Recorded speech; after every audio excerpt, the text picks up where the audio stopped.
Chapter 1. After School Classroom.Avi. Principal 1.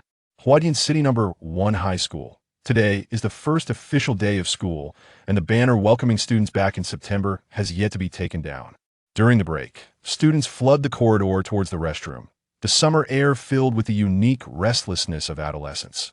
Shu Lingyi washed her hands clean, dried them with a paper towel, and tossed it into the trash can before returning to the classroom, taking advantage of the crowd. Several students chatting in the corridor glanced her way.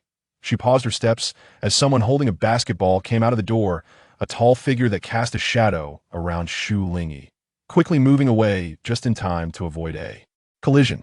"Hey, wait for me!" someone shouted from behind, rushing out of the classroom. Shu Lingyi pressed herself against the wall, her slender figure drawing attention. "Oops, didn't see you, almost bumped into you," the boy who rushed out said with a mischievous smile. The basketball dropped to the ground with a thud before being caught again by the tall boy, who glanced over with an aggressive look, almost imperceptibly, and asked, "Are we going? Or not? Let's go. Feigu is waiting." So slow. As the voices faded, Shu Lingyi stepped into the classroom. Upon returning to her seat, her textbook fell to the ground. Her deskmate looked up, adjusted her glasses, and said, "He Channy knocked your book down when he chased Chen Yofei out." Shu Lingyi picked it up and dusted it off, replying, "It's fine." Zhu frowned. "You really have a good temper." Never mind, it's not her business after all. They were seated with a few delinquents. Shu Lingyi knew her deskmate was an academic achiever, strict and serious in character, and disapproved of the boys she had just encountered at the door. She preferred to avoid trouble, but as an art student, she had seen plenty of boys like that since middle school. "Zhu, want some candy?" Shu Lingyi took out 2 strawberry-flavored milk candies and placed them on Zhu's desk. Thanks." Shu Lingyi smiled, the sweet flavor at the corner of her mouth momentarily stunning her. Shu Lingyi unwrapped the candy, looking over in confusion. Zhu adjusted her glasses and said awkwardly, "I should have helped you pick up your book." Shu Lingyi gently responded, realizing instantly, "No, it's okay. It's a bit troublesome to pick it up here. Next time if it falls, it'll help you pick it up." Shu Lingyi covered her mouth, her eyes crescent-shaped, the scent of milk candy wafting gently from her soft lips. "Sure." Zhu shyly lowered her head to continue reading, while Shu Lingyi blushed slightly as she took out her textbook for the next class. On the first day of the new semester, her previously unfamiliar deskmate suddenly felt familiar, and a friendship was about to begin. The bell rang, but the seat behind them remained empty. After a long time into the class, the teacher asked everyone to prepare for the next question and stepped out for a moment, saying he would return in 2 minutes. Boys entered through the back door, one after another, and a basketball suddenly dropped onto a seat with a loud thud, causing everyone in the classroom to look over. The lead boy, wiping sweat off his forehead, had a sharp and handsome profile with beads of sweat glistening, exuding a masculine aura that stirred the girls. Ignoring the gazes, he boldly pulled out a chair and sat down, his tall stature immediately putting pressure on those in front. Channy sat next to Chen Yofei, panting, "Hey, the teacher isn't here, what's going on?" The person next to him ignored him. Channy poked the person in front. "Class monitor, where's old Wang?" Zhu turned around, her glasses reflecting light, glaring sharply at him. Channy feigned a scared reaction, leaning back slightly, causing his pen to drop into the gap in front of the desk. He leaned forward to pick it up, his head almost bumping into the 2 girls in front. A force suddenly yanked him back. Shu Lingyi turned in shock, meeting a pair of dangerous black eyes. The boy had a laid-back yet dangerous charm, lazily motioning with his lips. "Sorry. Could you pick up this idiot's pen?" Channy fell back into his chair, howling. Chen Yofei continued to stare at the girl in front, watching her quietly bend down. The pen was placed back on the desk, and Shu Lingyi turned with a soft sigh, continuing to work on the problems. Chen Yofei tossed the pen back at Channy, leaning on the desk, glancing at the back of the girl in front, closing his eyes, emanating an aura of "don't disturb my sleep." Seeing that the teacher still hadn't returned, Channy, emboldened, leaned closer to Chen Yofei and whispered, "What's it like talking to a little fairy?" The one lying down remained motionless. "Boring." Channy sighed, slowly pulling out a comic book from his desk. Shu Lingyi was solving a problem, math being her weak subject, her brow slightly furrowed as she thought for the answer. A notebook slid over to her elbow, and upon closer inspection, she saw, "Thanks for picking up the pen."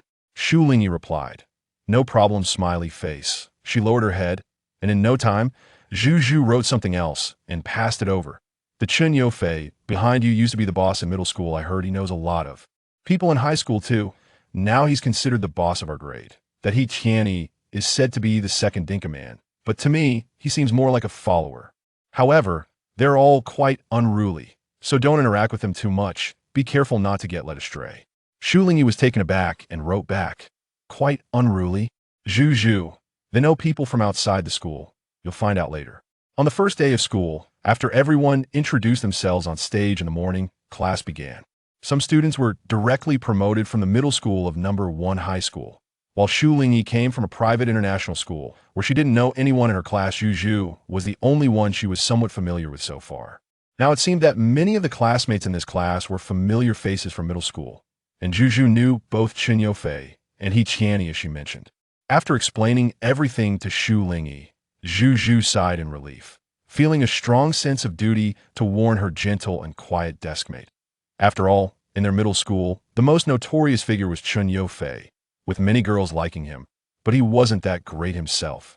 Stealing a glance at her deskmate, she noticed her delicate profile, her eyelashes fluttering slightly, pure like a white flower blooming in the morning, making one want to treat her with utmost care. Shu Lingyi blinked over, only to see Zhu's face turning red as she lowered her head, as if nothing had happened. The boy in the back had unknowingly opened his eyes, watching the interaction between the girls in front closely. The next moment, he closed his eyes again without any expression, as if everything was terribly boring and uninteresting to him. After class, Shu Lingyi and Zhu agreed to go to the restroom together. Upon returning, they found the person in the back no longer lying down, instead playing with a spinning basketball, and when he noticed her gaze, he looked over. Shu Lingyi lowered her eyes, staring at the ground. "Excuse me, can you move your foot?" Chun Yo-fei raised an eyebrow, his gaze sweeping over to where she was looking, realizing his foot was resting on the rod beneath her chair. Shu Lingyi sat back down, adjusting her chair position slightly forward, creating some distance from the desk behind. She felt a gaze lingering on her back. Not very obvious, or perhaps it was just an illusion. Chun Yo-fei leaned back in his chair, his legs too long under the desk, making it uncomfortable to bend them. So he had to move them outside, his posture becoming increasingly unruly. "Hey, Fei Gu, you have a day where people dislike you too." He Tianyi, having just exchanged a comic book with other boys, turned around to see this scene, his whole demeanor filled with the anticipation of watching a show. Chun Yo-fei snatched the comic from He Tianyi's hands, reading it to himself, busybody. After a while, a shadow appeared behind him. The sudden arrival of the homeroom teacher, holding lesson plans, looked less than pleased. "Chun Yo-fei, I heard from the math teacher that you were out playing basketball and then came back to sleep in class again. What's wrong? Didn't sleep well at home?" The boy who was called upon calmly raised his head and said nonchalantly, "I'm still growing, teacher."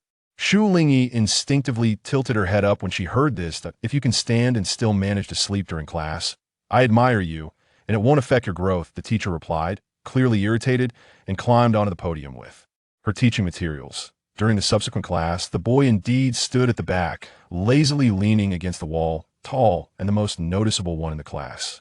Shu Lingyi could feel the pressure from his height without even looking back, as the discussions from the girls that morning echoed in her ears. Chun Yo-fei, the captain of the basketball team, that his skills are amazing, and I've heard he has hopes of joining the national team. Biting the tip of her pen, Shu Lingyi gradually focused back on the lesson as the teacher spoke. The summer breeze blew in through the window, warm and stirring the fine strands of hair of the girls. Some students in the classroom were drowsy, while others were still alert. The second hand of the clock on the wall ticked away, leaving only the teacher's accented voice. The next morning's schedule was tight, with regular classes back-to-back. While working on exercises, Shu Lingyi forgot to refill her water bottle after it ran out. She glanced toward the water dispenser, the sound of her pen clicking against the desk, and noticed that the people behind her weren't sleeping like they had on the first day. She tossed her pen aside and leaned back in her chair. The math teacher began calling on students to answer questions, and his gaze swept over to their side. "Chun Yo-fei, come up." The boy who was called lifted his eyelids, and the sound of his chair scraping against the floor followed. Shu Lingyi felt him brush past her, walking with a certain confidence, and she caught a faint scent of peach soda. A glance back revealed a half-drunk bottle of peach-flavored soda on the desk behind her.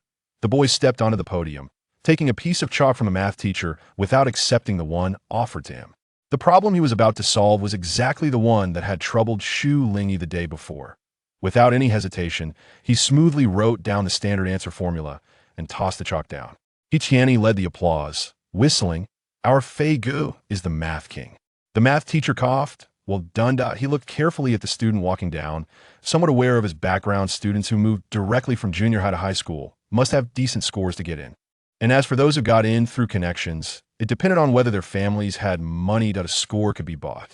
Shu Lingyi diligently copied the formulas from the blackboard, and as Chen Yofei passed by her, his gaze briefly fell on her desk. Her handwriting was delicate and cute, small, as she meticulously wrote down the formulas he had written. Shu Lingyi's pen paused slightly as she looked up, and the boy walked by. It seemed she heard a faint chuckle, so subtle that it was almost inaudible. Chapter 2. Not long after class ended, Shu Lingyi returned from getting water and heard the girls in the classroom saying, "A senior came to find Chen Yofei. Look, quick look." This bit of gossip spread quickly, drawing many curious glances. Shu Lingyi instinctively looked outside. A tall boy was lazily leaning against the wall with one hand, standing next to two seniors from the second year we're talking about. Suddenly, he lifted his eyelids and made eye contact with her, warm and gentle, his eyes dark like ink. Shu Lingyi lowered her head and obediently returned to her seat, no longer paying attention to whatever was happening outside. Zhu was getting frustrated with her language homework.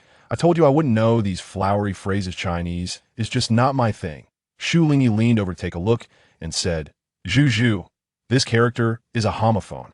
The idiom fill-in-the-blank exercise had overturned the student's previous understanding of idiom pronunciations, leaving everyone confused about which was which. Zhu glanced at the corridor and said to Shu Lingyi, "Look, it hasn't even been long since school started, and he's already dating a senior. I told you he's a good guy." Shu Lingyi almost choked. A good guy. Chen Yofei. After getting to know Zhu, her seemingly rigid demeanor contrasted sharply with her true personality, leading Shu Lingyi to lose her train of thought. Looking up at the corridor again, she unexpectedly locked eyes with that gaze, and Shu Lingyi was taken aback. Suddenly, he smiled, the wind tousling the strands of hair on his forehead, mesmerizing his star-like dark eyes. Shu Lingyi politely nodded and turned back to continue her conversation with Zhu on the other side. Chen Yofei clicked his tongue, decisively rejecting the senior's invitation. "Not going. One moment you seem fine, and the next moment you say you're not going," the senior complained. Chen Yofei lazily looked over, his gaze inexplicably infuriating. During the test in class, Shu Lingyi was using a calculator. Although she wasn't good at math, she could still manage if she put her mind to it. Of course, she couldn't compare to the math genius sitting behind her. Listening to the conversation of the two boys behind her, Shu Lingyi continued solving the problems. Though it was two boys talking, it was really just Tianyi asking Chen Yofei if he was done and borrowing his answers. "Can't you do it yourself?" Chen Yofei shot him a glance, his dark eyes filled with annoyance. Tianyi, undeterred, replied, "But you're here." Chen Yofei coldly retorted, "Shameful." In the end, Tianyi still managed to get a hold of Chen Yofei's test paper. As he copied, he muttered, "Bro, we're the school bullies, right? If we get good grades, we'll be top students, won't we?" Still there, Tiangu and Feigu. Up front, Zhu shot him a disdainful look, and Tianyi glanced up, throwing her a flirtatious wink. "Hey, class monitor, don't you agree?" All he received in return was the reflected glare from Zhu's glasses. Tianyi, still wanted to stir things up, asked, "Class monitor, how's your test paper coming along? Wanting to compare answers with you?" Zhu spat, shameless. Unexpectedly, Tianyi turned his attention to Shu Lingyi, who had looked over because of their commotion. He got up from his chair, leaned over to look at her desk, and could see clearly that she was working on the 9th question, and it seemed she was stuck on a formula. He changed his expression to one of concern and said, "Sister, your formula is wrong." "Tianyi, you shameless jerk, who's your sister?" Ignoring Zhu, Tianyi smiled at Shu Lingyi and picked up Chen Yofei's test paper, saying, "Look, our Fei Ji's answers and formulas are spot on. Right, Feiga?" He nudged the boy next to him. Chen Yofei supported his chin with one hand, silently watching the girl who was looking sideways at him. Shu Lingyi was slow in solving problems, and if she made a mistake on a formula, she would continue to make mistakes. Curious, she leaned over to look at the test paper, but it was shaking, making it hard to see, so she had to stretch her neck a little. Suddenly, the test paper was taken away and placed back on her desk. Qin Yofei said to He Tianyi, "Do your own." With that distraction, Shu Lingyi couldn't focus on someone else's test paper anymore and had to tackle the difficult problem on her own. Unknowingly, her delicate brows furrowed slightly, revealing a hint of frustration. Just as she turned her head back, she was suddenly called out by a voice. "Hey!" Shu Lingyi widened her eyes, puzzled. Qin Yofei stared at her for a few seconds and handed over a test paper. "Look it over and return it to me."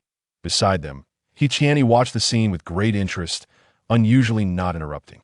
Borrowing someone else's test paper to check answers was a first for Shu Lingyi, and she hesitated, saying softly, "No need. Looking at the answers in advance will affect my original thought process." What if she saw the correct answers and still couldn't solve the next question? Her eyes sparkled with a watery sheen, clear as morning dew, as she looked earnestly at Qin Yofei. Suddenly, the boy stood up, his figure gradually enlarging in Shu Lingyi's eyes, and the paper gently floated on her desk. In that moment, Qin Yofei's aura was as intimidating as a storm approaching, but all he did was stare at her and say, "I'm not used to having things returned to me." Then he left his seat and walked out. He Tianyi called after him, "Where are you going?" "We agreed to be different kinds of school bullies." Shu Lingyi held the paper, unsure of what to do.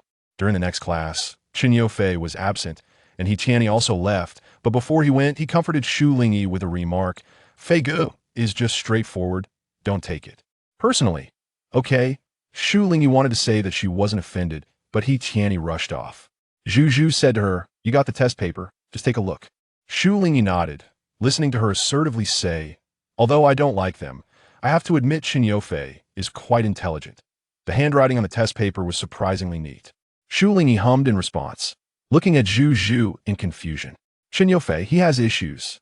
Every time a new batch of first-year students came in after the previous year seniors left at She High School, it felt like a strange change in atmosphere.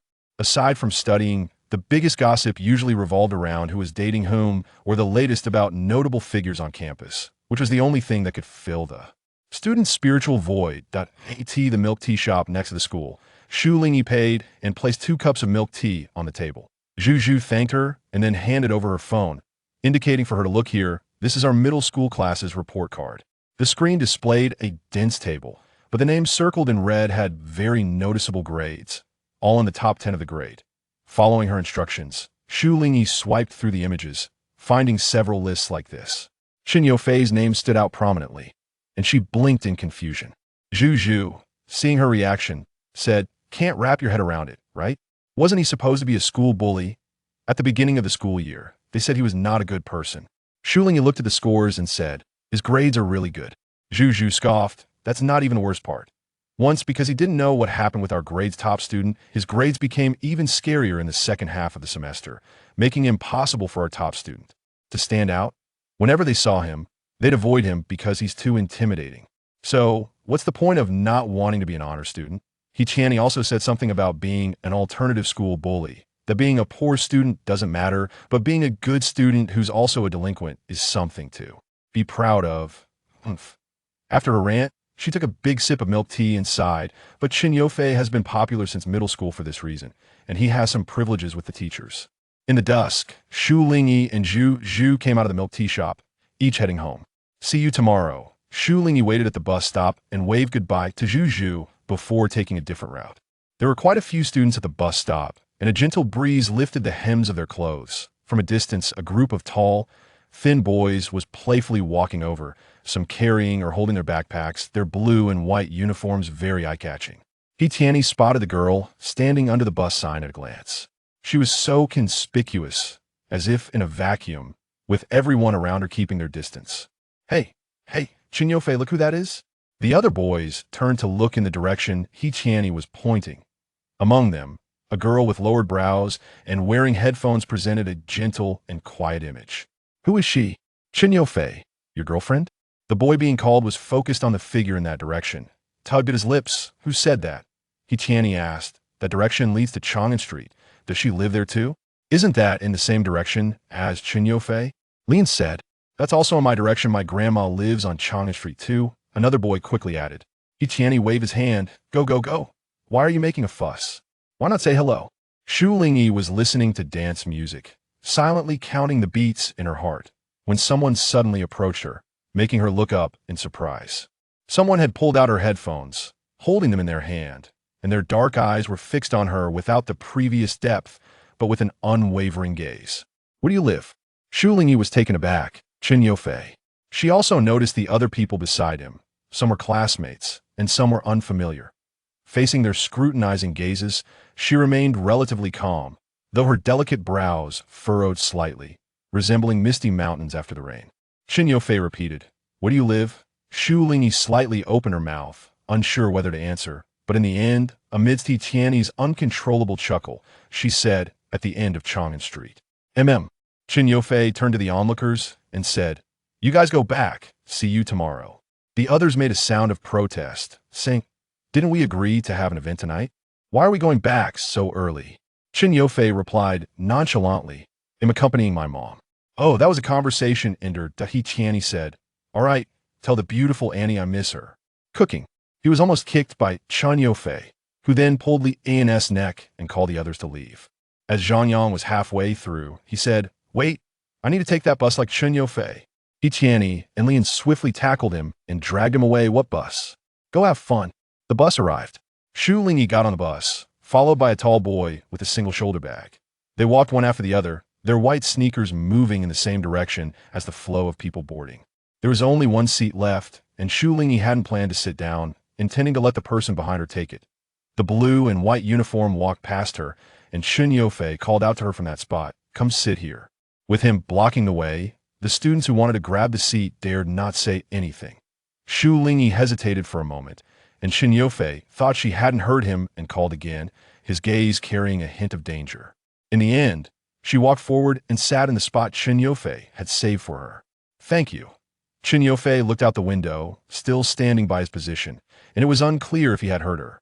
Chapter 3. After that time, Shu Lingyi never encountered Chen Yofei and the others at the platform again. At school, she always saw his vacant seat, and his class attendance decreased. Occasionally, when they happened to meet in the classroom, their gazes would meet. Either Shu Lingyi would nod as a greeting, or he would avoid her gaze. Of course, every time the monthly exam results came out, his ranking was always in a mediocre position. Zhu complained that many questions were left unanswered, and the scoring was all about math. Shu Lingyi had looked over the collected comprehensive exam papers.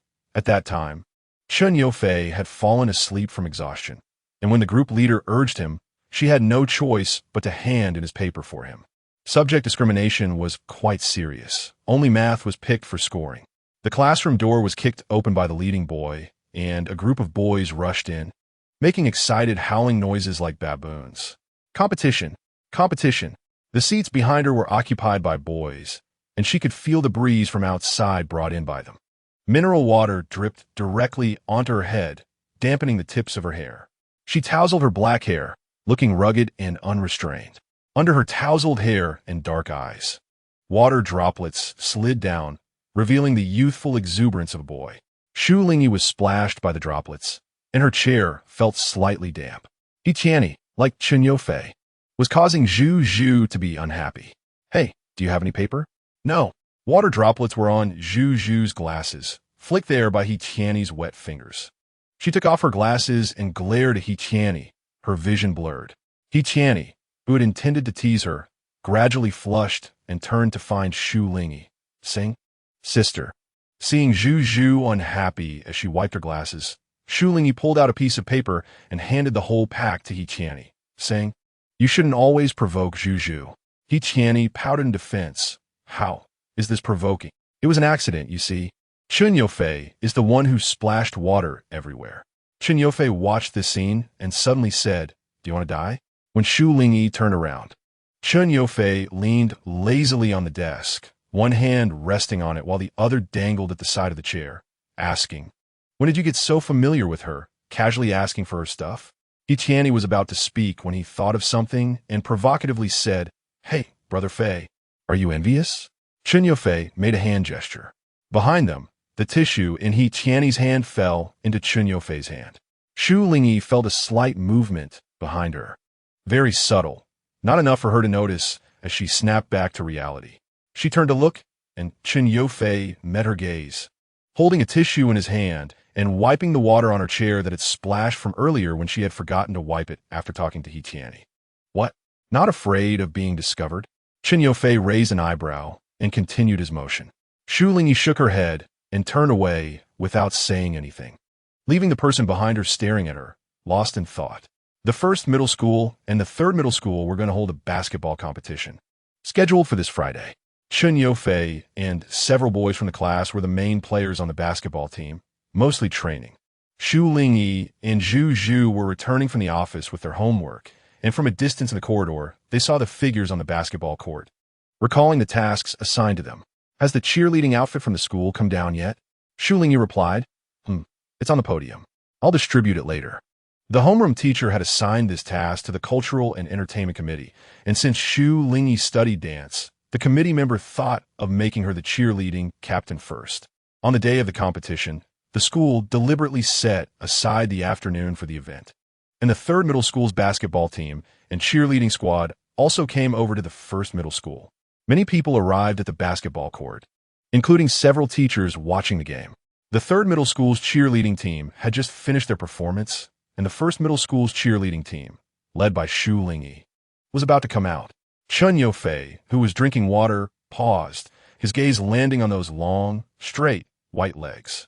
The first middle school cheerleading team was no less impressive than the third middle school's. They shouted their slogans right from the start. First middle school, first middle school. The gods are here, invincible on the field. Chen Yufei paused in the motion of twisting the bottle cap. Tianyi beside him was almost laughing uncontrollably. But overall, the atmosphere was lively, and even comparing height and quality, the first middle school cheerleading team stood out, with Shu Lingyi attracting the most attention. After shouting the slogans, Shu Lingyi felt a bit embarrassed. After stepping back, the cultural committee member was very satisfied, saying it was good, the effect was achieved. Zhu Zhu, who was pulled along, nodded, but only Shu Lingyi was still feeling the residual embarrassment from her middle school phase. The first middle school showcased a variety of performances, quickly suppressing the third middle school's momentum. The boys, giving their respect, said, "Our cheerleading team is so dedicated. We can't lose, right?" Chen Yufei adjusted his wrist guard and was the first to step down to the court, followed by the others. Once the competition started, both sides unknowingly brought in a heated atmosphere. The referee blew the whistle, appropriately cooling things down on both sides. Shu Lingyi put on a jacket and watched Chen Yufei drink water with the cheerleading team. A girl, who looked somewhat familiar, approached and handed him a towel. She seemed to be a senior who had come looking for Chen Yufei last time. From a distance, the boys noticed her, their gaze moving from her legs to her face, then lowering their eyes to bypass the girl in front of them. Chen Yufei roughly rolled up his jersey to wipe off the sweat and quickly drank from the mineral water bottle before returning to the court. The basketball court echoed with the fierce sounds of the ball bouncing against the ground and the hoop, and the boys' shoes squeaked against the floor, with every basket bringing cheers from the spectators. The third middle school's Ji was guarding against Chen Yufei's offense, his eyes sharp and breathing heavy. The cheerleading teams from the third and first middle schools began cheering again. He inadvertently caught sight of a graceful figure from the first middle school cheerleading team, and in the next second, a player from the opposing team made a successful jump shot. The court erupted in cheers. Chen Yufei turned around angrily, looking in the direction where Ji had just been distracted. There, the first middle school cheerleading girls were joyfully jumping, immersed in the atmosphere of victory. And his expression darkened. Tomorrow was Saturday, and Zhu Zhu and Shu Lingyi planned to go to the library together and then visit a newly opened dessert shop. Shu Lingyi agreed, but as soon as she exited the school gate, someone stopped her. The person was a boy, wearing a school uniform in a different color. Ji, blushing, stopped her and said, "Classmate, would you like to have a cup of milk tea? How about we sit at the nearby milk tea shop for a while?" Shu Lingyi was taken aback.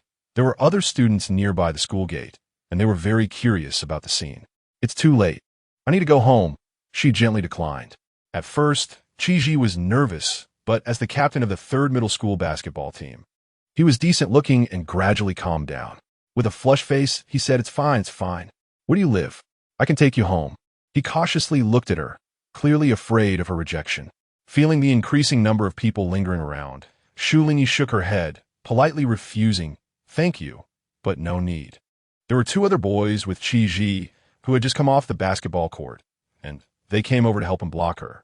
Shu Lingyi didn't TC them and simply walked away after declining Chi. The two boys approached to ask him what was going on. Chi, feeling embarrassed to say she rejected him, took the initiative and said, "Let us go. I'll take her home." He didn't take Shu Lingyi's refusal seriously. After all, pursuing girls is tough, especially since the girls from the first middle school were different from those at the third middle school, having a higher standard. Shu Lingyi put on her headphones, completely unaware that 3 boys from another school were following her. She planned to practice dance for an hour when she got back, as she couldn't fall behind in her studies, and she needed to be familiar with the rhythm of the dance music. Just as she was thinking about this, halfway through her walk, she ran into Chen Yofei and the others. They seemed to have been out for a while, gathered together, smoking and fooling around. The most conspicuous boy leaned against the wall, having smoked most of a cigarette. As he looked over, his gaze was sharp, and then he glanced through her at the girl behind her, his thick brows furrowing slightly. As soon as she got closer, she could smell the smoke carried by the wind, which was quite different from the image she usually saw of Shu Lingyi. It was as if a lion had just been released from its cage, still retaining its wildness after a fierce fight. Extremely dangerous. Chen Yofei walked towards her and pointed at her headphones. Shu Lingyi noticed a group of people behind him approaching too, including He Qianni, and the atmosphere changed remarkably. She pulled out her headphones and heard Chen Yofei say, "Silly girl, you're wearing headphones and don't even know you've been sold out." Shu Lingyi was confused, and when she saw him pointing behind her, she turned around to see the unfamiliar male student who had stopped her near the school. Now there were 2 of them following her. She was suddenly alarmed. She thought that after she had rejected them, they wouldn't follow her anymore. She instinctively overlooked Chen Yofei, calling her silly girl. Just as she was about to speak, Chen Yofei had already coldly looked at Chi Ji and his companions, asking, "Is following a girl that cheap?" Chi Ji's neck immediately turned red. None of the basketball team members were short, and he stepped forward, saying, "What is it to you? I'm following her. What is your business?" Some girls were watching, unable to help but speak loudly. He Qianni, who had been smirking beside them, suddenly asked with a menacing tone, "Chi Ji, what the hell are you shouting about? Try saying it again." Shu Lingyi was shocked, realizing that both He Qianni and Chen Yofei had suddenly changed from how they usually were. She was gently pushed back a little, and Chen Yofei had already stepped past her, separating her from Chi Ji, standing in front of her. The tall boy flicked his cigarette and spoke coldly. "Who are you sending home? Do we need you to send anyone from class 1? Chi Ji glared at him. Chen Yofei didn't care at all, casually showing endless disdain, as if to say, "Look where this is." Chi Ji clenched his fists. Although this isn't the entrance of class 1, it's still near it. Students from class 1, in their territory, even if students from other schools passed by, would feel strange. Not to mention they had just lost a match. The 2 boys following Chi Ji knew how ruthless Chen Yofei was. They were afraid of getting involved. But it would be embarrassing to leave first, so they could only wait for Chi Ji to say it. Chen Yofei pointed at him, pushing him back 2 steps. "Get lost." His eyes showed intense hostility. The students from class 3 left. After the dispute, others passing by stayed far away. Once this matter was settled, Chen Yofei walked towards the girl who was protected among the boys. Shu Lingyi's face was pale. She had thought a fight was about to break out, and her attempts to mediate had been ignored by the boys. A boy named Lian, who was in the same class as her, comforted her, "Don't be scared. Chi Ji is just disgusting, following someone and not even admitting it." When Chen Yofei approached, Shu Lingyi recalled what he had said earlier. Her eyes flashed with confusion, and she thanked them. The tall boy reached out his hand towards her. Shu Lingyi blinked. He said, "Headphones." Shu Lingyi obediently pulled the headphones out of her phone and handed them to him. Chen Yofei glanced at the phone in her hand, took the headphones, and said, "Don't wear headphones on your way home again." His words were unexpectedly gentle. Shu Lingyi replied with a soft mm and thanked him again. The matter seemed to be settled, but when Chen Yofei said, "Let us go," she was still stunned. "I'll take you back." His expression was the same as usual. The other boys heard this. He Qianni, who had just yelled at Chi Ji, returned his playful demeanor and chimed in, "Come on, Shu Lingyi. It's our class 1's responsibility to send you home. What is he from class 3? His words carried a sense of disdain. Chen Yofei turned back to glare at him, then looked down at Shu Lingyi, who was looking up at him, and said, "I'll take you." Chapter 4. When Chen Yofei said he would take her home, he meant it. Shu Lingyi couldn't refuse. So she suppressed her anxiety and quietly followed him to the car. There was no space in the car. Chen Yofei, with his tall and imposing figure, occupied the corner by the window, facing the door. Shu Lingyi was hesitating whether to move to his side when Chen Yofei was also looking at her. At that moment, the driver slammed on the brakes, causing her to lurch forward. Chen Yofei reacted quickly, grabbing her hand and pulling her into his embrace to steady her. "Old man, what are you doing? You can't just take the wheel. Let me out, let me out." Shu Lingyi rubbed her forehead, which had been bumped, and looked up at Chen Yofei, her eyes misty and her nose slightly red. "Thank you." She expressed her gratitude, fearing she might have crashed into someone else's seat without his help. Chen Yofei's pupils constricted slightly. The girl's tearful face and delicate body seemed to emit a sweet fragrance, and in the next moment, the storm in his eyes faded away. After a moment, someone bumped into him. Shu Lingyi, feeling a bit embarrassed, said, "Chen Yofei, can you let go of your hand?" He was still holding her waist with one hand while gripping the railing with the other, but it really hurt. Chen Yofei seemed to be momentarily stunned, his hand still resting on her slender waist. "Chen Yofei." Shu Lingyi called him again, her voice carrying a cautious request. The tall boy suddenly leaned down, his dark eyes deeply fixed on her as he asked, "Shu Lingyi, you don't have a boyfriend, right?" It was the first time he called her by her name, and after saying it, his gaze didn't leave her, repeating her name several times, waiting for her response. Shu Lingyi was surprised, not understanding why he asked that. His hand on her waist hadn't loosened, and she avoided answering, saying, "Chen Yofei, can you let go of me? My waist hurts." She spoke softly, looking pitiful. There were many people on the bus, and some gazes were already on them. Chen Yofei relaxed his grip. Shu Lingyi felt a bit more comfortable in her waist. But when she tried to move back, she bumped into someone else and pulled her foot back. Chen Yofei kept his gaze fixed on her, allowing her to evade as if he were hunting. Shu Lingyi looked up and softly said, "Chen Yofei, I have a boyfriend." Her gaze was firm, no longer avoiding him, clear as spring water flowing into his heart. The boy's hand tightened instantly, but remembering her earlier comment about her waist hurting, he ultimately restrained himself. Shu Lingyi thought the matter was settled, but then Chen Yofei rebelliously said, "Then break up with him." Shu Lingyi's eyes widened, shaking her head. "What are you talking about? Why would I break up?" Chen Yofei leaned closer to her. "Be my girlfriend." His warm breath brushed against her ear, and the boy's handsome profile came closer. The faint scent of blueberries from the cigarettes he smoked filled the air, and his deep voice rang like a bell in Shu Lingyi's heart. "No." She gently rejected him. Shu Lingyi remained unmoved, pushing away Chen Yofei's upper body that was leaning in. "You don't like me?" The boy frowned, his eyes dark. Chen Yofei scrutinized her like a beast stalking its prey. Shu Lingyi didn't understand why he was acting like this, and then Chen Yofei asked, "Then why do you keep looking at me?" "What?" Shu Lingyi felt extremely embarrassed. The station announcement sounded. The doors opened, and Shu Lingyi quickly said, "I'm getting off. Thank you for today, goodbye." She hurriedly exited, street lights illuminating the road. Although the sky wasn't completely dark, it was still in a dim state. There were footsteps following her from behind, and the tall boy's shadow stretched long on the ground, enough to cover her completely. Chen Yofei followed closely behind her, his dark eyes fixed on her. They walked at a distance that was neither too far nor too close, passing by pedestrians, walking down the street.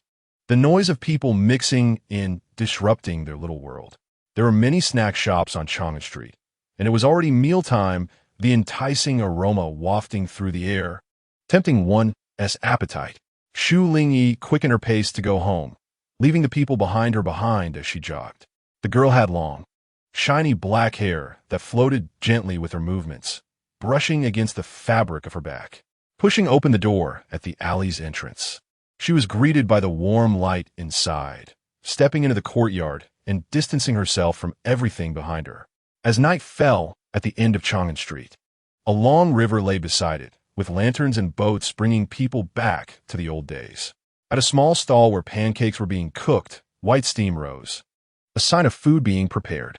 The boss lady neatly spread the sauce, smiling as she asked, "Young man, do you want some chili? It's so late. Aren't you going home for dinner?"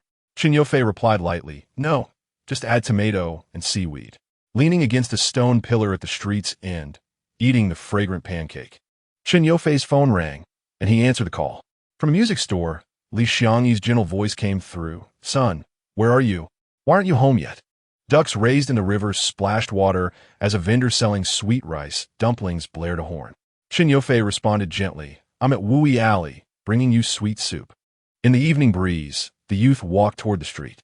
His black hair was blown by the wind, and he was tall, in the prime of his youth. After a major exam at the end of the month, everyone finally caught their breath, desperately resting over the weekend. At a barbecue restaurant, Shu Lingyi and Zhu cooked for themselves. "I wonder how the rankings will turn out this time. If I drop a rank, my pocket money will be cut by 50, Zhu said, taking off her foggy glasses, revealing her cute face with two little tiger teeth showing in her smile. Shu Lingyi smiled and reassured her. "It shouldn't happen. You worked so hard." She paused, hoping she wouldn't fall behind either. But this time, math was really difficult. Zhu waved her hand. "No way. We won't fall behind.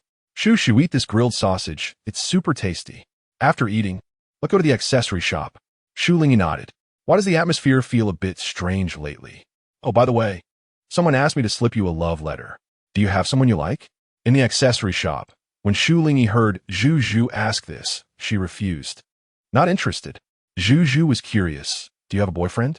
Shu Lingyi picked a cute shape, smiled softly, and acknowledged with a hum. Zhu reacted dramatically, shouting, "Ah, when? What's his name? Do you have a picture? Why have you kept it a secret for so long?" Shu Lingyi shyly scratched her chin, her expression turning to worry and slight disappointment. "He was my dance partner before, just graduated high school, and we had little contact because of busy schedules." Zhu nodded in understanding, whispering like sharing a secret. "Actually, I've been chatting with someone recently too." After eating and drinking at the mall, they strolled around, buying a math help book, ready to head home with their arms full. However, when Qianni pulled Chen Yofei over, it was quite surprising to run into him here. The boy in a black hoodie had his hands in his pockets, silently listening to the others speak with them. Since their last parting, Chen Yofei and she hadn't interacted much, which made Shu Lingyi feel somewhat relieved. She recalled what Chen Yofei had said, being more mindful of her gaze, avoiding looking around unless eye contact with him. This time, Shu Lingyi hurriedly greeted them and kept her eyes down or looked elsewhere. Chen Yofei raised an eyebrow. "Where are you going?" "Big brother will take you to play games. Be a king," Qianni coquettishly said to Zhu. "What? No way. I'm not going to an internet cafe." Zhu blushed, trying to pull her hand away from Qianni's grip. "It's a net cafe, not an internet bar. It's different." "Are you a country girl? Come with Big Brother to see the world." "What about you?" a calm voice from a boy asked. Shu Lingyi's eyelashes fluttered as she replied to the boy staring at her. "I'm not going either." Chen Yofei pulled something out of his pants pocket, shook it. "Is this yours? Do you still want it?" The white earphones swayed, the silver logo very familiar. It was the pair he had last time, which she hadn't retrieved, forcing Shu Lingyi to buy a new pair. She hesitated to say, "I bought a new one." But Chen Yofei quickly took them back. "All right, consider it a gift from you, and I'll treat you to food." So, not long after having barbecue, they arrived at a dessert shop. The staff introduced the freshly baked sweet and savory nut cake, and the air was filled with the aroma of desserts. Shu Lingyi chose one flavor, then heard Chen Yofei's phone ring beside her. After looking at it, he hung up directly. She had her back to him when she heard him say, "Let me borrow your phone." Chen Yofei said, "I have no credit left." He waved his phone.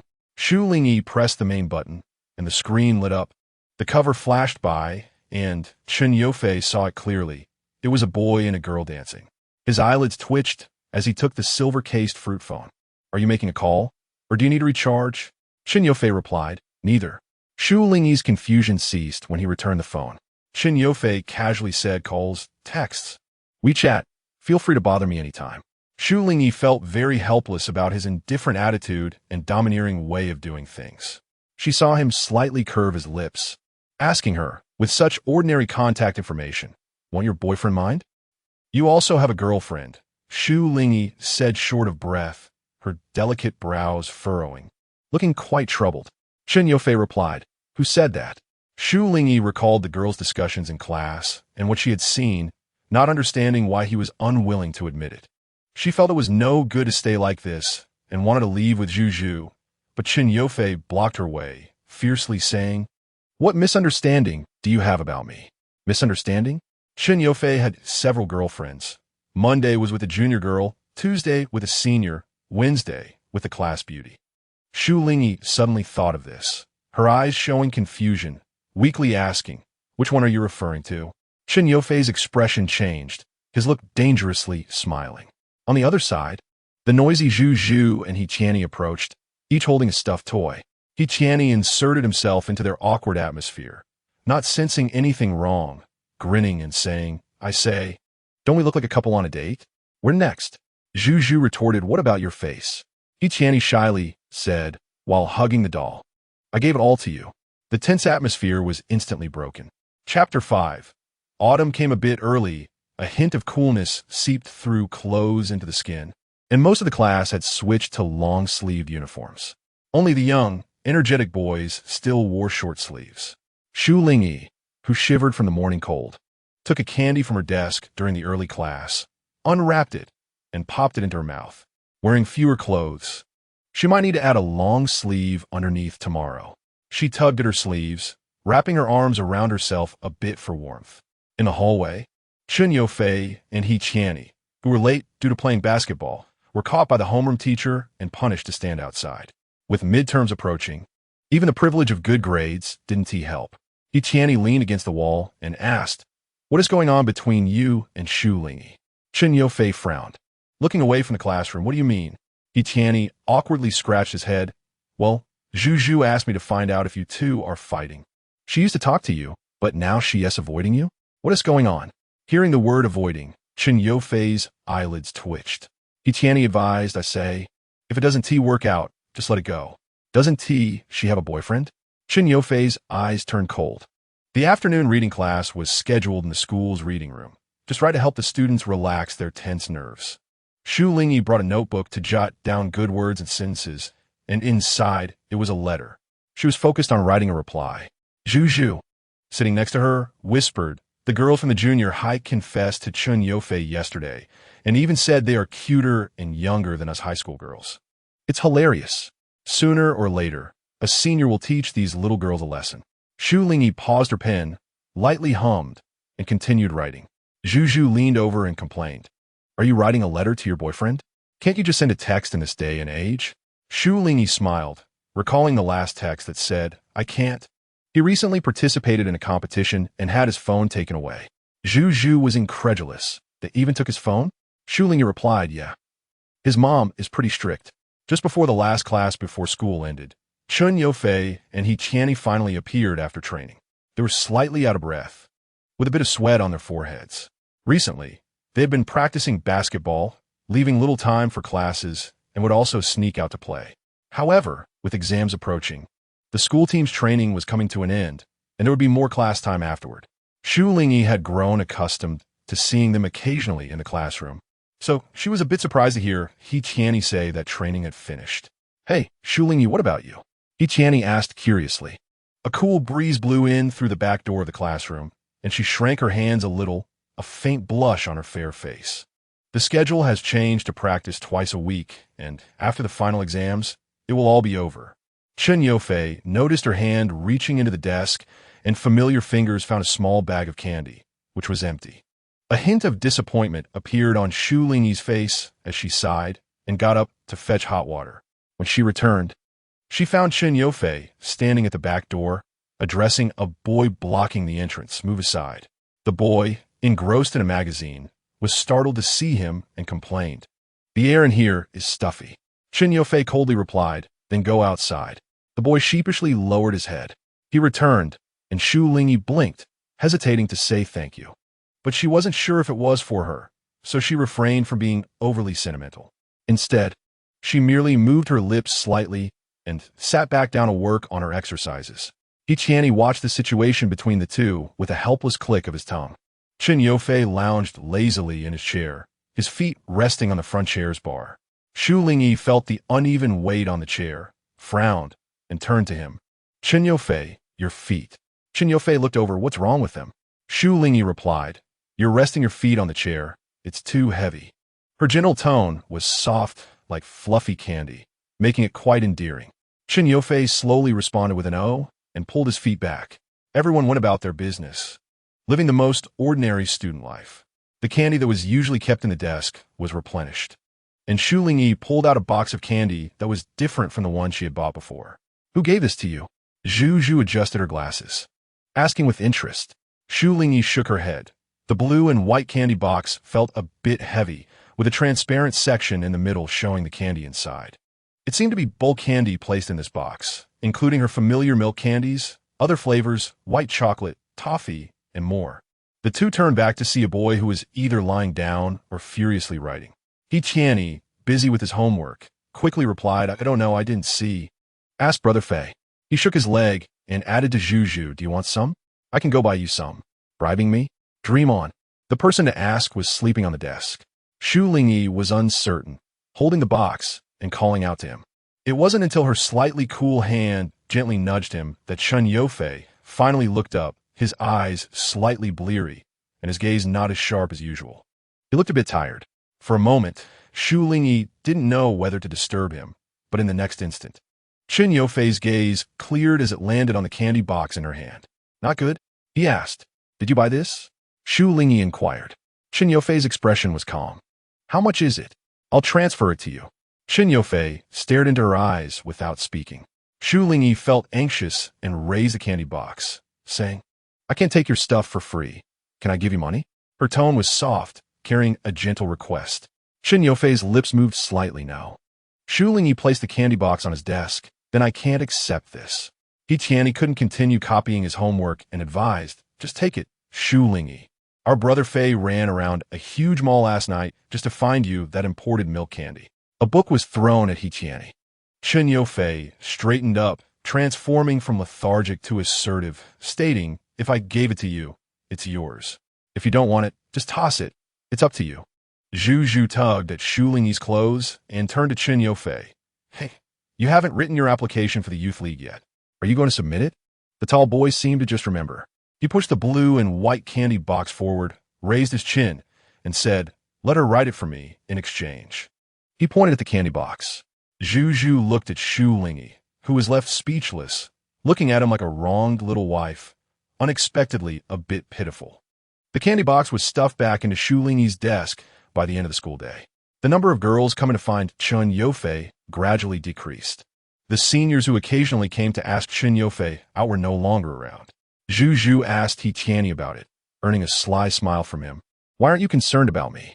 If you don't say anything, I'll go ask Lian. He Tianyi, with his hands behind his head, said, how could I casually tell you about something so embarrassing? Zhu clearly understood more, her glasses reflecting a knowing look, and she nodded. With you guys being so showy, no girl will like a guy who attracts attention and can't stay put. He Tianyi replied, your thoughts are quite dangerous. Aside from the time Chen Yufei actively asked Shu Lingyi if she had a boyfriend, he hadn't mentioned it again. Their interactions were limited to the classroom, plain and simple, yet akin to a hunter waiting for the right moment. He Tianyi shared with Chen Yufei what Zhu had asked him, and Chen Yufei tossed his cigarette on the ground, crushing it underfoot. Attracting attention, can't stay put? He Tianyi feigned innocence. Does Shu Lingyi think so too? He Tianyi sensed something was off and cleared his throat. Hey, isn't this the image we project to the outside world? How does a school bully without a rumored girlfriend sound? That would be looked down upon. That's you, Chen Yufei said coldly, looking at him. A group of tall male students walked out with their backpacks, planning to relax at an internet CAF. Aren't we going to the arcade? Lian asked. What's the point of that? It's a bit lowbrow, isn't it? Isn't it better to go play in the wild with your dad? Zhang Yang replied, all right then, grandson. While listening to their banter, Chen Yufei said halfway, you guys go ahead. Hey, what's wrong? Going back to get something. He turned back. Chen Yufei slung his backpack over one shoulder, one hand in his pants pocket, and slowly walked past the school playground, intending to head towards the teaching building when he inadvertently spotted a familiar figure talking with a strange boy. The foliage by the flower bed partially concealed them, and they didn't notice his approach. Chen Yofei heard Shu Lingyi's voice. So, when will you be back? She paused before gently continuing. Can you call me? I will miss you too.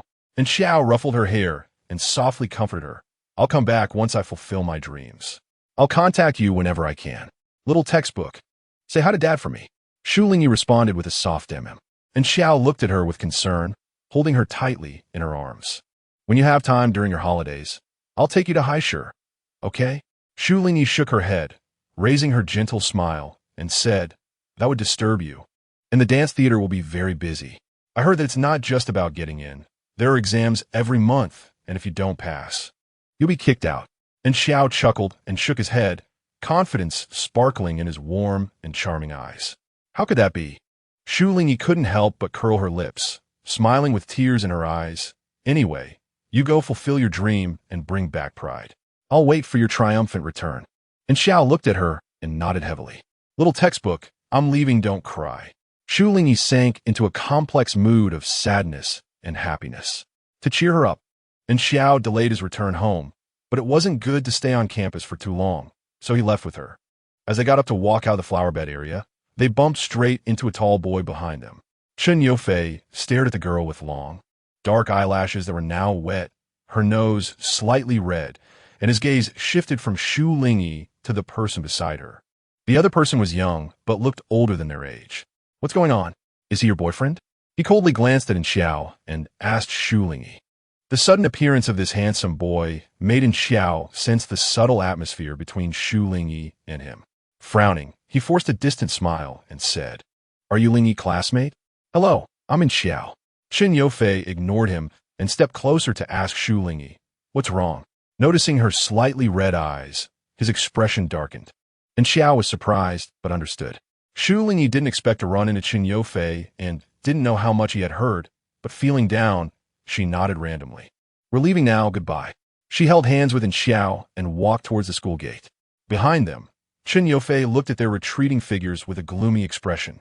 On the way, Shu Lingyi was in a chaotic state of mind, thinking about the glance Chen Yofei had given her earlier.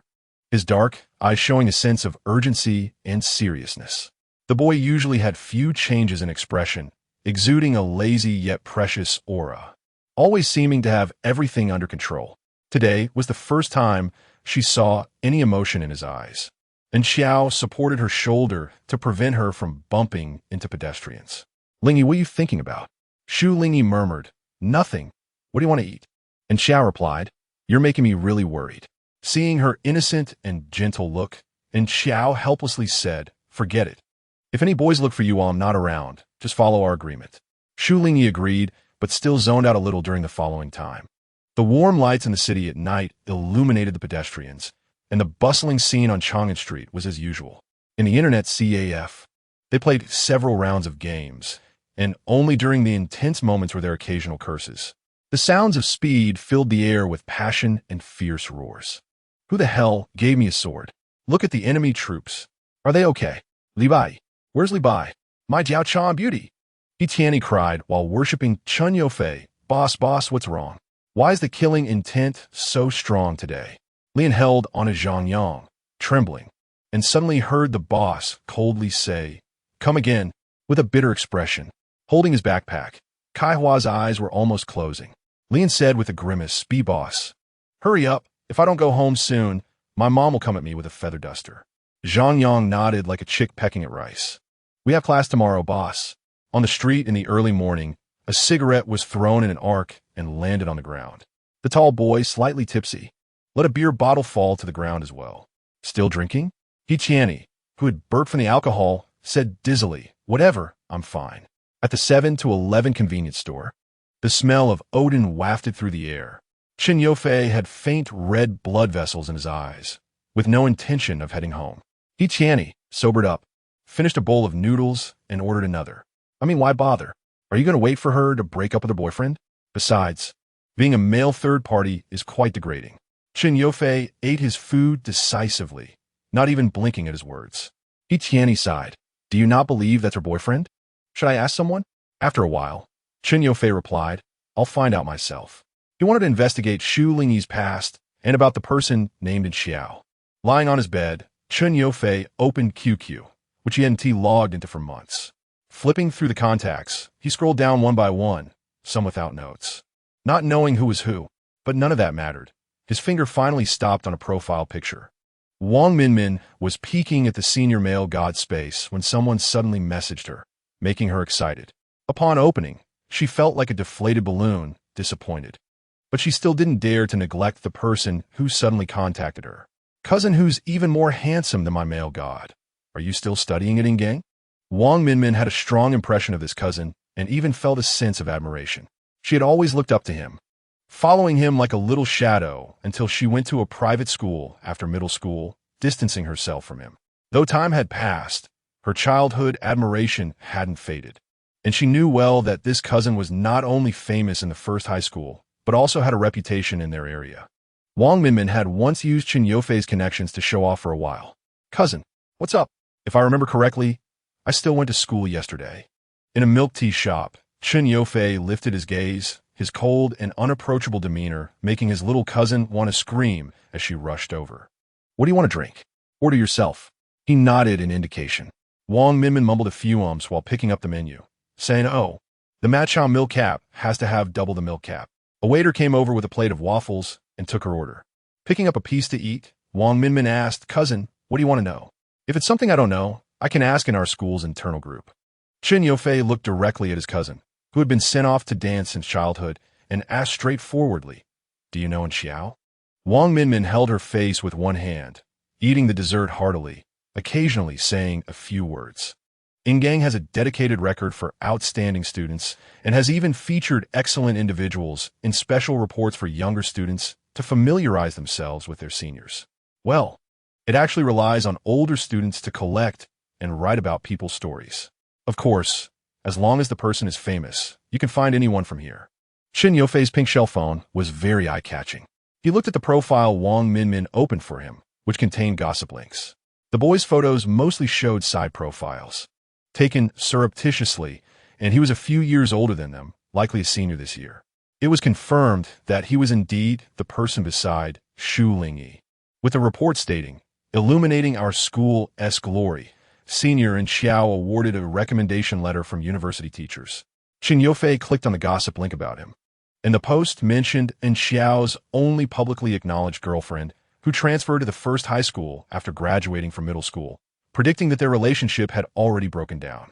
Some also refuted that they were not in a romantic relationship, leaving just a very confusing and vague comment without further elaboration. Chun Yofei specifically clicked on that ID and asked Wang Minmin, "Do you know who this is?" Wang Minmin squinted at it, regretfully shaking her head. "It's not easy to check. This ID has been around for a long time. The post is from half a year ago."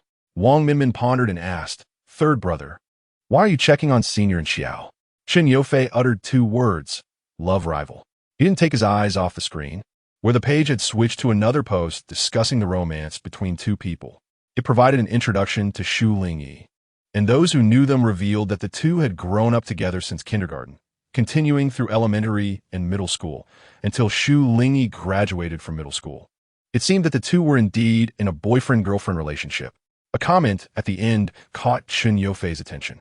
"Ace guy, Shu Lingyi. Isn't she the high mountain flower who never talks to boys?" Back in first grade, she was locked in a classroom by a reckless boy during the dark. Just before the weekend, when the teachers had gone to a meeting and the key was with one of the boys. She was locked in all night, and the campus was dark and quiet. By the time she was found the next afternoon, she was fainting from who knows how long. Lu Shui replied, "I know about this. We went to the same elementary school. Her parents even came to the school." Wang Shuejin replied, "I heard her call in Xiao brother when we were little." Aishai replied, "Upstairs. Now it's brother-in-law. Funny." JPG. Chun Yofei returned the phone to Wang Minmin, as he had saved the screenshots of the posts. "Help me find out who these IDs are." Wang Minmin, still in shock, nodded blankly. It had been half a month since in Xiao went to Haishur. During this time, Shu Lingyi was no different from usual. After taking a few days off, Chun Yofei returned to campus, and the two occasionally caught each other's eyes. Most of the time, one would stare at the other for a long time, only to be called up by the teacher to answer a question or go on stage to solve a problem, without much entanglement. In this tranquil atmosphere, Due to the relationship between He and Zhu, they occasionally exchanged a few words. Mostly, it was Shu Lingyi urging him to take out his homework to hand in. The atmosphere between the two eased, and unknowingly, it seemed to relieve He and Zhu as well. As the sun rose in the early morning, sparse figures walked along the road. Shu Lingyi and Zhu had arranged to meet at a breakfast shop near the school gate. By this time, the shop was already bustling with students, and the aroma of soy milk, sweet milk, corn buns, and noodle soup wafted through the air. There would be a poetry recitation event for their grade in the lecture hall today, and Shu Lingyi had to participate as the representative. When breakfast arrived, Shu Lingyi pushed the food towards Zhu, reminding her to eat first. Zhu was busy replying to messages on her phone, the notification sounds echoing back and forth. He asked me to order 2 beef noodles for him. Is he a pig? Zhu raised her head and said. Shu Lingyi nearly choked on her soy milk. Zhu shook her head, handed her a tissue, and looked back at her phone. Huh, is there a bowl for Yofei too? She looked at Shu Lingyi. What do you think? Should we invite them over? Shu Lingyi knew she was worried about her feeling awkward, but this was a breakfast shop near the school. Anyone could come, and she couldn't be unreasonable and say no. Do as you wish. Zhu understood and quickly replied to her message, calling the waiter over to place the order. Her phone buzzed, and this time it was Shu Lingyi's WeChat lighting up. A message from Yofei came in. Where are you? This was the first time he had reached out to her since they added each other on WeChat. Her fingers paused, unsure whether to reply. The second message quickly followed the first. Yofei, got it. Yofei, order me a basket of custard buns. Have you tried the soy milk? If it's good, get a cup. Shu Lingyi sighed softly and didn't reply.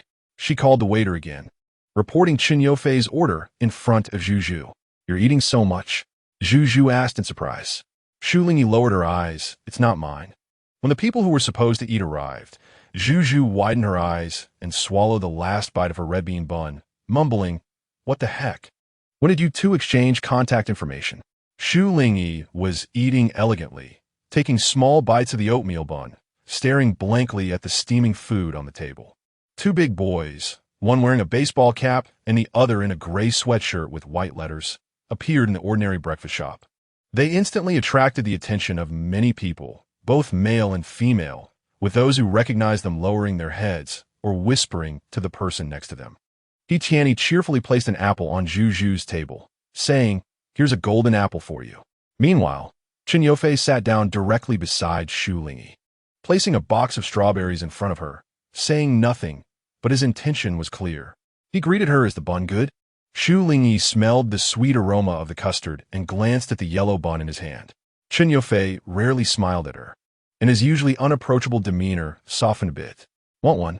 Shu Lingyi's gaze froze for a moment, shook her head, and continued eating her bun. When she caught sight of the large red strawberries, she softly said, Thank you. She remembered Yofei saying he wasn't used to receiving things back from others. They're all washed. Just leave them on the table. Eat them if you're thirsty. Yofei quickly finished a custard bun without appearing rough or clumsy, and he said meaningfully, I want to tell the teacher that you eat in class. Shu Lingyi had a not-so-good habit. Whenever she couldn't concentrate or felt slightly uncomfortable, like being thirsty, she would take out a piece of candy from the table. Yofei, sitting at the back, could see all of this clearly. Chapter 7. The recitation event took place in the lecture hall, filled with students from the entire grade. The noise was loud and bustling until the homeroom teacher intervened, and it turned into quiet murmurs. Class 3 seats were right in the middle front, facing the stage. When it was Shu Lingyi's turn, the talking below automatically muted. She stood on stage, her apricot-colored scarf complementing her graceful and elegant demeanor. In the cold weather, her pale, smooth face had red lips, and her wet, dark eyes swept down, inadvertently meeting the gaze of a boy who had been staring at her for a long time, his lazy posture now infused with a serious aura. Taking a breath, she slowly began, The prelude of time begins when we step into the campus, and youth transforms it into a magnificent chapter, with you in it, with me in it. The future roads are filled with storms and gravel, and in people's eyes. Only by climbing to the peak of victory can one reach the end. Without experiencing hardships, how could one see the splendid rainbow? The girl's voice echoed through the lecture hall. Chen Yofei stared at her without blinking. Every struggle, every effort, will eventually bear the fruit that carries your and my hopes. May there be years to look back on, to sing the poem of youth. Shu Lingyi shifted her gaze and firmly concluded, not to grow old with regrets. The audience erupted into warm applause. Faces that didn't know why they were excited showed youthful innocence and freshness. In the future, through storms and challenges, we will inevitably support each other. Zhu sniffled. Wow, why did you read it so passionately? He Tianyi laughed when he saw her eyes were red, trembling as he handed her a tissue. He turned to look at Chen Yofei, whose gaze had already followed the figure on stage backstage. After the recitation, Shu Lingyi returned to her seat in the classroom. Meeting Zhu's rabbit-like red eyes, Shu Lingyi asked, "Why are you crying?" He Tianyi leaned over Zhu's chair, teasing, She got into the role. Zhu rolled her eyes, her eyelids red, making the scene hard to describe. Chen Yofei suddenly spoke up, "You read very well. Better than anyone else." The two beside him immediately fell silent. Shu Lingyi turned her head and happened to see a faint smile in his eyes, and her heart skipped a beat. She awkwardly and somewhat shyly said, "The selected texts are different. It's just that this one is more emotional." Chen Yofei did not refute her, looking at her calmly. Shu Lingyi couldn't continue the conversation and turned her head to look ahead. A hint of blush appeared on her fair skin, looking as lovely as a peach blossom. With the end of the term approaching, there were more and more exams. They had just gone through a geography quiz in the morning, and the geography book on the desk hadn't been collected yet. From time to time, they discussed the questions they had just done, how to divide the national map into north and south. A boy said, "If an orange grows in the south of the Huai River, it's an orange. If it grows in the north, it's a bitter orange. Isn't that just dividing by south and north of the Huai?" The others gave him a sympathetic look, as if to say, "It's the Qinling Mountains to the south and the Huai River to the north? Okay." The topic then shifted to how people from the south and north refer to oranges. Shu Lingyi rested her head on the desk, quietly listening to this nonsensical conversation. One hand was on her abdomen, where there was a cute bunny-patterned hot water bottle.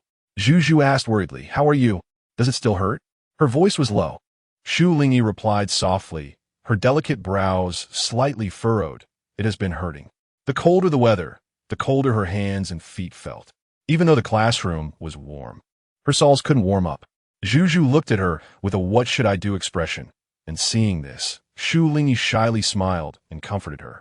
"Just one more day, and it will be fine. It's always like this."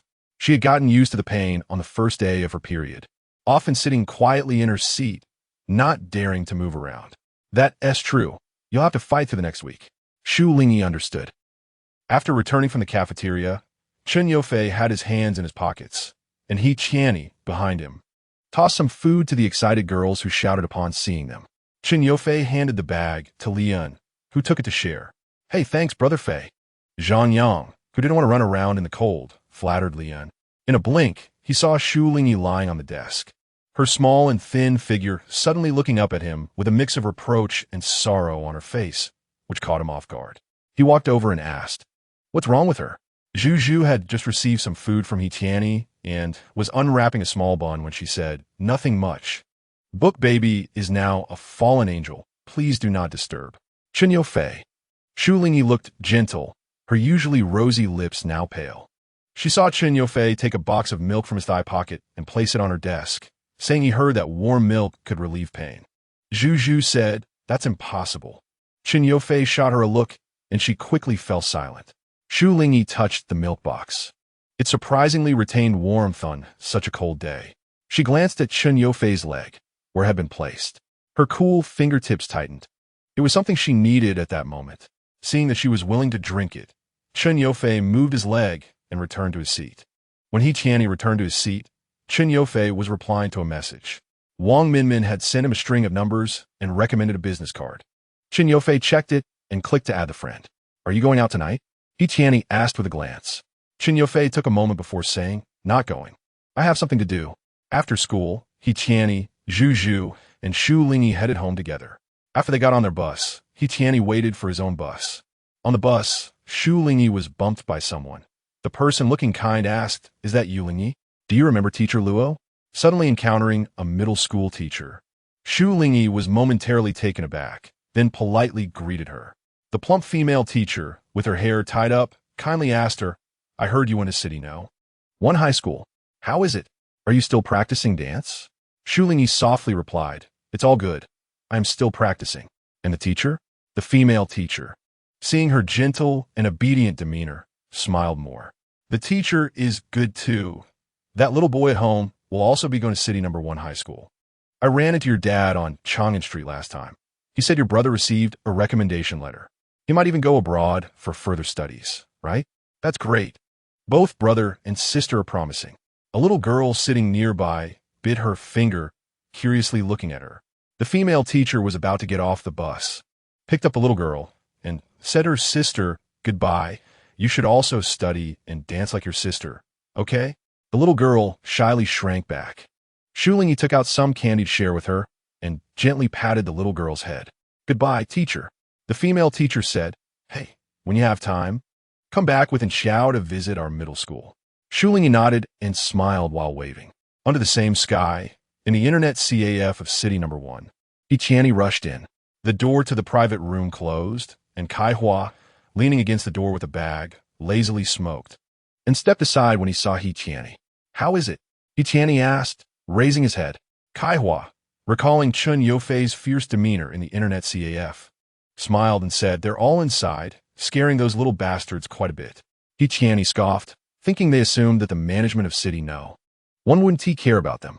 Inside the private room, 3 boys squatted on the floor, huddled together, feeling timid about what was about to happen. Amidst the swirling smoke, the boys who had finally caught them stepped forward, taking out their phones to point at them. Chun Yofei asked, "Are these IDs yours?" Lian kicked the guy next to him and asked, "Are you mute?" The boy in the middle looked up, examined them closely, and stammered, Yes, what's wrong? Is there a problem?" Chun Yofei asked calmly, showing no sign of emotion. "Why do you still talk about Shu Lingyi in the forum when she has nothing to do with us at City number 1 and Ingang anymore?" The faces of the boys from Ingang turned pale, seemingly realizing why they had been caught by this fierce figure from City number 1. Remembering the post that had been bumped up again, the 3 exchanged glances and defended themselves. "Those weren't posted by us. We just replied casually. It was unintentional." They quickly looked up at Chun Yofei's cold gaze and instinctively shrank back. Finally, they said softly, "You should ask Qiyu. He used to be from Ingang, but later went to Sanzhong. Xiao Yi and Zhong Yi are also from the same school as Shu Lingyi. They have always targeted her." Chun Yofei asked, "And the reason?" The boys from Ingang, trembling, said, "Qiyu's dad used to have a crush on Shu Lingyi's mom. So he holds a grudge against her, and often says that she and her brother are sick." Chun Yofei asked in a low voice, "What do you mean?" The boy instinctively felt like a gossip, but under the terrifying presence of Chun Yofei and in front of everyone, he awkwardly finished the sentence. "It's just Shu Lingyi and her half-brother, R&T very clean." With a loud crash, the chair made a huge noise. Chun Yofei, filled with killing intent, coldly said, "You bastard." The noise from inside made He Qianni and Kai Hua outside exchange glances. He pushed the door open and heard Chun Yofei's last sentence, unable to hide his shock on his face. "And Xiao is her brother?" Chi said that. "We're not sure if it's true." The cold wind swept through the campus.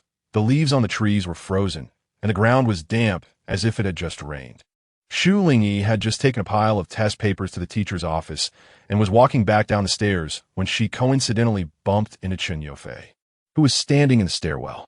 Meeting his gaze, Shu Lingyi nodded at him, and as she approached, she handed him a chocolate bar. "I just got this from the teacher. You can have it." Chun Yofei reached out to take it, his fingers brushing against her cool fingertips. Feeling like the floodgates had opened, waves surging within him, but his expression remained unchanged. Shu Lingyi waved at him. "I'll head back to the classroom first." She pulled her chin back into the white turtleneck sweater, her smile faint, like a fleeting moment of a blooming flower, gentle enough to make one reluctant to look away. He Qianni and the others rushed down the stairs like locusts. There was no time left. Hurry to the cafeteria. "Damn, Brother Fei, how do you have food?" "If you don't mind." Never mind, I'll go buy something else." Chun Yofei cast a light glance and turned to head downstairs, still holding a chocolate bar in his hand. Chapter 8. A classmate who hadn't been in contact for a long time came to find Shu Lingyi, asking if she knew about the post on the forum. Perhaps it was because a female teacher had mentioned her in front of them. The classmate kindly reminded her about the post and then sent her the link. "That's you. If you can find someone, get him to solve this issue. Otherwise, it won't be good for your reputation." Shu Lingyi thanked them, and the other party chatted with her for a few more minutes before logging off. Shu Lingyi felt a bit unfamiliar with this name, but after thinking carefully, she could still remember who this person was. She flipped through the groups in her QQ, and in a group called Class A of Ingang, she saw Chi Yu's name. The malice of the post was very obvious. The ID was Udage, as if he no longer bothered to hide it, not afraid at all that others would know who was behind it. The main post was filled with frivolous remarks, all directed at Shu Lingyi. Some people were skeptical, presenting fabricated examples and welcoming others to contribute. Although the post was quite old, it still garnered a lot of clicks and replies, because occasionally someone would bump it up. Zhu pushed Shu Lingyi, who was staring blankly at her phone, saying, "What are you looking at? Class is starting." She put away her phone and forced a smile. During the following class, she rested her chin on her hand, her thoughts not in the classroom. On the day of the final exam, it was raining and everyone rushed to school with umbrellas. Breakfast had turned cold by the time they got to the classroom. However, on Shu Lingyi's desk, there was hot milk, a sandwich, and a small box of cherry tomatoes. Zhu sighed, "So abundant, really abundant." She wiped her wet rain gear with a tissue, looking helpless. The person in the back seat had arrived earlier than them and was nowhere to be found at the moment. Shu Lingyi had told Chen Yufei before that he didn't need to bring her food every time, but the boys usually replied, "Either eat it or throw it away." She left the milk and cherry tomatoes, but put the sandwich in Chen Yufei's desk and turned to inform him on WeChat. She had already eaten a main meal at home before coming to school, so to avoid waste, it was better for him to eat the sandwich himself. After receiving her message, Chen Yufei sent back an okay gesture. This way, he wouldn't just throw away the things she returned. "Ah, it's so cold. Quickly note down this formula. It might be on the test later," Zhu urged, hugging a hot water bottle. They were about to face the morning exam, and on such a cold day, they either held hot water bottles or hugged hot water bags to get through it. After all, it wasn't so convenient to take exams in other classes. Teachers usually opened the windows to keep the air circulating, and the heating was turned off. Shu Lingyi prepared hot water for her and brought enough warm gear for herself. Zhu, like a mother hen, reminded Pin, remember to take your pencil case. And the calculator. Shu Lingyi smiled, knowing. Chen Yufei entered through the back door, a cold and damp aura surrounding him, causing Shu Lingyi, who caught a whiff of the cold rainwater, to shiver. The boy immediately stepped back a bit, keeping his distance. With her nose slightly red and her eyes watery, Shu Lingyi softly said, "It's time for the exam. Make sure you have your pen. Don't forget your things." She kindly reminded him. After today, they would be on break. It would be a while before they saw each other again. Chen Yufei's gaze fell on her. Before leaving, Shu Lingyi asked, "Did you have breakfast?" Chen Yufei raised an eyebrow and deliberately replied, "No." Shu Lingyi's expression softened as she remembered the extra sandwich, saying, "Then make sure to eat it." At the door, Zhu was urging them. Chen Yufei's eyes showed a flash of annoyance at being interrupted, which quickly disappeared. Though he wasn't hungry, he still took the sandwich with him and finished it a few minutes before the exam. The winter chill made Shu Lingyi speed up her writing. With only 20 minutes left until the exam, she packed her things and submitted her paper. The remaining students in the classroom sighed as they watched her back and continued writing. Outside, Zhu was happy to see her come out, grabbing her wrist. "It's just the afternoon left. Let's go to the cafeteria." Going to the cafeteria early meant fewer people and no long wait for food, plus no crowding. Shu Lingyi nodded. She wasn't too hungry, but she would accompany Zhu. "Your cultural score can stay like this, right?" Zhu pulled out her phone and flipped to WeChat while saying. Smelling the coolness in the air, Shu Lingyi wasn't too sure. After thinking for a moment, she replied, "But for Mingda, the score needs to be higher. I need to work a bit harder." Zhu shook her hand. "It's still early, no need to rush." In the cafeteria, they saw He Tianyi and Chen Yufei, who had also submitted their papers early. The two looked over and greeted them. "What do you want to eat?" Chen Yufei asked. "I want to eat everything." Zhu scanned the cafeteria, wanting to try everything. He Tianyi reached out to ruffle her hair, and the two started joking around again. "Let's eat." Winter is when you need to keep your energy up. The boys had a higher consumption rate.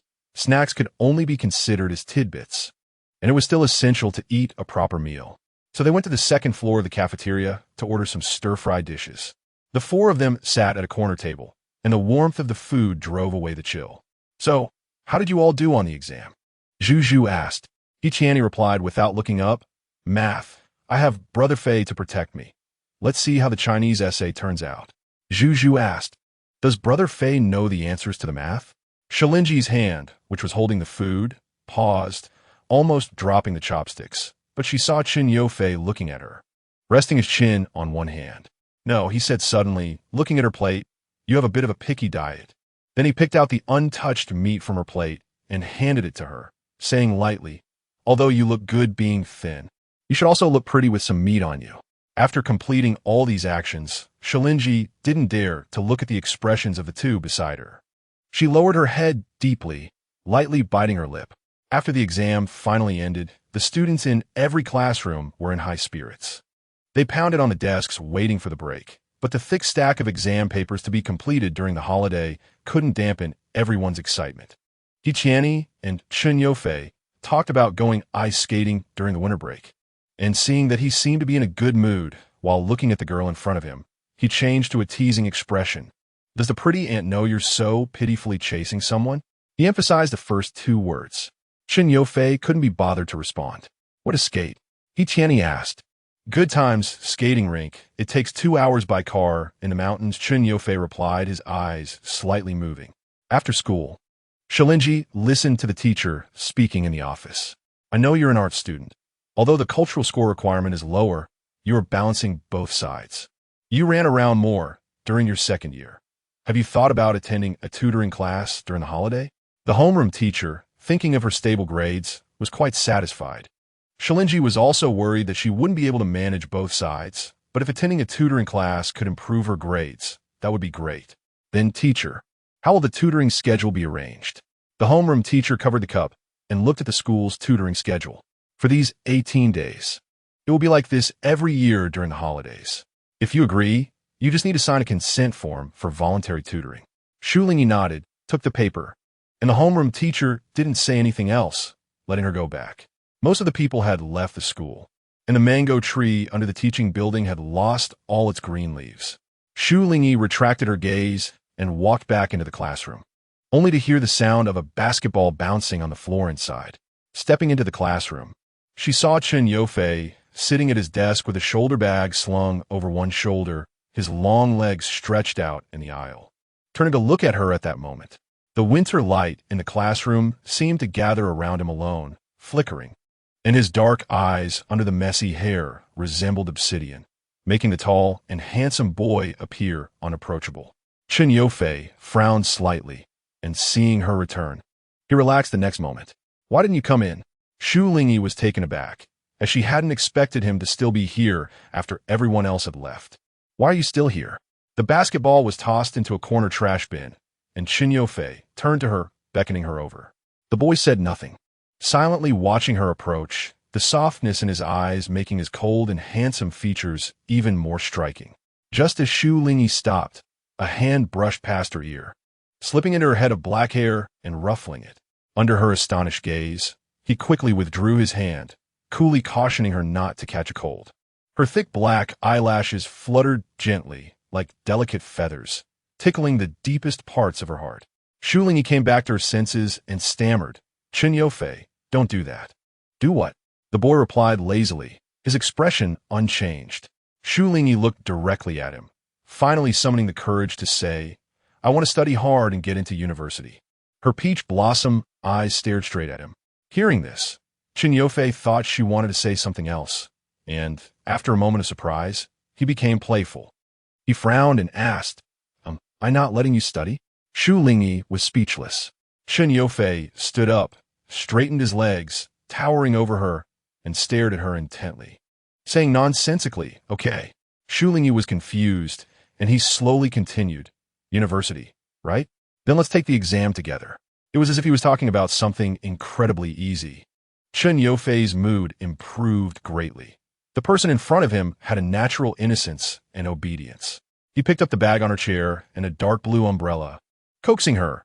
In a few days, there's an event at the ice skating rink. You can go with me, and I'll come pick you up then. It's important to balance work and rest, you know? This was perhaps the most Chun Yofei had said in a day when he hardly spoke at school. Shu Lingyi didn't know how to refuse him, and just said she wouldn't go. In a hurry, she even brought up the tutoring classes. Who knew Chun Yofei easily dismissed that, nodding knowingly and arrogantly, yet helplessly saying, the day of ice skating isn't during tutoring time. Then he slowly added, I also have the agreement. Shu Lingyi. Chapter 9. On a morning without classes, Shu Lingyi woke up as usual. The warmth in the bed was clingy, and the eye mask she had worn the night before had unknowingly fallen to one side. In the room, Lu Shu was trimming flower branches, humming a little tune, looking content. The sound of food boiling in the kitchen echoed. Shu Lingyi came out after washing up, Mom. Lu Shu's opera was not yet finished, singing about ambitions to pull the stars from the galaxy while harboring a snow blade to eliminate treachery.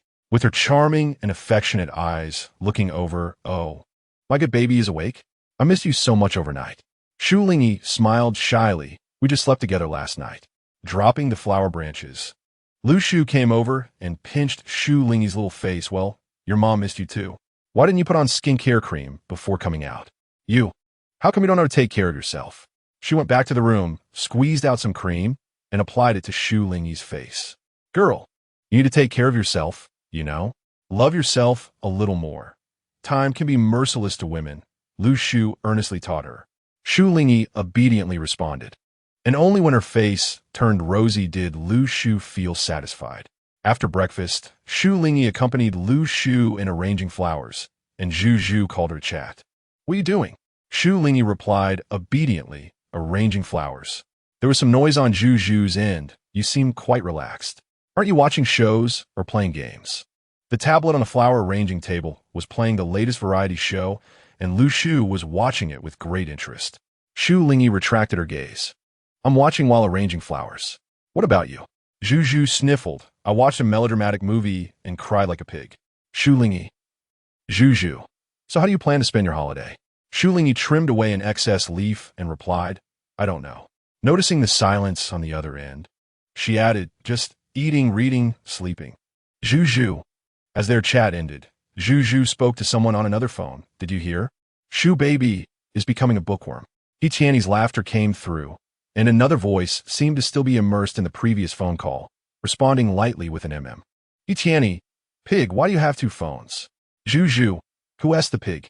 The pig is your sister. He Tiany, hey. The pig's sister who cried like a pig. Zhu Zhu. During tutoring class, Zhu Zhu took out two phones, angrily saving He Tiany's contact from the smartphone to the old phone, then blacklisting him on the smartphone. Shu Lingyi watched her busying herself and worriedly asked, What's wrong? Did you have a fight with him? Zhu Zhu laughed angrily and touched her naive little face. One day, I dreamed he turned into an old man. So it's just right to stay in the old phone. Shu Lingyi saw the glint in her eyes and couldn't help but nod, understanding that as long as the two weren't really fighting, it was fine. Well, you two get along. What getting along? He Tiany walked in and sat down in front of Zhu Zhu. Another tall figure came in, bundled up against the wind and snow, a black scarf covering half his face, enhancing his aloof and handsome demeanor. Chun Yofei walked over and casually placed a candy on Shu Lingyi's desk, leaning down lazily to ask, What are you talking about?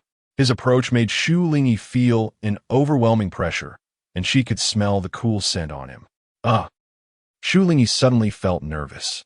In the front row, He Tiany was confused. Why did you blacklist me? Zhu Zhu, who blacklisted you? From now on, I'll only answer your calls on the old phone. He Tiany looked bewildered, protesting, Is this really all I'm worth? The call was made together with Fij. Why didn't you blacklist him too? Chun Yofei noticed Shu Lingyi's confused expression and shot a glare at He Tiany before he could say something wrong. This is not an old phone. He Tiany Zhu Zhu. Chun Yofei. It has no entertainment functions. It's a study phone. He casually concluded to He Tiany. It means I want you to study well. Zhu Zhu. Ha ha ha ha ha. He Tiany. Shu Lingyi smiled, realizing it might not be good, only pressing her lips together and covering her mouth with her fingers, unaware that this expression attracted even more attention. Chun Yofei pushed the candy in front of her ruffled her soft hair, withdrew his hand in a second. "Want a day? It's okay if you forget to bring it. I'll give you mine." Shu Lingyi stared at him in shock, a faint blush spreading across her fair face. Someone in the class group was asking if anyone wanted to plan a group activity. The grade report was still posted in the group files, and Shu Lingyi downloaded a copy to look at with Zhu. The names of the top scorers on the overall score sheet were too eye-catching. Shu sighed. If it weren't for extraordinary talent, he must have secretly studied hard without us knowing. Shu Lingyi's gaze fell on that line of scores. Aside from losing some points in Chinese, the rest were surprisingly all high levels. Chen Yofei casually glanced at his grades. His attention focused on another name. There was one person between him and Shu Lingyi in the rankings, but the distance was still considered close. Zhu remained the top of the class, while He Tianyi was still among the lower ranks, but within the top 15. You clearly play games every day and don't study at all. Yet you can still score like this. Is there some secret? Zhu kicked He Tianyi's chair, asking arrogantly. He Tianyi, having rested for a few minutes, looked like he could barely keep his eyes open. You only see me playing games and not studying, but you don't know that I sometimes study hard behind the scenes. Chen Yofei looked at Shu Lingyi with a playful expression and said, I smoke, drink, and play games, but I'm still a good boy. Shu Lingyi. He leaned in closer, his captivating appearance magnified in her view as he gently dropped a line. Can I be worthy of you? When the results came out, Chen Yofei further solidified his privileges with the homeroom teacher. No one thought his grades were copied. Even those who had been in the same class with him in middle school would come out to speak a few fair words, if anyone doubted. To be honest, his problem-solving thinking was quite peculiar. Once you saw his test papers, you'd know he had his own style, and it couldn't be copied anyway. If he didn't mess around so much and studied a bit harder, he might be even more terrifying. Shu Lingyi closed the group chat with mixed feelings, but a flame ignited in her heart, spurring her fighting spirit. Under the night lights, moths fluttered about. As Shu Lingyi walked home, a boy behind her slowly followed to escort her. A small footprint was left on the white ground, followed by a larger footprint filling it in, continuing all the way to where the snow was thinning. In the small courtyard, Lu Shu was taking care of the plants as usual. When Shu Lingyi appeared, the focus of her care instantly changed. Why are you washing your hair so early in the morning? Just like your father. Shu Lingyi wiped her hair with a towel. Mom, I can do it myself. Lu Shu brought breakfast from the kitchen and sat by the dining table, smiling as she watched. After Shu Lingyi finished drying her hair, she first drank a cup of hot milk. Mom, when will Dad be back? Due to Xu Zheng's job, he rarely came home, and Lu Shu, as a semi-housewife, also managed a restaurant. With a gentle tone, she replied, Soon, he can celebrate the new year with us this year. Because of Xu Zheng's job, he was often away from home, which was how his ex-wife divorced him. No one would have expected Lu Shu, who seemed restless, bold, and had the aura of a strong woman, to tolerate such an infrequent marriage, quietly raising and caring for her daughter while patiently waiting for her husband to return home. Shu Lingyi noticed that her mother's eyes would soften with a gentle light whenever her father was mentioned, probably a kind of happy feeling. Outside, snowflakes floated lightly while indoors. It was warm like spring. On the day they were to go to the ski resort, Lu Shu packed some food into Shu Lingyi's bag.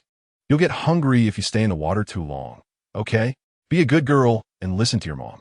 You can share it with your friends on the way. Shu Lingyi glanced at her backpack. The Ziploc bag contained small bread and snacks. I've tasted these for you. They're all pretty good. Lu Shu smiled and asked, By the way, are there any boys going along? Shu Lingyi froze for a moment, stammering. Lu Shu smiled quietly and patted her back. All right, my daughter is so beautiful. Those boys should have good taste. But I don't want to become a grandmother too soon. Shu Lingyi's face turned red, Mom. After meeting Zhu at the agreed location, Zhu stared at her. Why is your face so red? Shu Lingyi awkwardly turned her gaze away. It's the heating. Zhu, wrapped up like a meatball. Why do I feel like I could wear another layer? Shu Lingyi. The phone rang, and Chen Yofei's voice came through. Where are you? It was the first time Shu Lingyi received a call from him. She looked at the name on the bus stop sign and mentioned the location. Don't hang up, Chen Yofei instructed.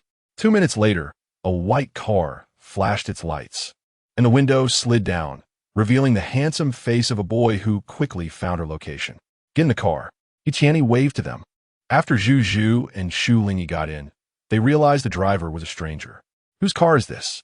Zhu whispered, which made Tianyi laugh out loud. Shu Lingyi was also curious. Tianyi replied in a relaxed position, "Isn't it because the weather is bad? Brother Fei didn't want to drive himself for safety. So he rented both the car and the driver. Looks like this year's New Year red envelope is quite generous." Chen Yofei told her, "Next time, I'll drive you to other places." Shu Lingyi refused. "No, you don't have a driver's license." There was a hint of concern in her tone. Chen Yofei didn't seem discouraged, his eyes glimmering as he said lightly, "There are ways to drive without a license. Beginners can still drive well." Tianyi struggled to hold back his laughter, while Zhu looked at Shu Lingyi as if she were a naive girl. The two tacitly chose not to interrupt them. When they arrived at the ski resort, Shu Lingyi realized that they were not the only ones who came to play in the middle of winter. The scene of endless white snow felt like stepping into a painting, with silver flowers adorning everything, and the sight of snow gently falling from the trees was breathtaking. "Wow, this is amazing," Zhu exclaimed. Tianyi chimed in, "Wow, this feels great." Chen Yofei and Shu Lingyi. The group discussed how to play. There was an ice rink inside, and outside they could ski, with plans to soak in hot springs later. "Wow, this is really great." Shu Lingyi nodded in agreement. The lively atmosphere infecting her, excitement reflected in her gentle eyes.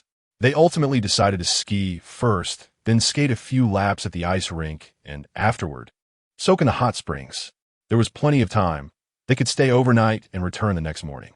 "But what if we didn't bring swimsuits?" Zhu and Shu Lingyi asked in confusion, worried they might not be able to soak. Tianyi shrugged. "No big deal, they sell them here. We can buy them when we get there." Chen Yofei walked beside Shu Lingyi, naturally slipping a piece of candy into her hand. "From now on, whenever you eat candy, think of me." Shu Lingyi looked at him. Chen Yofei added, "To you it will taste sweet." Chapter 10. The ski resort was crowded, and the thick snow was particularly addictive to play in. "Wow, it's so cold." Zhu trembled a bit after being out for a while. Tianyi touched her hand. "You're wearing enough. How are you still cold?" He felt himself, preparing to take off a piece of clothing to give her. Zhu glared at him. "What are you doing?" Tianyi replied nonchalantly, "Aren't you cold? I'll give you a piece of clothing with my body heat. It will warm you up." Zhu. The enthusiastic boy was promptly stopped. Shu Lingyi rummaged through her bag, took out a package, and handed it to her. "Use this. It's very warm." Tianyi took it and opened it, revealing 12 pieces inside. "What is this?" Zhu's eyes lit up. "Warm packs." "Ah, Shu baby, how are you so amazing? I almost forgot to use the wisdom of the cold-sensitive people." Tianyi was confused, looking at Chen Yofei, who was watching them with his arms crossed. What were they talking about? He actually couldn't understand. Chen Yofei didn't even give him a glance, explaining, "It's a kind of body warmer." Tianyi still looked confused. "Warm what?" Chen Yofei replied lightly, "Just think of it as a sacred object of the tribe."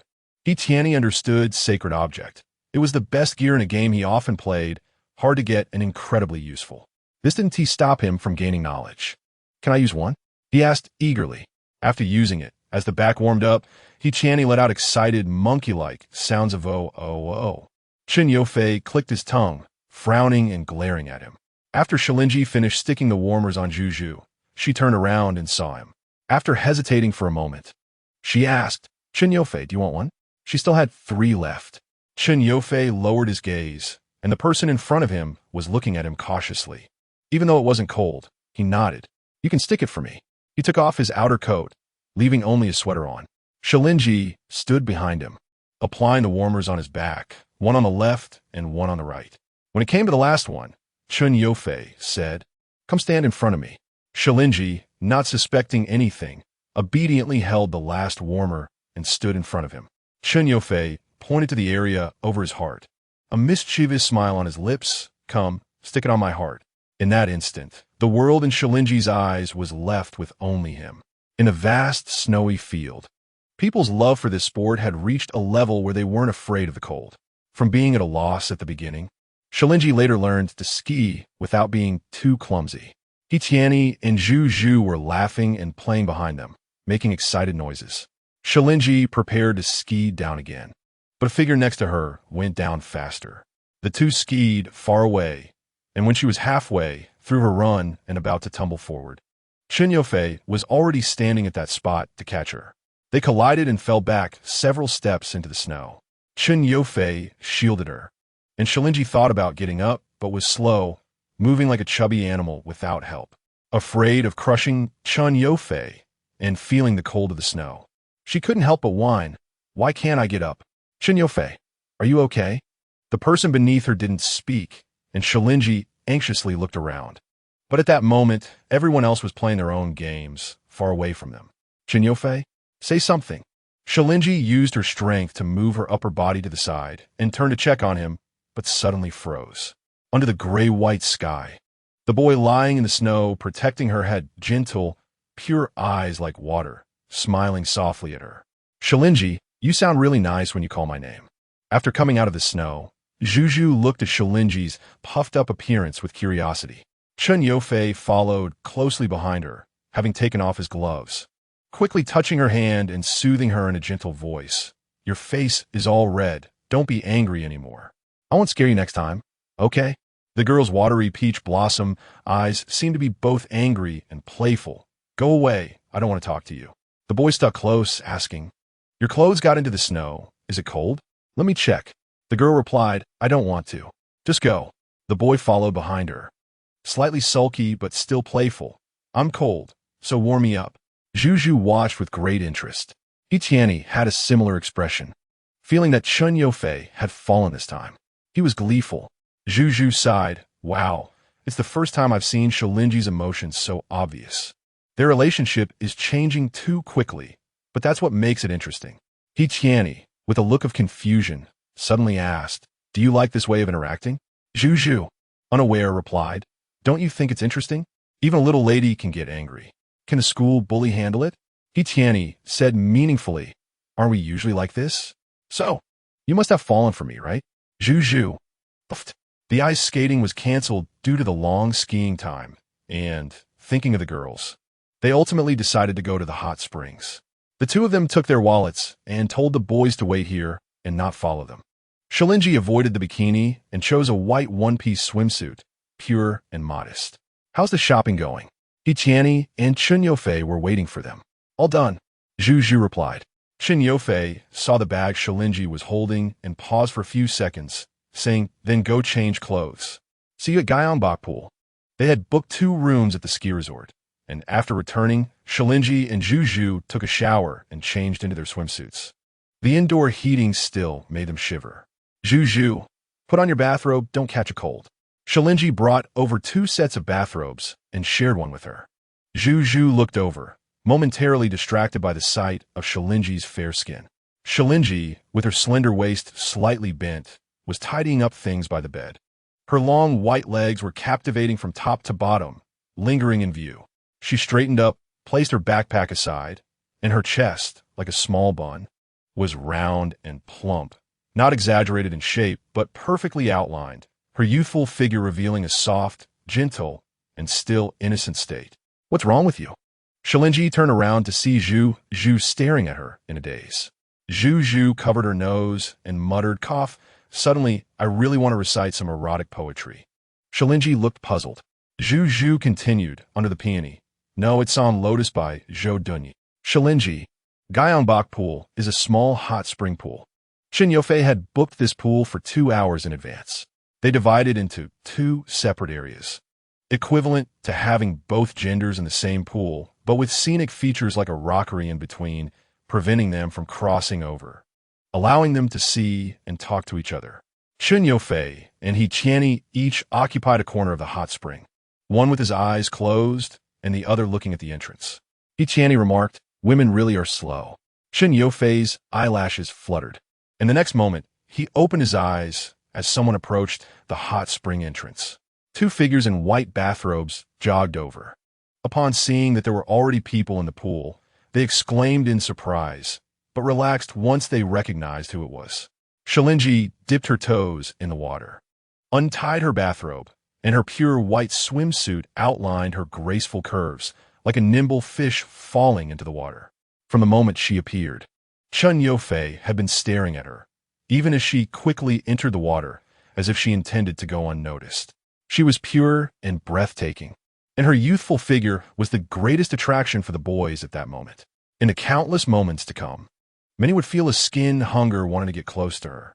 He Tianyi and Zhu Zhu exchanged some banter and ended up splashed with water. He turned his head, and Chen Yufei, leaning against the pool, had a different aura than his previous laziness. This small pool isn't enough for me to swim in. This rockery is really in my way, He Tianyi said. Chen Yufei listened to his comments, lowered his hand that was covering his eyes after a moment, cleared his throat with a slightly hoarse voice. What else do you want? He Tianyi replied nonchalantly, just go over. He paused, looking back at Chen Yufei, and with a knowing expression that only men understand, asked, you aren't getting hard, are you? He pointed towards the direction opposite the rockery and looked down, his meaning clear. Chen Yufei glanced at him out of the corner of his eye, his expression calm. Do you have a problem? He Tianyi reacted quickly. What problem would I have? Chen Yufei took a towel from the side and wiped the sweat from his forehead. His dark eyes fixed on that white figure as he said in a low voice, then why are you talking nonsense? The two exchanged middle fingers and fell silent, mutually listening to the voices of the two girls over there. After getting into the water, the chill on Shu Lingyi's body instantly retreated. The hot spring was so comfortable that it made one want to sink into the water. Zhu Zhu followed, right after, splashing water as they both unconsciously sighed in enjoyment and then exchanged smiles. That He Tianyi is just a plain chicken. His body isn't that great either. Discussing boys' physiques is as normal as discussing girls' appearances, Zhu Zhu said, her gaze drifting towards the other side, looking shy as if she were worldly wise. Influenced by her words, Shu Lingyi glanced over at He Tianyi. His physique was that of a tall, lean youth, but his pale skin made him appear slightly weak. Zhu Zhu stroked her chin to evaluate, but after looking for a while, he's not bad. His waist and abdomen have some definition. Shu Lingyi awkwardly averted her gaze, which just happened to land on Chen Yufei. A boy leaned against the pool, one hand resting on it, the other raised to cover his eyes. The line from his jaw to neck taut, revealing a wild sensuality of a youth transitioning into adulthood. Zhu Zhu quietly asked, don't you think Brother Fei looks appealing, strong, and powerful? Shu Lingyi was momentarily stunned, almost nodded, but then looked at Zhu Zhu in surprise and embarrassment, saying, why are you like this?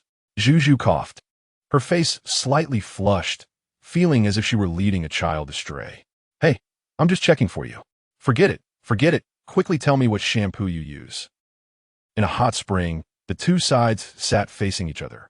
The white mist blurred the boys' faces, and the hazy atmosphere exuded a hint of romantic fantasies. Outside, the vast snowy scene contrasted with the lively spring-like ambience inside. Chapter 11. As the evening sky threatened snow, the four of them got out of the water and returned to their room to change clothes, agreeing to have a hot pot at the restaurant in the skating rink.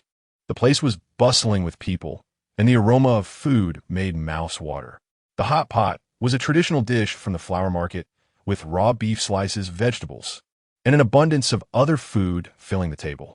Chen Yufei mixed 2 bowls of sauce, but He Tianyi reached out and slapped his hand away with chopsticks.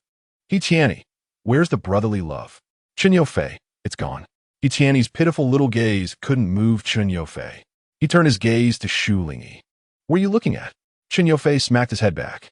He Tianyi sighed. Am I becoming a concubine? Shu Lingyi coughed, almost spitting out her tea. He Tianyi laughed and dodged. I used to enjoy this treatment alone. The house finally has a mistress. My heart is so relieved. Chen Yufei pressed his hand against He Tianyi's head and pushed it down onto the table, saying to Shu Lingyi, he's a pig. He Tianyi, is there such a beautiful pig, like me? Shu Lingyi watched this scene, a playful banter among boys, inexplicably warm, making her smile. That evening, Lu Shu called, sweetheart, is the skating rink fun? Have you eaten dinner yet? Shu Lingyi obediently replied, it's fun. We're having hot pot, Mom. Lu Shu was watching a variety show on the other end. Laughter could still be heard from the phone. That's good. Hot pot warms the stomach. Sweetheart, send me a photo so I can see. That way I can sleep tonight. Shu Lingyi nodded, realizing the other person couldn't see her. She said, okay. Lu Shu, give me a kiss. Shu Lingyi moi. After hanging up the phone, Shu Lingyi looked up and saw the 3 at the table were quiet. each with different expressions looking at her. Tianyi said, dumbfounded, "Wow, Brother Fei, your wife is so cute." Zhu, overflowing with maternal love, hugged Shu Lingyi. "Baby Shu, come give me a kiss." "Moi." "No, no." Shu Lingyi's face instantly turned red as she explained. Chen Yufei looked at her with burning eyes. A hint of a smile, sitting slightly to the side of Shu Lingyi. When she was on the phone, all three of them fell silent. Chen Yufei heard not just the kiss, but also the term sweetheart. After dinner, Zhu wanted to see the night view. The night scenery on the mountain was different from during the day, looking down from the peak. The dim yellow lights made the snowy ground appear like a hazy landscape in people's hearts. Chen Yufei sat beside Shu Lingyi on a long bench. "Want to take a photo?" Shu Lingyi hesitated now. "It's so dark." Chen Yufei smiled and, without saying another word, pulled her up and took her to stand under a streetlight. This spot was just right to capture both the large and small scenes. He said, "Stand still. I'll take your picture and send it to your mom." Shu Lingyi felt her face warm up, recalling what had happened during dinner. Thankfully, the cold wind gently blew against her face, allowing her to softly exhale, gradually calming her inner thoughts. "Is it ready?" Chen Yufei stared at his phone for a moment, stepped forward to her, put his hand on her shoulder, and said, "Don't move. Let's take one together." His handsome face, illuminated by the light, cast a shadow of his eyelashes on his eyelids as he pressed the phone button with determination. On the screen, a young man and woman in their prime froze in the photo. The tenderness of youth dripped like fragments throughout the passage of time. After taking a shower, Chen Yufei lay on the bed, closing his eyes for a moment before opening them to grab his phone and flip through the album. Zhu had created a WeChat group for the four of them, filled with many photos taken during the day. Chen Yufei scrolled through them one by one, saving the ones with Shu Lingyi alone, spending dozens of seconds silently admiring one. Tianyi lay on the bed, his fingers moving rapidly, chatting with someone. Chen Yufei downloaded a storage app and uploaded the images into the cloud storage software, then cleaned out his phone's album, leaving only one group photo from tonight. After Tianyi fell asleep, Chen Yufei turned off the light. In the long, quiet night, the boy tossed and turned several times. The cool, hazy light illuminated the white bedding, casting the shape of a young man, and everything returned to calm at dawn. During the new year, the flower market was filled with a strong festive atmosphere, with many flowers and plants displayed for people to appreciate.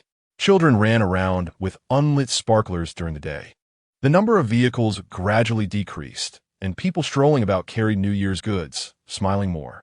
The end of Chang'an Street was lined with old houses, resembling historical buildings.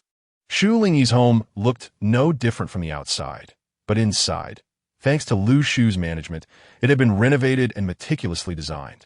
On the first day of a new year, not going out, Zhu sought out Shu Lingyi to chat. The two exchanged messages on WeChat. "Zhu, Tianyi told me that morning when we returned from the skating rink.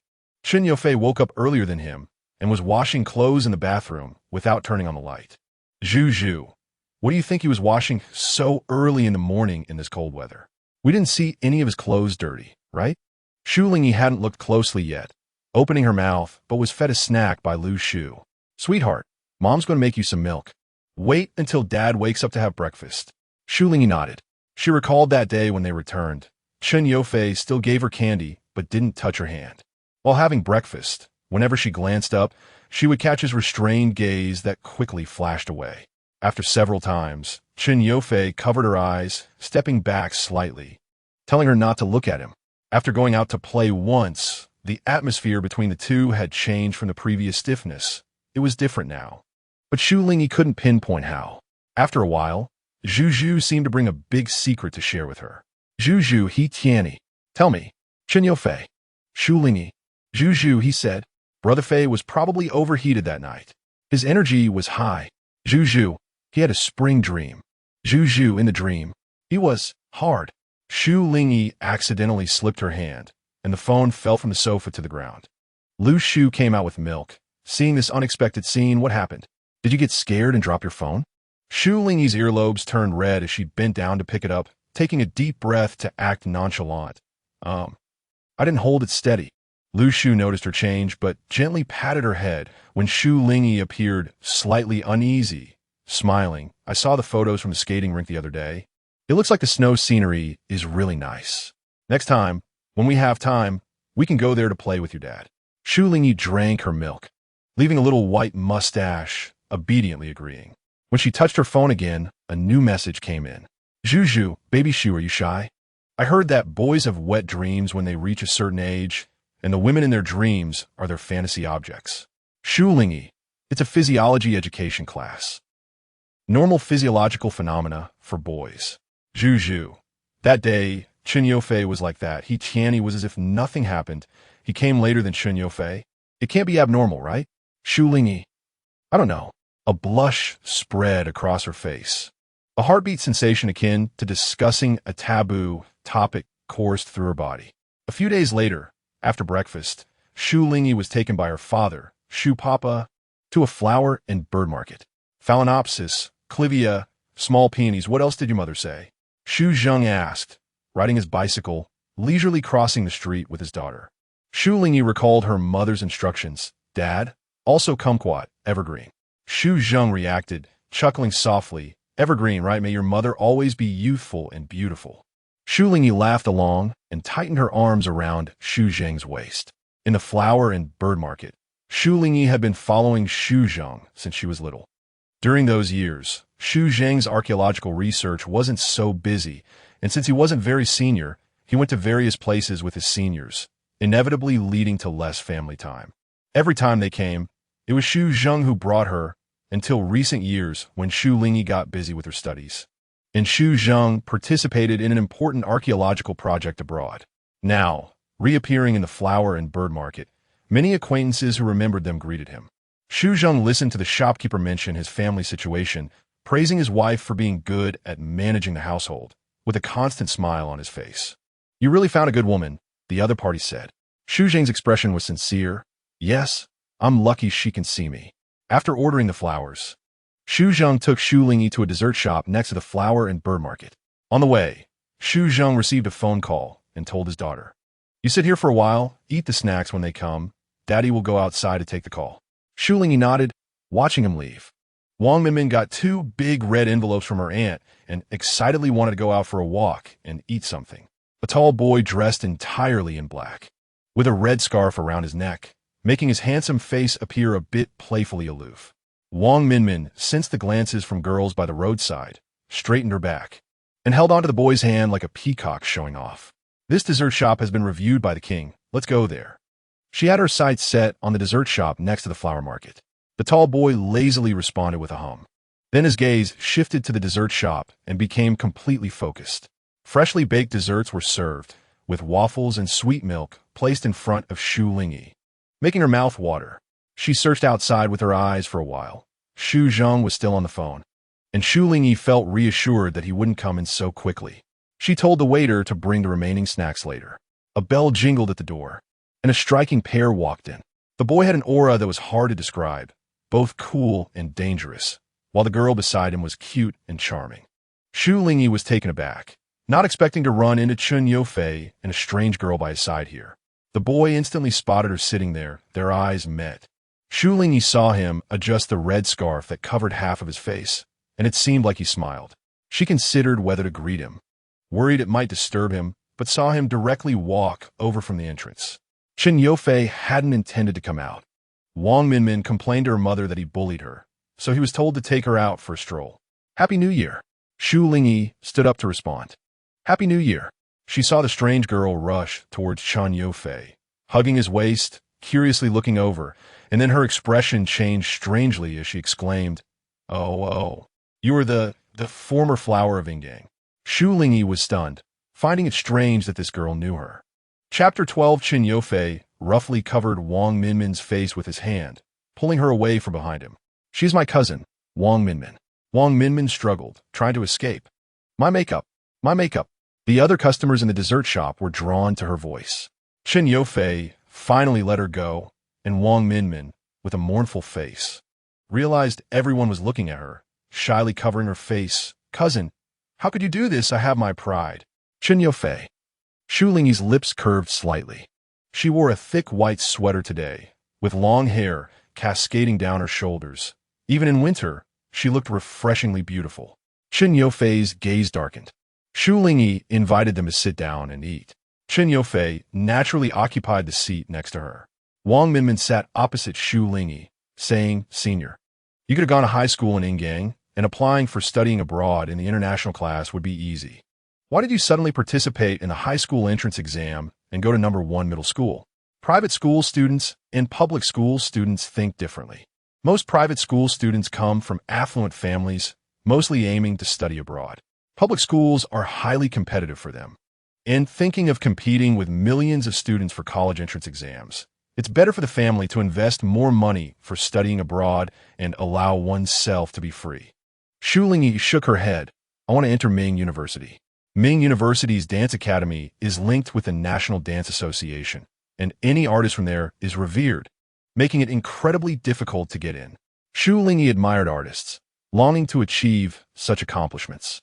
Wang Minmin gasped.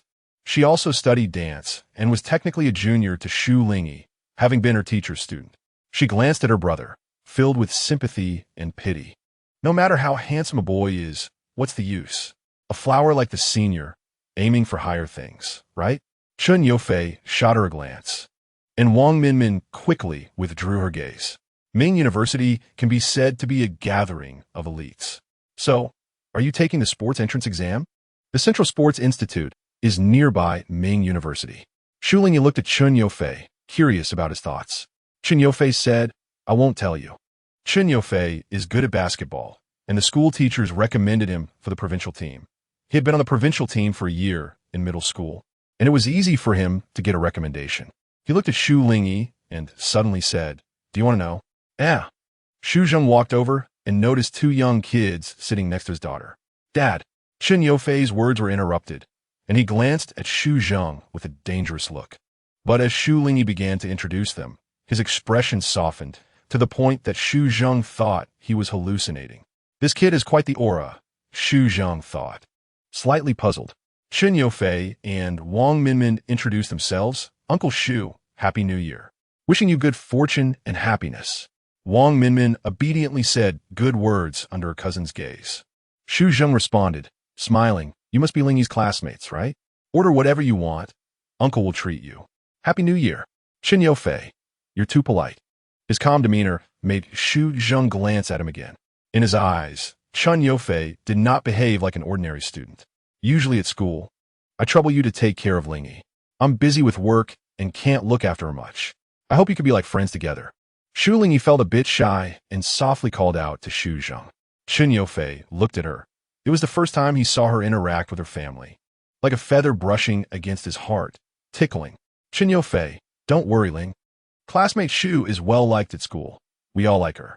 The weighted tone of his last words seemed meaningful, but Shu Papa couldn't pick up on it. Only Shu Lingyi, who was meeting his gaze, looked away. Wang Minmin, filled with sympathy for Shu Papa, made a mouth shape at Chen Yufei. Shameless. Chen Yufei shot her a glance, full of warning, and glanced at her phone on the table. Wang Minmin quickly picked it up. It was the latest version that her cousin bought for her after she helped him out last time. Yielding, Wang Minmin sweetly said, "Yes, Uncle Shu. You don't have to worry. Chun is a well-known, capable student in the eyes of the teachers at Yizhong, and he is also the captain of the basketball team. His grades are excellent, so you can rest assured." Shu Zheng smiled and replied, "That's very good. This young man is so outstanding. His future is limitless." Wang Minmin's ability to flatter adults was unmatched among the kids at home. She could turn falsehoods into truths, though she did embellish some things about her brother. It wasn't he entirely without basis, and she spoke with a clear conscience. Chen Yufei gave her an appreciative glance, smiling without a hint of embarrassment. "Shu Lingyi." Shu Zheng took Shu Lingyi out to sit for a while before leaving. Chen Yufei and Wang Minmin also went out together. The 4 of them said goodbye and went their separate ways. On the way, Shu Zheng reflected and smiled kindly, shaking his head. These 2 kids are something else. Shu Lingyi looked at him with confusion.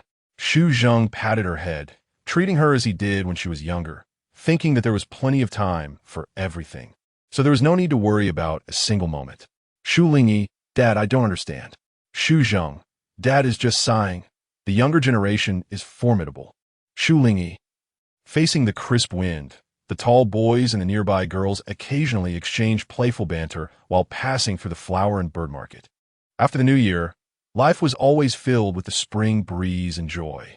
After school started, the blazing sun shone through, casting shadows of the girls' graceful figures on the rehearsal room floor. All right, that's it for today. We'll continue practicing next week. Goodbye, teacher. Shu Lingyi. Wait a moment. The girl called, turned back in confusion, her eyes filled with faint curiosity. Teacher? The things belonging to Teacher Zhang from the basketball team were left with me. I have to attend a meeting shortly, and it's urgent. Can you run this over to him? The dance teacher handed over an oiled paper bag containing documents. Shu Lingyi was momentarily stunned, but accepted it. The other party smiled at her. Thank you for your trouble. You're welcome. Gripping one corner of the oiled paper bag tightly, she changed her shoes and picked up a small bag of water. Following the dance teacher's instructions, Shu Lingyi left the rehearsal room. The afternoon sun was bright, and standing in the corridor, she could see the basketball court not far away. The sounds of basketballs bouncing and players shouting indicated that it was as lively as usual. She tiptoed to take a look. There were many people training, and she was unsure if she could find Teacher Zhang at this time. The basketball court was surrounded by a net, and to find someone, she would have to walk halfway around the court to get to the entrance. Shu Lingyi squinted slightly to see the situation on the court more clearly, and she spotted where the people were. There were very few girls on the basketball court, and when they attracted many curious gazes, Shu Lingyi had already stepped inside. Under a big tree, Teacher Zhang was giving a lecture, shouting, "What are you doing? Are your ears deaf?" A row of boys didn't respond to him. Teacher Zhang stepped forward and slapped one boy's face. "You little rascal. Come back to your senses. What are you looking at?" The boy in the front row replied, "Looking at a fairy." "Teacher Zhang, you're looking at a fairy like me, aren't you?" The other boys couldn't hold back and burst out laughing. Shu Lingyi awkwardly stood at a distance, calling out, "Teacher Zhang." Everyone turned their gaze towards her, and Teacher Zhang looked displeased, but the next second his expression froze. A hint of red appeared on his dark face, awkwardly. "Ah, you from Dance Teacher Kai's class?" Facing the pressure of everyone's gaze, Shu Lingyi stepped forward to give him the documents. "Teacher Kai asked me to hand this to you." As Teacher Zhang checked the documents, she said, "If there's nothing else, I'll leave first." Shu Lingyi hurriedly left the scene, not missing the sight of Chen Yofei standing at the edge, his gaze fixed on her. "Everyone has left. What are you still looking at?" The boys from the basketball team began to jeer. "You can't just look like that." Teacher Zhang, amused, replied, "I'm telling you, have some self-awareness. Do you think you're worthy? Get into the national team first. Only then will a fairy look at you, got it?" After saying that, his expression suddenly changed, and about you guys teaming up to fight, I haven't let that slide yet. Give me 100 frog jumps and push-ups. The basketball team erupted in wails. The basketball team is in despair. D. If the friend dies, the Taoist will not die. He scanned the crowd and fixed his gaze on the boy farthest to the left, pointing at him. "You Chen Yofei, as the captain, leading the fight, you better explain yourself clearly if you want to have a good life." The boy in the front row calmly replied, "Coach, there's no reason." After school, Shu Lingyi went on stage to wipe the blackboard, occasionally glancing back. A few scattered classmates were chatting, and she turned her head to write down the schedule for tomorrow. Two boys were discussing basketball, excitedly saying, "I can't stand those guys from Sanzhong anymore. They play so well. You're just jumping on the bandwagon. Only Chen Yofei and the others dare to do that. But no one knows why. Hey, maybe they messed with Chen Yofei. I heard it's related to his girlfriend." "What? His girlfriend?" Shu Lingyi paused, erased the wrong schedule, and rewrote it. She put the chalk back in the box and came down. The two boys returned their attention, sighing as they discussed something else. Back at her seat, Shu Lingyi packed her bag, unable to help but glance at the aisle next to her. Zhu was buying snacks at the snack shop, and He Qianni came over to accompany her while also collecting things for the classroom. "So, did you guys beat up Qiyu and Qiji from Sanzhong?" He Qianni took a big gulp of water, quenching his thirst, and casually said, "We did that a few days ago. We wanted to get him last semester, but couldn't catch him. He is slippery." After hearing the whole story, Zhu exclaimed, "No way. Does book baby not know yet?" He Qianni nodded. "I didn't tell her. Chen Yofei probably didn't either. Then the two exchanged glances. Shu Lingyi waited for Zhu Zhu and He Qianni to return, watching He Qianni pack up things for Chen Yofei. The classroom was left with only a few of them, and the campus felt empty, with only the echoes of basketballs hitting the ground. She slowly asked Chen Yofei, "What happened to him?" He Qianni looked puzzled. Shu Lingyi's expression turned serious. "I heard someone say he got into a fight. Is that true? Where is he now?" He Qianni's expression became subtle as he scratched his head. "Ah, you found out." "Yeah, he did. Are you looking for him?" "He was punished by the coach for an afternoon. He is still at the basketball court." Chapter 13. Chen Yofei was lying on the ground, drenched in sweat and panting heavily, looking up at the azure sky, with the clouds dyed in brilliant sunset hues. His tall figure resembled a statue.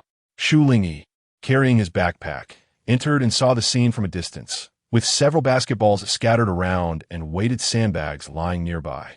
Chen Yofei's eyes moved slightly as he saw Shu Lingyi slowly walking over. He gazed at her, smirking nonchalantly. "Shu Lingyi, I help you deal with Chiyu. You won't dare to speak ill of you again." His smile had a hint of cold mischief, but the seriousness in his eyes was unprecedentedly gentle. Shu Lingyi recalled reading a book that said, "Youth is the most beautiful time for everyone. You can be reckless, unreserved, and shameless because you can never go back. Fighting is not good. You shouldn't fight anymore." Chen Yofei remained unchanged. "I've wanted to deal with him for a long time. I finally waited until school started." He smiled and said, "Shu Lingyi, I don't want anyone to bully you. No one can bully you." Shu Lingyi's expression shifted. She opened her mouth, unsure of what to say. What if he finds someone to come back and trouble you? Chen Yofei's tone was cold. He thought to himself. He appropriately swallowed the word at the end. With a smile, he asked, "Are you concerned about me?" Shu Lingyi replied, "Ma'am." Chen Yofei abruptly stopped speaking and looked at her. Shu Lingyi asked, "What?" Chen Yofei sat up from the ground, staring intently at Shu Lingyi. "Do you think that because I helped you, you feel touched and grateful?" Shu Lingyi's eyes were confused. Regarding Chiyu's matter, she originally didn't want to get involved and planned to ignore it. But after all, no one likes to be slandered, gossiped about, and spoken of randomly. Chen Yofei was silent for a few seconds, picked up a basketball, stood up, and threw it towards the hoop. His expression faded, looking no different from usual, as if the previous laughter had never existed. A soft hand grabbed him. Shu Lingyi looked up and said weakly, "Chen Yofei, is it wrong to feel touched?" Chen Yofei was taken aback. Shu Lingyi slowly continued, "I really appreciate you, not in a grateful way." "Thank you, Chen Yofei. You helped me." She slightly lowered her gaze to one of his fingers that had a Band-Aid on it. "But if my issues caused you to get hurt, I wouldn't feel good about it. I hope you won't act impulsively. Fighting is bad. Getting hurt is even worse." Chen Yofei didn't speak. Shu Lingyi paused for a moment, mustered her courage, and said, "I'm really worried about you." She slightly raised her eyes. The boy in front of her was looking at her, suddenly broke into a grin. "Shu Lingyi, isn't it better to be this honest from now on?" He abruptly pulled her into his arms, imprisoning her. "I can never resist you." In the empty basketball court, a sharp whistle sounded. A security guard pointed at them from a distance. "Hey, you students, let go." Shu Lingyi was startled, and Chen Yofei glared displeased at that direction. The school security guard approached, whistling, "No early dating. No early dating. What class are you from? Move."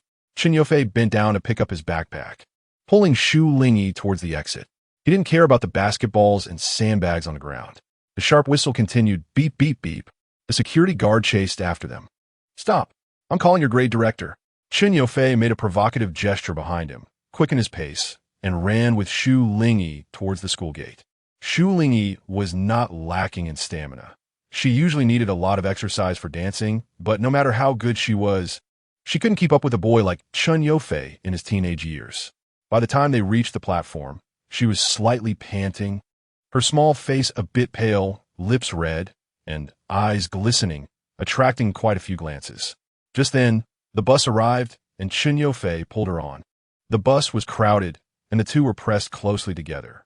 Chen Yofei found a corner seat, letting her lean against the window. He held onto the railing, wrapping her in his arms, also avoiding others from bumping into her. Their breaths gradually calmed down, and they began to recall what had just happened, both unconsciously smiling.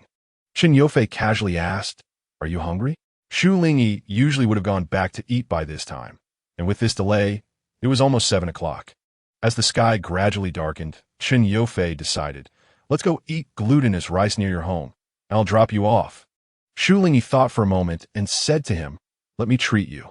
The owner of the glutinous rice shop greeted the customers as usual, noticing the two boys with smiles on their faces. "Young man, you brought a girl today?" Chen Yofei replied, ordering 2 servings and sitting next to Shu Lingyi. "This place has a great reputation." Shu Lingyi nodded. "I've heard of it." She sent a message to Lu Shufa, saying she would be eating out. Chen Yofei glanced over casually and asked about Shu Zheng. "How's your uncle doing lately?"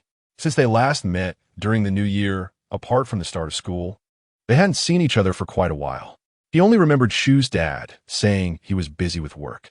Shu Lingyi replied, "My dad went to work. I heard there's been a major archaeological discovery in a northern city."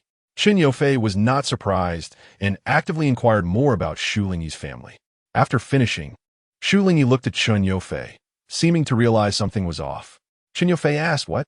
The two locked eyes until the owner brought out their food. The sweet little sausages were delicious, the green peas were soft and sticky, and the glutinous rice smelled fragrant. Chen Yofei watched Shu Lingyi eat. The bowl seemed too small compared to her face. "Eat slowly," he said. Shu Lingyi swallowed a small bite and responded, Chen Yofei continued, "This way we can stay longer." The street lights illuminated, vibrant and bustling. The two walked along the riverbank, listening to the sound of boat paddles slicing through the water, while water ducks quacked in response to the boatman's calls. This was Chen Yofei's second time sending Shu Lingyi home. Chen Yofei said, "And Xiao is your brother." Shu Lingyi was not surprised that he already knew. Even though he spoke suddenly, she naturally replied, "Yes." The air suddenly fell silent, which made Shu Lingyi feel uncomfortable. Chen Yofei broke the silence, apologizing, "I heard about what Yu said about you. It was inappropriate, which is why I hit him." Shu Lingyi nodded gently, "I know." "Thank you." He frowned slightly. "Stop thanking me all the time." Shu Lingyi replied. Chen Yofei clicked his tongue, showing no signs of anger, and said lightly, "Do you mind talking about it? I want to know." Shu Lingyi had nothing to hide at this point. They stopped by the roadside, looking at the boats on the river, enjoying the night scenery while waiting for the evening breeze. "My dad is in a second marriage. He was with Aunt Zheng in his first marriage. Aunt Zheng isn't Xiao's mother. Because my dad didn't have time to care for the family, they divorced early. Later, he married my mom, and I was born. When I was little, and Xiao and I didn't get along, he bullied me at school. He thought I and my mom took my dad away from him. Once at school, some boys locked me inside, deliberately taking the key while he and my mom were out playing with classmates. I fainted in the classroom and wasn't found until the next afternoon." Shu Lingyi spoke in one breath, and Chen Yofei could match the following events. "Perhaps seeing me so pitiful, my brother started to take care of me. As for the boy who bullied me, it was Yu. His dad pursued my mom when he was young, and since my dad was often away from home, it was just my mom and me at home. His dad came to find my mom once, but she didn't meet him. That's when the rumors started. He probably started disliking me from that time. Later, as we grew older, the kids began to develop normal aesthetics and understood the desire to be beautiful. I began to attract attention from others, which became overwhelming for me. So I went to Ingang and coincidentally had an agreement to act as a shield, not knowing their true relationship. Under the lights, Chen Yofei suddenly asked, "Which elementary school did you attend?" "Which class?" Shu Lingyi answered, "Ely Elementary School, Class 5. Chen Yofei exclaimed, "Damn." Shu Lingyi was puzzled. Chen Yofei, feeling somewhat defeated, said, "I was in Class 1. He remembered when he was younger.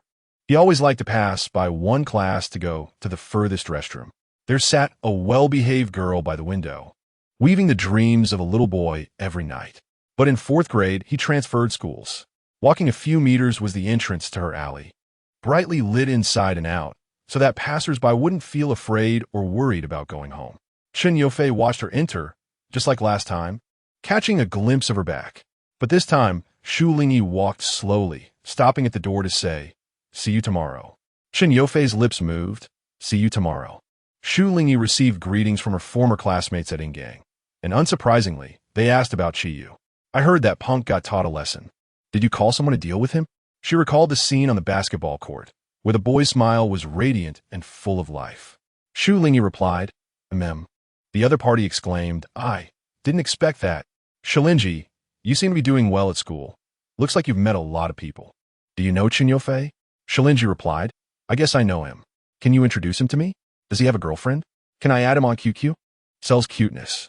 JPG Shu Lingyi glanced at her phone for a moment. "I don't have his QQ." She put down her phone and rested her head on the book Pride and Prejudice, quietly lost in thought. "You must know you have to know. Everything is done for you." During self-study class, Zhu rested her head on the desk, her shoulders shaking as she laughed until she was out of breath. Shu Lingyi said nothing. Zhu cupped her face and exclaimed, "Wow, you guys are so innocent. Even the school security guard are coming out. Ha ha ha." Shu Lingyi remained silent. It was Zhu who asked her to recount what happened that day in detail before she finally spoke. Zhu, trying to cover her tracks, said, "Oh, I was wrong." "You continue, and then? Did he take you home?" Shu Lingyi replied lightly, "No." Zhu asked, "Huh?" Shu Lingyi continued, "We went to eat, and only after eating did I go home." Zhu, is there a difference? You got me all excited for nothing. Shu Lingyi said leisurely, "The order is different. It kills my OCD." Chapter 14. Every Monday in high school begins with an inspection of appearance.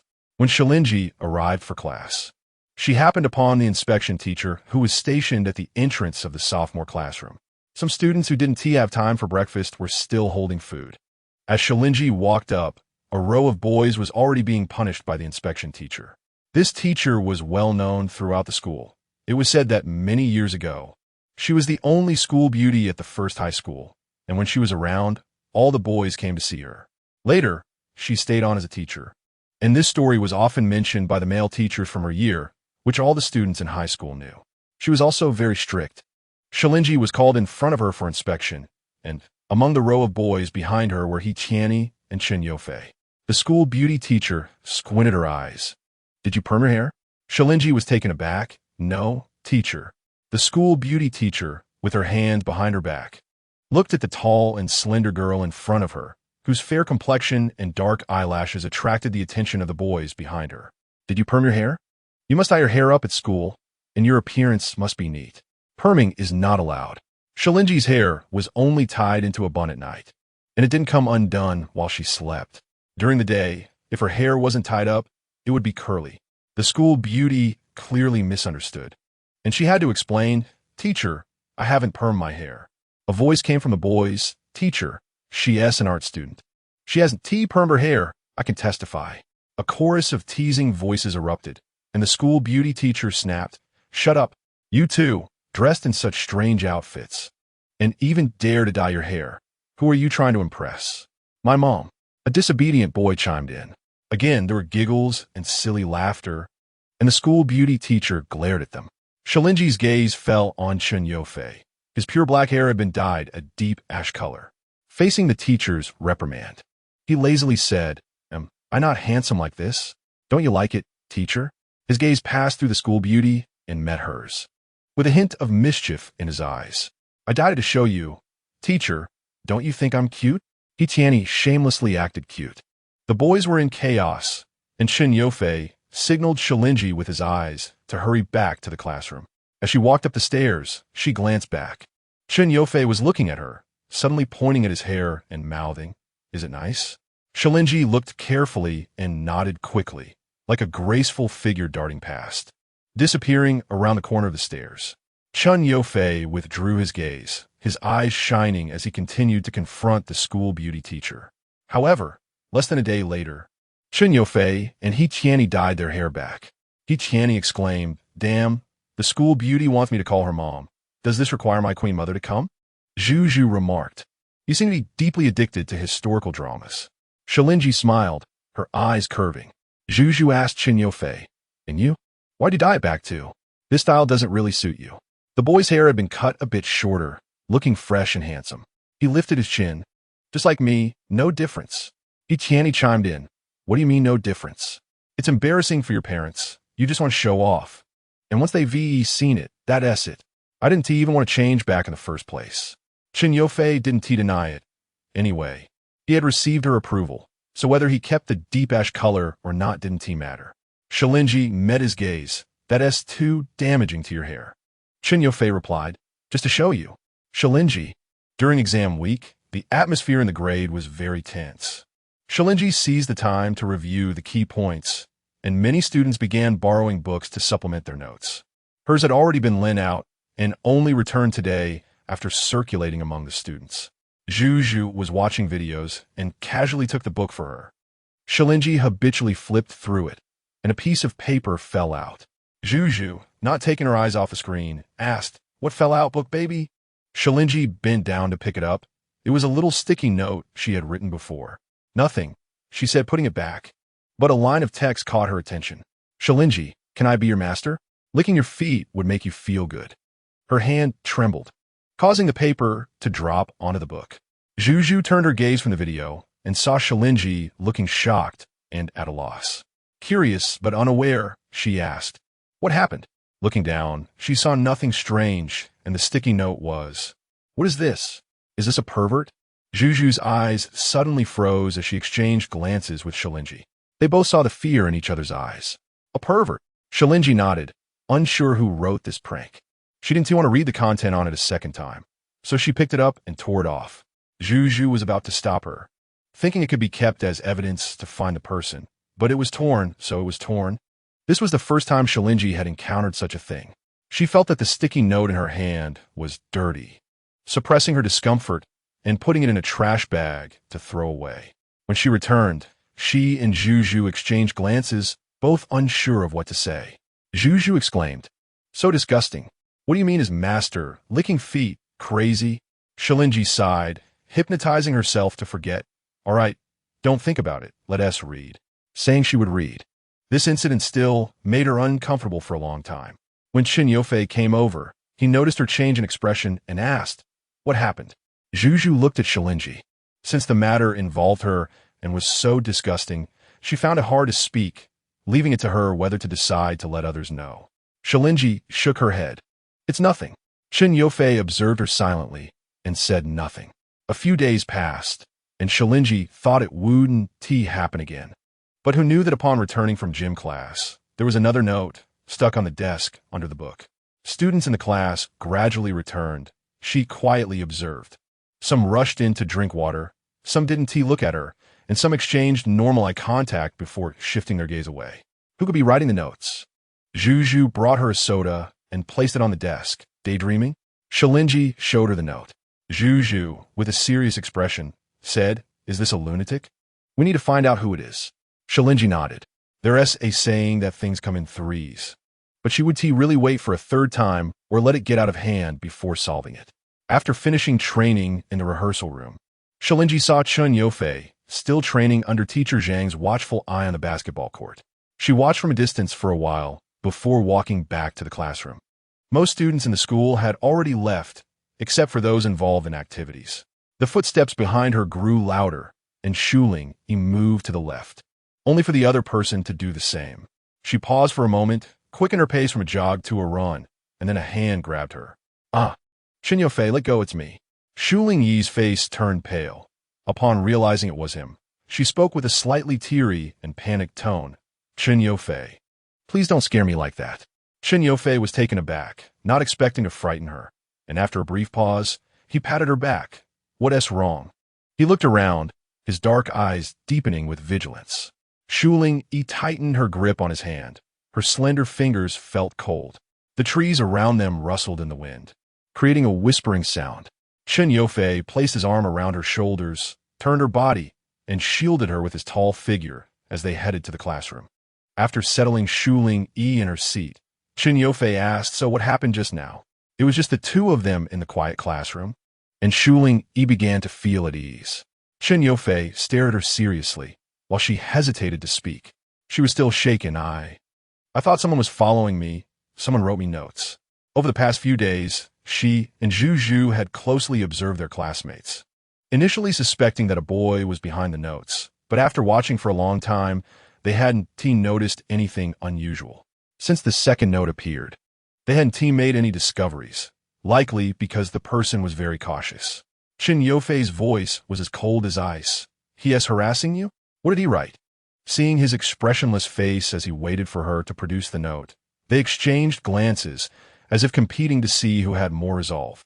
Chen Yufei won, taking the note from Shu Lingyi and flipping it over with 2 fingers to see the content. The boy lowered his voice, his serious and clear tone flowing out slowly. "Master, I want." Shu Lingyi shuddered and quickly covered Chen Yufei's lips, both of them stunned. Shu Lingyi had never felt so embarrassed at that moment. Filled with a sense of grievance, she didn't even realize she had, saying, "Don't read it out loud." Chen Yufei fixed his gaze on her. Feeling her cool fingers on his lips, his tongue suddenly flicked out, and his obsidian-like eyes revealed deep emotions. Shu Lingyi suddenly pulled back a bit, the warm, damp feeling from earlier making her think of a tongue in her mouth. She froze, unsure of what sound she made. The originally empty classroom seemed to be filled with an enchanting atmosphere. Chen Yufei lowered his gaze, continuing to read the note, appearing as if nothing had happened just moments before. Shu Lingyi was left dazed. "Master, I want to be your pet dog, to lick you 10,000 times. Damn. After reading it, Chen Yufei's demeanor changed drastically. He brushed off the note, realizing he couldn't find the person, right? The veins in his hands bulged, but he kept his expression calm to avoid scaring her. Shu Lingyi shook her head, showing him the content, which not only named her, but also used vulgar language, leaving her feeling utterly humiliated. Seeing her dazed expression, Chen Yufei touched her forehead, comforting her, "Don't be afraid, I'll take you home." Shu Lingyi allowed him to hold her hand, feeling the warmth of his palm, and surprisingly didn't want him to let go. The next day, after morning exercises, Tianyi complained, "What is wrong with you these days? You haven't trained with us?" Chen Yufei, with one hand in his pocket, walked along with long strides. "I have something to do." Tianyi sighed, asking stubbornly, "What is so important that I can't know? Is it about brothers?" Chen Yufei casually replied with a mm. Tianyi exclaimed, "Damn." The boys attracted many gazes as they moved in a long line, eyes focused ahead. Suddenly, his gaze sharpened. Tianyi was abruptly pulled aside. Before he could even say ouch, he heard Chen Yufei ask expressionlessly, "Does that idiot know him?" He focused his gaze, realizing Chen Yufei was pointing at 2 boys. One of them was pushing forward, acting rashly and impatiently. Chapter 15. Tianyi didn't understand why Chen Yufei reacted so strongly. He squinted and looked closer, recognizing them from Class 17 of the liberal arts. What's that kid's name again? Shu Lingyi hadn't received any notes for several days. Her attention diverted. After finishing exercises, she and Zhu walked among the crowd of students heading to the teaching building, most returning to their classrooms, which felt completely normal despite the long line. She heard a girl behind her impatiently say, "What are you pushing for? Can't you walk properly?" Zhu was chatting with her, oblivious to the commotion behind them. Suddenly, Shu Lingyi felt someone slap her back. She turned around to see calm, composed students. "What are you looking at? Did you just say something about going out this weekend?" Shu Lingyi turned back. "Where to?" Zhu replied, "To help me pick a gift." Wow. A series of surprised "shoo" sounds erupted. Shu Lingyi and Zhu looked over to see a group of boys standing by the flower bed, with Chen Yufei and Tianyi among them. They were surrounding 2 unfamiliar faces, seemingly discussing something. "Oh, what is going on? Are they going to fight? I don't know. Did those 2 provoke them?" Tianyi was about to say what the hell, but seeing Chen Yufei already stepping forward, he stopped. The girls in front quickly retreated, and just as Chao Wei reached out, he was suddenly yanked backward, stumbling and glaring. "Who pulled me?" Chen Yufei looked at him coldly, silent, but the force in his hand reflected in the boy's pained expression. "Hey, what are you doing?" The boys nearby jumped in shock. Tianyi hurried over. Bro, what's wrong? Don't get worked up." Chao Wei's face turned pale. "It's dislocated." "It's dislocated?" Chen Yufei coldly asked. "Where's your hand just now?" Boys' pranks sometimes went beyond scaring and unknowingly turned into harassment. Just now, not only Chen Yufei, but Tianyi also saw it. That boy had reached out to sneak a photo of Shu Lingyi's shoulder, then quickly hidden in the crowd, acting as if he knew nothing. The second time, his hand clearly changed direction and became more inappropriate. The boy with Chao Wei wanted to leave. They couldn't afford to mess with Chen Yufei's group. "Did I let you go?" Chen Yufei said coldly. The boy froze. "It's not my business." I didn't touch." Chao Wei, with his hand twisted, was already bending over in pain. Tianyi sensed trouble brewing at school and, along with Li En and others, stepped forward to grab him. Bro, let us talk this out. Just then, someone walked by, and a whisper spread, "The director is coming." Qin Youfei told Li En and the others, "You guys go back first." Chao Wei's school badge suddenly fell to the ground. Qin Youfei glanced at it and paused at the writing on it. He had completely lost the intention to let these two go. In the classroom, Shu Lingyi saw Li En and the others returning for class, and the students were buzzing with gossip. What happened just now? Why was Qin Youfei so angry? Li En impatiently told his gossiping desk mate, "What is it to you? Don't meddle." Zhu Zhu had just returned from the girls' circle. "Did someone bump into you earlier? Did you not notice?" Shu Lingyi was still looking at the door. What is up?" Zhu Zhu said. Someone heard Qin Youfei ask a boy where his hand had been. Could it be the one who was secretly taking pictures of you? Shu Lingyi was taken aback. Recalling the situation, a boy had brushed past her, and due to their different positions, she and T thought much of it, but now it seemed he had been sneering. Lian was talking with Zhang Yang and others by the back door, and there was a moment of silence. He looked at the girl in front of him, and like several other boys, a huge question mark seemed to pop up above their heads. "You should ask Qin Youfei." Shu Lingyi nodded, asking what had happened to the boy he had caught. Lian opened his mouth, unable to hide his confusion. "Why are you so concerned about him?" Shu Lingyi looked at them with a pair of soft, dark eyes and said, "He helped me, and I want to thank him." Lian was taken aback. "Oh, could it be that idiot who touched you?" Shu Lingyi didn't deny it, and the others exchanged meaningful glances as if they all understood. Lian looked as if he got it. "He'll be back soon. If there's anything, let him talk to you." "Are you two dating now?" Everyone perked up their ears, but Shu Lingyi said nothing. After Shu Lingyi walked away, the boys began to discuss quietly. "Isn't it a bit inappropriate? What if Qin Youfei is really into it?" "I think there's a chance. Want to bet?" "Loser treats breakfast for a month." "Damn, I'm in." When Shu Lingyi returned, Zhu Zhu put away her books and said, "Tianyi and Qin Youfei haven't come back yet. I just went to class 17 and heard that the boy almost had his hand twisted off. In short, he dislocated it and was sent to the infirmary." Shu Lingyi acknowledged this and planned to find the grade director since the matter concerned her. And Qin Youfei's actions were unreasonable. However, not even a minute later, the two boys entered the classroom one after the other, and the whole class looked over. Tianyi was surprised. "Oh, is it that everyone is looking at me because I've become more handsome?" Qin Youfei smiled, nudged him, and scanned the room. "What are you looking at?" The classmates quickly averted their eyes, returning to how they were before the two came back. Qin Youfei walked straight over to Shu Lingyi, stopping in front of her and placing a reflection letter on her desk. His voice came from above. "Chao Wei came to apologize to you this afternoon." Shu Lingyi didn't pay attention to the surrounding gazes, looking up at Qin Youfei, who seemed fine and didn't appear to have been punished. "What about you and Tianyi? Did you two get scolded by the director?" Her worried expression was obvious. In front of everyone, Qin Youfei reached out and tousled her hair. While everyone was stunned, he slowly said, "It's fine. Take a look at the reflection letter. This won't happen again." Qin Youfei's action of ruffling Shu Lingyi's hair was the first time it happened in front of the whole class. Everyone's gaze shifted between the two, unsure of how many thoughts were stirring in their minds. Shu Lingyi didn't react. Qin Youfei returned to his seat, indifferent, and pulled out his phone to play games. When assignments were handed out, Shu Lingyi's deskmate, Zhou Hanheng, quietly asked, "Are you dating Qin Youfei?" She used a book to cover half her face, so she wouldn't have to worry too much about Qin Youfei seeing her. Shu Lingyi replied no. Zhou Hanheng realized and asked, "So he's pursuing you, and you haven't agreed yet?" Shu Lingyi paused. The classmates in front nodded understandingly. Got it. Don't agree so quickly. A lot of girls are after Qin Youfei. If they find out you're dating, they'll definitely come to you for tea." Shu Lingyi looked at her seriously. "I don't drink tea."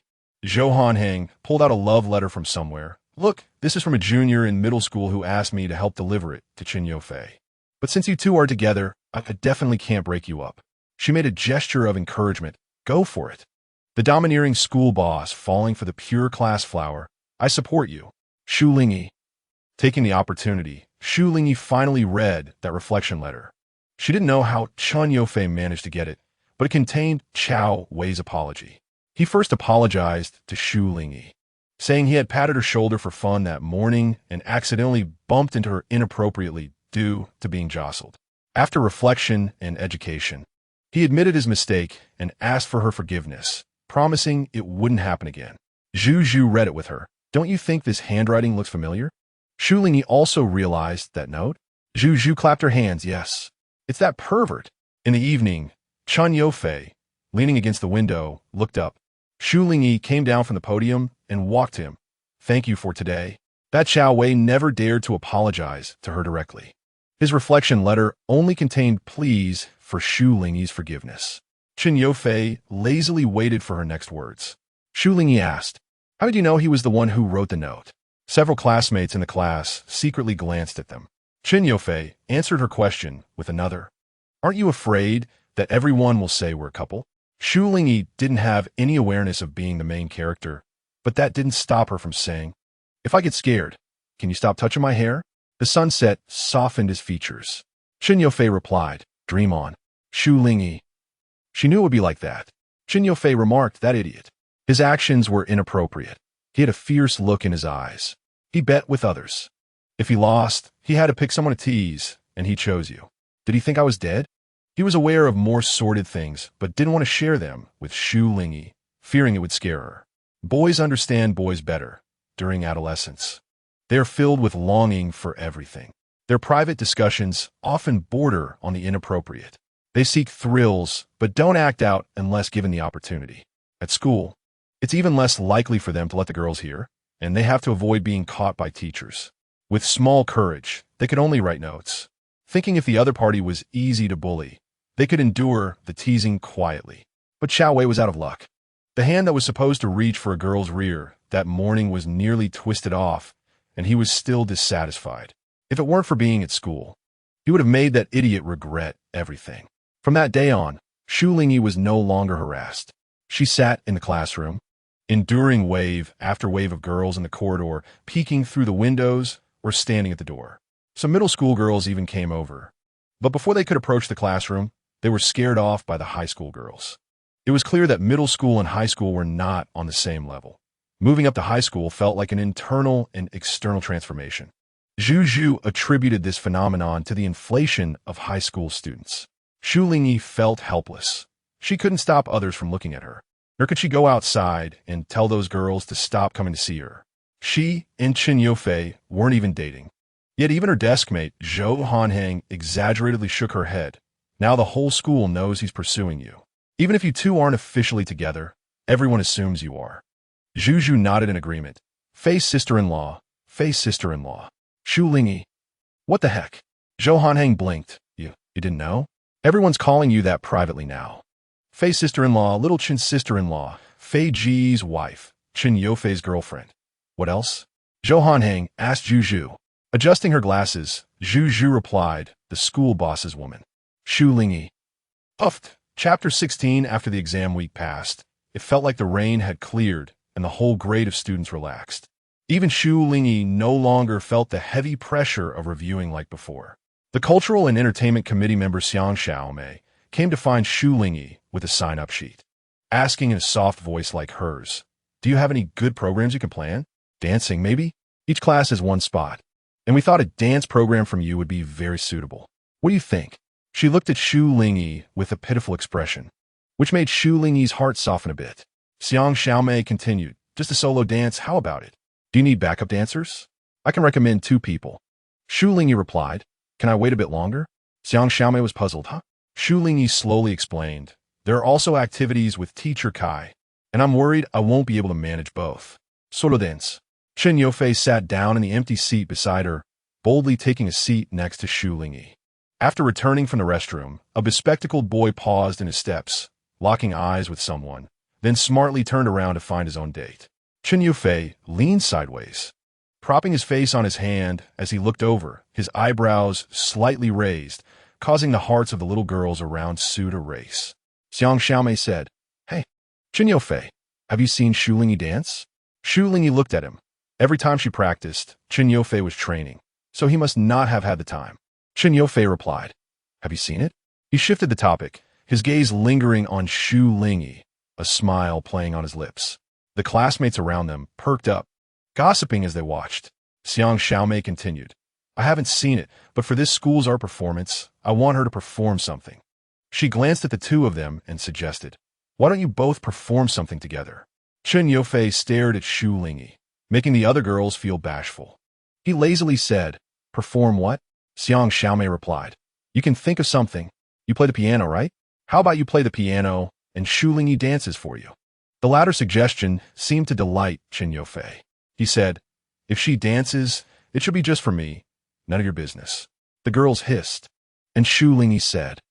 Once Xiang Xiaomei and the others dispersed, Shu Lingyi said, stop talking nonsense. Chen Yufei changed his posture, resting his hand on the back of her chair, his knee nudging her leg repeatedly. What did I say?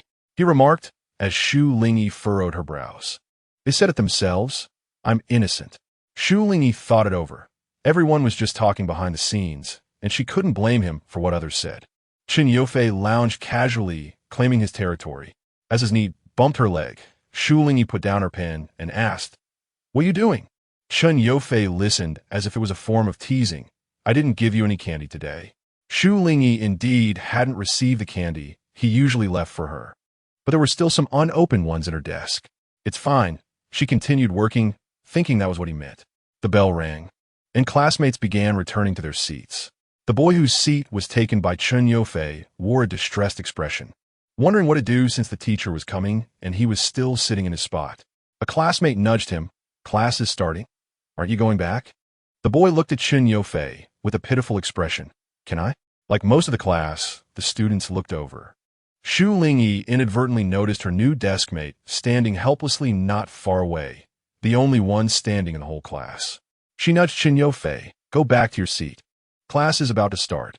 Chen Yufei only lazily stood up after she called him a couple of times, casually ruffling her hair. Got it, don't be mad. The whole class. The disadvantaged Shu Lingyi. The boy walked back, and Chen Yufei glanced at him as he passed, patting his shoulder, buddy. Pay attention in class. The whole class stared at that boy. Shu Lingyi heard the whispers around her. Her new desk mate had been targeted, feeling a headache. She lowered her head helplessly, sighing a light sigh typical of a girl. I'm sorry, she apologized to her desk mate. Ma Ge blushed, it's okay. Shu Lingyi continued apologizing. Next time I'll tell him not to do that. Sorry. Ma Ge avoided her gaze, forcing a smile. It's nothing. But you guys should be careful of the teacher. It wouldn't be good if you get caught. Chen Yufei, sitting by the window, looked diagonally ahead, wondering what that boy's name was. Lian, who had just been whispering to someone, turned around. Huh? You mean Xiao Ma Ge? His surname is Ma. First name Ge. As in singing. Chen Yufei nodded. Lian remarked, I can't believe it. Are you seeing him as a rival? Chen Yufei replied, I want to swap seats with him.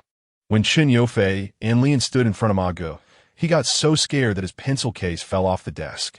Lian said, Xiao Ma Ge, how can you be so careless? Ma Ge timidly asked, what do you want? Chen Yufei replied, Lian wants to sit with you. Swap seats with me.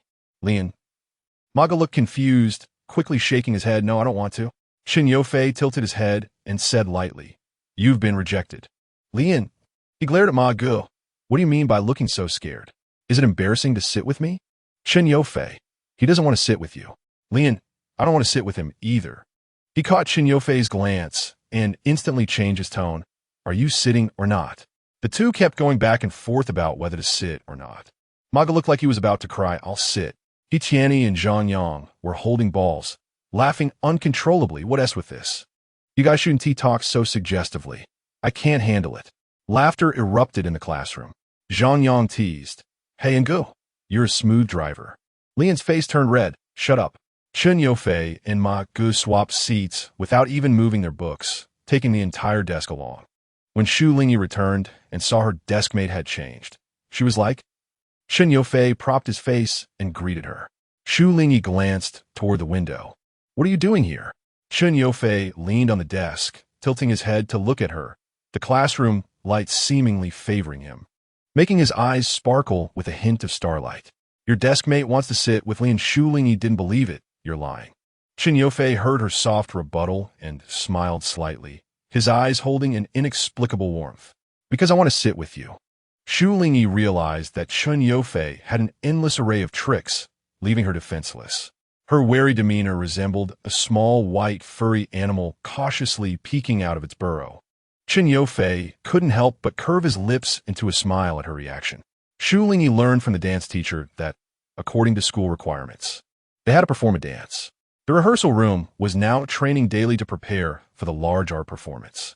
As a key high school in the city, Yizhong usually invited leaders from the Municipal Education Bureau to attend its large performances, which were grand events. Teacher Kai from the dance team valued this and arranged for Shu Lingyi to be the lead dancer in preparation for the performance in the auditorium half a month later. The dance team consisted of girls from different classes who practiced dancing, coming over at the scheduled time. Coincidentally, the key to the rehearsal room was with another girl today, and a group of girls had to wait downstairs while watching the basketball court. The basketball team was lining up to shoot, their athletic figures leaping gracefully, hitting three-pointers with excited cheers echoing. Even the dance team girls were infected, discussing who was the most handsome among them, their eyes glued to the court. Ah, Chen Yofei. Shu Lingyi heard the girls shouting as she approached. One excited girl was nudged. Stop shouting, Shu Lingyi is here. They all knew the rumors circulating in school. And the reminded girl looked displeased, filled with emotions of being interrupted, muttering, "So what? Can't help who likes who." Others looked at Shu Lingyi, who stood not far from them, with a serene expression, seemingly not hearing anything. The basketball court was not far away, and the energetic boys were full of youthful exuberance. As they noticed the girls from a distance, they began showing off, even though most eyes were focused on one particular figure, which still excited the boys greatly. Why aren't the girls going to the rehearsal room? Who knows, it's just as well. Let them take a good look at brothers' basketball skills. Chen Yofei tilted his head back to drink water. Droplets slid down from his jaw, flowing down his Adam's apple and wetting his jersey. The boy's black hair shone with a faint golden light under the sun. He slightly leaned to the side, exposing his entire clear and handsome face to the girl's gaze. Eliciting a gasp, Chen Yofei squinted slightly and looked over, triggering a chain reaction among a group of girls. He moved, stepping forward, walking this way. "Captain, where are you going?" The boys looked curious. Chen Yofei ignored them and walked out of the basketball court. Tianyi held the basketball and said, "Let's go take a look." The boys followed his gaze towards the dance building, excitedly tagging along. "Oh my God, Chen Yofei is coming over." The restless atmosphere suddenly quieted down as the boys got closer, with other members of the basketball team following behind him. The girls watched him walk straight past them without a glance, feelings shifting from shyness to heart fluttering and then to disappointment. Shu Lingyi watched the boys approach, shaded by the tree, as he happened to block the sunlight for her. Chen Yofei asked, "Why don't you go up?" The surrounding gazes were pointedly watching the two of them. Shu Lingyi felt a bit at a loss, waiting for the key to open the door. Chen Yofei frowned. "Who has the key?" The girl in front of her was slightly flushed under the sun. Shu Lingyi replied, "Teacher Kai handed it to someone else. She seems to not have arrived yet." "It's fine, we can wait a bit longer." Chen Yofei said, "That's not good." He raised one hand to block the sunlight for her. "What if you get sunburned?" The boy's eyes lit up. "Wow, is this really happening? Is the captain's girlfriend?" Tianyi dribbled the ball. "Aren't we going to celebrate?" Hearing the sound of the basketball hitting the ground, Shu Lingyi realized how many people were staring at them. "You should go back." Seeing Chen Yofei standing still, she said softly, "Your teammates have come over. The teacher will be here soon." Chen Yofei glanced at the boys from the basketball team. "What are you staring at? Why are you here?" The boys pushed each other. Hey, let's go." Someone said, "Wait a minute." A group of boys shouted loudly, "Sister-in-law, hello." Shu Lingyi. The silence in the air was the most dreaded. The boys, holding basketballs, took a few steps back and burst into a round of laughter, causing the girls to blush, each looking at Chen Yofei and Shu Lingyi, faces flushed. Someone was approaching from afar. Chen Yofei glanced quickly and said, "Wait for me after the rehearsal." Surprised, Shu Lingyi said, Chen Yofei interrupted. "I have something for you." He stepped back toward the basketball court, jumped quickly to hit a tree branch, then turned back and smiled at Shu Lingyi, making her heart flutter. Chapter 17. When Teacher Kai arrived, everyone learned that the girl who had the key suddenly took a leave of absence and didn't come, making them wait here for more than 10 minutes. She brought the key to unlock the door, and everyone immediately started training. Shu Lingyi changed out of her practice clothes in the changing room and a girl passing by bumped her elbow into her waist. With a painful gasp, the girl insincerely said, "Sorry, I didn't see you." Another girl training nearby came over to help her. "Are you okay?" Shu Lingyi endured and didn't let out a sound. "I'm fine." Gao Yurong scolded. "Can't you walk properly? Such a wide road, and you had to bump into Shu Lingyi." Tianming couldn't stand it and said. The girl called out, "Look back with guilt." "What do you mean I bumped into her?" "Get your facts straight." Tianming replied. "I clearly saw it. There was so much space on the right, yet you chose to brush past her." "Gao Yurong, you crazy." Shu Lingyi stopped Tianming, her expression better than before, the pain in her waist easing a lot. She looked at Gao Yurong with clear and gentle eyes, as if she understood everything. "Forget it, just don't do this next time." Gao Yurong said, "What do you mean? You're blaming me for bumping into you. Didn't I say sorry?" Tianming sneered. Who doesn't know why Gao Yurong does this? If saying sorry is enough, should I bump into you once and apologize too? Do you think the whole world is your mother who will forgive you? Gao Yurong's face turned red with anger, and the others in the changing room watched the scene. Tianming was known for her relentless nature, and Shu Lingyi was now seen as Chun Yofei's partner, making her even less likely to provoke. How they resolved this was up to them, and Gao Yurong glared at Shu Lingyi and Tianming, the atmosphere becoming strangely quiet. Dancers are all slim, with little flesh around their waists, and the bony elbows are the most painful to bump into. It's light pain unless it hits the hip bone, which is definitely agonizing. The girls in the changing room stood together, and when the dance teacher saw no one moving, she walked over and asked, "What's going on?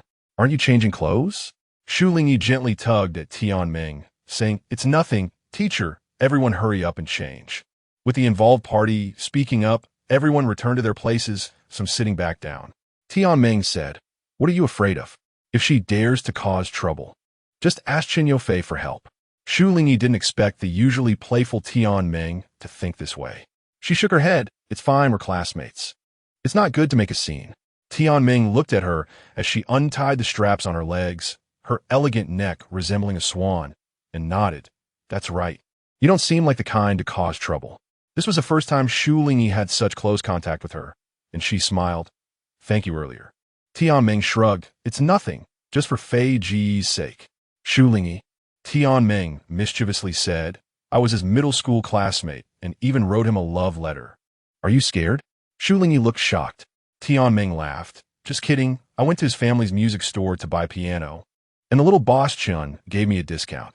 Shu Lingyi was wearing a white tank top underneath, exposing half of her delicate waist and navel, while her wayside looked fine for now.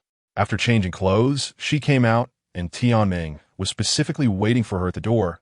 "Let's go together." Shu Lingyi agreed. "Okay." As they just stepped out of the rehearsal room, Tianming stood at the corridor edge and looked down, nudging Shu Lingyi. "Look." Shu Lingyi followed her gaze to the flower bed next to the dance building, where Gao Yurong and Chun Yofei were standing together, seemingly talking about something. The boy's profile was partially hidden by leaves, making it hard to see his expression. Tianming shouted, "Chun Yofei, what are you doing? Don't pay attention to that girl." She bullied Shu Lingyi in the changing room and bumped into her on purpose. "Ah, Chun Yofei, did you hear that?" Gao Yurong looked shocked, her eyes filled with shame and anger. She pleaded, "I didn't. Chun Yofei, you have to believe me." Chun Yofei asked, "Who are you?" Gao Yurong's face lit up with joy. "My name is—" Chun Yofei interrupted her. "I'm not asking for your name." He repeated slowly, "Who are you?" The tone was different, conveying a different meaning. Gao Yurong's face stiffened, and the nearby girls who hadn't left yet turned to look, now able to hear the implication in the boy's question. "Who are you?" Gao Yurong's lips trembled. "Why you're so cowardly in front of girls?" Chun Yofei's gaze was cold, not sparing her a glance. "Who are you?" From start to finish, the dialogue between Chun Yofei and Gao Yurong revolved around "Who are you?" His focus never shifted to her, not even when she threw out such provocative words. He walked past her towards Shu Lingyi, who was coming down the stairs, with Tianming accompanying her. Chun Yofei's 3 questions to Gao Yurong became legendary throughout high school. Especially among girls, this topic excites them, and it has been dubbed the ultimate counterattack technique for boyfriends. For boys who are aware that the other person has a crush or a girlfriend, yet still insist on flirting to showcase their charm. The best approach is to lightly dismiss them with a hint of disdain in their tone, making it clear that they're insignificant and causing the other person embarrassment. You may think you are the most charming, but others are simply not interested in knowing who you are. Tianming, who overheard the conversation, was thrilled and shook Shu Lingyi's hand, exclaiming that she should have sent out the love letter back then. Shu Lingyi replied, "Didn't you send it before?" Tianming responded, "No, back in middle school. Someone said Chen Yofei was more interested in playing basketball than receiving love letters, so no one dared to send one. Those who did were told they were blocking him from tossing the basketball into the trash." Shu Lingyi then looked at the boys approaching them and suddenly remembered a saying, "Some people are born to shine." "You." Shu Lingyi hesitantly spoke. She saw Gao Yurong glare at them with frustration before stomping away. Not knowing how to bring this up, Chen Yofei said, "You finish your training later? So I'll wait for you here. It's just a minute's walk from here." This meant that what they saw earlier was just Gao Yurong looking for Chen Yofei, and nothing else happened. Shu Lingyi replied, "I understand." She didn't even mention that he made a girl cry, which wasn't very nice. Whether black or white, it was all evident in her clear, discerning eyes. Chen Yofei smiled slightly, as if he had done a good deed, seeking favor in front of the person he liked, savoring a sweet moment. This incident balanced out what happened in the locker room. "What is up?" Shu Lingyi asked, while Tianming beside her had sparkling eyes. Not leaving despite no one urging her to go. Chen Yofei didn't care, treating her as if she didn't exist. "Come here." Shu Lingyi responded. "Who?" Chen Yofei instructed, "Step a bit closer." Shu Lingyi obediently moved forward, unsure of what he wanted to say. Chen Yofei raised his hand, gently touching her head with a slightly affectionate smile. "Good girl." Shu Lingyi lifted her head, but he pressed her down. "Don't move." He took out a hairpin from his pocket, clumsily yet smoothly pinning back the stray hair behind her ear. Shu Lingyi couldn't see, but the girls nearby had already covered their mouths in surprise. The black hair was neatly secured with a hairpin, featuring a lively rabbit holding candy, surrounded by flowers. "No candy. Is it okay to give you a hairpin?" Chen Yofei asked. Shu Lingyi touched her hair, realizing that hairpins were rare among girls as they grew up. "Chen Yofei, I can't just accept your hairpin." The boy showed no disappointment on his face, revealing no emotion. "I don't do returns." Shu Lingyi looked at him sadly, completely unsure of how to handle the situation. As the boy turned to leave, with one hand in his pocket, the wind on the campus path stirred the hem of his clothes, his back appearing lonely. Shu Lingyi silently watched for a moment, gently calling out to him, but he didn't hear and continued walking. Chen Yofei heard the sound of her running and immediately stopped, the wind bringing a faint, refreshing scent of trees mixed with her presence. "Don't walk so fast," Shu Lingyi said. Chen Yofei lowered his head to look at her. "Do you know what this means?" Shu Lingyi met his gaze, her innocent face revealing confusion over his question, his figure reflecting in her pure eyes. "Chen Yofei, do you like ice cream?" she suddenly asked. "What?" Chen Yofei replied. Shu Lingyi slowly said, "Let me treat you to ice cream." A new fried ice cream shop had opened on Chang'an Street and gathered a lot of attention before its opening. Chen Yofei stood by the street, admiring the riverside scenery while waiting for Shu Lingyi to catch up. The girl glanced at the bustling ice cream shop, then passed it to enter an old snack shop with a faded sticker on the icebox outside. The old man waved his fan, greeting her warmly. "Long time no see. Little girl, you used to come with your brother." Shu Lingyi smiled at him, opened the icebox, took out the ice cream, and paid. Chen Yofei didn't wait long. Shu Lingyi soon came over with the ice cream in hand. He took a look, noting the pink packaging, the classic kind of ice cream cone. Shu Lingyi, worried he wouldn't like it, gently said, "I often ate this with Xiao when we were kids. It's really fragrant and soft." She tore off the packaging and handed it to him. Chen Yofei noticed she only had one. "What about yours?" "I bought it for you," Shu Lingyi replied. Chen Yofei. The two stood with their backs to the pedestrians and shops by the street, the boy holding the ice cream in the lively yet gentle atmosphere, while the girl quietly accompanied him. The sweet and soft taste melted in, and Chen Yofei raised his eyebrows slightly, confirming it was indeed delicious. So. Shu Lingyi glanced at the half-eaten ice cream in his hand, leaving only the chocolate cone, and smiled gently. It felt like a spring breeze brushing by. The boy glanced at her, feeling a bit shy. Are you still angry? Shu Lingyi asked, noticing the sweet aroma lingering in the air. She turned around and quietly asked, what should I do to not make you angry? Chen Yufei genuinely cared for her. The boy's voice halted. Shu Lingyi reached out to hug his waist, quietly burying her head in his chest. The fragrance of a young girl filling the air. Chen Yufei froze for a moment, his clear eyes darkened deeply. Thousands of words were conveyed in that moment. In Chapter 18, by the riverside, Chen Yufei thought to himself whether nothing he did could move her, as all his restlessness extinguished in the girlless embrace. So light, so cautiously, it was a complete mess. Ever since they changed seats, Zhu and Shu Lingyi didn't sit together anymore. Zhu would usually come over to chat with her, complaining about Tian always messing around while she was studying. What is going on between you and Chen Yufei? She pondered, stroking her chin. Shu Lingyi didn't understand. What? Zhu looked into her eyes. He used to always look for you. Why are you both doing your own things now and ignoring each other? Her gaze was like a spotlight, causing Shu Lingyi to lower her eyes. Isn't that normal? Zhu huffed, no way.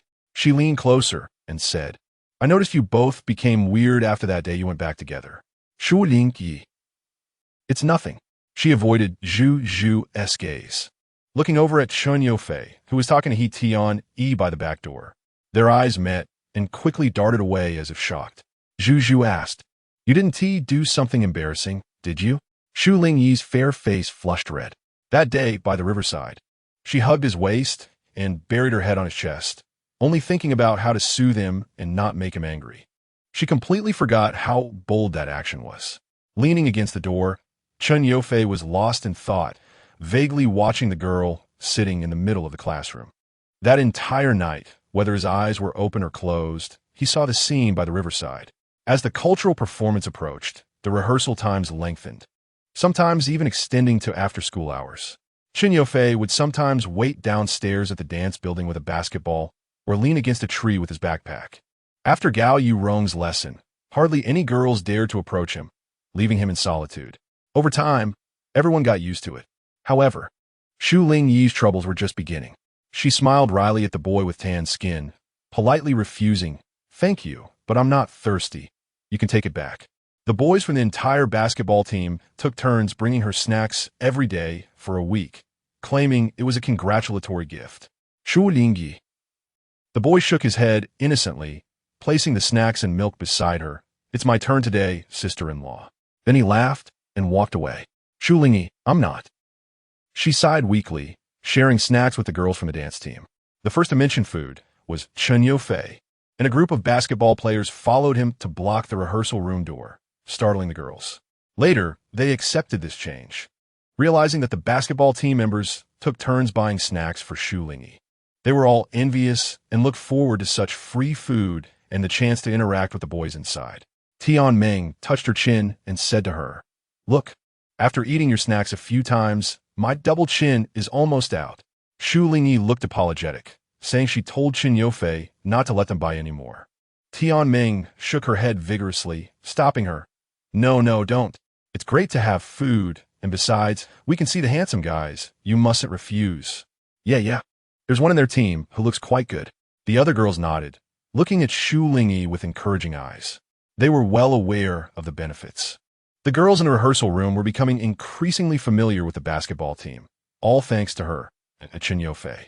Tian Meng, rely on Fei's sister to find a partner. Blossoms of love everywhere. Shu Lingyi, looking dejected. The cultural performance was held in the auditorium of One High School. Once elite students who graduated from here gave speeches and leaders delivered addresses. The dark paint made the place solemn. But today the backdrop and lighting were set up like a television station. Zhu got the first-hand program list from an acquaintance. Here, this one is good. Let me see. It's the last performance. Tiani, what are you wearing on your head? Zhu, with a small arrow on her head, pinched it and said with a serious face, look at me. Tiani couldn't stand it and covered his nose, almost nosebleeding. Chen Yufei looked over. Not bad. Zhu, no kidding, one for each person. When Shu baby comes out, you all wear them to cheer for her. Chen Yofei gladly took one, his eyes filled with contemplation, not knowing what he was planning. Tianyi, I want one too. Everyone in the class has one. Let them all know the unity and spirit of Class 3. The program for the performance was long, but fortunately, all the acts were carefully rehearsed. Just as the atmosphere reached its peak, they finally welcomed the last dance performance. Chen Yofei had been to the backstage and knew that Shu Lingyi and the others were in a room with a sign saying no entry for non-staff. He took a look there and left. It's time. The little arrows on the heads of Class 3 attracted a lot of attention in the auditorium. The host stumbled several times, causing continuous laughter from the audience. Everyone in Class 3 sat still like old monks in meditation, in the dim light of the auditorium. Their flushed faces were unseen. When it was Shu Lingyi and the others' turn to appear, they were collectively dazzled by the obvious arrows in the auditorium. If she wasn't mistaken, Chen Yofei, sitting next to the fidgeting Tianyi, also had one shining on his head. Tianyi, where did you steal those 2 arrows? Chen Yofei, shut up. Zhu, scheming boy. Chen Yofei had thought about what it would be like to see Shu Lingyi dance, but it wasn't as deeply impressed as today. Among so many dancers, he only saw her. The girl wore a traditional dance costume, with peach blossom makeup, gently waving a paper fan, as if taking people back 1,000 years. The backstage staff sprinkled petals from a ladder, and just as Shu Lingyi tilted her head, her lips brushed against a petal. Perfectly timed. Chen Yofei watched her slowly lift her head, her eyes sparkling with a hint of charm, meeting his gaze through the crowd. The dim light made it impossible to see the dazed look in his eyes and the slight blush on his face. After a moment, attention returned to the stage, their eyes fixed on the performance. The auditorium erupted with applause, someone whistled, and laughter and screams immediately followed. Shu Lingyi lightly stopped her steps, withdrew her dance, and took a bow with everyone. Suddenly, someone in the audience shouted her name, creating a ruckus. Zhu, what the heck, who is that? Chen Yofei stood up, the 2 arrows on his head very obvious, and Shu Lingyi spotted him at a glance. He glared at the shouting boy, and soon the others from Class 3 stood up, all wearing little arrows, glaring at the troublemaker. The host on stage panicked, and the leaders turned to look, only to be blinded by a sea of pink arrows. Fortunately, after a moment, they all sat down again, and the atmosphere became very disciplined and quiet. Which class is this? The director was more flustered than the host this. Leader, quite playful. Other teachers. On stage, Shu Lingyi was also stunned. The Chen Yofei in her eyes was different than usual, exuding a kind of contrasting charm like a giant beast. When she saw him stand up, she clenched her hands in front of the row of school leaders, feeling nervous for him. When the whole Class 3 stood up, someone next to her couldn't help but snicker. Shu Lingyi's heart trembled as she saw that sea of pink arrows, nervous yet amused. After the event, the auditorium began to empty. Shu Lingyi and the others were led by Teacher Kai to walk past the school leaders, receiving praise and commendation. By the time the auditorium was empty, it was already after school, and most people had left. It's too late. I'm going home and take off my makeup. Wait for me. I just changed my clothes. Let's go. The girls from the dance team had already planned to throw their bags in the staff room, so they directly took their bags and left. Shu Lingyi had just finished helping Tianming take off her makeup and was about to change her clothes. Tianming, my mom is waiting for me at the school gate. Shu, I'm leaving. Shu Lingyi, all right, see you tomorrow. The staff room was empty, and Shu Lingyi took out her phone from her bag to inform Lu Shu about when she would be home. A message came in. Chen Yofei sent her a voice message. Where are you? Shu Lingyi typed back, in the staff room of the auditorium. There was no reply from the other end, and someone knocked on the door outside. Shu Lingyi looked over, and a boy pushed the door open, glanced at the environment inside, and came in with his bag slung over one shoulder. The two met again after that night, both feeling a bit shy. Chen Yofei frowned slightly.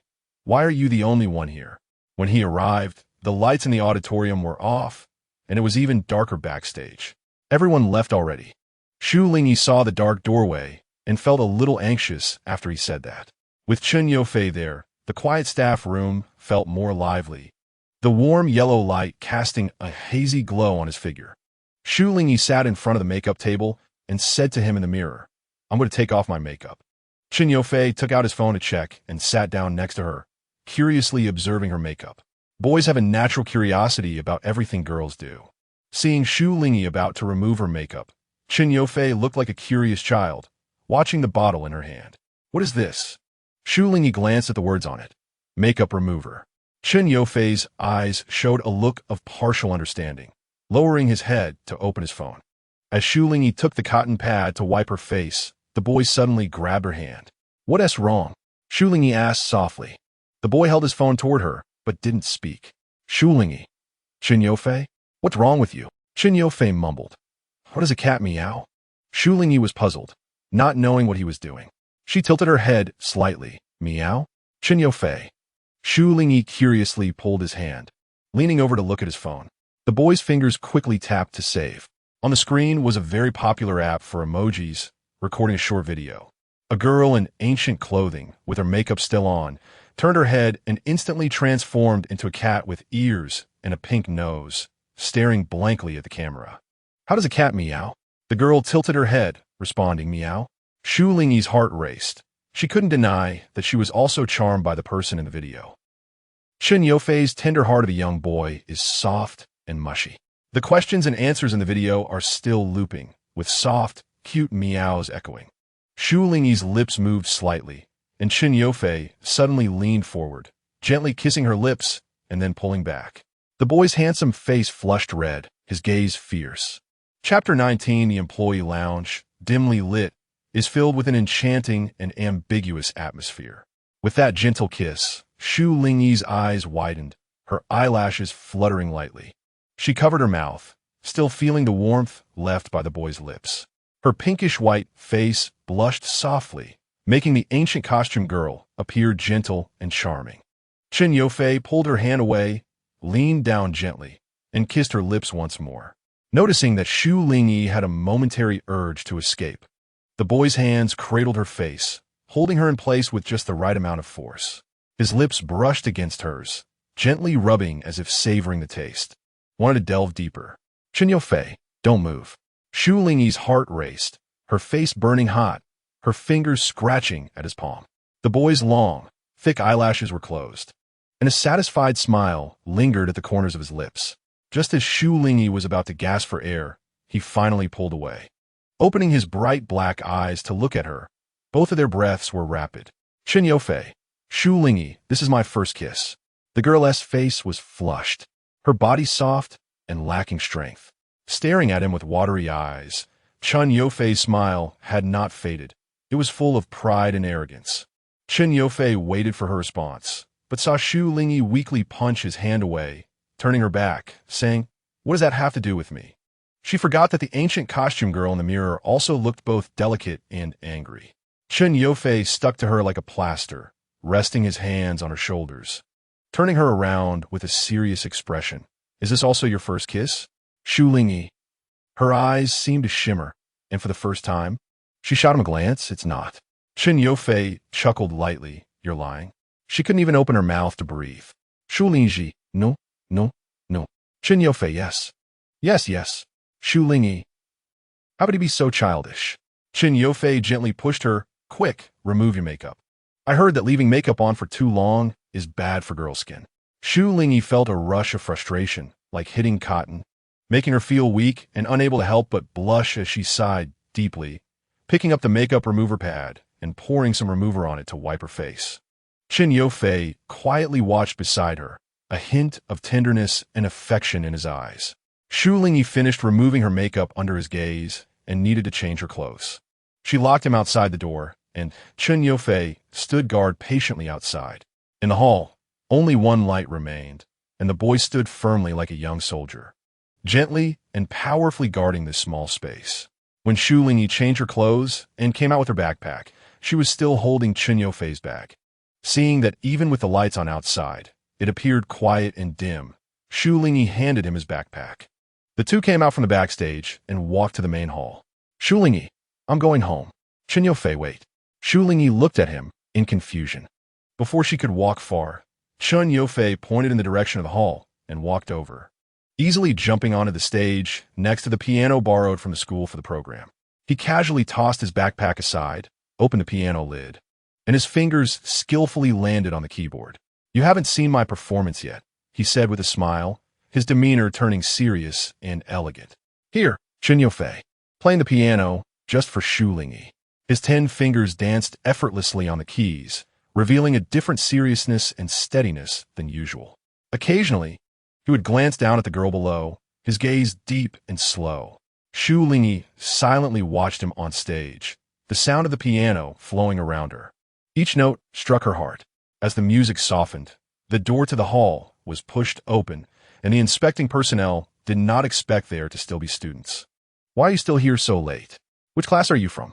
Chen Yufei, who had just finished a piece, frowned, suppressing his annoyance at being interrupted. He picked up his backpack and walked over to Shu Lingyi. The school inspector looked at the two of them in confusion. Chen Yufei's gaze was sharp.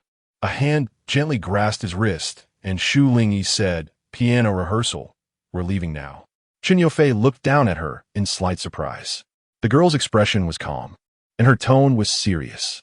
She seemed credible enough, and the inspector scrutinized them for a moment before Shu Lingyi pulled Chen Yufei out of the hall. Once outside, they realized it was completely dark. Chen Yufei suddenly said, "Piano rehearsal?" Shu Lingyi detected a hint of interest and happiness in his voice. "Yeah, Chen Yufei, that was TA rehearsal." Shu Lingyi ignored him, the bright streetlights casting light on the ground. The way home was right ahead. Chen Yufei looked down and silently smiled. Shu Lingyi's gaze flickered as the flow of traffic and the warm wind separated their two worlds. On the road, a driver heading home glanced out the window, and 2 young students in school uniforms walked by. The boy walked on the outside, occasionally glancing ahead or down at the girl, his slow pace waiting for her. When they reached the bus stop, the two got on the same bus, merging into the stream of vehicles. Shu Lingyi's phone rang, and as she answered, she saw Chen Yufei's reflection fiddling with his phone through the window. When she called out to her mom, Chen Yufei glanced at her before looking down again. "Baby, when will you be home?" Lu Shu had brewed a pot of milk tea at home, and the laughter from the TV filled the quiet living room. "Shu Lingyi, soon, Mom." In the quiet bus, the commuters heading home were drowsy. When Shu Lingyi got off the bus, Chen Yufei followed closely behind her as she put her phone away. As they approached her home, Shu Lingyi stopped and said to him, "It's late. You should go home." After a moment, she added, "You be safe. Don't play with your phone while walking." Chen Yufei's calm gaze brightened for an instant, suppressing a smile. "Are you worried I'll get hit by a car?" Shu Lingyi's heart raced, and she frowned at him. "What nonsense are you talking about?" Seeing that he had startled her, Chen Yufei stopped, but a smile lingered in his eyes. "All right, whatever you say goes." Shu Lingyi shifted her feet, calming down, then goodbye. Chen Yufei watched her without moving. Shu Lingyi took a few steps, feeling his gaze on her as if it had weight. She turned around, and it seemed Chen Yufei had anticipated her turning back, his eyes shining with joy. In the next moment, he spoke in a voice she could hear, "Shu Lingyi, I like you." He raised his phone, shaking it slightly, his gaze fixed on her. "I'll wait for your reply." For the first time, Shu Lingyi watched as Chen Yufei walked away, leaving her with his tall figure. The stars were the guiding lights of the night sky, and an old lady who heard the noise from the street opened her door to take a look as the boy passed by her house. Shu Lingyi ignored the old lady's gaze and looked down at the new WeChat message on her phone, taking a long while to turn around and head home. Lu Shu happened to come out with the trash and ran into Shu Lingyi. "Baby, you're home so late today." Shu Lingyi paused, forcing a smile as she called out, "Mom." Lu Shu subtly glanced outside, tossed the trash, and turned back with a smile to observe her daughter's expression. "Are you too tired? Was today's performance successful?" Shu Lingyi. Lu Shu closed the door and embraced her. "That is my good baby. Drink your milk and go to bed early." Shu Lingyi lay on her bed, her phone on the desk. In the darkness, she silently stared for a long time until her eyelids felt heavy. Then she got up to grab her phone and placed it beside her pillow.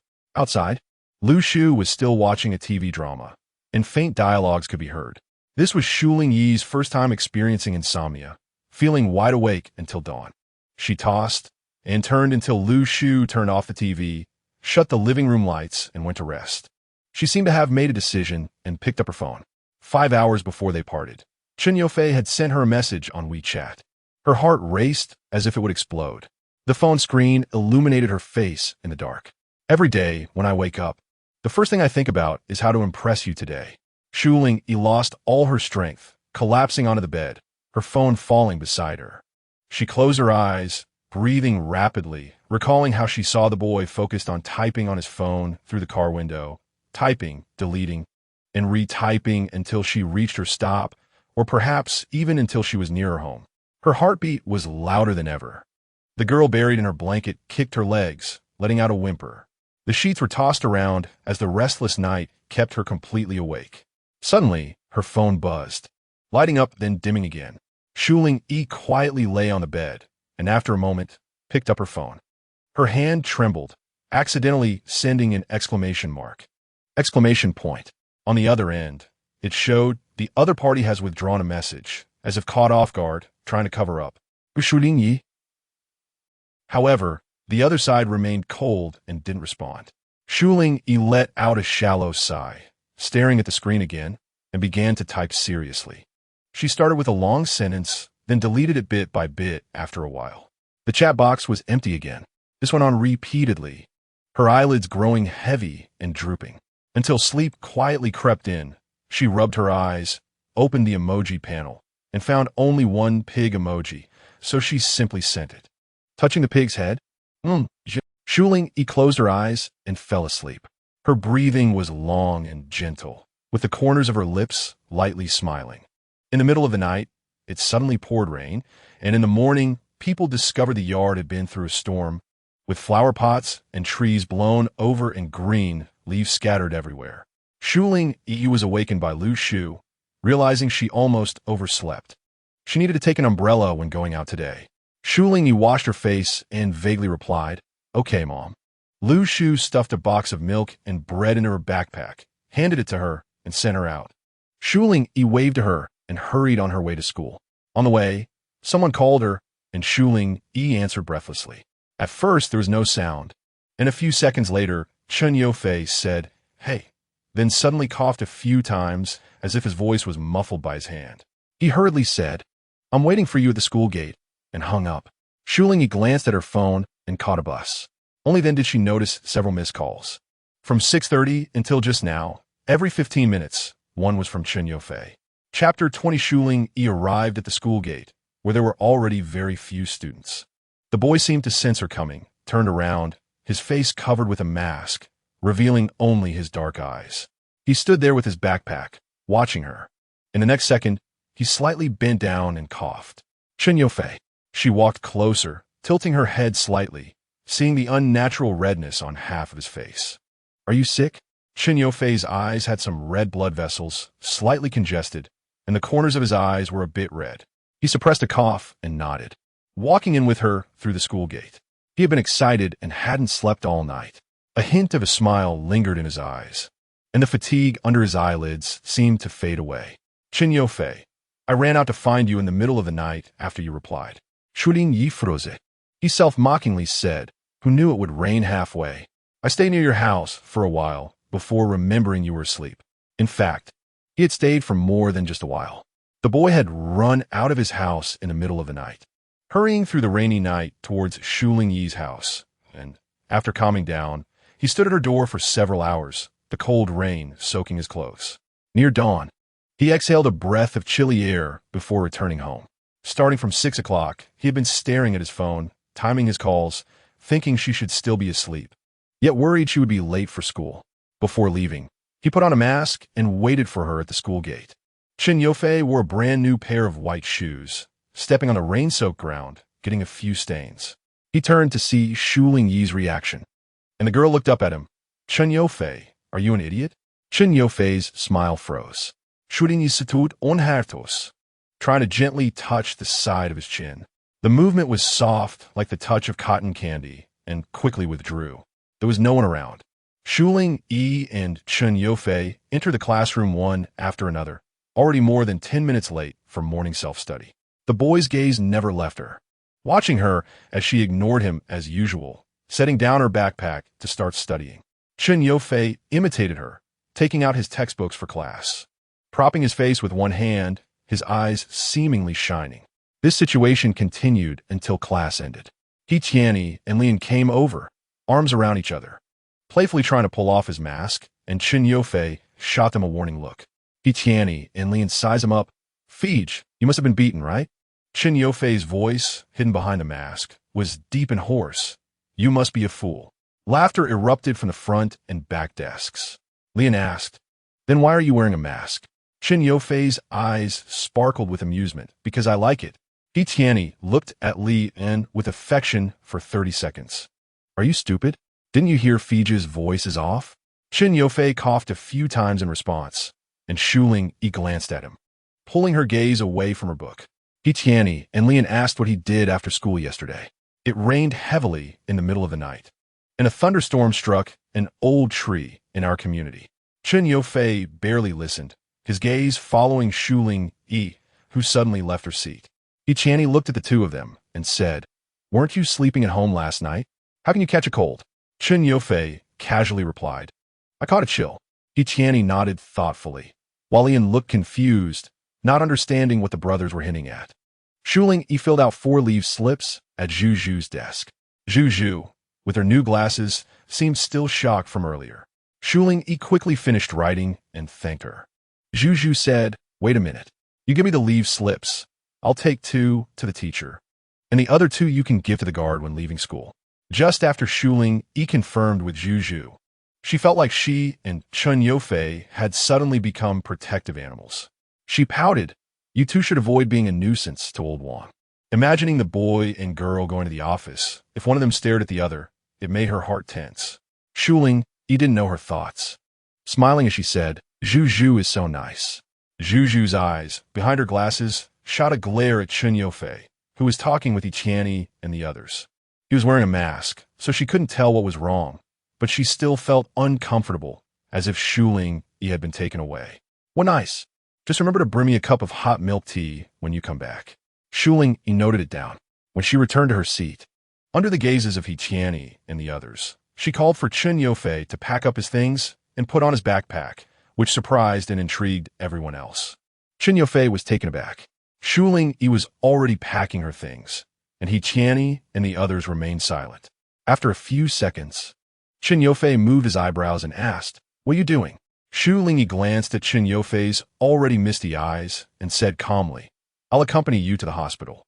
There shouldn't be too many people registering at this time, and you need to get in 4. Chen Yofei looked at her with a complex expression, and Shu Lingyi gently urged, hurry up and pack your things. Then a group of boys watched as their longtime friend Chen Yofei finished packing and obediently stood up. The boys made way for him, exchanging glances.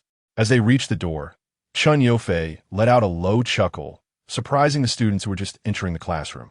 Shu Lingyi waited for him to catch up, noticing his pale complexion, dark circles under his eyes, and sickly appearance.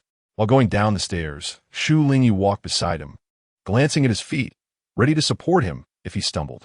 Chen Yofei casually placed his hand on her shoulder and blinked, saying, I'm feeling weak all over. Feeling his arm tighten around her shoulder, Shu Lingyi thought. Even after they got into the taxi, Shu Lingyi couldn't shake off the image of Chen Yofei leaning heavily on her as they walked to the security room to hand in his leave request. He clearly wasn't exerting himself, yet he was panting and sweating quite a bit in the car. Chen Yofei was still clinging to her, sitting closely together. What are you doing? Shu Lingyi frowned and pushed him aside a bit. Chen Yofei turned his head, suppressing a cough. His sickly expression tinged with a hint of sadness as he looked at her. Under that gaze, Shu Lingyi automatically fell silent. At the hospital, Shu Lingyi held her wallet and instructed him to take care of his backpack and wait for her while she went to register. After waiting in line for a long time, she returned to find Chen Yofei resting with his legs crossed, eyes closed, leaning against the chair. He looked particularly fragile while sick. Shu Lingyi checked the time, but didn't rush to wake him up. She waited until he stirred and realized she had been quietly standing beside him all along. She had given her seat to the sick person, and while holding her phone, she was solving problems, her brows and eyes calm and gentle, showing no signs of impatience. Chen Yofei didn't interrupt her, gently tilting his head as he watched her. After Shu Lingyi finished solving the problems and remembered that Chen Yofei needed to see a doctor, She was about to call him when she noticed he was already awake, not knowing how long he had been staring at her. "You're awake. Let's go." Chen Yofei slowly got up, blocking her from grabbing her bag. He picked up both backpacks with one hand and took Shu Lingyi's hand with the other, lifting his chin. "Which floor?" "The 6th floor." Shu Lingyi's attention was on his hand, which felt hot against her skin. The doctor assessed the two young students in front of him and reassured them, "Fortunately, you came in time. We'll arrange a hospital room downstairs. You'll need to get in 4 and stay for 2 days." Hearing Chen Yofei's muffled cough, Shu Lingyi nodded and thanked the doctor. Then she took the medical record and led Chen Yofei downstairs. "Take my wallet," he said. "It's in my backpack." He had just arrived and looked a bit drowsy, his eyes slightly red and watery. Shu Lingyi tiptoed but couldn't reach his head. So she gently pinched his ear and touched his earlobe, satisfying herself while ignoring the surprised boys nearby. She turned away, suppressing a smile, and returned to her calm expression. Shu Lingyi rarely spent money. When her pocket money accumulated, Lu Shu took her to the bank to get a debit card. She had always thought it would be unnecessary, but she kept it in her wallet just in case. Handing the card to the staff, she finally felt relieved that she had it with her every day. The nurse settled them into their beds and kindly advised the girl in front of her, "Make sure he doesn't eat spicy food. Our hospital has a cafeteria where you can buy meals. If he doesn't like it, you can buy from outside as long as it's light." Shu Lingyi nodded, her obedient demeanor making the nurse smile. The nurse looked at the boy who was getting the 4 and said, "You can take off your mask now. Keeping it on for too long can actually reduce your respiratory immunity." Chen Yofei didn't move. When Shu Lingyi looked over, he told the nurse, "What if I infect her?" The nurse was visibly taken aback, realizing this was also related to individual immunity against viruses. She glanced at the girl beside him and smiled. "As long as there's no saliva contact, generally, you won't get infected." Only then did the boy remove his mask, revealing a strikingly handsome face, which made the nurse blink. After taking another look at the young couple, she exited the ward, and her colleagues at the nurse station waved at her, eagerly awaiting the gossip she would bring. A couple. "The guy is super handsome, and the girl is so sweet." Chen Yofei seriously told Shu Lingyi to sit a little farther away. "Don't catch a cold again. It wouldn't be worth it." Shu Lingyi's eyelids twitched. "Otherwise, it would break my heart." "I'm going back to school," Shu Lingyi replied. If Chen Yofei delayed any longer, he might end up with pneumonia. This was Shu Lingyi's first time taking care of someone in the hospital. But with the help of the uncles and aunts in the same room, as well as the doctors and nurses looking after her, everything went smoothly. She messaged Zhu Zhu to tell her that she might not be back soon and that she'd bring her milk tea in the morning. She stayed by Chen Yofei's side until afternoon dismissal. When he woke up and saw her sitting there doing homework, his gaze softened. As it got dark, Shu Lingyi realized it was time to go home. Chen Yofei quietly said, "I'll help you call a taxi." He had a ride-hailing app on his phone. The driver arrived quickly, and as Shu Lingyi walked out of the building, she looked back up to see Chen Yofei standing by the window, looking down and waving at her. Once in the car, Chen Yofei asked her to take a picture of the driver and send it to him. "Also send it to your mom so she can wait for you at the door. Let me know when you get home." Shu Lingyi recalled how he looked sleeping on the hospital bed, with long eyelashes and a peaceful expression, letting out a long sigh. Chen Yofei focused on the route on his phone until they reached their destination before dragging his backpack over. Li Xiangyi called him, sounding surprised and worried, asking, "Why did you suddenly get hospitalized?" "I'm coming over." Chen Yofei leaned against the white pillow, opened his textbook, and replied, "Yeah, it's too late. Don't drive over. Take your time to get a taxi." When Shu Lingyi returned home, Lu Shu had already warmed up dinner, which was a balanced meal, light and not greasy.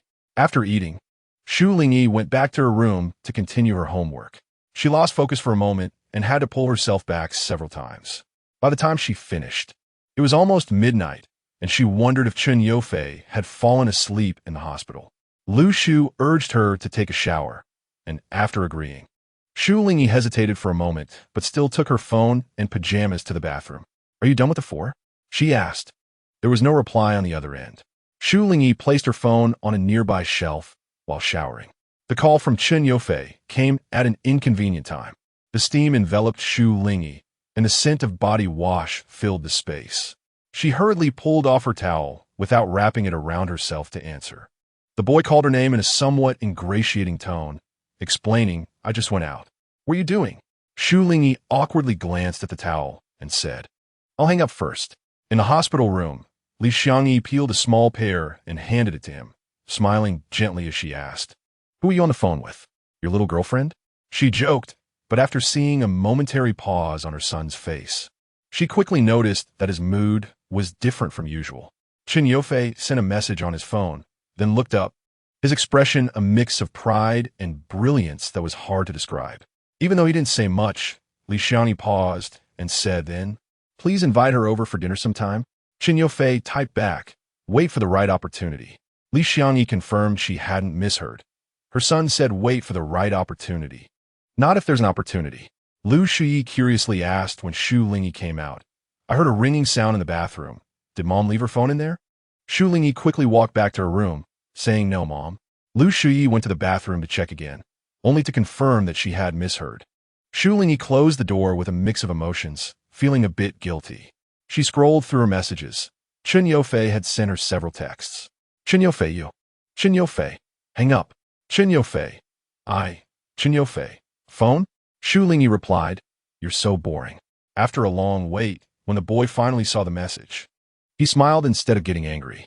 The hospital was very quiet at night. Chen Yofei had finished his 4-drip, and Li Xiangyi was taken home by Chen Yofei's dad to rest. He sat outside the ward, bothering Shu Lingyi. Chen Yofei, I'm angry. Shu Lingyi. Chen Yofei, give me a kiss, and you're forgiven. Shu Lingyi, I was just taking a shower. Chen Yofei raised an eyebrow. Her explanation eased the strange feeling in his heart. After a while, seeing that he hadn't replied, Shu Lingyi took the initiative to send a message. Can't sleep? There was hardly anyone in the corridor except for him, and only faint voices could be heard from the doctor's office. Chen Yofei, can't sleep. Shu Lingyi rubbed her eyes sleepily. Chen Yofei, I miss you. Chen Yofei, I want to see you. The night breeze blew in from the window, stirring her nerves in the deep night. Shu Lingyi suddenly woke up, realizing her phone had fallen from her hand to the pillow. At 2 a.m, she replied to the message. On the way back to the hospital, the boy in a hospital gown kicked the lighter and cigarettes he had bought from a small store outside. Shu Lingyi hugged the pig head. The scarlet cigarette but emitted smoke. Chen Yofei looked at his phone, anticipating his insomnia. The boy had been on 4 for 2 days. During that time, Shu Lingyi had only visited him after school, and the rest of the time, they had been chatting on WeChat. She didn't know that he wanted her to come to the hospital to see him, to keep him company, so that his mom wouldn't have to come over at night for the next few days. There were many newly graduated intern nurses in the hospital who took special care of them. The fruits Shu Lingyi bought at the fruit store were first given to them to eat when she brought them to the hospital. When Chen Yofei saw her, there were deep red marks on his white hands, all from excessive force. The plastic bags were thin, and the fruits were heavy, requiring many people to carry. Chen Yofei got angry for the first time, his gaze terrifying. Don't you feel pain? Can't they buy it themselves? How big is your heart? He tightened his grip on her delicate wrist, the 2 red marks stimulating his eyes. Shu Lingyi was frightened by him and tried to comfort him gently. It doesn't hurt. Just a bit sore. Also, it's inconvenient for you to stay in the hospital at night, and you don't want to trouble them. The nurses work really hard. Even if the fruits I bought are sweet, they can't ease their hardships at all. Chen Yofei, next time I'll buy. Chen Yofei gently blew on the tender part of her palm. A small nurse passing by the door thought they were arguing and peeked in before quickly retreating, whispering to her companion about the situation. The small nurse covered her mouth and laughed. The handsome guy is worried about the little cutie. When Chen Yofei returned to school, Tianyi had already sensed the strange atmosphere between him and Shu Lingyi. Fei Go, is this not enough? You're hiding this from me? He casually draped his arm over Chen Yofei's shoulder. The two walked back to the classroom up the stairs. Chen Yofei lazily replied, What? Tianyi, just keep pretending.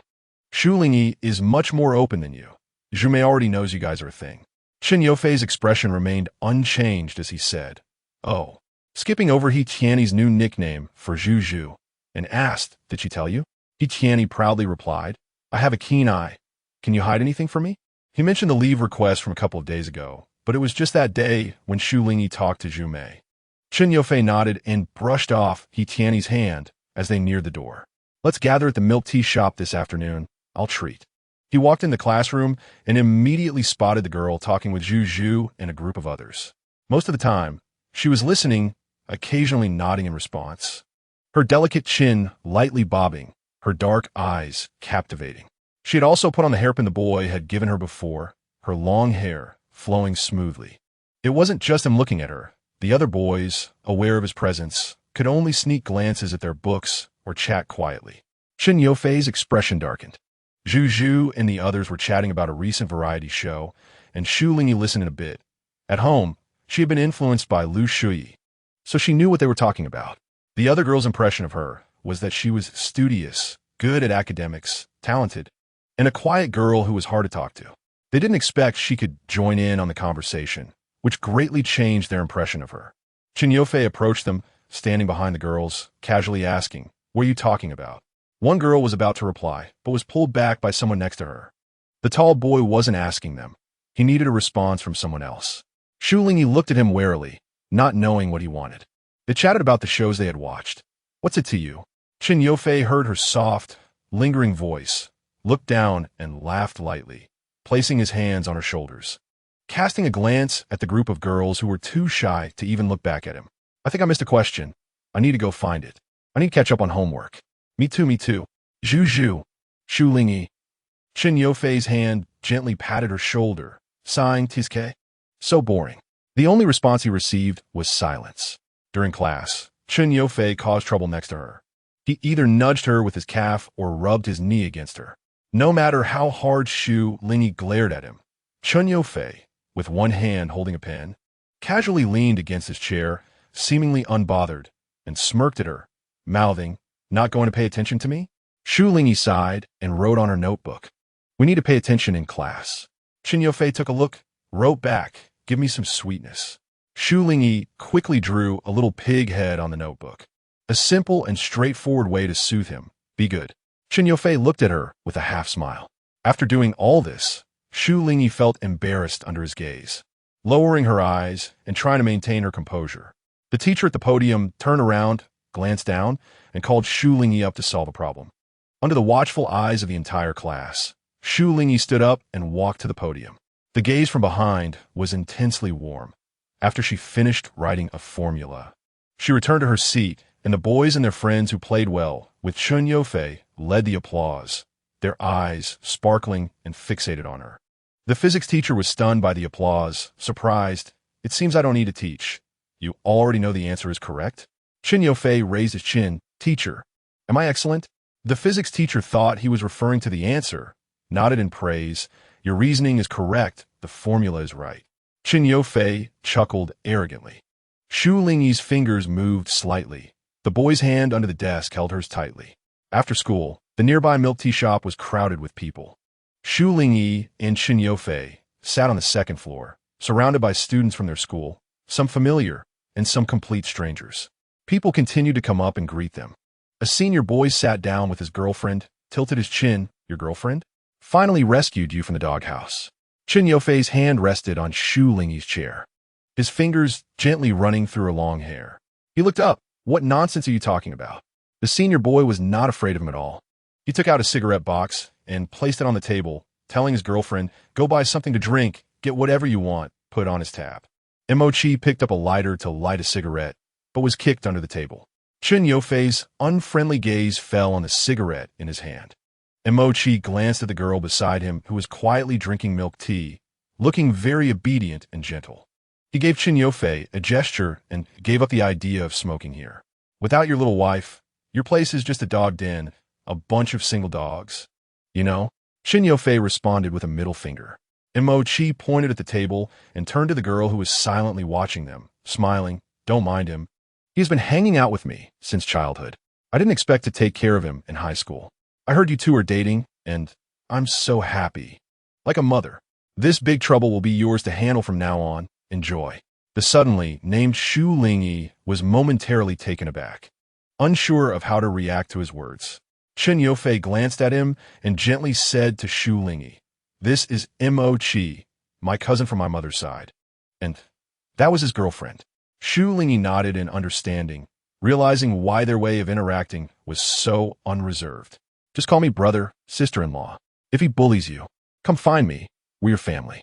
Mo-chi winked at her. Shu Lingyi could tell he meant no harm and said thank you. Mo-chi looked at Chen Yofei, wondering where he found such an obedient girlfriend. What are you thanking him for? Don't be scared if he dares to do anything to you. Just let him roll back to his old dog den. Mo-chi teased her. Shu Lingyi instantly imagined Chen Yofei with a dog head, breaking into laughter. Chen Yofei's expression was not pleased. The girl was laughing at him. He Tianyi and Zhu Zhu came over and just happened to hear Mo-chi's last comment. Instantly going dark, He Tianyi exclaimed, Chi Gu, are you discriminating against dogs? What's wrong with dogs? Don't you have two silly dogs at home? Monta ki feignet surprise. Oh, little Tian is here. He maliciously laughed and said, I don't discriminate against silly dogs. I discriminate against single dogs. He Tianyi adamantly denied being a single dog. Mo-chi noticed the girl beside him and winked. Is that your girlfriend? He Tianyi grabbed Zhu Zhu's hand. My wife, your second sister-in-law. Hurry up and give her a meeting gift. Zhu Zhu, who was inexplicably promoted to second sister-in-law, looked confused, her gaze slightly dazed behind her glasses. But the aura of a top student remained, intimidating Mo-chi into raising an eyebrow at Chen Yofei for confirmation. Chen Yofei pulled Shu Lingyi's shoulder and smiled. Meeting gift. Monta ki. There were 4 or 5 milk tea shops lined up near the school, and the shop Shu Lingyi occasionally visited was the one with fewer people. This was her first time coming to this one, with Chen Yofei. The owner clearly recognized him and said he would treat them, putting all the costs under his name to be settled that day. The young owner even brought over a plate of fruit. Zhu Zhu remarked, this is the marketing strategy of the big shot effect. Shu Lingyi. Zhu Zhu looked at her with an expression that said she should understand, and worriedly said, Shu baby, you are now Xiao Fei's sister-in-law, you know? Zhu Zhu pointed downstairs, then secretly pointed at Chen Yofei and Mo-chi. See that? The big shot is sitting upstairs, the little minions are downstairs. Mo-chi and the others have graduated, and from now on, high school will be under Chen Yofei's rule. Although he is also speaking now, it feels different since it's senior year, big boss. Shu Lingyi looked down and saw a bunch of boys playing on their phones and making noise. Chen Yofei and the others were sitting there as if they were having a conference, creating a strange visual. Perhaps she still didn't understand the world of big shots. Chen Yofei turned around, met Shu Lingyi's gaze, smiled, and beckoned her over to play. Shu Lingyi walked over and saw they had taken out a deck of cards. Chen Yofei pulled her in his arms, sitting her on his lap. Do you know how to play dodiju? If you win, I'll buy you candy. Shu Lingyi's face turned bright red, and she sat on him without daring to move. Mo-chi and the others looked over and burst into laughter. Chen Yofei felt pain and held her tighter, whispering in her ear, You can pinch me. He complained, You're so fierce. Shu Lingyi turned her head, her soft eyes pleading. Let me down. Chen Yofei, let me have a sip of the milk tea you drank. Shu Lingyi turned around, picked up her milk tea, and held it to his mouth. However, the boy did not open his mouth, but looked at her intensely. I want the one you drank. Shu Lingyi was puzzled, her eyes filled with confusion. Chen Yofei turned her to face him, leaned in, and gently touched her lips. Here, the one you drank. Shu Lingyi instantly understood his meaning, her face burning with embarrassment. Moments later, everyone saw the girl sitting on a chair by herself, while the boy beside her looked at her with a doting expression. Mo-chi gasped, Girlfriend, what's wrong with you? Monta ki replied, Tutush. He couldn't believe the boy could also look like this, sweetly pouring a cup of milk tea for his girlfriend. The chill of the night made the bus turn off the air conditioning. Shu Lingyi leaned against Chen Yofei, dozing off, her head bobbing down. The boy was replying to messages on his phone, occasionally glancing at her. One hand was placed under her drooping head, maintaining this position as long as it wasn't too much, occasionally gently lifting her head and resting it on his shoulder. The entire bus was quiet, with only the soft sounds of snoring occasionally heard, only audible to those who were close. The silhouettes of the two in school uniforms were reflected in the bus window. Chen Yofei snapped a photo of their reflection, checked it, and nodded in satisfaction before putting his phone back in his pocket. Shu Lingyi was gently woken by Chen Yofei. Baby, we've arrived. She sleepily opened her eyes, confused as he pulled her up and let her off the bus. Chen Yufei held her tightly, and Shu Lingyi unconsciously nestled against his chest, drawing the attention of others. Good girl. Shu Lingyi made a muffled sound, so sleepy. Chen Yufei held her face with one hand and coaxed, "Give me a kiss." Awake, Shu Lingyi shyly pushed his hand away. "I'm home." Chen Yufei held her hand, ignoring the gazes of passers-by as he took her back. On the way, they passed a takoyaki shop, and Shu Lingyi stopped in her tracks, her gaze falling on it. Chen Yufei directly led her into the shop.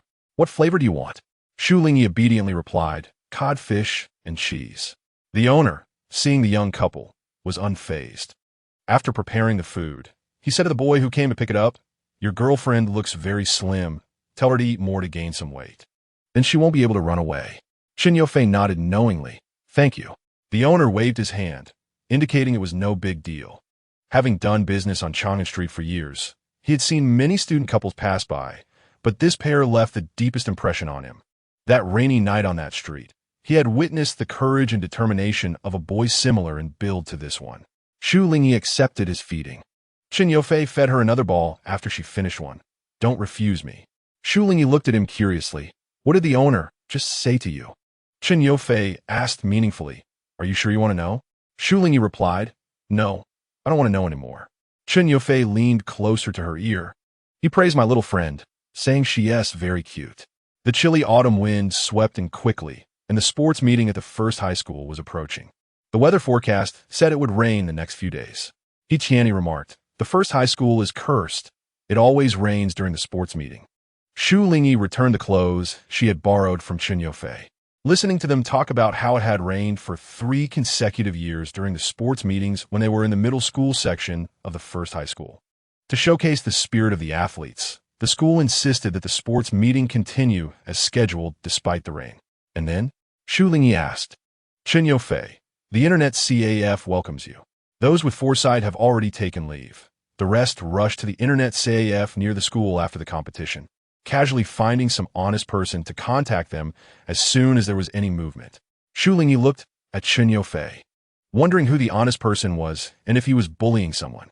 He Qianni and the others burst into laughter. Chen Yufei looked at them as if they were fools. And when they finished laughing, he helplessly said to the good baby beside him, "I'm just leading the way in playing games." Shu Lingyi realized she had misunderstood and blushed as she apologized. Chen Yufei asked, "Did you learn the English song I shared with you last time?" Shu Lingyi replied, "That's not an English song. It's just 2 sentences. It keeps repeating, with Xian and I. Wow, 11 Huan and I." Chen Yufei had a look that suggested whatever she said was true, then recite it for me. Shu Lingyi. During the sports meeting, Shu Lingyi knew that Chen Yufei and his group had signed up for events, and the homeroom teacher even praised them for it.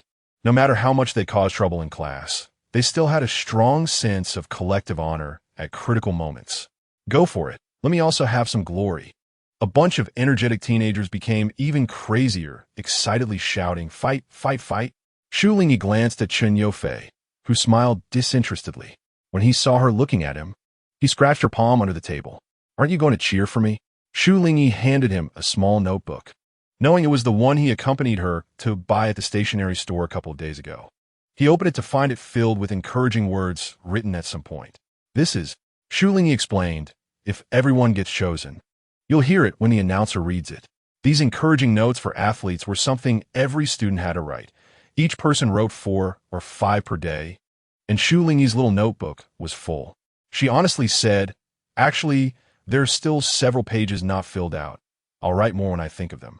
Chen Yufei didn't say anything, looking at the notebook for a long time before directly putting it into his backpack. "All right, I'll keep it for you." Shu Lingyi insisted, "It has to be submitted for the announcer to read it." Chen Yufei nonchalantly replied, "Yeah, he'll read his, and I'll keep mine." Shu Lingyi fell silent, realizing he didn't intend to give it away. Chen Yufei leaned over the table. His fingers touched Shu Lingyi's hand, enveloping it with his palm. The warmth from his palm warmed her skin, which had turned cool from the breeze. Unfortunately, on the day of the sports meeting, Shu Lingyi caught a cold. In the morning, she got out of bed feeling groggy, but after washing up, she felt much better and didn't seem to be unwell. Lu Shu sent her out the door, with her mom having stuffed her backpack with lots of snacks to share with her classmates. Shu Lingyi obediently promised her. Lu Shu smiled and asked, "Will you see the boy you like at the sports meeting?" Shu Lingyi almost choked on her water, her groggy head instantly clearing up. Lu Shu laughed heartily, patting her head. "You scared my good baby. Go on, have fun, and don't get hurt while exercising." Shu Lingyi, Mom. Lu Shu gestured for her to continue. Shu Lingyi looked into her eyes, stepped forward to hug her, and said, "I'm sorry, Mom." Lu Shu was taken aback for a moment, but then realized and gently patted her daughter's back. "What is wrong with my good baby? You can't cry like you did when you were little." Shu Lingyi shyly pressed her lips together and leaned up to kiss Lu Shu's face. Lu Shu covered her face. "You don't act spoiled. Hurry to school." Shu Lingyi waved goodbye as Lu Shu stood at the door, watching her until she disappeared from sight, then calmly turned back inside. The TV was on, and she took a pile of snacks, remaining still for a long time. At the school gate, Chen Yofei checked Shu Lingyi's hand temperature as soon as she arrived. It was a bit cool. The two entered the classroom, and as there weren't many students yet in the morning, Chen Yofei held her hand and kissed it, then rubbed it until it warmed up. He took out the breakfast he had bought and offered Shu Lingyi her usual milk. She took a sip but choked, her face turning red. Chen Yofei's expression changed. Shu Lingyi waved her hand. "I don't want to drink." Seeing she wouldn't drink the milk but could eat other things, Chen Yofei took the milk back and drank it himself, the straw he had used still in his mouth. As soon as Tianyi entered the classroom, he was caught off guard as he lunged over to grab food. Chen Yofei tossed him some leftovers, keeping the things Shu Lingyi liked, and disdainfully told him to take the other food away. "Tianyi, you've changed. Once you left the doghouse, you're different." Chen Yofei, "Get lost." "Tianyi." Shu Lingyi laughed, and seeing her looking fine, not much like she was sick, Chen Yofei felt a bit relieved. Miraculously, it didn't rain during the last period of the sports meeting for the second year, rendering the rain gear useless. However, the sky was gloomy, with the sun peeking out briefly in the morning before hiding away again. In the stands, Shu Lingyi sat side by side with Zhu Zhu, cheering for Class 3, and the girls in their class joined in, occasionally contributing a broadcast script to encourage their classmates. Shu Lingyi listened to several familiar scripts. At first, she thought she had misheard. The announcer said, "Victory always belongs to the champions. May you be written into the history of our school, enjoying the wonderful fruits of victory after achieving success. On the road of growth, strive unceasingly and work hard. Go for it, Chen Yofei. You are the best." Shu Lingyi. Zhu Zhu noticed her strange expression and weakly asked, "Did you write that?" Shu Lingyi facepalmed. "The first part is, you are the best. He probably added that himself." Zhu Zhu gave a thumbs up. Brother Fei lives up to his name. Chen Yofei, warming up on the track, glanced at the stands and waved to the girls sitting there amidst the announcer's voice. Shu Lingyi raised her hand in response, her eyes feeling a bit teary. After staring for a while, she felt like crying. Zhu Zhu thought she was moved, but when Shu Lingyi sneezed, she was confused. "Did you catch a cold?" Shu Lingyi touched her forehead and softly said, "I think so." Zhu Zhu, "Just a bit? Let me check." She felt Shu Lingyi's forehead. "You're burning up. Hurry to the infirmary. I'll go with you." Shu Lingyi grabbed her arm. "Wait, let us go after Chen Yofei finishes running." Zhu Zhu had to sit back down. Shu Lingyi had Chen Yofei's jacket draped over her legs, and just then, the starting gun went off, signaling the beginning of the race. In the high school men's 3,000-meter run, Chen Yofei, Tianyi, and Lian also participated in both short and long-distance races. Chen Yofei, in a white t-shirt, maintained a steady pace in the middle, only starting to sprint in the second half. The cheers from the stands were loud, and Shu Lingyi glanced at the time before heading down. "Zhu Zhu, hurry, hurry, hurry." Shu Lingyi waved at Chen Yofei as he approached the finish line. He charged out like a wild horse, heading towards Shu Lingyi. The judges at the finish line waited attentively, 12 minutes and 5 seconds. Chen Yofei crossed the finish line and stopped right in front of Shu Lingyi, bending over to catch his breath. Shu Lingyi squatted down in front of him, looking up at his sweaty face, droplets of sweat dampening his handsome brow and slowly sliding down. A tissue and a bottle of water were handed over, and Chen Yofei took them, smiling even though he was still trying to catch his breath.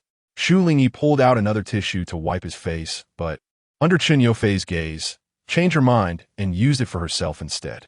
As more people gathered around, Shu Lingyi felt another sneeze coming, but it was just her nose itching, causing tears to come out. Someone came over to inform Chen Yofei of his ranking. He nodded to show he understood, then turned to Shu Lingyi, surprised. Why are you crying? Did you cry out of happiness for me? Shu Lingyi's eyes were misty as she sniffed. Huh? What did you say?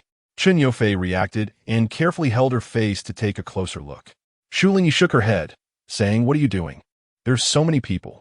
Everything on the playground could be seen clearly from the stands. Chen Yofei stared into her misty, watery eyes, where transparent tears lingered at the corners, and after hearing her voice, he confirmed, you have a cold. He turned to He Tianyi and Zhu Zhu, who were standing not far away, and said, keep an eye on her for me. If anything happens, let me know. He Tianyi agreed and asked in confusion, where are you two going? Chen Yofei replied, the infirmary. The boy took Shu Lingyi away from the school playground, and when they passed by the basketball court and the dance building, he made sure no one was around and told Shu Lingyi to hold onto the water, and later to obediently wrap her arms around his shoulders. Understood? Shu Lingyi. The next second, she saw the boy squatting in front of her, slightly turning his head to signal her, come on, I'll carry you. Shu Lingyi hesitated for a moment. I can walk by myself. Chen Yofei looked up and said, do I have to coax you to get on? If you don't get on, I'll just carry you. Shu Lingyi. After a while, Shu Lingyi finally climbed onto his back. Without hesitation, Chen Yofei stood up, weighing her lightly. You're too light. Shu Lingyi felt dizzy and obediently wrapped her arms around his shoulders, letting out a soft protest. Chen Yofei said, I need to fatten you up a bit. Shu Lingyi replied, why? If I get too fat, I won't be able to dance. They passed through the flower beds and trees, getting closer to the school infirmary. The boy chuckled softly and said, this way, I can feel the weight of my whole world.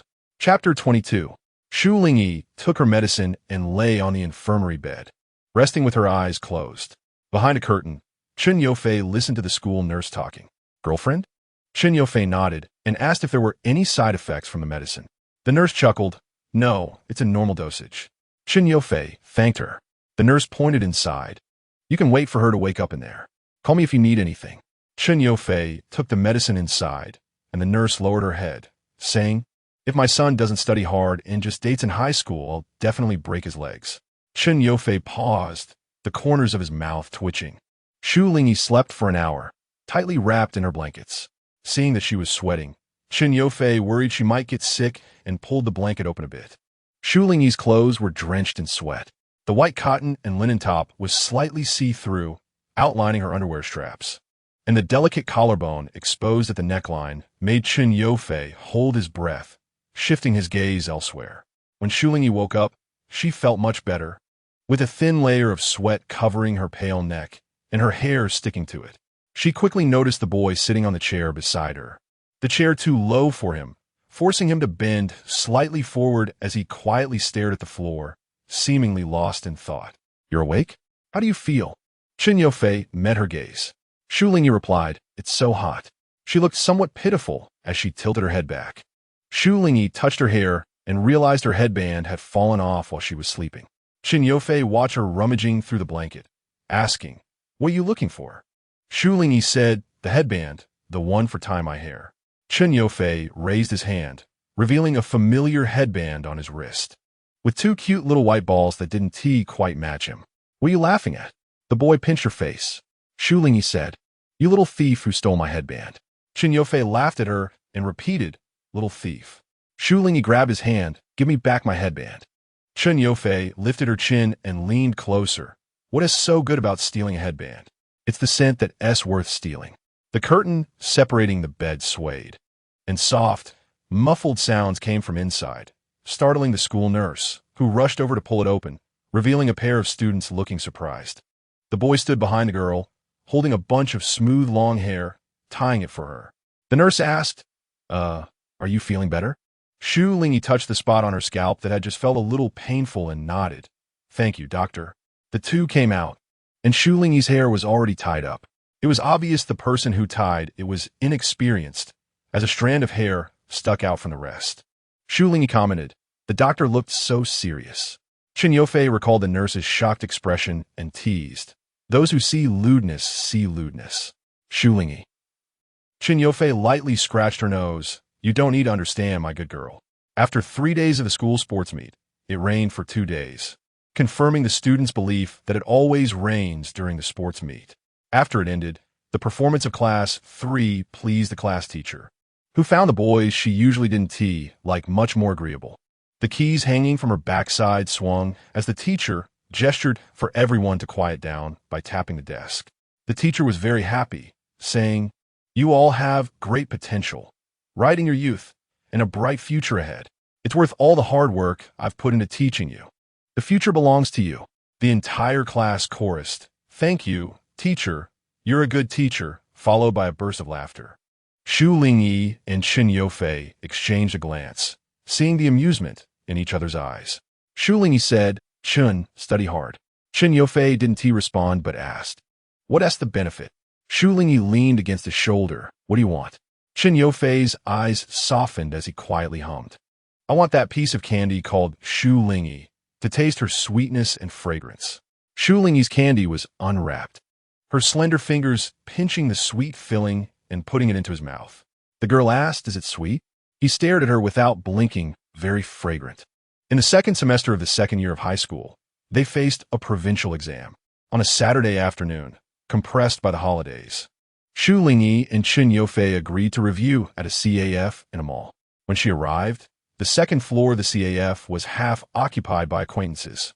He Tianyi, Lian, and others waved to greet her, while Zhu Zhu adjusted her glasses, unsure whether to sympathize with herself or with her, saying, "I originally wanted to go home to study, but He Tiango said if I didn't come, you'd be the only girl." Among a group of boys, there was only one girl, making Zhu Zhu feel guilty. Shu Lingyi asked, "He Tiango?" Zhu Zhu snorted, "A single dog in the doghouse." He Tiango protested, "Why don't you let me become a double dog?" Shu Lingyi smiled, unsure why they had been bickering like this since the first year of high school. Chen Yofei moved the table, letting Shu Lingyi sit beside him, as their group occupied a long table, taking out their textbooks to study, creating a somewhat surreal feeling. The boy was serious while working on his test paper, and Shu Lingyi casually flipped through his book, unexpectedly finding many annotations. She whispered in his ear, "Did you guys play games last night?" Chen Yofei's eyelids flickered. "I didn't tee." Shu Lingyi replied, "They look like they didn't sleep well." Chen Yofei said, "I don't know. I went to sleep right after I finished talking to you last night." Shu Lingyi was slightly surprised, catching his gaze and smiling. "Me too." Chen Yofei raised a book to block the view of others and quickly kissed her on the lips, making a loud smack. He casually glanced up at the opposite side. "What are you looking at?" He Tianyi and the others, feeling forsaken, begged, "Give us a way out." Lian said blankly, "When can we stop eating dog food? Can we switch to something else?" Shu Lingyi, feeling embarrassed, covered her mouth, her hair hiding half her face, and the more she listened, the redder her face became. Chen Yofei couldn't get any closer to Shu Lingyi and shot a few cold glances at the group of light bulbs, thinking that if it weren't for the upcoming exam, this was supposed to be just his little space with Shu Lingyi.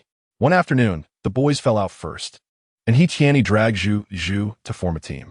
Chen Yofei took Shu Lingyi out while they were playing games. Outside, the air was chilly, and Chen Yofei placed Shu Lingyi's hand in his pocket to warm it, saying he would take her to a place. The piano shop. Li Xiangyi was not in the store, and Chen Yofei had the key, so he opened the door and led Shu Lingyi inside. "This is my practice room from when I was a child," he introduced. Inside, there was a piano, a desk, and a single bed where Chen Yofei could rest after practicing. He held Shu Lingyi on his lap and whispered in her ear, "Will you listen to me play?" She panicked and replied, "I haven't learned." In the quiet room, the atmosphere between the two became more intimate. Chen Yofei reassured her, "I'll teach you." He took her hands gently but firmly, placing them on the piano keys. The melody gradually became pleasant to the ears, and suddenly, with a thud, Shu Lingyi shivered and tilted her head back, pushing away his head that was teasing her ear, her eyes moist as if she had been bullied. Chen Yofei pressed his lips together, chuckling softly, and left the chair. "I'm going to brew some tea. You can play by yourself for a while." He concealed the deep emotions in his eyes and stepped outside to lean against the wall to calm down before heading to Li Xiangyi's reception room. Shu Lingyi looked at the door for a moment, touching her ear and neck, as if she could still feel the heat of his lips. Just now, Chen Yofei made her feel both dangerous and restrained. When Chen Yofei returned, the room was quiet, the door slightly ajar as he had left it. He pushed the door open and saw Shu Lingyi curled up on the single bed, her ink-black hair spread across the bed, seemingly asleep. He placed the brewed tea on the table, took a blanket, and covered her up. After watching her for a while, he sat on the floor, leaning against the edge of the bed, replying to He Qianni, who was looking for them, while keeping watch over her. Time flowed silently, creating a small world for the two teenagers. Li Xiangyi looked regretful when she learned that Chen Yofei had brought someone to the piano shop. Why didn't you invite her to our home? Early in the morning, the boy who had practiced martial arts with the old man picked up a towel to wipe his sweat. Upon hearing this, he paused and said, "Mom, she's shy." A soft light was visible in the boy's eyes. Li Xiangyi set the breakfast on the table and nudged Chen Shaw, saying, "Your son has surpassed you. Aren't you going to manage him?" She looked worried, genuinely concerned that the girl might not feel safe at home. The righteous middle-aged man brushed off the newspaper in his hand, looked up, and glanced at the increasingly tall boy. The two exchanged glances for a moment. And Chen Shaw continued reading the newspaper, saying, "He takes after his father." Realizing his wife was glaring at him, Chen Shaw added, "Ahem, you must be self-disciplined and restrained. Don't act impulsively." He advised his son, "If you can't give her a future, don't hold her back." This made Li Xiangyi's expression soften. She spoke gently to her son. "You are a good boy, and she's a good girl. You shouldn't just look at the present." "Son, your father is right." Pleased with his wife's praise, Chen Shaw lowered his head to continue reading the newspaper. Seeing the affectionate scene between his parents, the boy solemnly replied, "I understand, Mom." He finished his breakfast, thinking of the girl, wondering if she had woken up yet. In autumn and winter, to facilitate Shu Lingyi's dance practice, Lu Shu had set up a dance practice room at home, providing ample space and eliminating the hardship of running around outside. Shu Lingyi danced for 2 hours, sweating profusely. The indoor heating was sufficient, and Lu Shu stood at the door, smiling at her. After she finished practicing, she applauded, "You danced really well. Last time I contacted in Xiao, I mentioned the High Province Art Training School. My dear, do you want to go there and find a teacher for guidance?" Shu Lingyi, slightly out of breath, calmed her breathing before saying, "Mom, I want to wait until next year to consider it." Lu Shu walked over, touched her slightly damp hair, and continued, "I also ran into Aunt Bai while grocery shopping last time. She asked if you want to go to Shaonan City with her daughter Qingqing in your senior year. There's a retired teacher from the dance association there who you can try to learn from." Shu Lingyi looked at her in confusion and softly asked, "Mom, is it urgent?" Lu Shu sat down beside her, tilted her head, and hugged her shoulders without saying a word. Shu Lingyi moved slightly, wanting to see her expression. Lu Shu then faced her, suddenly smiled, and calmly said, "Never mind, it's not urgent. Mom was just thinking about what others are preparing, considering for you." Shu Lingyi hesitated and cautiously said, I want to wait until senior year to consider where to go. I am sorry, Mom." Her obedient apology made Lu Shu's heart tremble. The next moment, she acted as if nothing had happened, shook the girl gently, and said in a light tone, "What's wrong? Mom was just casually mentioning it. Whatever you do, I support you." She arched her brows and pointed at Shu Lingyi's nose, saying, "As long as you can understand what you want." Shu Lingyi nestled in her embrace, greedily nuzzling against her and hugging her back. "Thank you, Mom." Lu Shu smiled, gently stroking her back again and again. "My dear, you've grown up." Shu Lingyi shyly replied, "Mom is still young. You're not old." Lu Shu's gaze softened, her well-maintained face showing no signs of age, and she affectionately said, "Silly child." Such a silly child, unwilling to let her feel hurt. Chapter 23, after the final exam. Shu Lingyi submitted her paper and went to the agreed place to find Chen Yofei. The boy's exam room was in another building, and from a distance, she saw him standing sideways in the stairwell, hands in his pockets, gazing into the distance. Shu Lingyi walked over gently, hugging his waist from behind. "Have you been waiting long?" The boy relaxed the pressure of his hands on hers. His cold and fierce gaze softened as he pulled her from behind to the front. In the corner where no one passed by, Chen Yofei turned around and pressed her against the wall, opening his mouth. He leaned down to kiss her, encouraging her to wrap her arms around his neck while he gently stroked her trembling back. Baby, relax. Shu Lingyi se eyelashes fluttered. Her, birit unstandi. When Shin Yofei left her lips and pulled back, they looked at each other. He wanted to kiss again, but Shu Lingyi blocked him, shaking her head. Everyone is about to come out. Shin Yofei reluctantly withdrew his actions. He Tianyi, who had come to find them, asked how they planned to spend the winter vacation. And Zhu said, the same as always, what activities do you want? He Tianyi replied, we could go out and have some fun. Shin Yofei had no objections and suggested a nearby ancient town. Shu Lingyi hesitated and said, I want to go to a city in the north. My dad is there, and I want to visit him during the holiday. He Tianyi and Zhu looked at Shin Yofei. The boy appeared momentarily surprised, but quickly regained his composure. When are you going? Shu Lingyi provided a rough timeline. She added apologetically, Mom just said last night that I might have to stay for a long time. It might even be during the new year. Shin Yofei nodded, saying, then let's discuss it once the timing is confirmed. He turned to discuss travel plans with He Tianyi, while Zhu looked at Shu Lingyi with concern. Then you two won't see each other for the entire winter vacation. Shu Lingyi lowered her gaze and thought, yes. Dad also wants us to go over, meaning they would have to be apart for the entire winter vacation and wouldn't see each other until school resumed. Shin Yofei seemed a bit angry. That night, everyone gathered for dinner at a hot pot restaurant. You should go too.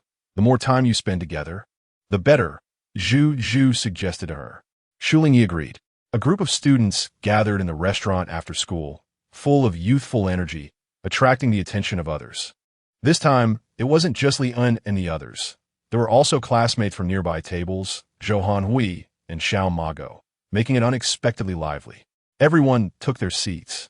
And Shin Yofei scanned for Shu Lingyi, asking, where are you sitting? Hearing Zhou Hanhui speak, Shu Lingyi was momentarily stunned, then was pulled by the boy to sit beside him. Zhu patted Zhou Hannin's shoulder, signaling her to get used to it. Shu Lingyi was nestled in Shin Yofei's arms, not caring whether others were watching. His breath brushed against her neck as he spoke lightly. Don't want to be with me? He fixed his gaze on her, not missing a single change in her expression. Shu Lingyi replied, why do you think that? Shin Yofei casually said, I won't see you for the entire holiday. Shu Lingyi's heart stirred as she looked at his expression. I thought you were angry. Shin Yofei furrowed his brows, then sighed and reluctantly admitted it. He countered, don't you want to be with me during the winter break? Shu Lingyi let out a small sigh, holding Shin Yofei's hand, which he quickly grasped tightly. What I want, she said softly, is to wait until I miss you so much that I use the red envelope from Uncle and Aunt to buy a plane ticket to come back and see you. Shin Yofei was momentarily taken aback. Shu Lingyi continued, I will definitely miss you, dreaming of you every day. The hot pot steamed with white vapor as a group of students gathered around, eating and drinking. The atmosphere, which had originally been stiff, saw the boys and girls sitting together again, whispering to each other. After a moment, the boy with a cold expression seemed to hear something extraordinary, and his expression became quite inscrutable. Xiao Mago was being teased, insisting on toasting them with a cup of tea. He stammered as he offered congratulations to Shu Lingyi and Shin Yofei. Why you both study hard. Everyone burst into laughter.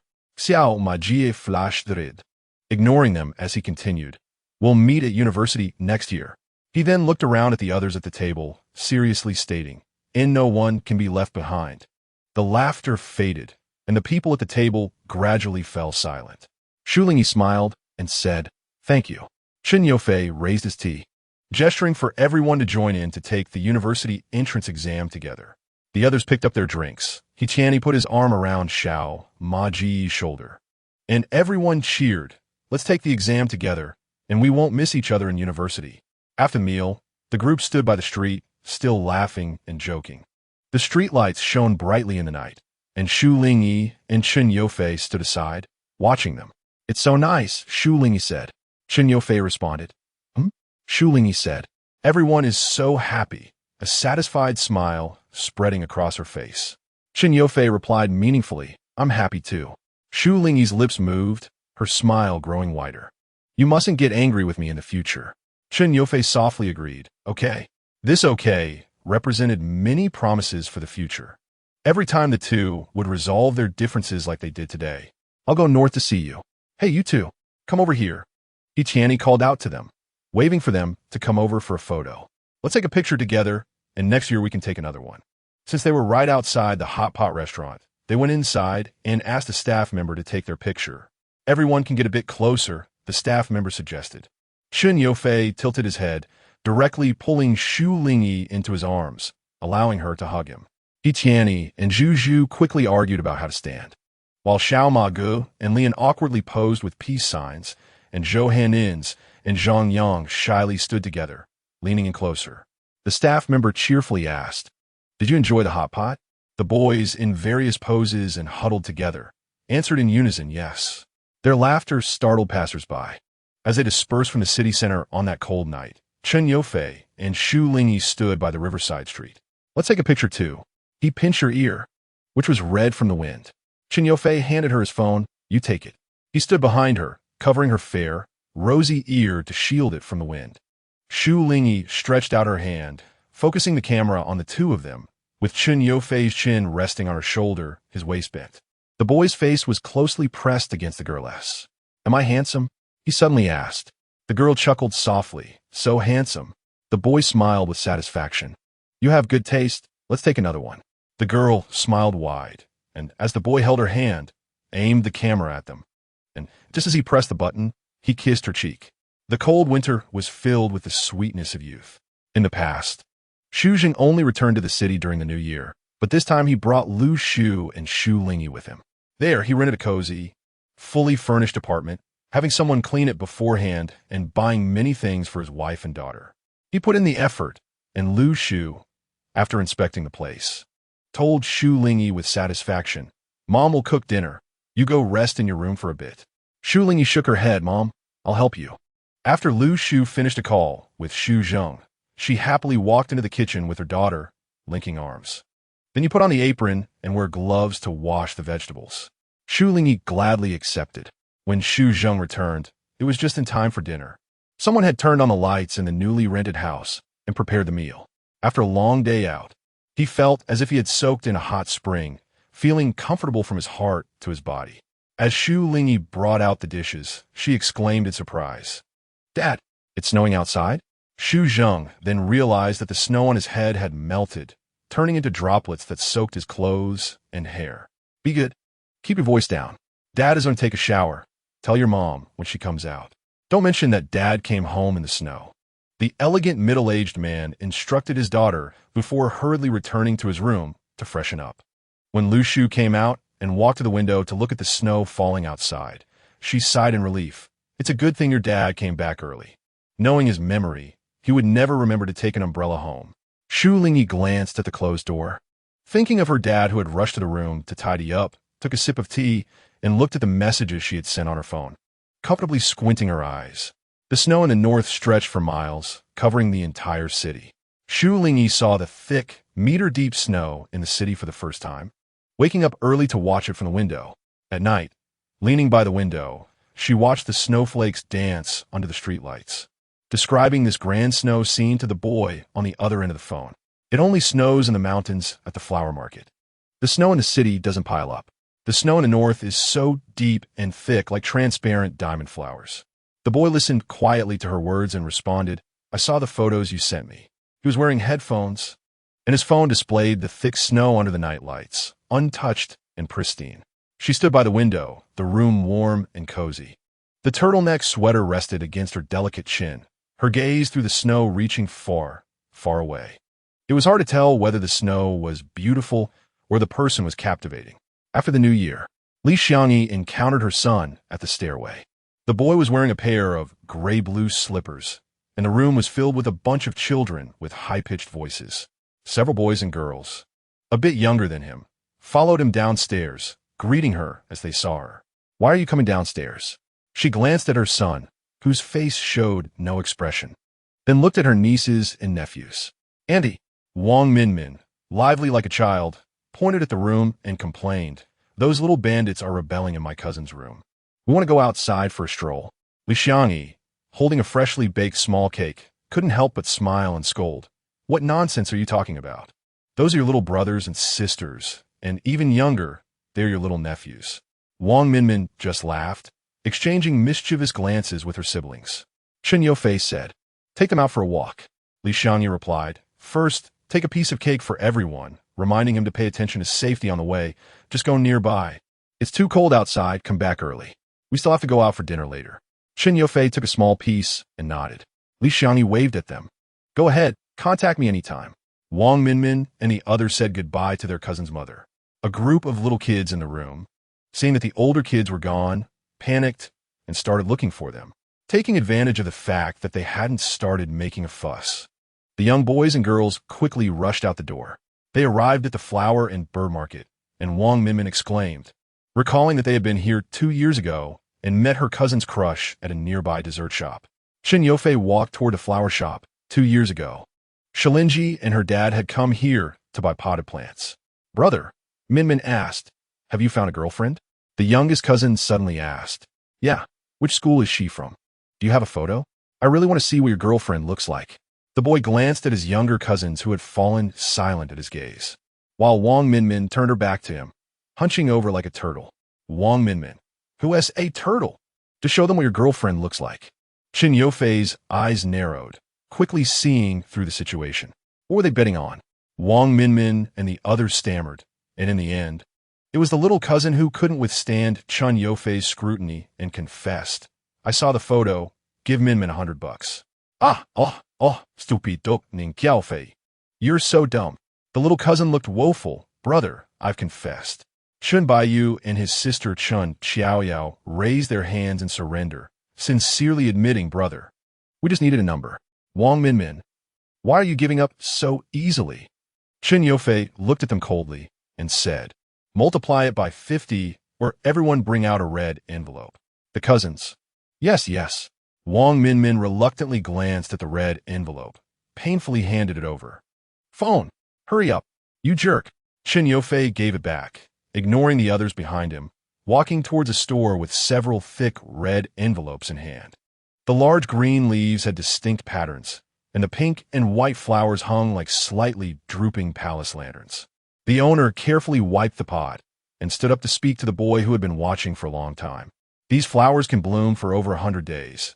It's best to keep them at home for viewing. When turned upside down, they look like lotus flowers. He placed the cloth on the shelf and asked, are you sending it to friends or family? The owner and the boy exchanged glances, the feeling of intrigue growing stronger. Is it? The boy replied, family. A group of men and women outside were chattering noisily. Wang Minmin's voice was sharp and penetrating. Chen Yufei, you liar. Give me my money back. Ning Xiaofei, looking like she was about to cry, grabbed her arm. Sister, forget it. Chen Baiyu and Chen Xiaoyao. Brother, why are all the albums locked?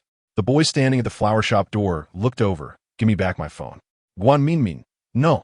Chen Xiaoyao weakly raised her hand. I have it. Wang Minmin.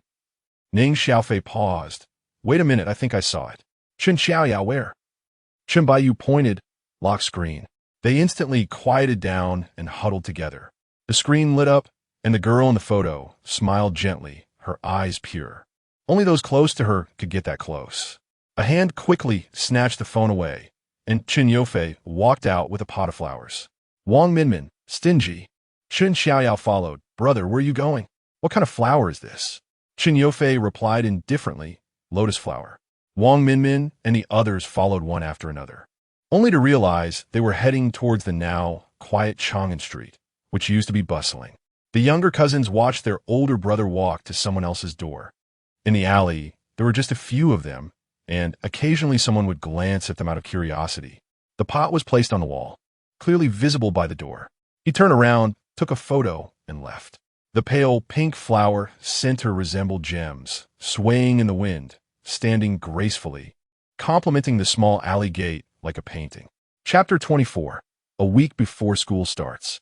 Chen Yufei set off for the northern province with his backpack, and Li Xiangyi reminded him to be careful. The boy hugged her at the door. I'll bring you souvenirs when I come back. Li Xiangyi, not even reaching her son's shoulder, patted his head as he bent down. Call me when you arrive. Okay. Outside, He Qianni was waiting by the taxi, and Xiang, let me touch your head too. Li Xiangyi laughed, and while sending Chen Yufei off, patted the head of the child she had watched grow up. Be good every day. Remember to call me if anything happens while you're out. He Qianni, okay, I haven't eaten Aunt Xiang's cooking in a long time. Brother Fei, one tea, let me come to your house. Li Xiangyi's heart softened. You can come over whenever you want. That brat still bullies you? He Qianni cough. Not really. He muttered softly. He just often shows off his relationship. By the car. Chen Yufei looked up. We should go. Li Xiangyi waved to them. Go ahead. The two boys got into the car and drove away. 3 hours later, they landed. He Tianni stretched. It's so empty in the northern province after the new year. What shall we do? Chen Yufei had already contacted the hotel and took the time to send Shu Lingyi a message. You can play by yourself. He Tianni. Dude, is your humanity still intact? Chen Yufei smirked. Not intact, shut up. The city's heavy snow in the northern province had disappeared, and the roads were cleared clean. Chen Yufei felt a moment of disappointment at not seeing thick snow, but it was nothing compared to the excitement of meeting someone he missed. Guests had come to Shu Lingyi's house. A colleague of Shu Zheng was visiting, and Shu Lingyi was tasked with taking care of the boy he brought. He looked about her age, young and handsome, smiling at her now. I'm Su Hang, and you? Shu Lingyi took out some fruits and snacks to share, casually stating her name. Her long black hair cascading down her back to her chest, elegant and refined. The phone in the room rang, and she apologetically said, I'll go check. The boy watched her back with a hint of interest. Shu Lingyi closed the door and answered the phone. She lowered her voice. Hello? The male voice on the other end carried a hint of confusion. Why did you take so long to answer? Shu Lingyi obediently replied, My dad's colleague is visiting, and I'm helping to entertain them. Chen Yufei. I see. The subtle emotions in his heart gradually dissipated, and he said casually, Can you come out later? Shu Lingyi was surprised. What? Chen Yufei slowly said, I'm at a hotel near your house. Shu Lingyi looked out the window, following his voice. Outside, the trees stood tall, branches sprouting new leaves, full of vitality. Dad. Shu Lingyi changed her clothes and grabbed her bag. I'm going out for a bit. Seeing the elders looking over, she forced herself to maintain composure, her grip tightening on the bag strap. Shu Zheng paused for a moment before reacting. Where are you going? Shu Lingyi softly replied. I'm going to check out the bookstore. Shu Zheng was surprised. I wonder if the bookstore is open these days? Shu Lingyi hesitated, just about to speak when the boy sitting on the sofa suddenly stood up. There's a bookstore in the city that opens early. Would you mind if I accompany you? I need to buy some books too. Su Hang's parents were rare to see their son actively going out. Is it a recommendation from teacher? You should go take a look. Shu Zheng glanced at Lu Shu, who was preparing lunch in the kitchen, and nodded. All right then. Be careful on the way. Shu Lingyi glanced at Su Hang, who was smiling at her, and lowered her gaze. After leaving the community, Shu Lingyi checked the route on the map, and Chen Yufei told her to wait on a nearby street. There's a busy intersection. Don't go over. I'll come find you. Shu Lingyi ignored the boy walking behind her and softly agreed. Chen Yufei, good girl. Shu Lingyi's voice was affectionate. Huh? Chen Yufei, I miss you.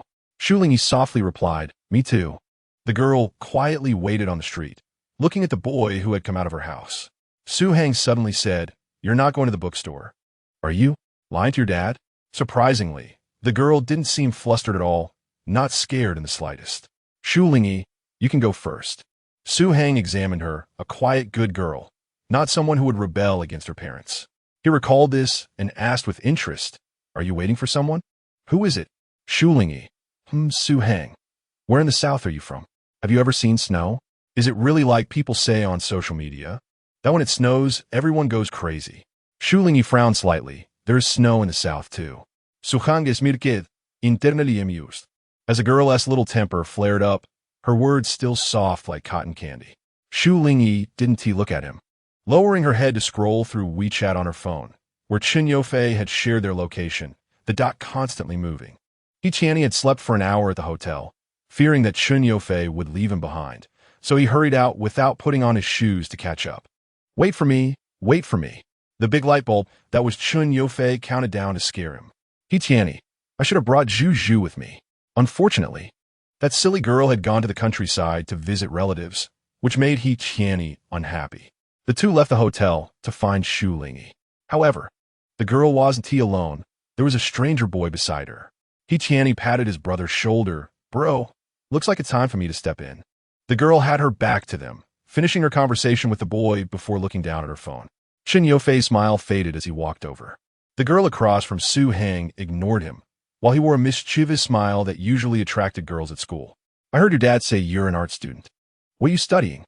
Maybe we can apply to the same school. In your dreams. Su Hang. The boy approaching from behind the girl spoke indifferently. Who is he? Shu Lingyi froze for a moment and instinctively replied in her dialect. Yes, my dad's colleague's son. Chen Yofei naturally and possessively pulled her into his arms. Why didn't you tell me earlier? Shu Lingyi said dazedly. Should I have said something? I considered him a guest. Chen Yofei's gaze softened. But when he looked at the boy opposite, it turned cold and unfriendly, his casual smile filled with frivolity. Loser. Su Hang. What? He scrutinized the suddenly appearing stranger, who had a friend squinting at him. The accent was strange. He looked at the girl. What did he mean? Tianyi popped up, greeting him. Hey bro, my friend here says you're good-looking and stylish. Shu Lingyi. Shu Lingyi. Su Hang Skov. Oh, loser. Welcome to the North Province. Chen Yofei remained expressionless and leaned down to Shu Lingyi. Is this the idiot from the north? Su Hang almost rushed over. Who the hell are you talking about? A barbarian from the south? Tianyi blocked him. Hey brother, calm down. Why are you trying to hit on our sister-in-law? Remember to keep south-north harmony. Shu Lingyi pulled Chen Yofei to the side. What's wrong? Don't fight. Meeting her worried gaze, Chen Yofei kissed her cheek. So cold. Shu Lingyi touched her face. The chilly spring wind made the warmth from earlier vanish instantly. Chen Yofei. That idiot, get rid of him. Shu Lingyi hugged his arm. Don't make a scene. Chen Yofei stopped walking, allowing her to hold him. Then he hugged her back and repeated, get rid of him. Tianyi held on to Su Hang. Bro, let us talk this out. It's our first meeting. How about we become friends? Su Hang, friend your dad. You are the real friend. Tianyi. Hey dude, we southern folks speak with a bit of flair. Look, dragging this out isn't good. Your bro here and Shu baby are already getting cozy. It's kind of pointless, right, bro? Su Hang glared at them. Noticing that the two boys were just as tall and fit as he was, and being from a mixed school, he sensed they might be of the same status as him. Sensing the presence of similar people, he looked at the girl in the tall boy's arms, whose attention was completely on him. It really is pointless. He snorted coldly. Tianyi called out to Chen Yofei. Hey, let us take Shu Lingyi to eat. I'm starving. Shu Lingyi. Didn't you guys eat before coming? Chen Yofei. He took her hand and placed it in his warm pocket. Let us eat first. Then we can shop later. Mainly, I want to see you. Chen Yofei had a plan in mind and called for a car. The car arrived to take Shu Lingyi in. While he sat down, seeing Su Hang getting in, his brows furrowing. Why are you following us? Tianyi sat in the passenger seat. Drive. Su Hang shook his legs, glanced at Shu Lingyi, and replied, my parents are visiting at Xiao Yi's house. Should I keep an eye on her parents? Shu Lingyi. Chen Yofei helped me talk when I was leaving. The boy retracted his displeased gaze and lightly shot back. She's not your aunt, and I'm not your uncle. Su Hang. Dumb. At the dinner table, Su Hang coldly observed the interaction between the two, thinking at first that there might be something going on. Tianyi finished eating and began conversing with Su Hang. I'm Tianyi. He's Chen Yofei. We're students from Huasher No. 1 High School. What about you? Su Hang. Ve provincia número uno. Tianyi crossed his legs. The north isn't that cold, huh? I thought I'd come and play in the snow, but all I saw was a bit of snow residue. Su Hang leaned back in his chair. Try to outdo him. Oh, I heard you guys in the south don't have heating. Looks like it's true. What's so fun about snow? Want to browse my social media? Tianyi. Damn. Shu Lingyi was eating the dishes Chen Yofei had picked for her, shaking her head when she was full, saying she couldn't eat anymore. She proactively picked food that Chen Yofei liked and put in his bowl, thoughtfully asking, do you want to add more dishes? Although they couldn't be called leftovers, the three boys were still growing, and their appetites were evident. Chen Yofei pressed her hand down. You're feeding me? Shu Lingyi, caught by his intense gaze, stammered. How can I feed you when you're holding my hand? Chen Yofei leaned closer with a smile. There are other ways. Shu Lingyi understood but looked down and didn't respond. It was until she was poked on the shoulder several times that she awkwardly said, You're a little baby. Chen Yofei? Shu Lingyi seemed to find her own words funny, looking up and correcting herself. Oh, it should be giant baby. Seeing her pure smile. Chen Yofei put down his chopsticks and said, "Whatever you say goes. It's all right by me." Suhang, dumfonded. He Channy chuckled. "Get used to it, bro. It's not easy coming all the way to the north to spread dog food." Suhang, "You should eat while it's hot." He answered his vibrating phone in his pocket, glancing over at the girl. "Eating? We already ate outside." Shu Lingyi? "Oh." Well, they looked over. Suhang said, "She S with me." Shu Zheng couldn't reach Shu Lingyi on the phone, so the Shu family called their son. "When are you coming back?" "You'll have to ask her." After he finished speaking, Shu Lingyi remembered she had promised to go back to eat with her dad. Chen Yofei whispered, "I'll take you back." Shu Lingyi agreed.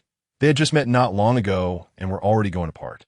Chapter 25. Chen Yofei booked a hotel for 3 days, just as Shu Lingyi would be returning to Huashe around the same time, coinciding perfectly with the start of the school term. Shu Lingyi said somewhat anxiously, I will go back." Chen Yofei sent her to the entrance of the community, and Su Hang and He Tianyi stood not far away without coming over. He stared at her eagerly and asked, "Can you come out tomorrow?" Shu Lingyi shyly nodded. The boy ran over from a distance, and after a holiday, they finally met. The boy's enthusiasm awakened the girl's initiative. After thinking for a moment, Shu Lingyi said, "I will message you." Chen Yofei brushed a slightly shorter strand of hair away from her forehead, pursing his lips in agreement. They had only met for 2 hours, which felt like just 2 minutes to young people. Although it was time to leave, neither moved. Surprisingly, the boy didn't urge her and silently watched her. Chen Yofei lowered his head, cupped Shu Lingyi's face, and the next moment, he captured her soft lips, his tongue sliding in as well. Shu Lingyi's tongue was entwined and kissed, and Chen Yofei's strength grew stronger. They continued kissing until Shu Lingyi's head felt light, and they had no idea how long it lasted. Chen Yofei, still wanting more, softened his breathing, pressing her against his chest, his voice warm with a hint of laughter, saying, "I'll call you tonight."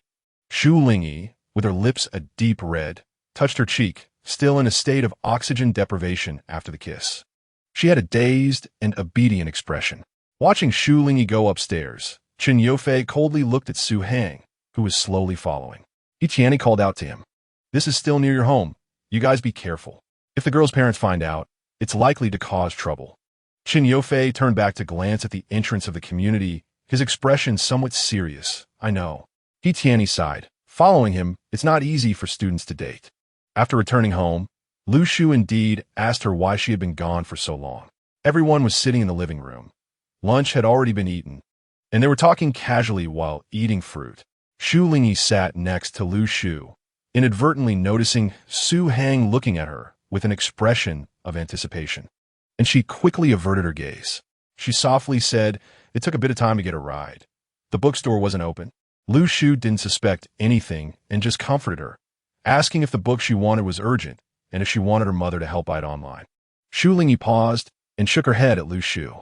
Her phone vibrated, causing her heart to race a beat, and she rested her head on a cushion to calm her breathing. Shu Lingyi closed her eyes. Lu Shu didn't spend much time with Shu Zheng throughout the year, but during the new year, they had more time together, and as the time of parting approached, she paid a bit less attention to Shu Lingyi. "Are you going out today? If the flower shop is open, bring back a bouquet for Mom," Lu Shu said in a good mood. Shu Lingyi squatted at the entrance to tie her shoelaces and nodded at the words. "Mom, what flower should I buy?" Lu Shu wiped the water droplets off her hands with a tissue and smiled. "See if there are any ginger flowers or lilies or calla lilies to decorate the house." Shu Lingyi waved at her, her eyes revealing a hint of excitement. Lu Shu's gaze slightly paused on her, landing on her hairpin, but her smile remained unchanged. In the chilly spring, a hand pushed open the window of a high-rise building. Lu Shu stood by the window where she could see the exit of the community, her gaze easily finding its target. Shu Zheng came out of the room and saw her standing by the window in the cold wind for quite a while. The northern province was vast, and as the snow melted, the city returned to its former prosperity. Shu Lingyi and Chen Yofei went to the flower shop. The staff, busy, told them to pick flowers themselves. Midway, Chen Yofei received a call from He Tianyi, and Shu Lingyi stood in front of a row of fresh flowers, listening to the staff complimenting how handsome her boyfriend was. The girl shyly smiled and squatted down to touch the petals of the flowers. After finishing the call, The boy came over to squat down beside her, and they leaned against each other, whispering. They created a small world of their own. Chen Yofei played a short video he had taken on his phone for Shu Lingyi to see. The boss said it's a lotus flower. Do you like it? He asked earnestly. It was bought by the boy after she went home for the new year, placed on the wall of her house, the flower color a light pink, resembling a lotus lantern. Shu Lingyi focused on the video, and after a long moment, she smiled sweetly at the boy. I like it. Chen Yofei silently watched that smile. Snapping back to reality, he looked around quickly and pressed a kiss on Shu Lingyi's lips. He tightly held her hand, turned to face the staff who was secretly watching them holding a vase, and with a calm demeanor, Chen Yofei stood up together with her, looking satisfied and lazy, causing the staff to blush. Shu Lingyi moved her hand, shyly hiding behind him, drawing circles in the palm of his hand. The ordered flowers still had to wait for a while to be delivered, so the two left the flower shop. Tianyi was already waiting for them at the coffee shop they had reserved. The indoor heating was pleasant. Chen Yofei placed both their coats on a nearby chair.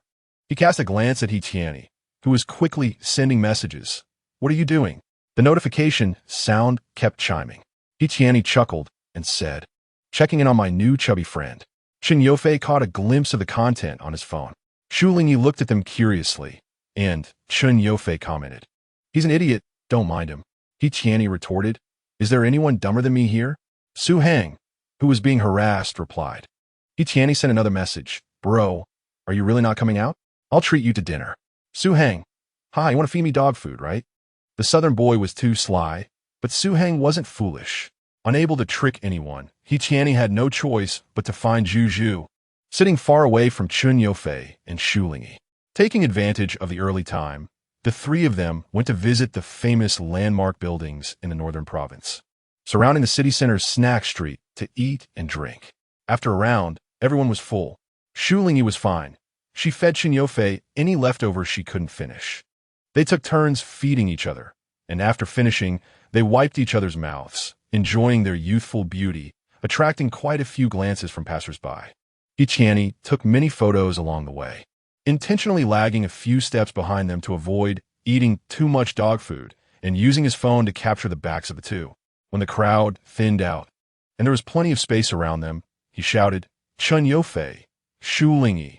The two turned back, one with a calm expression and a smile at the corner of his lips, and the other looking confused, her clean face still smiling.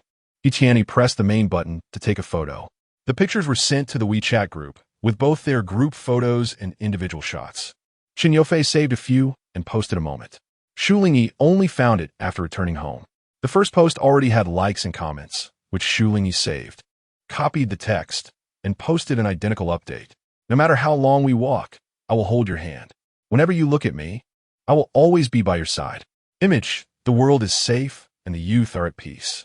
Soon, the trip to the northern province came to an end, and Chen Yofei and Tianyi returned to the flower market first. Shu Lingyi and Lu Shu also arrived home shortly after, while Xu Zheng stayed in the northern province for work. The atmosphere in the new semester changed. The time for evening self-study was extended by an hour, and students left home half an hour earlier than usual, as teachers seemed to prepare for battle and students rushed to study. Shu Lingyi felt a lot of pressure, needing to maintain her grades while practicing dance, often feeling that there wasn't enough time. Whenever there was a rare break, dates with Chen Yofei took place in the dance studio after everyone had left or on the way home from school. Usually, they would also urge each other to read a few articles or poems. Most of the time, due to Shu Lingyi being overwhelmed, Chen Yofei would review some key points with her in the car. The boys' basketball was also left aside, and he began to put some books into his empty backpack, including some of the girls. As long as she missed class due to dance practice, he would take notes for her. Usually, he would sleep on the desk or be lazy, but now he attended every class, and the students in the class were gradually feeling the pressure. The words on the blackboard advising against arrogance and impatience were replaced with what do you want to do in the future. He slept later than a dog and got up earlier than a rooster. After a period of diligent study, the school announced a 3-day break, allowing students to go out for exams, and starting next week, classes would continue without breaks until all missed classes were made up. Shu Lingyi slept 2 hours more than usual. In the courtyard, Lu Shu was catching bugs and trimming the eaten leaves of the flowers and plants. A pot of lotus flower was placed with other green plants, squeezed into a corner of the wall, with sunlight slanting down and sprinkling golden light on it. After sunrise, the blazing sun was high in the sky, and the wind was warm, making one frown slightly. Wearing a sun hat, Lu Shu looked up and saw the girl standing under a window, watching her gently and quietly, with long black hair and still in her pajamas. "Good girl? Have you eaten breakfast?" The breakfast left on the dining table was all prepared for her. Shu Lingyi hadn't slept well for a long time. And although this time she couldn't say she rested well, she had regained some energy. "Ive eaten. Mom, do we need to water the plants?" She stepped outside, picked up the watering can under the window, and went to Lu Shu's side. "Go ahead," Lu Shu said, letting her squat beside her to water the trimmed plants. The girl's face was becoming more beautiful with age. One was older, and one was younger, with similar features but different ages, showcasing the best of time. Bicycles passed by outside several times. After Shu Lingyi finished watering, she changed clothes and came out with her phone. Lu Shu tidied up the courtyard and sat in the living room, talking to the store manager on the phone about accounts, and she glanced at Shu Lingyi. "Are you going out?" Shu Lingyi nodded. "I'm going to practice dance with Teacher Kai." She carried a small white bag with not much inside, nothing different from usual. Lu Shu waved her hand. "Go ahead." She then continued talking on the phone, her expression somewhat serious, one hand propping her forehead, occasionally flipping through the forms on her iPad. Shu Lingyi quietly did not disturb her and found the boy leaning against his bicycle, looking at his phone by the riverside. "I'm late. Have you been waiting long?" Chen Yofei's gaze softened as he looked at her. He got on the bicycle, patted the back seat, and said, "Not late. Hop on. I'll take you to the dance studio." Shu Lingyi sat up, hugged his lean and strong waist, resting her head against his back. "Okay." After practicing dance in the studio, it was close to afternoon, and Shu Lingyi and Chen Yofei went out for lunch. The boy placed a bottle of purified water in front of her and got up to buy tissues. "Be good and wait for me." After being patted on the head, Shu Lingyi had gotten used to it. Her forehead against the bottle of water, through the bottle and the refracted sunlight, she could only see the boy's blurred, elongated shadow. Her phone rang. It was a call from a sister who lived next door. The voice rushed in like a tide, filling her ears. "Is Xiao Shu there? A 120 ambulance just stopped at your door.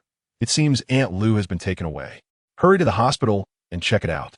The water bottle fell to the ground with a thud, and the sunlight suddenly became blinding. Chen Yofei turned back instantly, only to see Shu Lingyi's face losing color, filled with panic. Chapter 26. When Chen Yofei arrived, Shu Lingyi silently bent down to pick up the water bottle, appearing increasingly calm at that moment.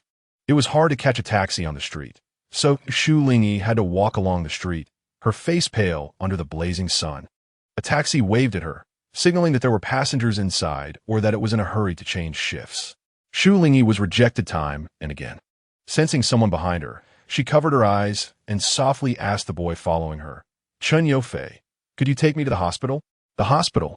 Asamwit familiar nurse, looking at the girl with sweat-soaked hair, said, "Dr. Li said the situation is fine. It's not the most severe. It might just be particularly painful today. But as long as you come to the hospital for timely treatment, it will be okay." Shu Lingyi leaned against the wall. "Thank you." The nurse left, and the patients and their families passing by in the corridor glanced at them, already accustomed to such scenes. Chen Yofei brushed her sweaty hair aside and asked with concern, "Are you okay?" Shu Lingyi tightened her grip on her phone, suddenly remembering to contact Xu Zheng. "I'll call Dad." She said this but smiled helplessly at Chen Yofei, her eyes slightly red. "Actually, I have no strength left." Chen Yofei nodded, gently touched her eyelid with his fingertip, and held her tightly in his arms. Glancing at the door of the operating room, saying in a low voice, "Don't be afraid. Want a hug for a while?" Shu Lingyi closed her eyes and leaned against him. Since Shu Lingyi could remember, she knew that Xu Zheng was often not at home. Occasionally, her grandparents or grandparents would come over, staying for a short time before leaving. As the elders gradually aged, there were only her and her mother left at home. When she was little, she didn't dare to get sick because her mother was too nervous and would spend the whole day taking care of her. Sitting at the door of the ward, Shu Lingyi shared her childhood memories with Chen Yofei. The boy asked, What about your uncle? Shu Lingyi softly replied. He went to work. She recalled that Lu Shu often said her father was working to support the family whenever she missed him. She said to wait a little longer. When she grew up, her father would come back. At that time, she and Xiao couldn't play together. A child's playmate was either toys or adults. But I rarely saw my mom get sick.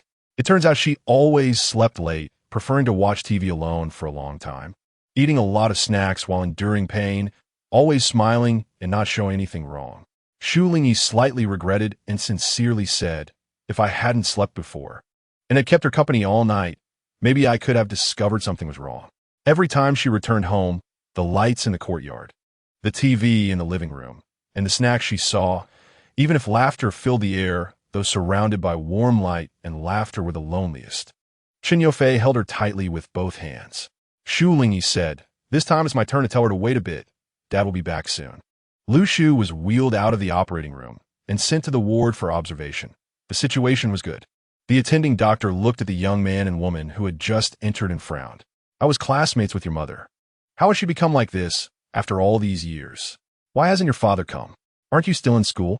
How will you take care of her? The female doctor's expression was serious, and her words were stern. Chen Yofei stood in front of Shu Lingyi. Doctor, could we please have a nurse? The boy's height was enough to make one look up to him, and both he and the girl appeared more mature and composed than their peers. The female doctor scrutinized them for a moment, then turned to leave, passing by Shu Lingyi, saying coldly, suit yourselves. As for the other family member, you should care more about your mother. If it gets any later, it will be mid-stage liver cancer. Oof. The nurse followed the female doctor out, giving them a reassuring gesture. Chen Yofei stayed with Shu Lingyi until very late. Lu Shu woke up once, her lips pale. Chen Yofei sat sideways, using his back as a rest for the sleeping Shu Lingyi, just in time to meet Lu Shu's gaze. She didn't seem too surprised to see him, her eyes lingering on Shu Lingyi. She must have scared you, right? Chen Yofei's eyelids flickered, and he seriously introduced himself. She is very worried about you. Lu Shu smiled the whole time, watching him carefully take care of the girl whose head was tilted outward, his movements gentle. Thank you for staying with her. Last time in Bei Province, you were with the good girl, right? Chen Yofei's expression slightly hardened, looking at her seriously. Lu Shu, I already know. She pointed at her hair, the hairpin, and how you sent her home every day. Do you think I would let you two break up? Chen Yofei's expression changed slightly. Would you? Lu Shu fell silent, and after a moment, she smiled and said, as someone who has been there, the future is still long. Nobody can say for sure. Noticing that Shu Lingyi was about to wake up, Chen Yofei said lightly, you're right. In front of Lu Shu, he gently touched the girl's forehead. Many years later, standing at the pinnacle of life, Chen Yofei told those in the same field, I have faced many choices in my life, and when you really get to that point, you realize that many times the outcome depends on what you pursue. I have long determined what I want. This relationship, which Lu Shu did not look favorably upon, continued. She did not say anything in agreement or disagreement. Her attitude was very calm. Even Xu Zheng, who rushed back from the North Province later, was influenced by her. The couple was surprisingly similar in this regard, their attitudes not intense, but rather peaceful and tolerant.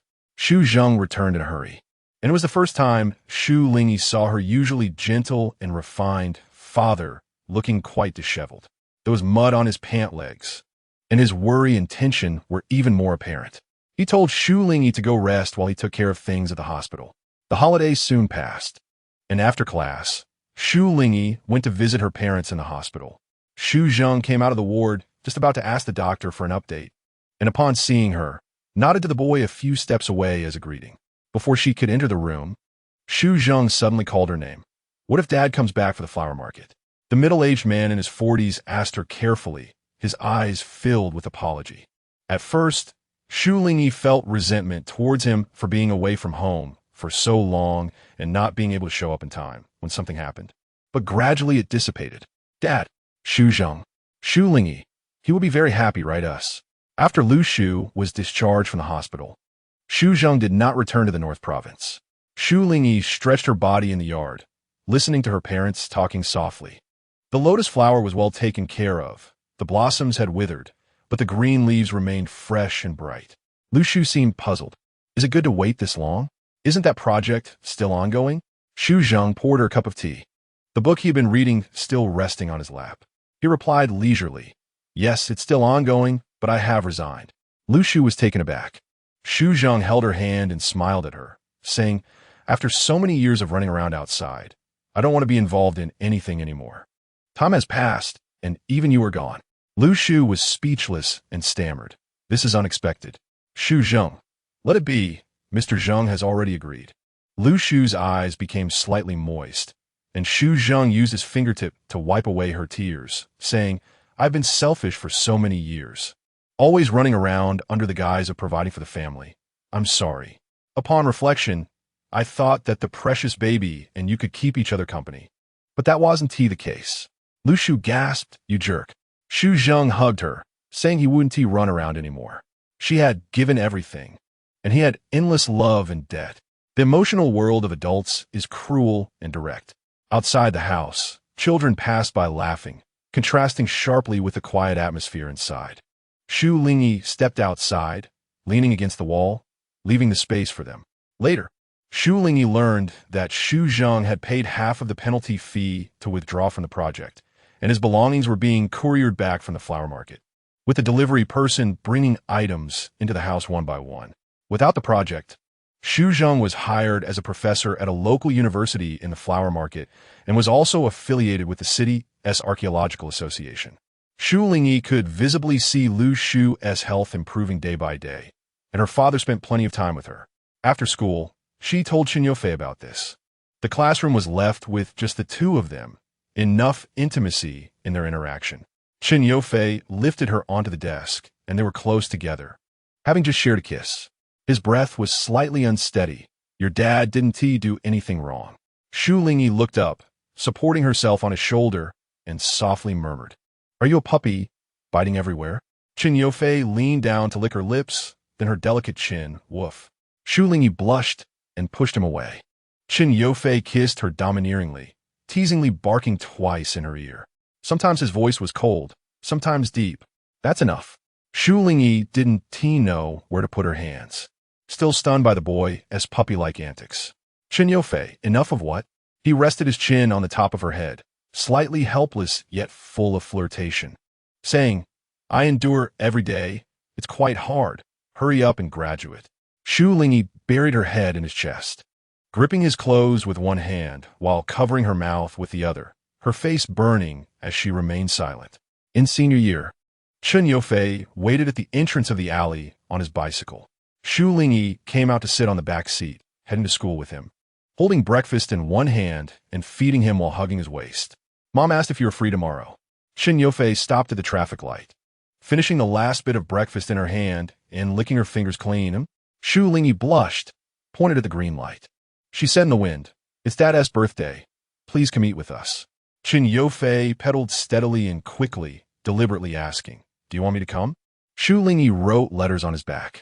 Chen Yufei spoiled her, saying, "Why aren't you talking?" The bicycle stopped, and Shu Lingyi covered his eyes, accusing him in his ear, "You are so bad." "Shu Lingyi, I want you to come." The boy's lips curled into a satisfied and arrogant smile. Having Chen Yufei come was Lu Shu's idea, and Xu Zheng had no objections. The family had few relatives, and some rarely visited. Since it was a big birthday, they celebrated at home. The day Chen Yufei came, he had just finished class. It was normal for him not to go home, assuming he would send Shu Lingyi home as usual before returning. "How about a gathering tonight? Don't bury yourself in books, bro." He Tianyi was severely worn out, having not touched games for a long time, and couldn't resist wanting to relax. However, Chen Yufei rejected him. "Damn, that's too much. Chen Yufei, I have something." He Tianyi, with keen eyes, spotted a long, rectangular gift box in his backpack. "What is this?" Chen Yufei let him take a look, kicked him lightly, saying, "Just look. Don't take it out." He Tianyi clicked his tongue. "Why did you bring red wine?" Chen Yufei, "To give to someone." He took back his backpack and waited for Shu Lingyi to return before leaving the school together. Stepping into the dusk, it was Chen Yufei's first time entering Shu Lingyi's home. He immediately noticed the well-cared-for green plant. The lights inside were on, and Xu Zheng greeted them as Lu Shu came out carrying the steamed shrimp and crabs. Xu Zheng was surprised. "You brought red wine too?" Shu Lingyi didn't know either. Chen Yofei placed on the table. "Uncle, enjoy." The wine was quite expensive. The boy appeared indifferent in front of the elders, having given the gift with no intention of taking it back. Xu Zheng went to get 4 tall glasses, signaling to Lu Shu, smiling broadly. "Then let us celebrate." It was Shu Lingyi's first time drinking. She took a sip, her brows slightly furrowing as she adjusted. Chen Yofei picked up some food for her, the two sitting closely together, encouraging her to eat something else. Facing Lu Shu and Xu Zheng's gazes, Chen Yofei raised his glass. "Happy birthday, uncle."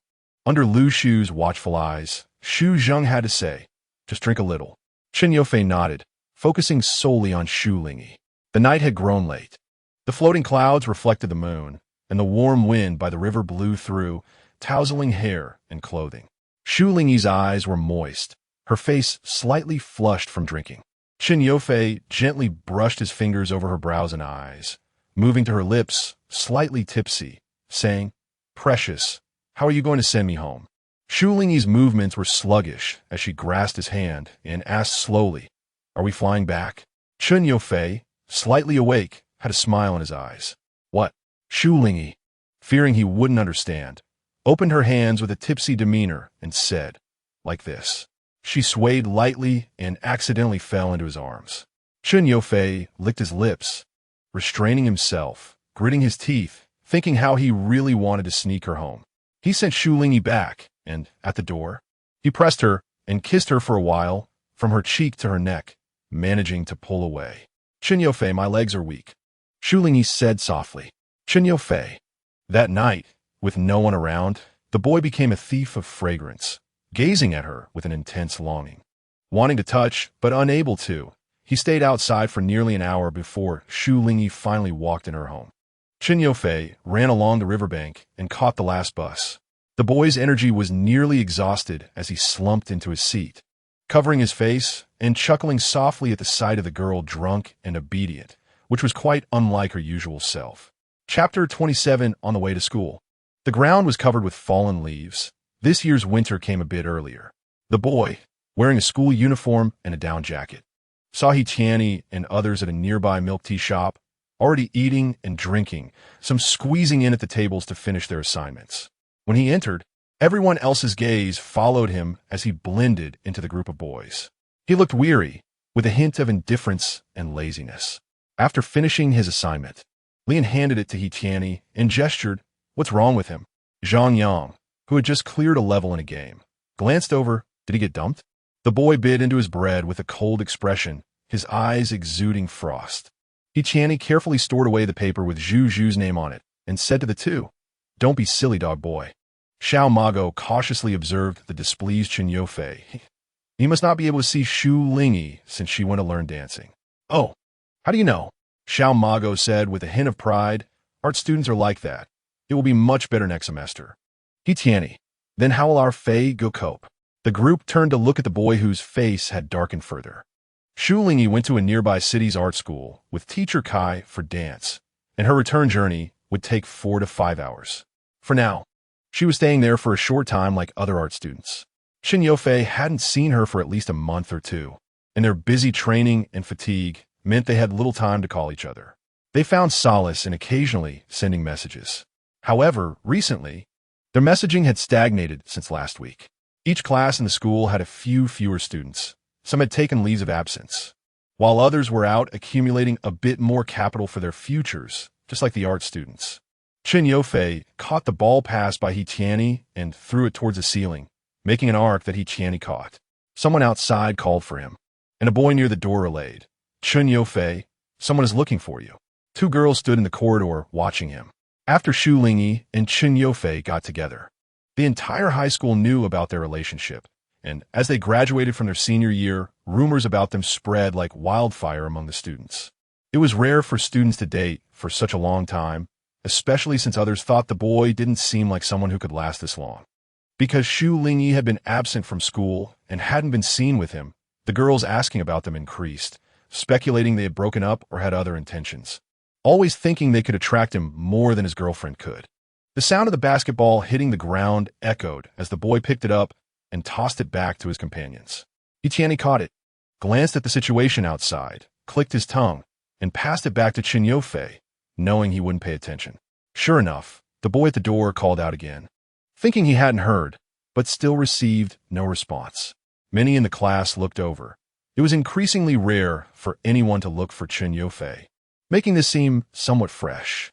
The boy relaying the message looked troubled as he faced the two girls. Inside the classroom, Chen Yofei suddenly slammed the basketball down, causing it to bounce off a desk with a creak, startling quite a few people. However, he said nothing and returned to his seat, leading to an unexpected silence. And it took a while for someone to speak up again. He hadn't left at all. A train passed by on the railway, and in the distant buildings, curtains were slowly drawn. Shu Lingyi, who had just returned to her dorm, lay on the bed for a while. Other girls in the dorm returned one after another. Looking fatigued, Tianming pushed the door open and came in, her body aching as she sought out Shu Lingyi. "Do you have a heat therapy eye mask? Lend me one, and I'll return it tomorrow." She skillfully climbed onto Shu Lingyi's bed, groaning in pain. "Stretching hurts so much. Why are you so unresponsive?" Shu Lingyi took a box of heat therapy eye masks from the cabinet and handed it to her. "You can use it first." Her movements were noticeably slower. Tianming lay on her bed, saying, "How about we go get a massage? I haven't moved like this in half a year. I feel like I'm half dead." Shu Lingyi's muscles ached, and she had no strength to speak, shaking her head and shifting slightly to give her more space. She instinctively reached for her phone under the pillow, only to remember it had been temporarily locked away in the safe. "What are you looking for?" Tianming asked curiously. "Shu Lingyi, my phone." She rested her hand on her forehead, weakly asking, "Did Teacher Song say when she would return to us?" Tianming pulled off the eye mask and carefully examined Shu Lingyi's face, noticing the faint bluish tint under her eyelids. Shu Lingyi closed her eyes. Her voice almost a whisper, "I need to make a call." She breathed in and out, calming herself while the dorm was filled with soft snores. As training times grew longer, many girls couldn't resist anymore. Some made plans to sneak out, while others tried every means to take leave and rest in the dorm. Shu Lingyi helped a third girl deliver a leave request to the teacher. At this time of year, the leaves outside the dance studio had all fallen. The wind was bleak and the sky was dim. Their teacher, Song, was known for being strict. Upon taking the leave request, she said nothing, but Shu Lingyi could sense her displeasure. The girls attending training dared not breathe loudly as they stretched their bodies. The elegant, serious middle-aged woman walked among them, occasionally striking a certain part of someone who wasn't following the rules with a long strip. "Didn't I say to control your food intake? Suck in that little belly. You, and you hold for 5 minutes." She walked up to Shu Lingyi, whose forehead had a thin sheen of sweat, lips slightly red, and breathing heavier. "Your hands. Raise them higher." Shu Lingyi lifted her hands as instructed, and Teacher Song nodded in approval. Then she turned to everyone and said, "I told you, anyone who exceeds the weight limit this week will have their training increased by 2 hours. Everyone's bodies trembled. Since she started, Shu Lingyi had cut out all snacks, and her slender figure continued to lose weight, which was the best state in the teacher's eyes. In the evening after class, as they went out to eat, Tianming quietly said to her, "I have a small phone here. Do you want to use it tonight?" Shu Lingyi was slightly surprised, yes. The school was strict, with dormitory supervisors checking on them, and when Shu Lingyi made her call, it was already close to 2 in the morning. She then noticed that some girls were also getting up at this hour for the same reason. The other girl from a different dorm saw her and smiled shyly before heading to the stairwell with her phone. Shu Lingyi nodded at her and quietly made her way to the end of the corridor. She had Chen Yofei's number memorized, but the phone rang only twice before being hung up. In the quiet of the deep night, at a barbecue stall, Tianming ordered a dozen beers. Watching Chen Yofei make a call, he noticed the other party didn't answer, and he stared at his phone, seemingly lost in thought. "I told you, calling at this hour. She might be asleep." Chen Yofei didn't even lift his head, took a sip of beer, and kept his eyes glued to the screen. Tianming leaned over to take a look, but only caught a glimpse. It seemed to be a short video. The night was cold, and despite drinking several bottles, Chen Yofei showed no signs of drunkenness. Tianming, on the other hand, was quickly getting sleepy. He rested his head on the table and said, "Forget it. Just call me when you want to go back. I'm going to sleep first." A beer bottle tipped over on the table, and a call from an unfamiliar number came in. Chen Yofei frowned and hung up immediately.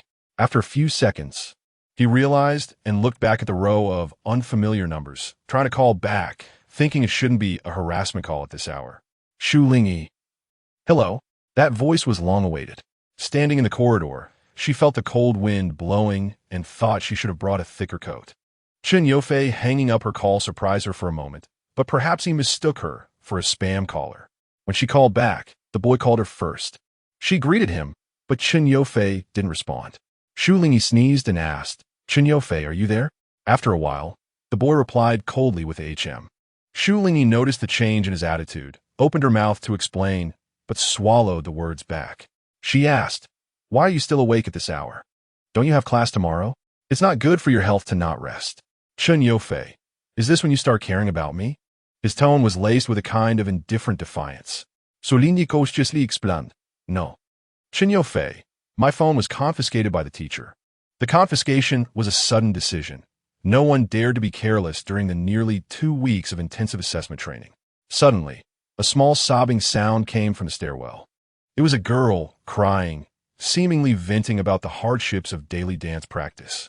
Shu Lingyi hugged herself, letting the cold wind invade her, and sighed softly. I'm sorry for not telling you in time. The dining table shifted, and a beer bottle fell to the ground. The barbecue stall owner was startled and looked up, noticing only the last table of young customers leaving their companions to head towards the road. Chen Yofei sat down directly, choosing a quiet spot where he could hear the conversation with the girl on the phone. After drinking, his low, slightly hoarse voice said, I'm not asleep, and I'm not at home. A swarm of moths surrounded the streetlight. I've been waiting for your call. His eyes were bloodshot, his voice warm, and his gaze seemed to pierce through the buildings across the street, as if he could see her figure right in front of him. Chen Yofei, next time, no matter what, find a way to call me, okay? He knew the girl was well-behaved and that she wouldn't do anything underhanded unless pushed to the limit. Shu Lingyi softly agreed, rubbing her nose. Are you still outside now? Hearing her nasal tone, Chen Yofei frowned slightly. Yeah. And you? Shu Lingyi looked around. I'm in the dorm corridor. I'll go to sleep after this call. You should head home early too. She lightly stomped her feet, feeling a bit cold in her slippers. Chen Yofei, feeling warm from the alcohol, sat upright, tilted his head back to look at the dark sky, holding the phone in one hand. My dear, are you tired? Shu Lingyi paused slightly. Chen Yofei seemed to be getting a bit tipsy. There's a star in the sky that looks just like you. The girl's sobs in the stairwell grew louder, her breakdown becoming incoherent several times, until finally it was clear what she was crying about. I'm so tired. I can't hold on much longer. Why don't you come find me? Do you know how hard it is to make a phone call? Suddenly, Shu Lingyi felt a warmth in her eyes. Struggling against the impulse to let the tears fall, she sniffed and replied, It's not hard. Chen Yofei, are you crying? Shu Lingyi covered her mouth. No, I'm not. After a long time in the early morning, a car finally sped by. Chen Yofei made a couple of kissing sounds into the phone. Shu Lingyi. His deep, gentle voice said, Don't cry. If you cry, my heart will hurt. Shu Lingyi blinked, her nose red, biting her lip as she slowly forced out a smile. The girl in the stairwell finally finished her call, and both she and Shu Lingyi returned to their dorms. When they met, the girl's eyes were red, clearly showing traces of crying. She smiled at Shu Lingyi awkwardly. I was too loud. Probably everyone on this floor heard me. Shu Lingyi looked a bit better, with only the corners of her eyes a little red, and she sniffled, as if she were coming down with a cold. It's okay, she comforted. The girl said goodnight and went back, lying on the bed. As soon as Shu Lingyi's head hit the pillow, sleepiness overwhelmed her, and she was still groggy when Tianming woke her the next day. Oh my God, you have a fever. Shu Lingyi held her head, trying to get up, but Tianming stopped her. Forget it, just stay in bed. I'll help you ask for a leave. Wait, she spoke and her throat hurt. Tianming pushed her back down. What else do you want to do? Your throat is already burning like this. Shu Lingyi felt completely weak, collapsing without needing to exert herself. She heard Tianming leave, and then she dozed off again, with only a flicker of consciousness struggling to stay awake. After an unknown amount of time, it seemed someone had arrived. The person held her trembling hand, gently coaxing her. Shu Lingyi, feeling dizzy, grabbed that hand, finding it warm and familiar. Chapter 28. After waking up from his drunkenness. Chen Yofei bought a ticket on his phone using an app, and He Qian helped him get a leave of absence from school. The impulsive boy, carrying a backpack, arrived soon after. In the departure hall, many people cast their eyes upon him. He wore red and white school pants, a black t-shirt, and his own jacket, exuding a strong, cold, and dazzling aura. Leaning back lazily, he calculated the time without telling anyone where he was going. The headphones he wore blocked any attempts at conversation. After confirming the destination, he communicated with the driver he called to take him there. On the way, when he called the girl, it was someone else who answered. The deep and pleasant voice suddenly changed pitch, and the carefree boy frowned slightly. "Why are you sick?" Hearing the displeasure in his voice, Tianming's heart skipped a beat. She had just returned from asking for leave for Shu Lingyi. How would I know? Maybe her immune system is weak. She caught too much cold wind. Chen Yofei. Shu Lingyi opened her eyes, feeling her head heavy. The boy was leaning down, putting a hairpin in her hair. "You're awake. Don't talk yet. Let us see if your throat hurts." Chen Yofei tucked the hair that blocked her view behind her ear, casually took a nearby cup of water, and helped her drink.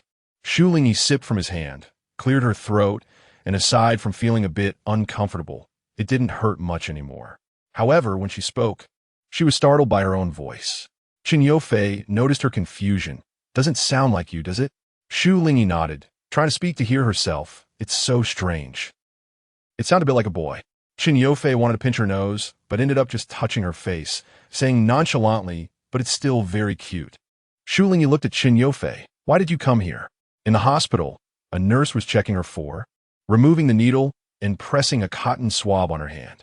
Chen Yofei looked up at the four, and the nurse applied a band-aid to her pale hand. "I haven't seen you in so long. I almost missed you to death." The nurse suddenly glanced over, and Chen Yofei spoke sweet nothings with a nonchalant expression, his dark eyes sweeping over her and then returning to Shu Lingyi, filled with deep affection, making her blush. Shu Lingyi noticed the nurse holding her breath. Her face flushed as she left. She exchanged a shy and mischievous glance with Chen Yofei. "Why do you say everything?" She shifted her feet slightly, feeling a bit shy as if she wanted to kick him. Chen Yofei's large hand reached under the blanket, grabbing her foot and covering it. "Don't move. Your feet are cold." His palm was warm, and he lowered his brows, seriously warming her feet.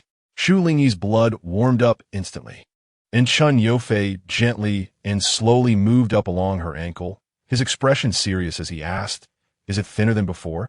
How much weight have you lost?" He touched her slender leg. 2 fingers could encircle it. Shu Lingyi moved slightly, meeting his dark gaze, feeling ticklish. "Chen Yofei." Shu Lingyi, not intimidated by him, said nasally, 8 pounds. Seeing his expression wasn't very good, she explained, "I'm not the one who lost the most weight. If I can't control my weight, I won't be able to dance well." She had a physique that didn't gain weight regardless of what she ate, but consuming too much sugar still affected her weight. Chen Yofei warmed her feet, then patted the blanket, saying, "In the future, I will raise you into a big fat girl. So fat that you can't even go out the door." He got up and went to her side, pinching her face, and laughed at her surprised expression. Shu Lingyi shrank back under the blanket, her temper soft, imagining herself laughing out loud, and said, "Then you should eat too. I can't be the only one getting fat. From now on, you will be called Chen Fatty." Chen Yofei leaned closer to her, his face close to hers, asking mischievously, "And what about you, Shu Fatty?" Shu Lingyi's face turned red from laughter, and she looked much better. She nudged his nose with hers and then retreated. "I'm not fat, and you're not fat." Chen Yofei stared at her, who was blooming with a smile, his youthful, intense feelings igniting like a volcano in his eyes. Shu Lingyi knew that Chen Yofei's sudden arrival in the neighboring city was unexpected. He originally planned to visit her and leave, but ended up finding her sick, so he booked a hotel room nearby. After Shu Lingyi finished her 4-drip and her fever subsided, Chen Yofei took her to the hotel. "I haven't taken my clothes yet." She needed change of clothes since she was staying outside, and she thought about telling Tianming when she went back. Chen Yofei lay on the bed, watching her. "I'll buy new ones. I haven't picked out clothes for a girl before." Shu Lingyi felt embarrassed under his gaze and turned to grab Chen Yofei's phone, which was charging beside him, mumbling, "No need, I have clothes to wear." When the phone lit up, she was momentarily stunned to see that he had changed their joint photo to one of her sleeping, not knowing when he had taken it. Shu Lingyi rarely touched his phone unless he asked her to look for something, and this time, she habitually touched the phone and intended to put it back. Suddenly, the boy leaned in from behind and held her hand. Chen Yofei pressed the password using her hand, then wrapped her in his arms, using both hands to cover hers and opening the settings to save her fingerprint. This is a new feature after the system update. Shu Lingyi's earlobes turned red as she curled up in his embrace, feeling the vibrations of his voice in his chest. Want to take a look? Chen Yofei urged her to play with his phone. Shu Lingyi trembled slightly when he bit her ear. Chen Yofei let out a low, rising hum, as if asking her why she wasn't moving, pressing closer, his lips brushing against her earlobe, whether talking or breathing. His lips would touch or his warm breath would hit her. Shu Lingyi's hands went soft, and she said in a tender voice, "No, I don't want to look anymore." Chen Yofei rubbed her back and the back of her head, intentionally asking, "Why? What's wrong?" Shu Lingyi didn't say anything, half of her face buried in the pillow, silent like a little lamb. Chen Yofei caught the scent in her hair. A sense of satisfaction arose. "Good girl, give me a kiss." He pushed Shu Lingyi gently. She was soft and warm, holding his hand with a tender grip. The boy brought a different feeling, becoming dangerous and assertive. Shu Lingyi was pinned down on the bed and kissed, the sound of wet kisses echoing. Her lower lip was sucked and lightly bitten, her legs pulled apart. With Chen Yofei's knee pressed between her thighs, kneeling over her while continuing to kiss her deeply, the position was relatively easy for her, but the sense of crisis multiplied. Trapped in a situation she couldn't escape. After a long time, Shu Lingyi, her face flushed with spring feelings, pulled Chen Yofei's hair to separate him, gasping, "Enough, enough. I'm going to faint." She spoke with her tongue in her mouth, her words unclear, making her particularly cute. Chen Yofei chuckled lightly and leaned down to kiss from the corner of her lips to lick her earlobe. "Let me kiss you a little more." His lung capacity was so high that by the end, Shu Lingyi could only tightly close her eyes in fear, nervously clutching his clothes, trembling occasionally from his kisses, feeling a surge of heat, as if she was about to have a second fever. Outside, it gradually started to snow, thin and light. Shu Lingyi went back to get her change of clothes, and Chen Yofei accompanied her, just as everyone in the dormitory had gone to practice dancing. Chen Yofei had only been upstairs that one day when he took her to the hospital because she was sick. This time he waited for her downstairs, observing the building carefully. It wasn't particularly bad, nor particularly good. It was just an old-style building with no heating in winter and not far away. A girl was on the phone complaining about the strict rules here. After returning, he held Shu Lingyi on his lap and taught her to play games. "Chen Yofei, I think I'm going to lose." She gently yawned. Chen Yofei glanced at the screen casually, focusing more on her. "It's okay, are you tired?" Shu Lingyi snuggled into his arms, her face resting on his neck, her nose brushing against his Adam's apple. She reached out to touch it, lazily replying, "I'm tired, but I don't want to sleep." Chen Yofei's Adam's apple moved as he pulled her hand to his waist and turned her like he was carrying a child, one hand supporting her bottom and the other on her back. "Shall I comfort you?" Shu Lingyi wrapped her arms around his neck, burying her face in his shoulder. The hotel had poor sound insulation, and they could hear the noises outside. The curtains in the room weren't fully drawn, and by evening, the light was dim.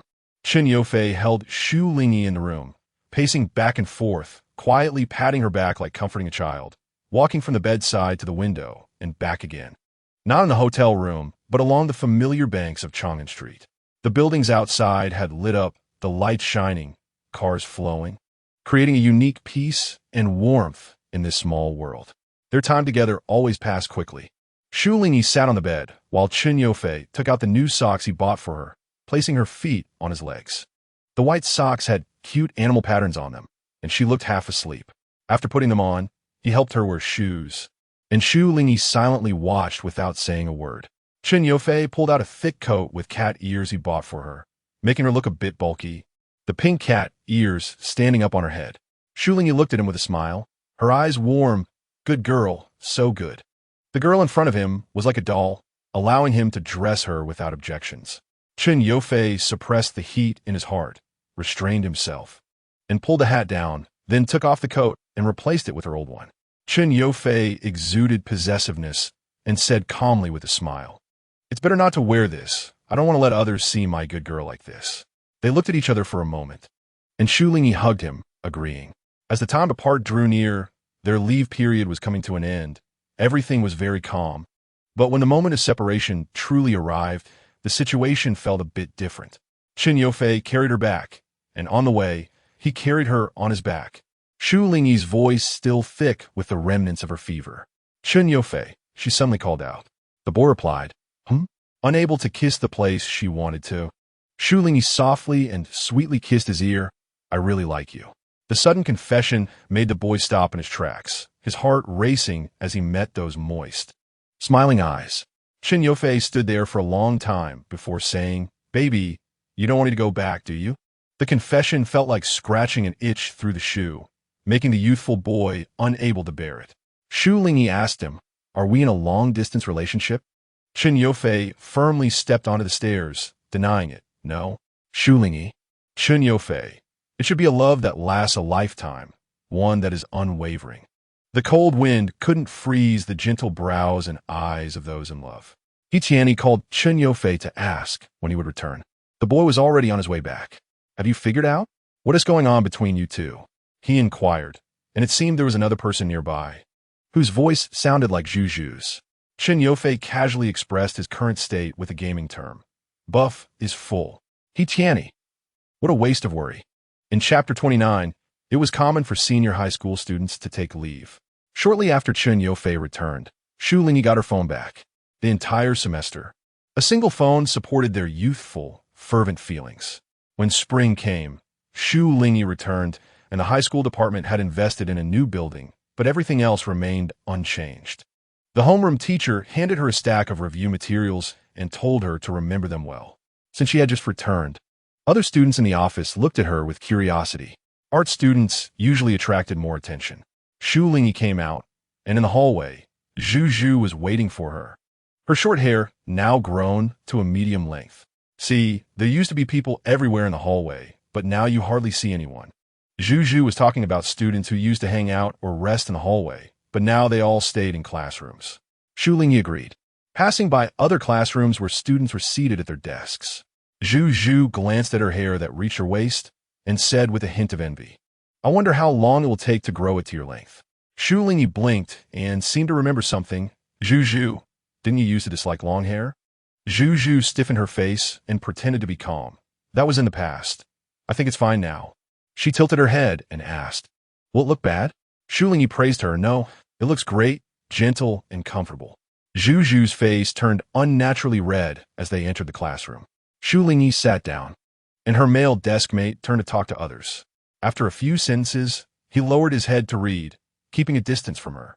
A group of boys entered through the front door, and Chen Yofei placed food on her desk, glancing at her new desk mate, who shrank back when their eyes met. Chen Yofei coldly looked away and lowered his gaze to Shu Lingyi, gently touching her hair. The people around them were used to it. Shu Lingyi ate the bread Chen Yofei bought and listened as he said he would take her home after class before going to the city center to eat. "It's Chen Baiyu and Chen Xiaoyao's birthday," he mentioned. "They are fraternal twins." Shu Lingyi was surprised and was pinched lightly on the face by Chen Yofei, taking advantage of the situation.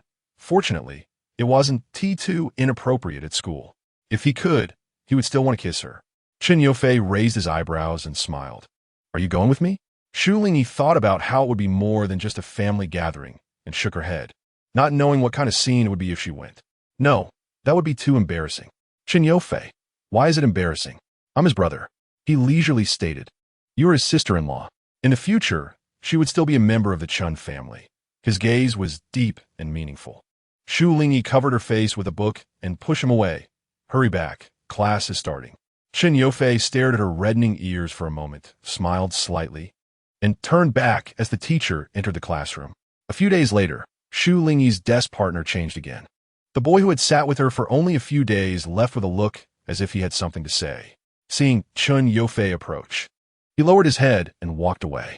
Shu Lingyi looked at Chen Yofei with a puzzled expression, not knowing what had happened. During lunch in the cafeteria, Zhu licked the grains of rice from the corner of her mouth and said, "Don't go too far, okay?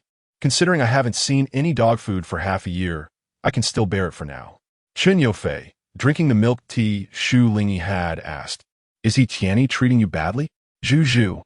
I almost choked. Shu Lingyi curiously and gently asked, "What happened between you and he Tianyi?" Chen Yufei casually replied beside her, "Just like us, they can now be together." Shu Lingyi. Zhu. Shu Lingyi realized that a lot had happened between Zhu and he Tianyi while she was away. She smiled and said, "Best wishes." He Tianyi had just bought fried chicken wings and placed them in front of Zhu, excitedly bumping into a girl beside him. "Hurry and eat." Zhu. "Why are you rushing me?" He Tianyi said pitifully, "Leave some time for us to walk around the playground." Zhu. The four of them walked around the playground together, the afternoon sun shining down on them. Many students were also running around the playground. "Haven't we taken a group photo yet?" Zhu suddenly said, "Let's take a few pictures. There won't be many days left at Yizhong." He Tianyi, "Sure." Selfie? Since all four of them wanted to take pictures, no one was left to hold the phone. Chen Yufei adjusted his phone, saying, "I'll use mine," and placed it on the ground to take timed shots. The photos captured everyone standing, and Zhu commented dissatisfied, "It looks too stiff. Let us do some poses and actions." He Tianyi excitedly suggested, "I can carry you, or give you a piggyback ride." Chen Yufei turned to Shu Lingyi and said, "Baby, come into my arms." While standing for the photo, Shu Lingyi leaned against Chen Yufei, and Zhu was held face-to-face by he Tianyi. The other pair looked normal, but they could only see the back of Chen Yufei's head. Zhu was both amused and exasperated. "What is this?" He Tianyi laughed. "Let's take another one." Chen Yufei and Shu Lingyi cooperated, taking as many pictures as they wanted. "Let's take a few separate ones. I want to take one with Shu baby." Zhu circled around Shu Lingyi from behind, causing her to stumble slightly, which he Tianyi captured perfectly. "Not bad." He Tianyi signaled to Chen Yufei, "It's our turn now." The results were quite funny.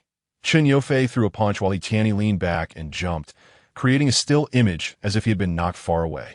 It was a pity they hadn't brought a basketball. Otherwise, they could have captured the boys playing ball. When the phone was almost out of battery, Chen Yufei took Shu Lingyi to the dance building next to the basketball court. "Should we take a picture here?" The rehearsal room door was closed, and the shadows of trees fell on the ground, merging into the long shadows of the two on the ground. Shu Lingyi cheerfully said, "Sure. Don't need to pose?" Chen Yufei raised his phone. "Pose. Face me, look at me." Shu Lingyi posed for a long time, and Chen Yufei told her to move a bit. "Is it done?" Chen Yufei chuckled softly, focusing on the phone screen, his fingers moving. Shu Lingyi felt as if this scene had occurred before. She paused her movements and walked over to grab Chen Yufei's hand to take a look. The boy suddenly stretched and pulled her into his embrace, laughter growing louder. Filled with endless joy, Shu Lingyi was momentarily stunned, infected by his laughter, and suppressed a smile, saying, "You're messing around again." Chen Yufei recorded a little video of her with animal ears, but remained silent, letting her pose with cute expressions while she turned around. The boy held her tightly. "So beautiful, super cute." Shu Lingyi covered her ears as Chen Yufei called out every name above her head: little heart, little cutie, little baby, and wife. If heaven has feelings, it will grow old, leaving behind the youthful times, waiting for a few years, and after a few more years. There is no need to fear the changes in youthful appearances. After the 100-day oath-taking ceremony, the atmosphere on campus changed once again. The scorching sun and the sound of cicadas stirred people's minds. With the days getting closer to the college entrance examination, the heat made the classrooms air-conditioned, and almost no students stayed outside. Whether in class or during breaks, the corridors were almost empty unless they went to the restroom. Recently, many students' families started bringing meals to them. Some brought both lunch and dinner, while others only brought dinner. In light of the upcoming exams, the school relaxed its rules for seniors compared to other grades. Shu Lingyi was also sent a meal by Shu for a week. "Mom, it's too hot. It's better not to come." Shu had been going out more frequently lately, yet her skin didn't seem to tan much, and she appeared to smile more brightly than before. "You should drink more soup. I made you a soup to clear heat and detoxify. You can share it with your classmates." Though not specifying anyone, Shu Lingyi understood she meant Chen Yufei. Their relationship hadn't yet been acknowledged. But Lu Shu and Xu Zheng still refer to them as classmates and friends. Why hasn't Zhu Zhu come to play at our house? Back in spring, Shu Lingyi had brought Zhu Zhu home, and Lu Shu had cooked a meal for them. Thinking about the girl spending time with Tianyi, she replied, "She's busy reviewing." Lu Shu realized, oh, that makes sense. Then you eat well, no need to wash the dishes, just take them home. She drove to a parking lot near the school, wearing a light green long dress and steadying her sun hat. Lu Shu waved goodbye to Shu Lingyi and left. A few days before the exam, the school gave students a short break to rest. Although aware of the imminent exams, many felt more excited about the holiday. Shu Lingyi stayed home, not going out, occasionally contacting Chen Yufei by phone or video, even if they just kept the phone on without speaking. Before the exam, Xu Zheng, worried about her stress, took her and Lu Shu out for a lakeside fishing trip. You've already passed the art exam. Now it's just about your cultural score. Don't worry. Just perform as usual. Shu Lingyi quietly replied while staring at the lake. Okay, Dad.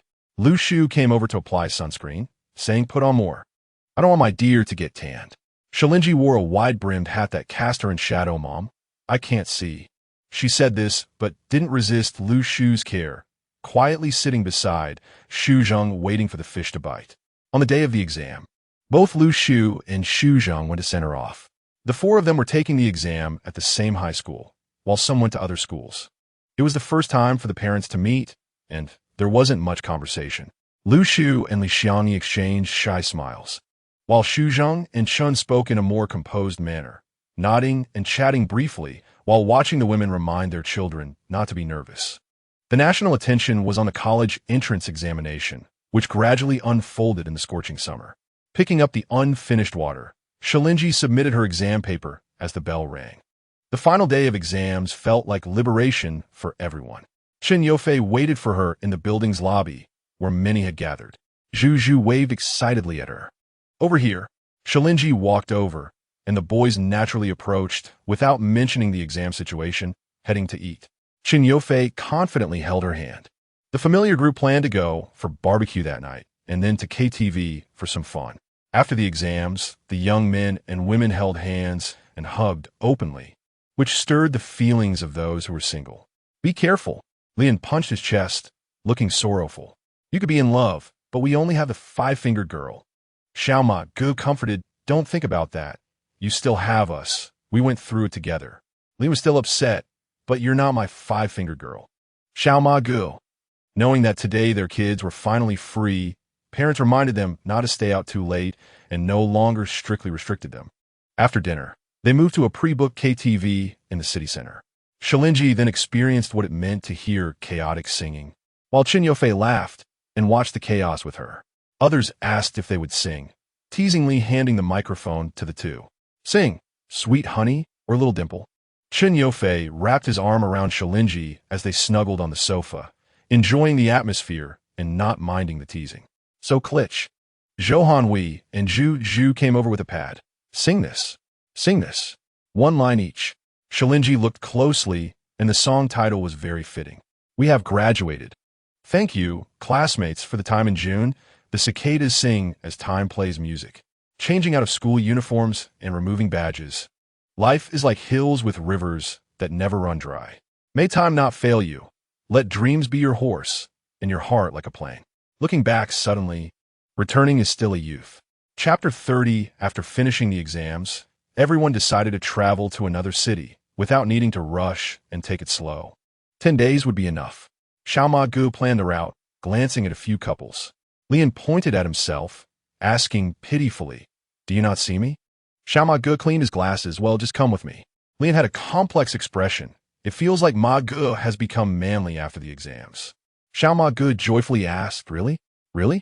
I heard that girls in college were like this. Unexpectedly, he had thought this through. Lian clenched his fist, heartbroken. Ma Gu, you've changed. You're no longer that innocent Xiaoma. Xiaoma Gu. Watching this scene, Shu Lingyi smiled, scooping a spoonful of ice cream to feed Chen Yufei, whose lips were already rosy from eating. Outside the CAF was the scorching summer, while inside was cold air conditioning. Chen Yufei rested his hand on her shoulder, covering her exposed skin to keep her warm, leaning against the thick pillow. It wasn't too uncomfortable. "Aren't you eating anymore?" Chen Yufei took a bite from her hand. Shu Lingyi pulled his fingers to her lips, feeling the coolness, then let go. Chen Yufei lingered on that soft, cool sensation, holding her hand in his palm. "If we finish tea and horseback riding, we can climb the snow mountain, and after visiting the ancient city, we can head to the sea." Zhu hesitated. "Isn't that too long? We might still be traveling when checking the results." Tianyi decisively said, "So what? If you don't want to play anymore, I can accompany you back first." Everyone looked at the two of them. Zhu felt blood rush to her head and decided, "No, we were all supposed to play together. Forget it, we'll check the results while playing." No one else objected. For the first time, so many people were going out to play, immersed in excited anticipation. That night, Lu Shu entered Shu Lingyi's room to help her pack. Shu Lingyi organized a set of convenient travel clothes, including a red long dress chosen by Lu Shu. The red dress was perfect for photos by the sea. If the sun was just right that day, the pictures would look even better. When Chen Yufei called, he happened to catch her packing. Well, everything fit. On the other end, Li Xiangyi, sipping tea, said with experience, "Girls have so much stuff. How can all be packed at once? The more you pack, the more there is." Chen Yufei had the speakerphone on, allowing his mother and girlfriend to greet each other. Shu Lingyi and Lu Shu exchanged glances, shyly looking down while pretending to pack and talk on the phone. Chen Yufei continued with Li Xiangyi. "Do you want to put some things here?" Shu Lingyi replied, "No, it's too troublesome to pack." Chen Yufei thought for a moment and didn't insist. All right then. Some travel arrangements were not well communicated over the phone, so they continued the conversation on WeChat after hanging up. Chen Yufei, "For rooms were booked, which one does my sweetie want to share?" He reminded her that among their group, there were 3 girls. If she shared a room with Zhu, then Zhou Hanhong would be alone. Shu Lingyi, "Can't the 3 of us stay together?" Chen Yufei replied calmly, "Of course not." He coaxed her, saying, "Sweetie, think again." The girls didn't think much of it. But when they arrived at the hotel in the tourist city, they felt a bit embarrassed while dividing the rooms. Shu Lingyi was pulled by Chen Yufei to stand next to him, with her luggage in his possession, and they distributed the rooms in the hallway. Lian and Xiao Magu had no objections, jokingly mocking themselves as single dogs, saying, "What else can we do? You all choose." Zhu wanted to find Shu Lingyi, but hesitated after seeing Chen Yufei's gaze. Although Zhou Hanhong was outgoing, she was also shy regarding relationships, so they ultimately decided to share a room. As for Tianyi and Zhang Yang, they naturally paired up, leaving Shu Lingyi and Chen Yufei as the only couple among them. Still just 18, the boys avoided mentioning the ambiguous atmosphere, and they all pretended to be calm, agreeing on what time to wake up and where to go the next day before parting ways. Once the door closed, Chen Yufei put the luggage in the wardrobe and noticed Shu Lingyi let out a soft ah. When he walked in, he was taken aback to find only one bed. He worried that Shu Lingyi might misunderstand. Wanting to share a room with her was natural, but didn't mean he would do anything. He just felt uneasy about her staying alone, even if the girls were together. Even Zhu and Zhou Hanhong's room had Tianyi and Lian on either side. Shu Lingyi mumbled, "You chose the room." Chen Yufei pinched her nose with a mischievous smile, asking, "Do you dare to complain? Don't want to stay with me?" Shu Lingyi felt a tickle and said, "We could be shared a room as 3 girls. We also wanted to chat. There are many things to say." Chen Yufei, "What do you want to talk about?" Shu Lingyi thought about what they usually discussed, counting on her fingers, and seriously said, "Well, we talk about many random things: clothes, hair, skincare products." Chen Yufei slowly pushed her onto the bed, wrapping her in the blanket, and then hugged her, casually saying, "Oh, those? I know about them too. Tell me, sweetie." Shu Lingyi. Her mind went blank for a moment.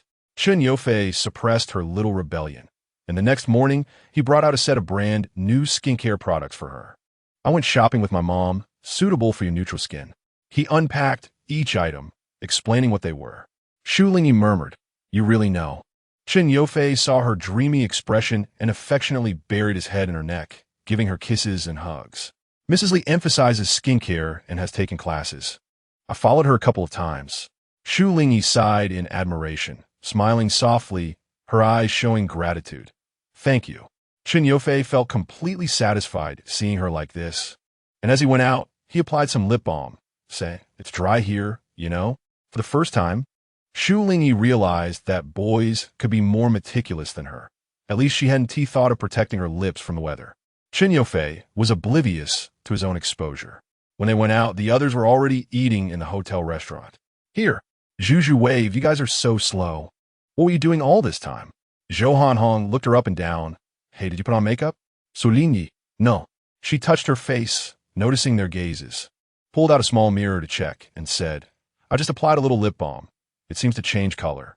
Her fair face had pink lips, making others want to bite them, and with Shu Lingyi's naturally thick eyelashes seeming to provide a natural eyeliner, she looked like she had on light makeup. Wow, what brand is that? Let me see. It looks good. The three girls huddled together while the boys at the same table filled their stomachs and talked about the itinerary for later. After finishing the local breakfast, Chen Yofei took her to a nearby 7-Eleven to buy snacks, pulling out a bag to share, filling everyone's backpacks with some. If they didn't eat along the way during their day out, they would get hungry, and it would be uncomfortable to not replenish their energy. They rode horses up the ancient path, with everyone excitedly feeling high-spirited. Look at the man riding the horse, so majestic. He sang out loudly. The horse handler laughed heartily, and He rarely turned red, while the others stifled their laughter. Zhu cleared her throat, shot him a glance, and sang, the galloping steed like the wind. He looked at her in surprise. Well sung. The uncle gave a thumbs up. Do another one. Zhu shyly averted her gaze, and He tried to ride parallel to Zhu's horse while chatting with the uncle. Young man, sit tight. The uncle slapped the horse's rear, and He was quickly carried forward by the horse. Laughter erupted among the crowd, under the vast blue sky, filled with joyful sounds. At noon, they found a restaurant to eat. The food was a bit spicy, and the group was not quite used to it. But luckily they had the snacks they bought to cope. After eating, there was an activity to feed the horses. Once the horses were fed, they could ride them to a lake in the fields to enjoy the fun of rural life, and even go fishing. Oh, how can we catch shrimp? Zhou Hanhong saw someone on another boat picking fish, and there was a basin nearby with live shrimp. Xiao Ma Gu watched with great interest. They must have been artificially raised. Until the afternoon, they rushed back to the hotel in the evening. Chen Yofei prepared hot water in the bathroom and told Shu Lingyi to take a shower, although she had applied sunscreen. Sitting on the floor, leaning against the bed after a day of sun exposure, Shu Lingyi was almost asleep. She only opened her eyes in confusion when Chen Yofei called her.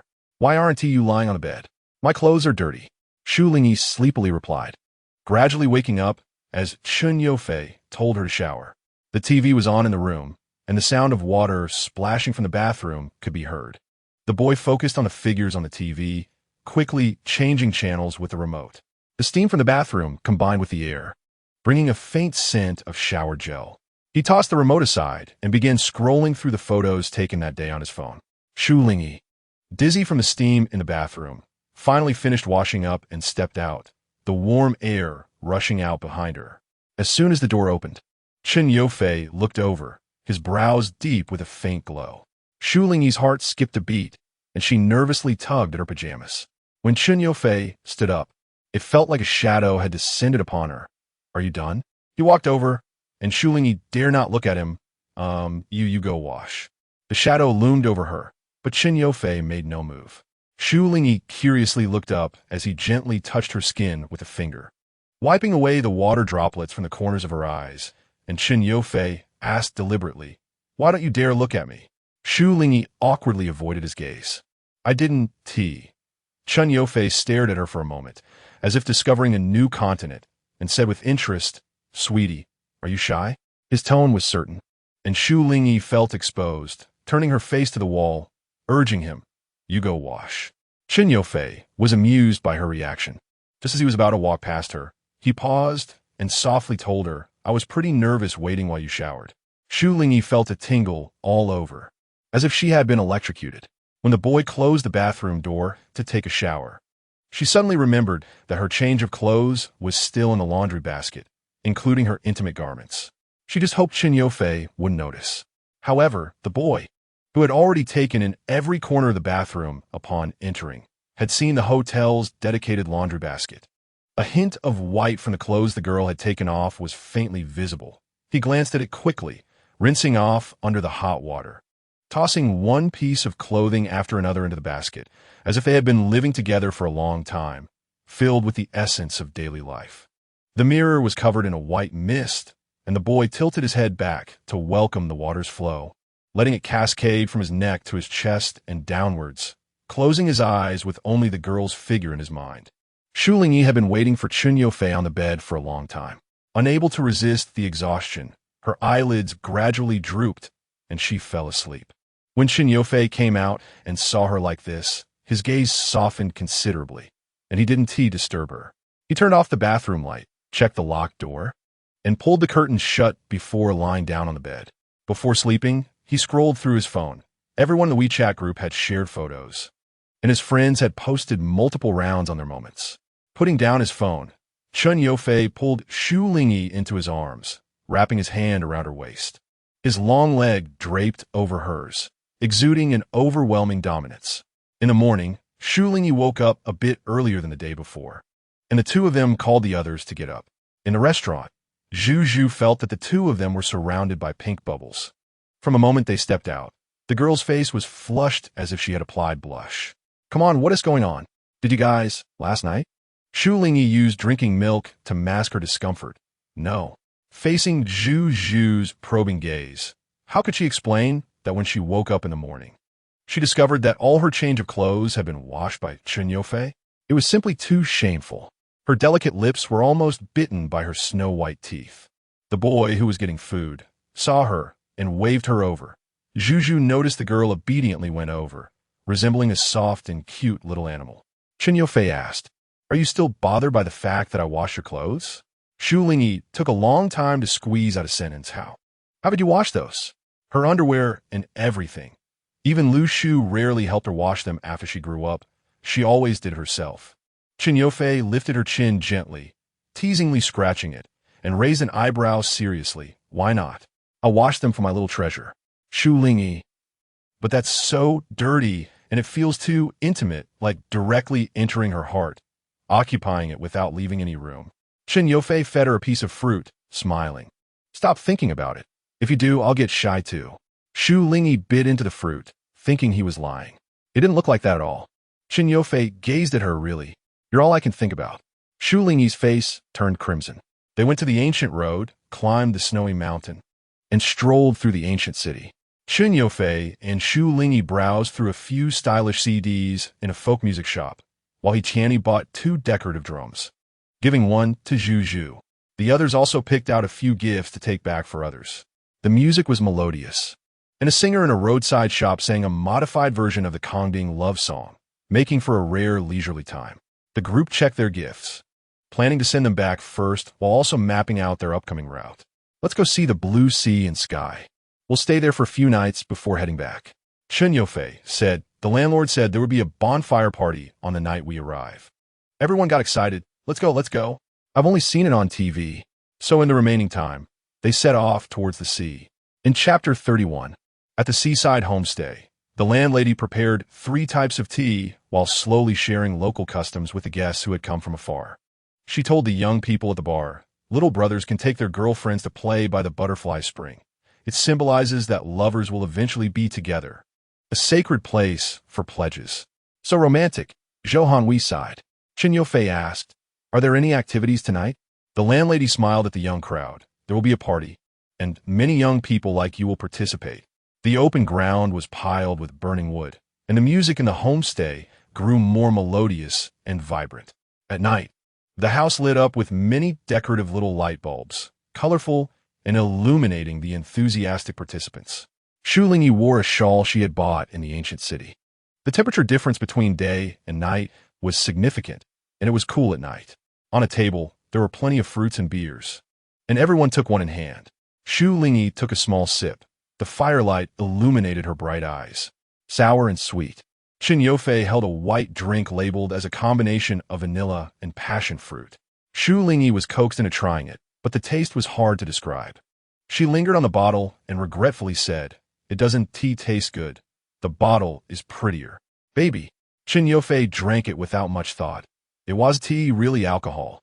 But when the fireworks exploded in the sky, he took a small sip and, cupping Shu Lingyi's face, kissed her mouth to mouth, delicately kissing her lips and blocking her tongue.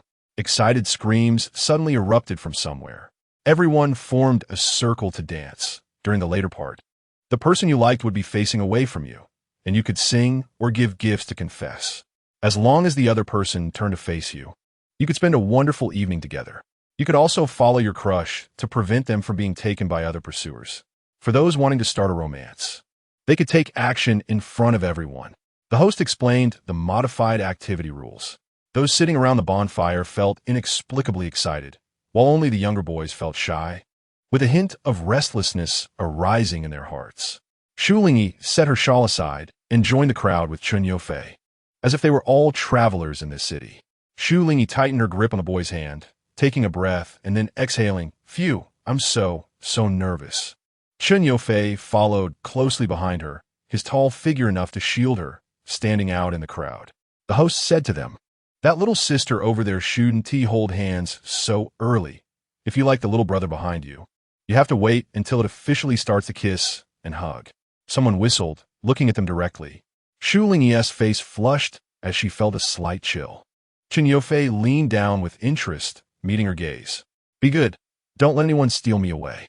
Shu Lingyi. The songs of the ethnic minorities pierced the night sky, and the rough, simple music began. The crowd danced around the bonfire, and the host excitedly said, "Let us see how many couples will be formed under the moonlight tonight." The atmosphere was lively, and Shu Lingyi clearly felt the ambiguous gazes around her, her expression unexpectedly revealing silence and detachment. After a song, everyone looked for their crush. A group of young men and women performing locally rushed in around the bonfire. A loud, eagle-like cry rang out, and the performing young men and women scattered, either leaping or reaching towards the people. Laughter and screams continued. At the moment the host blew the whistle, Shu Lingyi pulled back, coincidentally hugging Chun Yofei tightly, as if they were conjoined twins. Those who had wanted to come over, whether travelers or performers, were stunned, then sought other partners. Chun Yofei glanced at those looking over with indifference, his gaze softening as he shared an amused smile with Shu Lingyi. "Are you scared?" Shu Lingyi shook her head. After hugging the boy, the coldness around her seemed to vanish instantly. Chun Yofei chuckled softly, "But baby, you're holding my waist so tightly." Shu Lingyi leaned her head against his chest and rubbed against it, and the boy also exerted more force. The host on the other side urged, "Quick, confess. If you like someone, make a move, don't waste the opportunity." The two embracing teenagers remained unmoved, watching others with curiosity and amusement. Shu Lingyi wrapped her arms around Chun Yofei's neck, and he forcefully lifted her legs around his waist, raising her hips. "Do you want a gift?" Chun Yofei looked up at the girl who had become taller than him, slightly curling his lips. Shu Lingyi glanced at the starry sky, stretched out her hand to grasp at nothing, and said, "I'll pick a star for you." Chun Yofei asked with interest, "Where?" Shu Lingyi smiled brightly, holding onto his neck with one hand, and whispered playfully, "It's me." Chun Yofei gazed at her with honey-like eyes. During the day, while taking photos by the seaside, they received a video message from Su Hang on WeChat. Curious, Shu Lingyi watched as Chun Yofei accepted it. "When did you add each other as friends?" Chun Yofei brushed aside her hair that was blown by the sea breeze. "It's from the business card that Tianyi shared. Ming University is in the north, and it's convenient to have a local from the north to help." Su Hang, a local from the north, replied, "Do you really need to be that honest in front of me?" Chun Yofei lazily glanced at him. "What's your business?" Su Hang, fiddling with an instrument on the other end, stared at the screen. "Are you still traveling? Aren't you worried about the scores coming out soon?" He greeted Shu Lingyi, "Sister. Long time no see." Shu Lingyi politely replied, "Hello. We'll be back the day after tomorrow."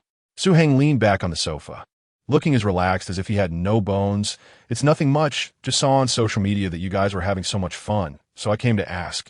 When your scores or admission notices come out, remember to let me know when you come to the north." Chun Yofei replied, "Sure." Just as he was about to hang up, Su Hang said, "By the way, recommend Shu Lingyi's WeChat to me. I haven't added her yet." Chun Yofei responded, "Oh." The camera shifted, and he sent Su Hang a view of the blue sky and clear sea. Su Hang said, "There is something I want to say." On the day of their departure, Everyone was reluctant to leave, taking photos all the way. They even took a group photo in the airport hall, with most of the shots being random captures. Tianyi asked, "Can you make me look good while eating? Is this how I eat?" In the photo, Zhu was perfectly positioned to block his face. Lian chuckled, "I'm a tech novice, don't mind me." The next moment, he made the same mistake again, showing no improvement. After selecting photos for a while, he wondered aloud when he reached the ones of Shu Lingyi and Chen Yufei. Why do they not get distorted when they ate the same rice? Does that mean my skills aren't that bad? Xiao Magu looked at him sympathetically, bursting his bubble. Don't delude yourself. If they look bad in the photos, you're really hopeless. Lian, when the scores were released, everyone informed each other in the group chat. Tianyi pulled Su Hang into the chat, making acquaintances familiar with each other, and they mutually reported their scores. Shu Lingyi sat on the sofa, checking her score, while Lu Shu knitted nearby, saying it would be cold in the north soon, and she would be able to wear it shortly after arriving. Xu Zheng was also home accompanying them, bringing out fruits from the kitchen to sit with them. In the group, Zhu checked her score first. "What did you get?" "I passed the first tier line." "Yay." Then Xiao Magu reported his scores. Shu Lingyi's heart raced as she waited for Chen Yufei to announce his scores, only to breathe a sigh of relief after she posted hers in the group. 562 points, exceeding the first tier line by 40 points and over 100 in professional scores. Lu Shu and Xu Zheng exchanged glances. On the surface, they seemed unconcerned, but internally, they felt relieved. On the day of filling out the college applications, Shu Lingyi happily made Ming University her first choice. Chen Yufei patted her head and ultimately applied to Guan University, which was not far from Ming University, with a first-tier score of 647, majoring in finance. Chen Yufei said, "Guan University is behind Ming University, with more boys than girls. It's also called a couples university. Isn't a good fit for us?" Shu Lingyi replied, "Of course, I don't know if that is true." The WeChat and QQ groups for Class 3 were managed by Zhu, and unexpectedly, she applied to a finance university in Haishan. Tianyi took a few days to decide on a sports university in a neighboring city, which was not far from Haishan. Lian applied to the same one, while Xiao Magu went to a coastal city, and Zhou Hanhui and Zhang Yang stayed in the city. Soon, the group would disperse across distant places. Zhu announced, "Tomorrow is the Teacher Appreciation Banquet, the last gathering for Class 3. Others in the group sent crying emojis, feeling reluctant. As the excitement from the scores began to fade, the impending separation loomed, and the classmates felt a sense of loss, carrying the emptiness of youth that would never return, realizing they had truly grown up. At the Teacher Appreciation Banquet, the most common words spoken by each student to their homeroom teacher were "Thank you, teacher." Many boys were also drinking for the first time in front of their teacher, standing up one by one, perhaps even taller than the teacher. The girls, prone to sentimentality, easily burst into tears. The restaurant even began to sing the school song, attracting the attention of many guests. When the homeroom teacher raised a glass and said, "I'm proud of you all, no matter what the future holds. Come back to visit your alma mater often," everyone felt a tremor in their hearts, their throats slightly choked. Shu Lingyi's eyes glistened, and she joined everyone in chanting the slogan, Class 3, never part." Chen Yufei echoed, holding her hand among many. The warm breeze scattered along Chang'an Street. After the admission notices were sent out, Lu Shu was already preparing clothes and bedding for Shu Lingyi. "Don't you need Mom and Dad to send you off? We can postpone the physical examination for a few days." Shu Lingyi nestled into her embrace. "No need, Mom. I went to dance alone, never making them worry." This time, she would be away from home for a long time, far in the north, and Lu Shu wanted to send her off because she was worried she wouldn't adapt. But it just happened to coincide with the appointment for the physical examination. Xu Zheng had already transferred a generous amount of money to her, reminding her to take care of herself. "If it's not enough, just tell Dad. Buy whatever you want, don't skimp on yourself." Shu Lingyi had never felt deprived materially. Nodding obediently, got it. On the other end, Li Xiangyi stood outside Chen Yufei's room, looking at her son, who was gently talking on the phone with a girl. Once he finished, she knocked and entered. "Mom." Li Xiangyi placed a small gift box on his desk. "This is for you and Xiao Shu. Just a graduation gift from Mom and Dad to wish you both a bright future." Chen Yofei opened it to find a pair of couple watches.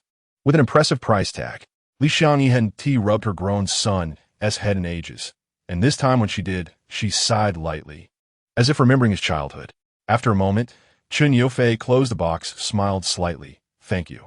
On the plane, Shu Lingyi shifted, and a hand next to her held down the thin blanket that was about to slip off. Not sleeping? Chen Yofei asked. Shu Lingyi hadn't slept long. She woke up as soon as the announcement was made. I want some water. Chen Yofei opened a bottle of mineral water for her. Shu Lingyi moistened her lips, feeling refreshed like a fish touching water. Are we almost there?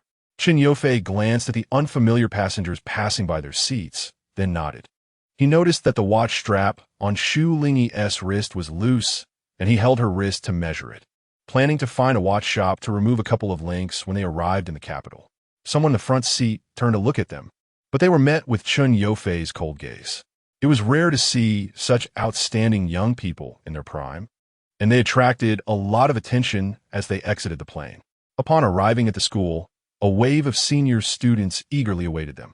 Chapter 32, Shu Lingyi signed her name and looked up at the other person with confusion. Senior? The new student, Li Mingyang, came to his senses, his ears turning red as he said, Ahem, did you come alone, Junior? Let me walk you to your dorm. Shu Lingyi smiled faintly. Thank you, Senior, but there's no need to trouble yourself. Li Mingyang awkwardly averted his gaze. Junior, don't be polite. We'll take care of you all at Ming University. I'll just walk you to the dorm building to help you get your bearings. He stepped forward to grab her luggage without further ado and started walking. There were many young students around, along with parents seeing off the new students, and it was rare to see a girl as outstanding and eye-catching as Shu Lingyi alone. The dorms had already been arranged before the school year started, and the students in the same dorm had exchanged contact information. Shu Lingyi was also in a 4-person dorm, and when she entered, the other 3 were already there. The girl by the door greeted her in a straightforward northern dialect, her smile bright and generous. You must be Shu Lingyi? I'm Fang Xiyun, a local. I can take you wherever you want to go. The girl lying on the bed sat up and waved, looking at her with a smile. Hi, I'm Lu Ying from Nanshur.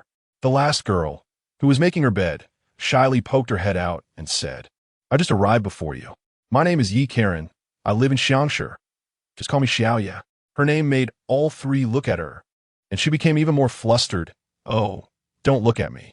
Fang Xiyun teased. I knew your name when we connected, but hearing it come from your sweet little mouth is something else. It's so charming, Karen. Karen? A word can carry 2 meanings. Shu Lingyi couldn't help but laugh, her delicate, fair shoulders slightly shaking. Fang Xiyun put her phone down, resting her chin on her hand. Junior, smile more. I'll be relying on you to brighten my days for the next 4 years. Shu Lingyi. Lu Ying, having dropped her book, said with a slightly charming demeanor, What about me?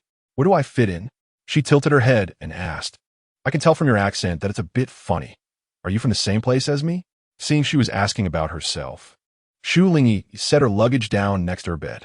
Her voice was slow and soft, carrying a gentle, somewhat unfamiliar tone that made people want to pause and listen.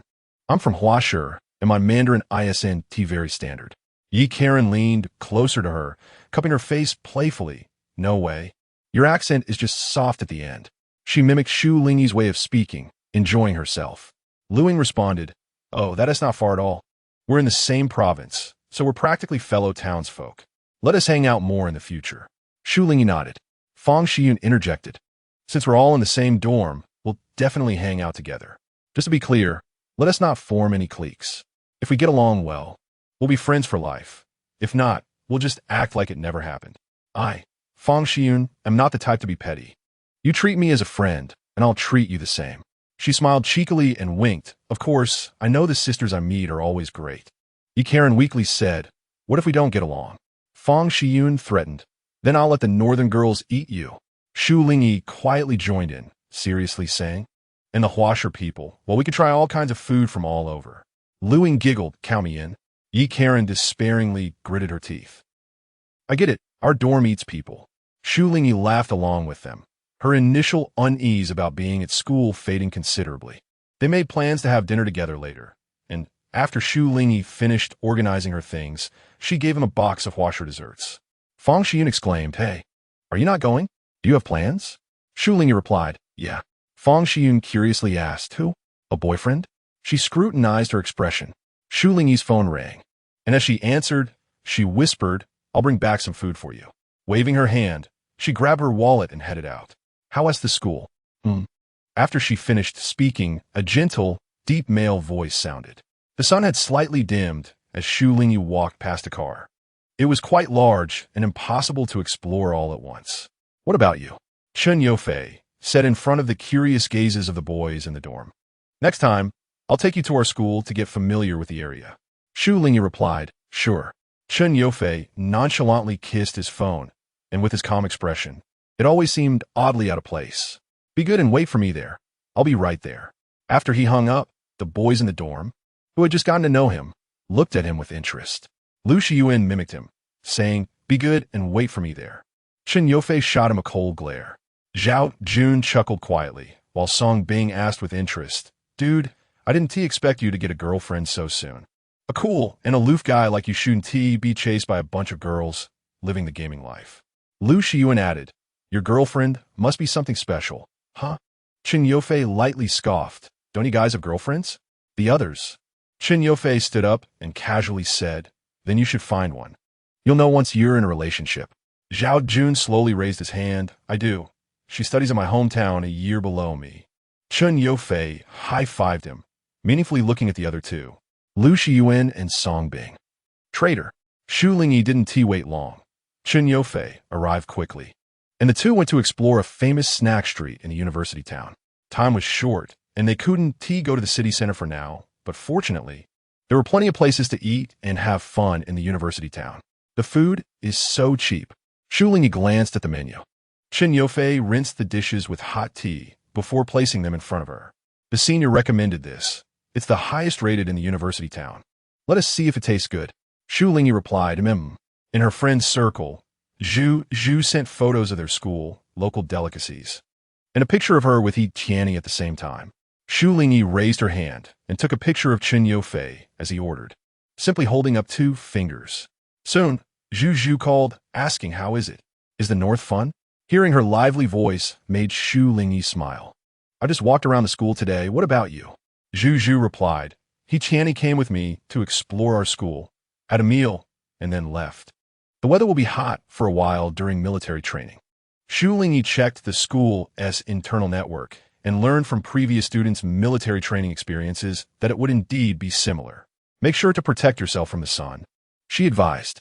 After Zhu hung up, Shu Lingyi thoughtfully poked Chen Yofei's hand, noticing his clean, fair skin. He looked over, and Shu Lingyi smiled. It'll be even hotter during military training. Do you have sunscreen there? If not, there's a pharmacy nearby. Let us buy some after we eat.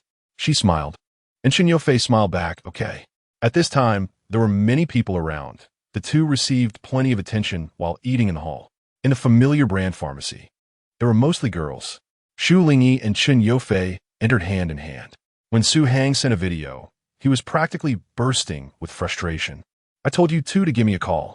I've been waiting for you in the university town for almost 2 hours. He vented nonstop, startling the girls shopping nearby. Shu Lingyi clasped her hands in apology. Sorry. Chen Yofei shot a cold glare at Su Hang. I sent you a message. Su Hang responded. Huh? Chen Yofei replied. A text. Are you out of your mind? Su Hang.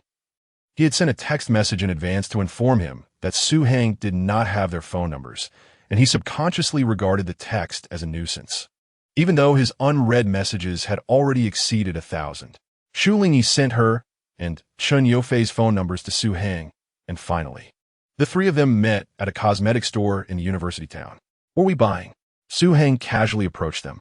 Shu Lingyi was carefully selecting sunscreen, and her small basket also contained men's facial cleanser, masks, and other items. Chen Yofei ignored him, and Shu Lingyi put the sunscreen in the basket, pointing to it. That's all. Su Hang had already seen it and casually said, Oh, that one's not good. You should change it. He was referring to the men's facial cleanser. Chen Yofei asked, Have you used it?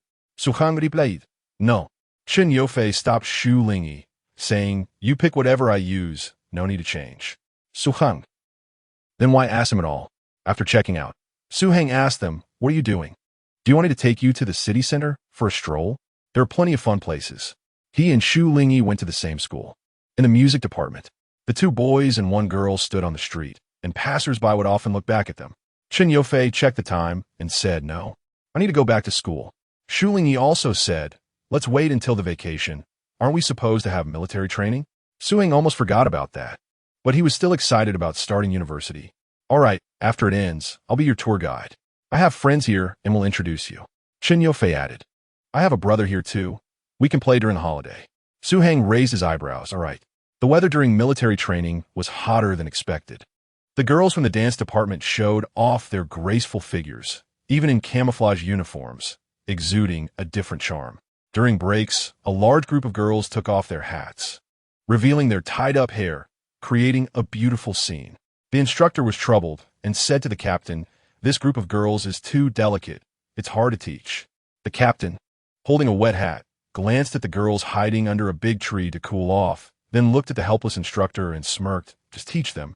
They seem obedient enough." The young instructor said, "No, Captain, you don't understand." When they were called back for training, the instructor pointed out the girl in the second row, seventh from the front, for standing incorrectly. She weakly replied, "Instructor, I'm so tired."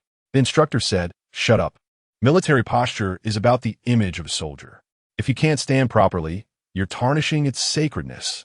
The girl didn't seem scared at all. "Instructor, you're so handsome." The instructor, while everyone laughed, he Karen and Shu Lingyi whispered, "So bold." Shu Lingyi watched the instructor being teased by the girl, a hint of red appearing on his dark face, squinting slightly in the sun, smiling softly in response. In the first few days of military training, everyone was still adjusting, but as the training became more varied in the following days, they realized what real hardship was. Shu Lingyi ate more during lunch than usual. When Chen Yofei called her, she had just finished eating in the cafeteria and was drinking a box of yogurt. "Baby," the boy affectionately called. Shu Lingyi responded with longing. These days, it felt like they had returned to the time of high school art exam training, only able to call each other when they couldn't meet. Chen Yofei had just finished eating and was walking back to the dorm with Lu Shiyuan and the others. He called, and the others wisely did not disturb him. "We stood at attention today, and some people fainted." Shu Lingyi shared what was happening at her school. "Same here, several girls got heat stroke."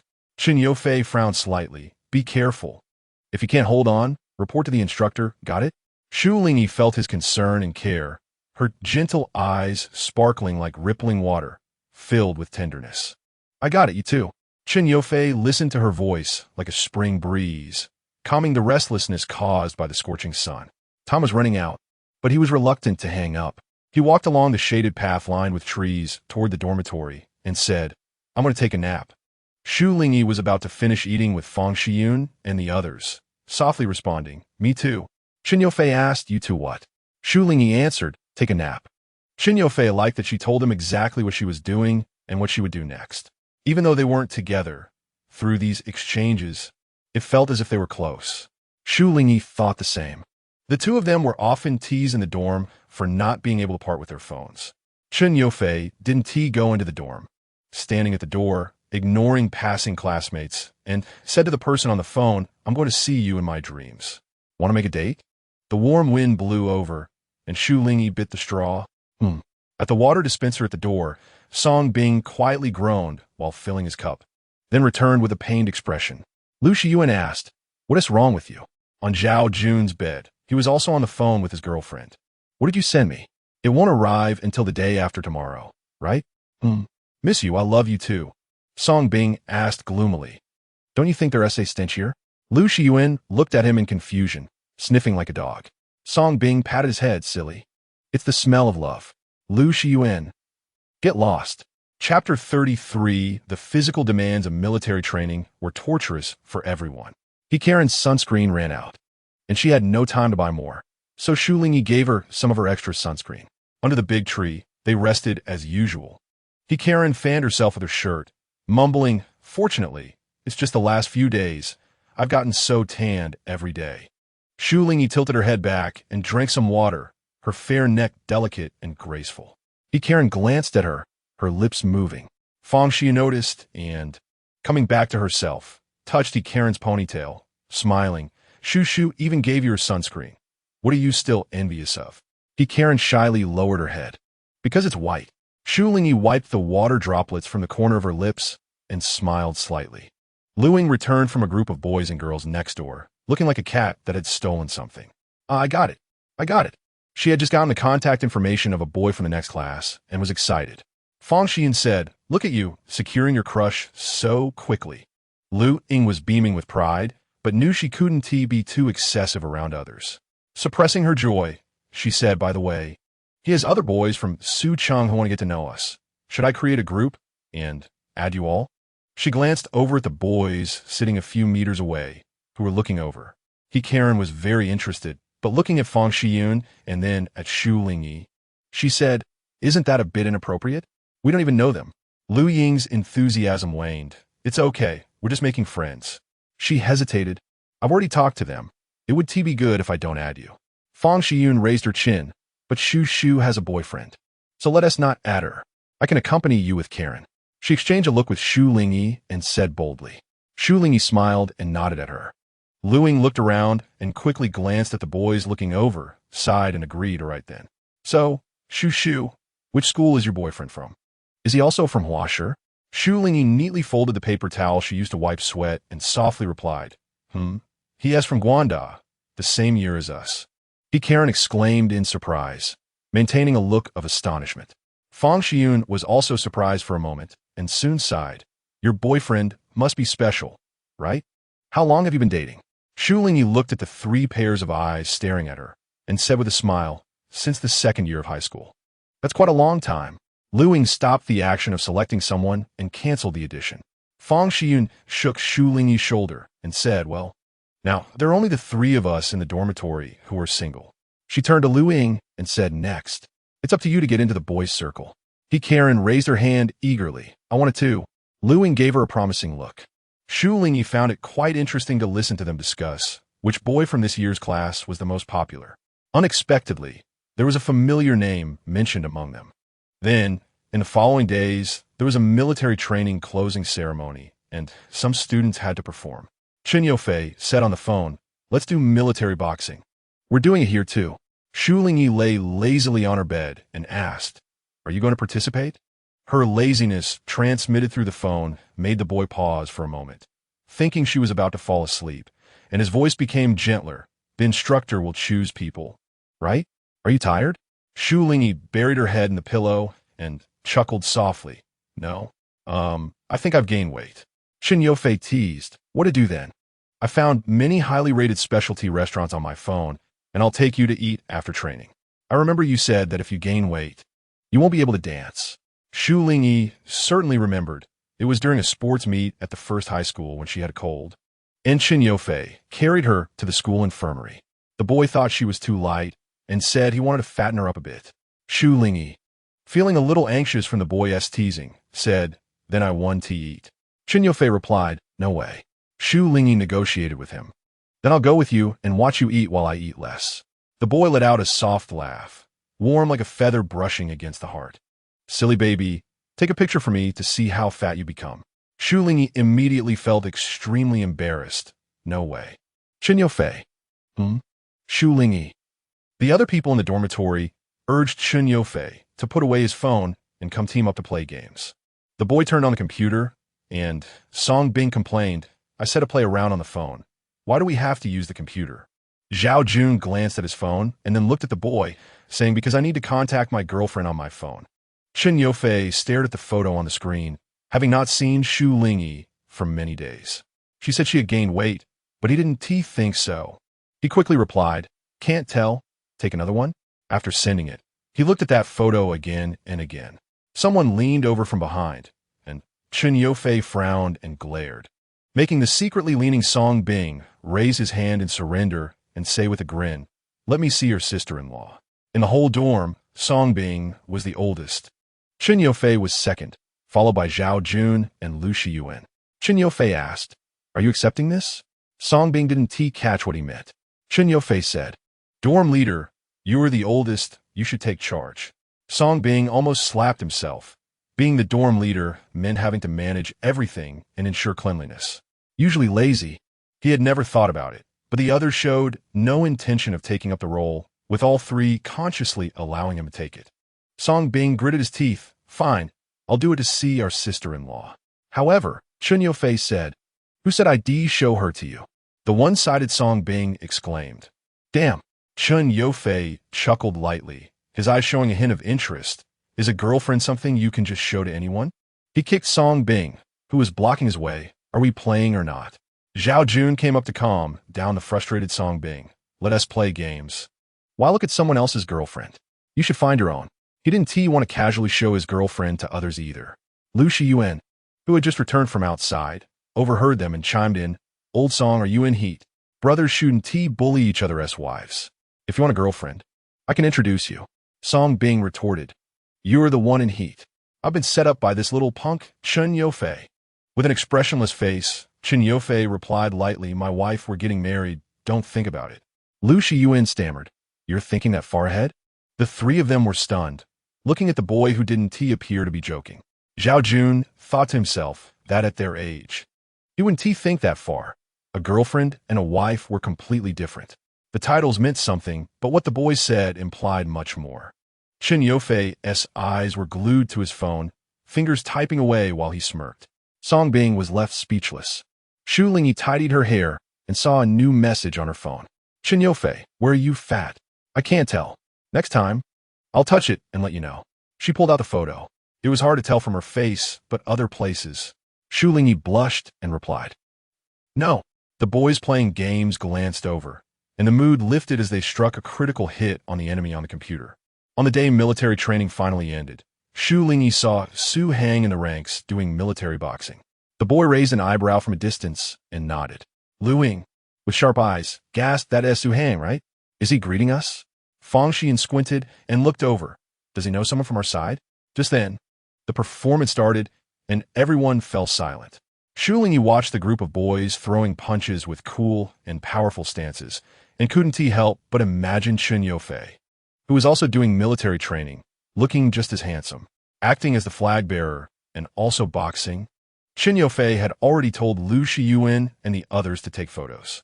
Song Bing was also in the mix, shouting that he wanted to capture his heroic pose. Lu Shiyuan asked, Chun Yofei is showing it to his girlfriend. Why are you doing it? Song Bing retorted, to show my future girlfriend. Lu Shiyuan remembered how the girls had criticized Song Bing for his dark skin and couldn't bring himself to say the truth. Shu Lingyi received the photo Chun Yofei sent her and replied, Did you see it? You look so handsome.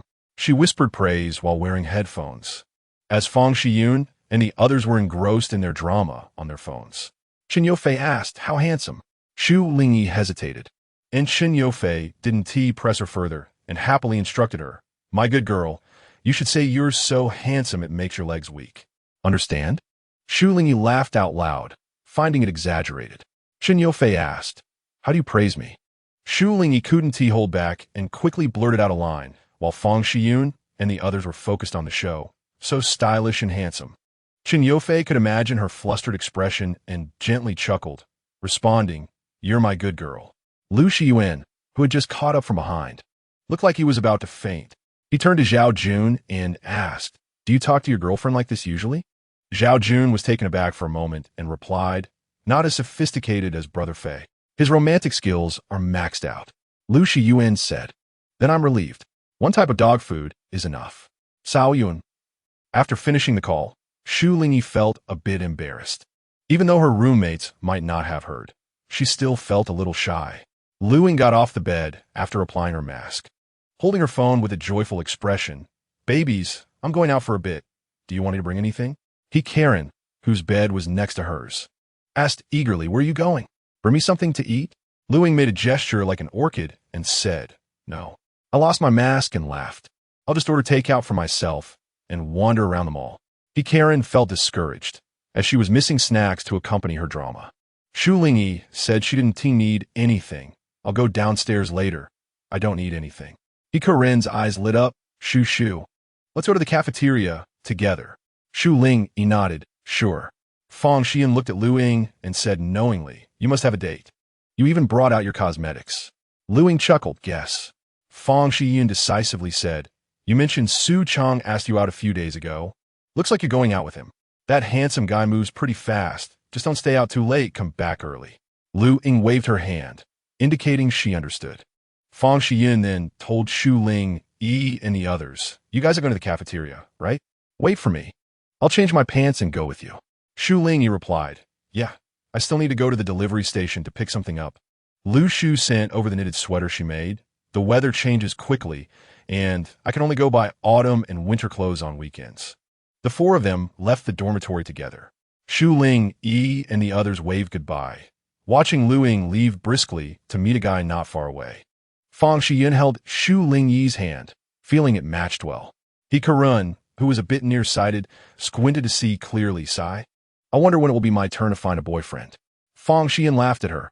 Are you that eager to find a boyfriend? You have 4 years. No need to rush.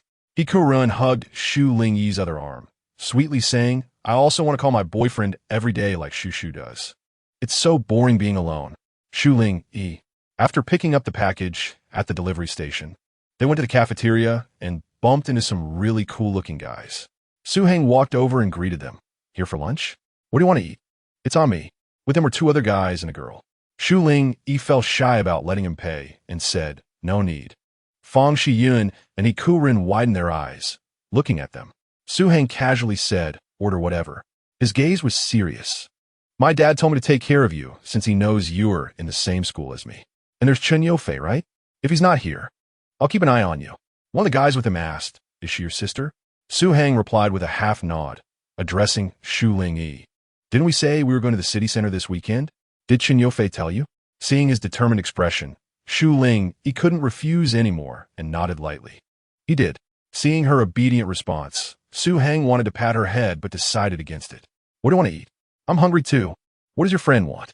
Fang Xiyin and He Karun, who had been silent for a while, saw Shu Lingyi agree and smiled.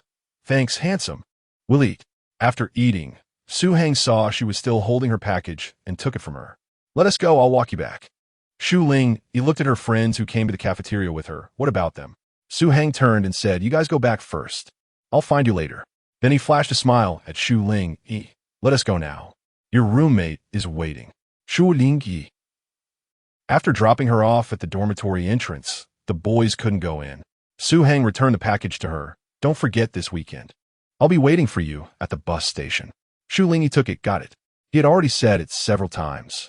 Su Heng, still full of enthusiasm, teased her. How about you call me brother? Since I'm taking care of you, even Chen Yofei should thank me. Shu Lingyi waved her hand at him helplessly. You're not older than me. I'm going back, bye. Su Heng huffed, watching her enter the girls' dormitory before leaving himself. On the way, he messaged Chen Yofei. What zodiac sign are you? What month? It took a while for the other side to reply, simply stating Tiger. January. Suheng. Damn, no chance. He's 2 months younger than Chen Yofei. Can't be the big brother. Shu Lingyi told Chen Yofei she went to the cafeteria for lunch and didn't have her phone, only saw his message when she got back, and mentioned running into Su Heng. Shu Lingyi wondered, he's so strange, wanted me to call him brother. Chen Yofei thought of the message from Su Heng and smirked. Let him have his fun. Shu Lingyi, hey meme. Chen Yofei's tone softened. It's almost Saturday. Shu Lingyi glanced at the date in her notebook, increasingly looking forward to their meeting that day. Chapter 34. The package Lu Shu sent contained more than one sweater. There was also a larger one that would fit Shu Lingyi better. I knitted it according to your dad's size. If he can't wear it, just send it back. Inside the box were 2 black sweaters, one large and one small, made of soft cashmere yarn. Shu Lingyi smiled gently. Thank you, Mom. Lu Shu snorted lightly. What activities are you all doing? Shu Lingyi replied honestly, going to the city center to eat and then just hang out. Chen Yofei's plan was to visit some landmark buildings, have a meal at a restaurant he reserved for a while, find a small CAF to relax, and then watch a movie before heading back. Lu Shu could tell the boy had put thought into the plan.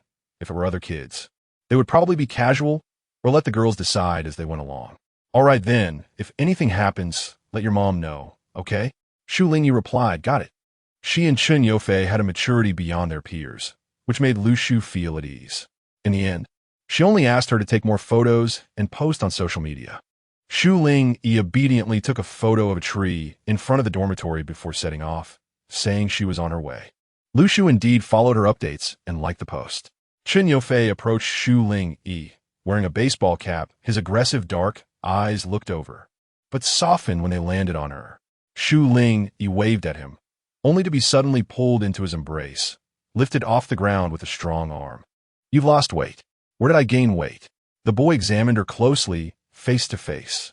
Shu Lingyi fell into his arms, momentarily dazed, but quickly reacted and wrapped her arms around his neck, smiling silently. My face is round now, she said. Chen Yofei gazed at her. Let me see. Their prolonged eye contact made Shu Lingyi feel shy, and Chen Yofei continued to hold her, drawing the attention of passers-by. All right, put me down. However, the hands around her waist tightened, and then the boy kissed her, their contact subtle under the brim of his hat. As they separated, Chen Yofei lightly bit her lower lip, and, as his tongue retreated, it left a silver thread. Breathless, she instinctively licked her lips, noticing the boy's gaze becoming more intense. He pressed his forehead against hers and sighed in satisfaction. I want to devour you every day. Influenced by his emotions, Shu Lingyi reached to touch his ear, playfully squeezing it. I said. Someone behind them asked, how long are you going to keep hugging? Su Hang's teasing voice interrupted. Shu Lingyi turned her face away, embarrassed. Chen Yofei set her down, looked up, and asked, when did you arrive? He pulled Shu Lingyi close, their fingers interlaced.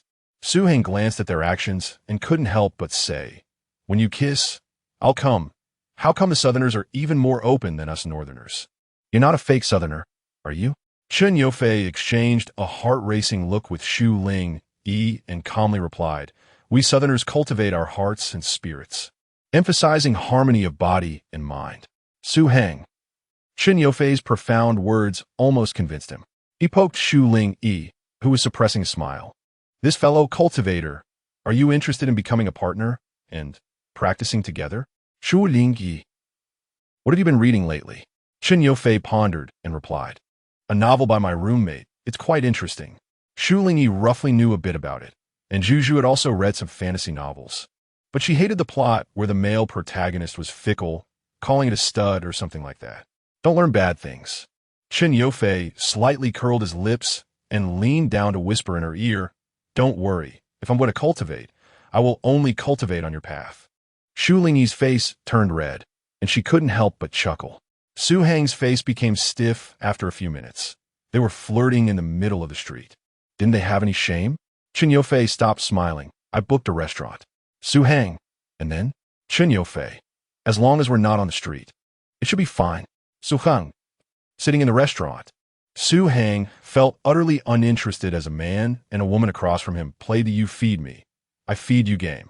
He lowered his head to play on his phone and unexpectedly accepted a friend request from a girl in the same department. He interrupted himself. I'm going to the restroom. Shu Lingyi nodded. When Chen Yofei heard her mention taking pictures, he was just using his phone to capture a corner of the restaurant, inadvertently including Su Hang's back in the shot. After gathering 9 pictures, he posted them on his moments using Shu Lingyi's phone. Lu Shu's speed in liking the post made him suspect that the ant had been lurking in Shu Lingyi's moments all along. He asked Shu Lingyi, does the ant have an opinion about me? Huh? No. Chen Yofei said somewhat dejectedly. Then she must have told you not to let me take advantage of you? Shu Lingyi held her spoon and asked, what exactly do you want to say? The boy slowly replied, then she probably won't let us break up, right? He pretended to be casual, but his gaze was always on her. Shu Lingyi met his eyes for a moment, biting her spoon and softly asking, so you were worried about that? Chen Yofei was at a loss for words, seeing her smile with raised eyebrows. He gently said, don't laugh. I'm serious. His tone changed. His gaze sharp, of course. You should know that I won't let go. Shu Lingyi mumbled, you're so overbearing. She handed him the tote bag she had been carrying. At first, Chen Yofei thought it was just a sunshade or some small item she carried with her. But Shu Lingyi gestured for him to look inside. Chen Yofei opened it and took out a neatly folded black sweater. The soft texture made him run his fingers over the yarn. I was going to give it to you when we went back. See, my mom knitted one for me too. This one is for you. The black sweater was high quality, with a structured shape and dense stitching that felt warm to the touch after just a few seconds. Considering the style of young people, it had an embroidered English letter design with white thread stitching C. E. Fat, if not looked at closely, seemed like it was bought. Chen Yofei slowly loosened his grip on the sweater and folded it back into the tote bag. Your aunt has great skills. Shu Lingyi saw him place the bag on his lap, showing no intention of putting it aside on the chair. You can wear it when the weather gets cooler. Chen Yofei glanced at the tote bag again, satisfied couple outfits. That day, they took pictures in front of an old landmark building, and Su Hang insisted on squeezing between them. A passerby took a photo of them, where Su Hang had an arm draped over both Chen Yofei and Shu Lingyi's shoulders. The boy in the baseball cap tilted his head back, his brows slightly furrowed in patience, contrasting with Su Hang's proud and aloof expression beside him. While the girl with a good temper had one hand behind her back, clearly holding hands with the boy in the baseball cap, smiling at the camera. After getting back his phone, Su Hang raised an eyebrow. Are you guys unhappy with me? Chen Yofei replied, does interfering with people's romance count? Su Hang is norted coldly. I haven't even gotten back at you for being lovey-dovey. Shu Lingyi sighed softly, watching them argue back and forth. You're so childish. Chen Yofei came over, taking Shu Lingyi's hand. This time, Su Hang didn't insert himself between them, and they planned to find a small shop to sit for a while. Su Hang said, my friend opened an artsy bar in the alley where you can play with cats and dogs, and there's food and drinks. How about going there? Chen Yofei looked at Shu Lingyi, waiting for her to find it interesting before nodding. Let's go. The bar Su Hang mentioned opened in the afternoon and stayed open until 2 a.m. When Shu Lingyi entered, she glanced at the shop's name, Encounter and Surplus. Once inside, she noticed a line of small words on the wall. Encounter you, with you, surplus life with you. Chen Yofei followed her gaze, his eyes flickering. What do you think? Su Hang asked. Shu Lingyi replied, so artsy. The person who named and explained it must be thoughtful. She looked at Chen Yofei, right? Chen Yofei helped her sit down, glanced at the line of words, and replied, yeah, sharing the rest of our lives. He hooked his finger around hers, gently shaking it, lowering his gaze before smiling at Shu Lingyi. A young man came out from the bar counter, and Su Hang stood up. I'll go say hi. Just then, the waiter brought over desserts and drinks. Shu Lingyi took a bite and fed Chen Yofei a piece. Is it good? The boy took off his baseball cap and placed it in the tote bag. Yeah. Want to take a packed one back later?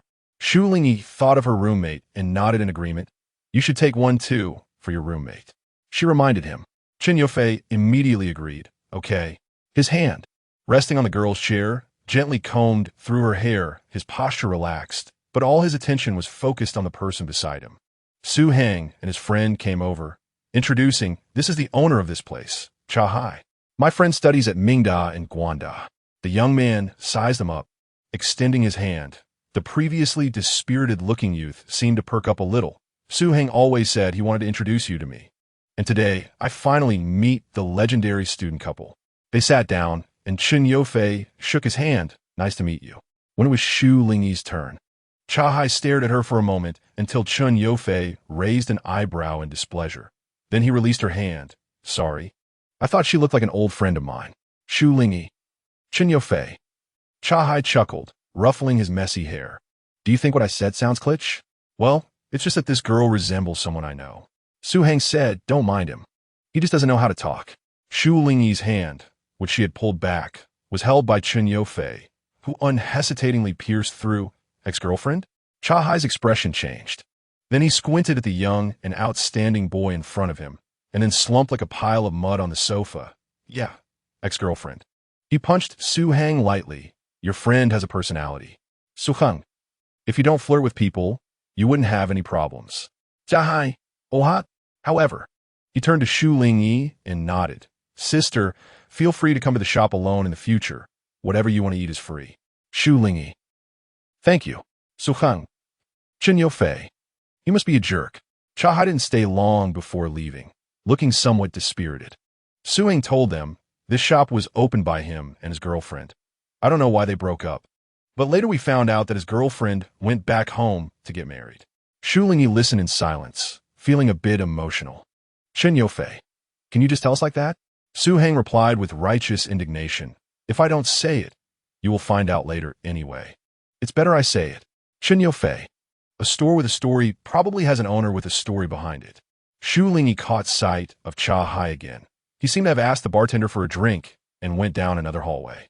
In the evening, it got busier, and there was a live singer. Su Hang, familiar with the place, introduced all the fun spots to them. Shu Lingyi, yeah, thanks. Su Hang waved his hand. No need to be so polite. He smiled mischievously. Call me Brother Su, and I'll take you to even more fun places. Chen Yofei, do you think I'm dead? Su Hangas Nortith. Shu Lingyi leaned beside Chen Yofei and chuckled softly. After meeting with you, someone called out to Su Hang, and a group of young men and women came over. Hey, why are you here to have fun? The group looked to be about the same age as them. Dressed stylishly, with carefree smiles on their faces, their gazes falling on Shu Lingyi and Chen Yofei. Su Hang turned his head and said, "They are people I play with."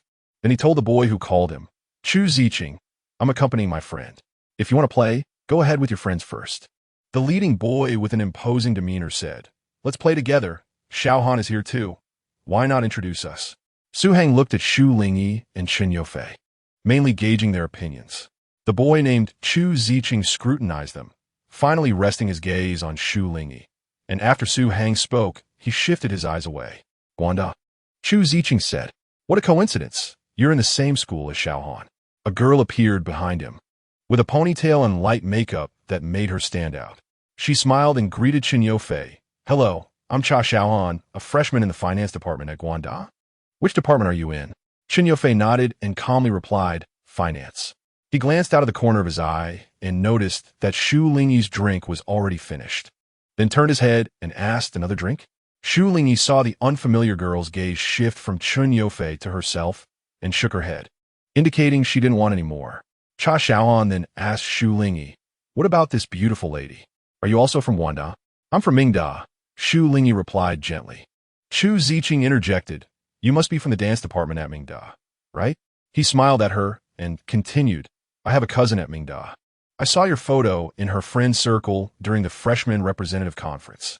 Shu Lingyi smiled lightly, and Chu Ziqing wisely stopped his conversation. After they finished speaking, Cha Xiaohan seemed to remember something and said to Chen Yofei, "I think I've seen you too. Did you perform military boxing on the last day of military training?" A lot of girls were almost screaming that day. "Yeah," Chen Yofei replied. Cha Xiaohan raised her eyes and saw the hands of the boy and girl intertwined, her eyelashes fluttering. She glanced at Chen Yofei and then made eye contact with Shu Lingyi. "We're going to play board games now. Do you want to join us?" A strand of hair blew across her ear, revealing her delicate and fair ear. The boy's long fingers skillfully and gently tucked her hair behind her ear. The person beside her was gentle and harmless, with a soft aura, and the two looked like a perfect pair, elegant and refined. Those who witnessed this scene couldn't help but blink. Chen Yofei looked at Shu Lingyi and said, "No, we're going to watch a movie." "Suhan taimdiadi, xiaoan." "Chu Ziqing, you go ahead. We had plans first. We can play together next time." Cha Xiaohan slowly withdrew her gaze from the boy and said, "All right then." After they left, Su Hang said to them, "Chu Ziqing and Cha Xiaohan are classmates from my previous school. Xiaohan is also Cha Hai's younger sister. They usually know how to have fun, and they're really nice people. If you want to play next time, I can invite them too." Chen Yofei nodded casually. Su Hang asked, "So, are we going to watch the movie now? What's in that bag on your lap? I've seen you carrying it since we were eating." He curiously reached out to grab it, then discovered it was a sweater. "Just this?" Su Hang glanced between him and Shu Lingyi. "You didn't knit it, did you?" Shu Lingyi shook her head in cooperation. "No, I have one too." Chen Yofei held her face and kissed her on the lips, feeling a sweetness. He looked at Su Hang, who was staring at them, and said, "It's knitted by my mother-in-law." Su Hang stiflidi plaid. "Oh, I'm cutting ties for 10 minutes. You guys can go watch the movie yourself." Shu Lingyi and Chen Yofei exchanged knowing smiles. Outside the bar, tourists kept entering the alley. Some stood by the greenery at the entrance taking photos, and music drifted from inside the bar to the outside, melodious and captivating, drawing people to stop. After watching a movie, Shu Lingyi and Chen Yofei came out, while Su Hang went to buy water. The large shopping mall was even more crowded at night than during the day. "Here, buy Shui Mountain." Su Hang returned with 3 bottles of water, one for each of them. "When I start my own bottled water factory in the future, I'll call it Immortal Water," Shu Lingyi replied. "Isn't there already a skincare brand with that name?" Su Hang was taken aback. Chen Yofei remarked, "Aren't you trying to break into the entertainment industry to sell water?" Su Hang, momentarily lost in his goal, Snap back to reality. Oh, it's all about making money. Selling water or selling talent works? Of course, selling talent takes time. But selling water must be quick money. His talent was a gift for music and a worldly heart. I want to make enough money to spend for 2 lifetimes. Play music until I die, and drive sports cars until I'm old. This ideal seemed quite ordinary. Everyone wanted to be wealthy and live a prosperous life. He turned to the other couple. What about you? They walked down from the mall, and Shu Lingyi was held by Chun Yofei's arm to prevent others from bumping into her. Hearing the question, the two exchanged glances. Shu Lingyi replied, just dance well. Like Yang, Wang, and Ms. Shun. It seems that S my only ideal. Su Heng looked a bit surprised, studying Shu Lingyi with a complex expression. After considering her strength among the Mingda dance majors, he sincerely said, go for it. I believe you can do it. It was Chen Yofei's turn. Shu Lingyi blinked, and Chen Yofei's eyes slightly lowered, meeting hers with a confident smile. Establish my business empire and have a happy family in the future. In the first-floor jewelry hall, Su Heng touched the earrings on his ears. Wait, let's take a look. Shu Lingyi watched as he confidently walked towards the display case, resembling a peacock contemplating how to adorn itself. In the end, he chose a pair of earrings. How about it? Am I handsome? Shu Lingyi was momentarily dazzled by the earrings shining under the lights, but Su Heng was young and full of vigor, striking a cool pose when silent, wearing the earrings with his own flair. Looks good, she said, then turned to look at Chun Yofei, who had clean earlobes. Chun Yofei noticed her gaze and asked, what is up? Shu Lingyi cheerfully asked, do you want to wear one too? Undoubtedly. The boy's eyes held a sharpness. Hearing her words, his eyes flickered slightly. The salesgirl, overhearing the girl's comment, quickly took the opportunity and said, we have couple styles here. Handsome guy can enjoy painless ear-piercing services with his girlfriend. Shu Lingyi hadn't considered getting her ears pierced, but the salesgirl's words left her momentarily stunned. Chun Yofei stepped forward, leaning slightly over her shoulder to glance at the counter. Do you want to pick a pair? The salesgirl thought he was talking to her and opened her mouth. But when she saw him holding Shu Lingyi in an embrace, she realized he was speaking to the girl. Shu Lingyi held the hand resting on her shoulder and confirmed with Chun Yofei that the pair looked good. Chun Yofei said, you should get one too. One for each of us. With never having worn earrings before, Shu Lingyi added an earring to her previously bare earlobe, her fair earlobe slightly flushed this time, while the other one sparkled in the boy's tousled hair, shining brightly to signify its presence. Please help us check out, Shu Lingyi said as she took out her card from her bag. The salesgirl looked at the boy. Chun Yofei asked, why not use mine? Shu Lingyi gently replied, we're buying for ourselves. Does it make a difference whether I use yours or mine? Her face showed confusion, as if he had said something very strange. Chun Yofei quietly stared at her for a few seconds, then slowly smiled. No difference, I'll follow your lead. He suddenly pulled out his wallet from his pocket and handed it to her. It's all yours. From now on, we'll use our money together. If I want to buy something, I'll ask you. When Shu Lingyi returned to the dormitory, she found Fang Shiyun and the others were still awake. She placed the food she brought on the table, and the three of them gathered around, smelling the food. Wow, Shu, is this for us? Karen swallowed hard. Shu Lingyi, there are small cakes and milk tea. Fang Shiyun, with her sharp eyes, noticed that the packaging looked familiar. Tea. Wow. Did you buy it from that popular store? You must have queued for a long time. She turned around and hugged Shu Lingyi. Looking touched, you've worked hard. My book, baby, love you. Karen nodded vigorously. I've heard this store is really hard to buy from, but the desserts and milk tea have super high ratings. Luing looked at her more closely. You've come back looking even more radiant. Shu Lingyi said helplessly, I don't even know if it's a popular store. I just saw a lot of people buying, so I went. As she moved, her ear studs unintentionally showed, revealing a hint of charm, which made the three pause for a moment. Lu Ying snapped back to reality. Did you get your ears pierced? Shu Lingyi instinctively touched her slightly painful earlobe and nodded generously. Fang Shiyun brushed her hair aside to look at the shiny ear stud. Hey, where's the other one? Why aren't they a pair? Karen took a bite of cake and mumbled. It must be at her boyfriend's place, she dreamily said. Getting my ears pierced with my boyfriend and wearing ear studs has always been my dream since I was a girl. Boo-hoo, I envy you, Shu. And tattoos. And couple rings. The three of them discussed their high school fantasies and what they wanted to do with their future boyfriends while eating and drinking, occasionally glancing at Shu Lingyi with envious eyes. Shu Lingyi. In the official dormitory, Chen Yufei came out after showering, and the food he brought back had already been completely devoured by them. Song Bing, with food remnants at the corner of his mouth, saw Chen Yufei, who had a head full of water droplets and exuded a wild and lazy vibe, and took a deep sip of milk tea. Bro, even if you bring food, I want to forgive you for stealing my girlfriend's attention. Chen Yufei looked at him like he was an idiot, with a towel draped over his neck, wanting him to dry his wet black hair. Zhao Jun and Lu Xiuan burst out laughing. It's the girl he secretly likes. The one in the same class who stutters when she talks to you. Song Bing clenches fists. What stutter? Then sighed. Hong Hong is just shy. Why isn't she stuttering around me? Chen Yufei looked indifferent. Just drink your milk. Song Bing choked, along with Zhao Jun and Lu Xiuan, who were watching the drama, couldn't stop laughing. After lying on the bed and picking up his phone, the dorm lights went out. Chen Yufei and Shu Lingyi were messaging, the screen light illuminating their faces more softly. He occasionally touched the cold, hard ear studs beside his ear, seemingly forming a new tiny habit. Shu Lingyi wasn't asleep yet. Or rather, her brain was still in an excited state today. She usually fell asleep as soon as the dorm lights went out. The two of them synchronized their moments update, and for the first time, they posted a front-facing photo of the two together. Both their ears had an ear stud. Shu Lingyi tossed and turned, unsure if it was because the dorm window wasn't closed or if it was the wind blowing at night.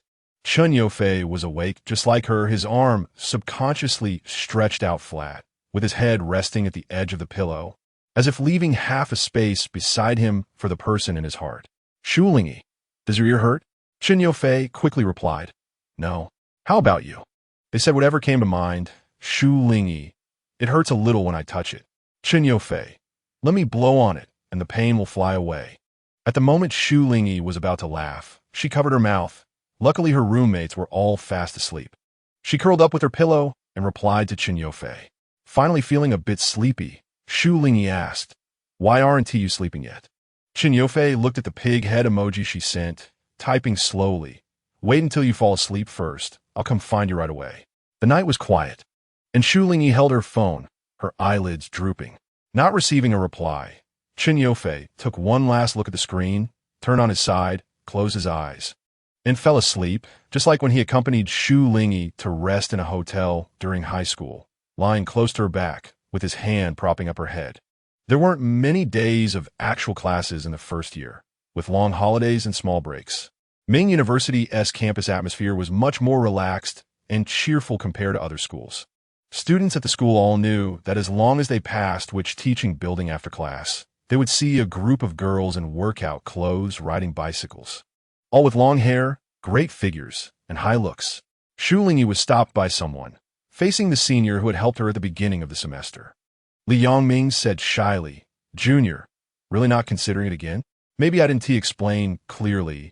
This isn't a commercial performance. It's just a charity volunteer performance. And all proceeds will be donated to the welfare home. We just need one dancer role. The Academy also expressed support for our public welfare activity, and no matter what, there will be a good impression with the teachers after it's successful. Shu Lingyi waited for him to finish speaking, gradually calming down before saying, Senior, you misunderstood. I'm not rejecting it for the benefits. It's that this kind of drama and dance requires coordination, and you only have a week left. Forcing it might have the opposite effect. Hearing her rational concerns rather than just focusing on the benefits, Li Yongming felt a bit guilty, but also encouraged. You don't have to worry about this. We thought of that too and have negotiated with the partners to postpone it for another half a month. Can you join, Junior? Dance students rarely take these private gigs, and this was also the first time Shu Lingyi had someone invite her. It wasn't exactly a private gig, but more like an ordinary activity, a good opportunity for practice and trying things out. She nodded, okay. Li Yongming was overjoyed, and he looked at the time, realizing he had been blocking the girl for quite a while. Her friends had already left. Junior, you haven't eaten yet, right? If you don't mind, I'll treat you to a meal. Shu Lingyi received a message from Fang Xian, saying she had already bought food from the cafeteria and was just waiting for her to return to the dorm to eat. Shu Lingyi smiled and politely declined. Thank you. Senior, my roommate has already bought lunch for me. Li Yongming was half overjoyed, half regretful. After finishing a class, Chen Yofei didn't rush to leave the classroom. Sitting in his seat waiting for Song Bing and the others to fill out the contact registration form. A public welfare drama and dance performance? He asked slowly. Shu Lingyi. Yeah, the theme is called Time Dream, and the script is quite interesting. Chen Yofei sensed that she seemed to like it a bit and didn't oppose it. Then send me the script to have a look. Shu Lingyi. Okay.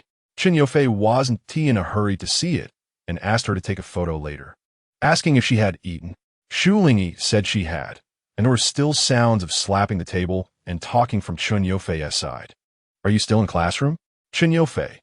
Waiting for my roommates. It's almost done. Shu Lingyi. You must remember to have lunch and drink more water. Chen Yofei tapped his fingers lightly on the table, showing his pleasure. While agreeing, he seemed to enjoy Shu Lingyi's concerns for him. Before the call was finished, Lu Shiyuan gave him a look, signaling him to look back. Chen Yofei raised his phone and turned his head. Cha Xiaohan and a boy from their class walked in together, waving to greet him. Chen Yofei. Lu Shiyuan looked at Chen Yofei. The boy frowned slightly, and Shu Lingyi also heard someone calling him. Chen Yofei. Don't hang up. Cha Xiaohan approached his seat. Are you having lunch? Over there. Song Bing and Zhao Jun had already written theirs. Hey, Cha Beauty, why didn't you ask us? Cha Xiaohan's my beaux Li. I came to ask if you want to eat together. Today I have my roommates too. What do you say? Her gaze was fixed on Chen Yofei. The boy still had his phone by his ear, glancing over with a faint expression, pointing at his phone. My girlfriend ordered takeout for me. He stood up and said to Lu Shiyuan, you guys go eat, I'm going back to the dorm. He patted Song Bing, provoking the latter to enviously bite back. Leave some for me. Zhao Jun glanced at Cha Xiaohan and made eye contact with Lu Shiyuan. The two got up as well. Lu Shiyuan said, then let's go eat. Zhao Jun replied, you and Song Bing go. I'm going to mooch off of Brother Fei's couple meal. Song Bing exclaimed, what the heck? Lu Xian was about to say he would mooch too, but he held back under Chen Yofei's gaze, nodding as if enduring humiliation. All right. He immediately turned to Cha Xiaohan with a cheeky smile, thinking that since Brother Fei has a girlfriend buying a couple meal and Jun wants to mooch, then it must be just the two of them. Chen Yofei gestured for them to make plans. Cha Xiaohan responded with a silent expression. In Chapter 36, when the weather turned cold, Zhu Zhu told He Tianyi that she wanted to come visit. They shouted in the group chat, and Xiao Ma and Liam are also coming. Zhu Zhu, who had been cooped up at school for a long time, said she wanted to enjoy herself before the holidays. She had dyed her hair, with the ends tinted deep blue and silver gray, which matched He Tianyi's blonde hair quite well. Shu Lingyi had just finished rehearsal and answered her call, asking when she would come over. Zhu Zhu said, I'll come in a couple of days. Send me the exact location of your school, and I'll choose a hotel nearby. Shu Lingyi replied, okay. The remaining practice didn't require her, so she stepped down from the stage and told Li Yongming she was leaving first. Even in a black training outfit, her outstanding figure attracted attention, and when she added a knitted sweater covering her curves, it concealed her delicate shape. The student council members and Li Yongming sighed beside her, saying that if she were single, they didn't know how many people would be pursuing her. Li Yongming regretfully retracted his gaze from the departing girl, thinking to himself that this junior was different from others. She was very self-disciplined, and everyone at school knew she had a very good boyfriend. Anyone wanting to be a backup would be unnecessary.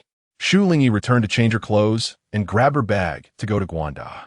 She had arranged to visit Chen Yofei's school today, and since both of them had no classes, there was ample time to have a meal together. After getting out of the car, she stopped by a fruit shop and picked up a box of strawberries, pineapples, and winter jujubes. When she reached the entrance of Guanda, Chen Yofei was already waiting for her. In the chilly autumn, the tall, slender boy wore a black turtleneck sweater and was checking his phone with his hands in his pockets. Upon seeing her arrive, his serious expression softened instantly. Shu Lingyi habitually extended her hand for him to hold. She looked him up and down and asked, warm enough? Chen Yofei took the fruit bag from her and replied reassuringly, warm. Shu Lingyi smiled in satisfaction. Chen Yofei glanced at the bag, and Shu Lingyi said, I bought this for you to eat. Chen Yofei asked. Shu Lingyi explained, for you and your roommates. It's cold, so you need to stay hydrated. She reached up and touched Chen Yofei's face, feeling it was a bit dry. Haven't you applied any moisturizer? The northern air was dry, not suitable for southern people who were used to humid environments. Chen Yofei thought of his 3 roommates and gently covered Shu Lingyi's hand, pulling it down reluctantly. They won't eat any fruit. Shu Lingyi countered, but there are strawberries. Chen Yofei questioned, just for me? Shu Lingyi nodded. Chen Yofei replied with an "oh" and decided. Then leave everything except the strawberries for them. Shu Lingyi teased, stingy. Chen Yofei asked, what did you say? He tried to pinch Shu Lingyi's nose, but she dodged. The boy pretended to be fierce, threatening her. You should know who you're talking to him? Shu Lingyi wanted to run, but he caught her with a big hand, pulling her back into his embrace, his breath tickling her ear. This was Ti Hua Shirizhong. Seizing the moment before they both burst into laughter, Shu Lingyi said, You're not the big shot from Yizhong anymore. Chen Yofei fell silent. Shu Lingyi chuckled, noticing his somber expression that hinted at sadness. She turned back to hug him. I'm sorry. Let's hug. Chen Yofei calmed down with her gentle comfort and gazed at her, saying softly, Then I can only protect my last identity. Shu Lingyi asked. Chen Yofei lifted her completely off the ground. Good, call me hubby. Shu Lingyi replied. The food at Guanda's canteen was one of the highlights, more affordable and tastier than Mingda's. Recently, Shu Lingyi was adjusting her diet, limiting her intake of excessive oil, salt, and sugar. Chen Yofei already knew about her habit. He placed a skinless sauced chicken leg into her bowl to supplement her necessary protein intake. After she took a few bites, Chen Yofei said, I'm going to buy some milk. Shu Lingyi paused her chopsticks, watching him walk to her counter. Someone was approaching from that direction. Cha Xiaohan came over with her boyfriend to greet them, and her gaze followed him before she said, Do you remember me? We met at Yuli. Shu Lingyi turned her gaze to Cha Xiaohan and her friend, nodding slightly, hello. Cha Xiaohan smiled and extended her hand, saying, I haven't seen you around Guanda. I thought you weren't coming to visit. Shu Lingyi sensed a faint scent of women's perfume on her, held her hand for a second, then let go. We just happen to be free today. Cha Xiaohan nodded. Right? You have to practice dance for long periods.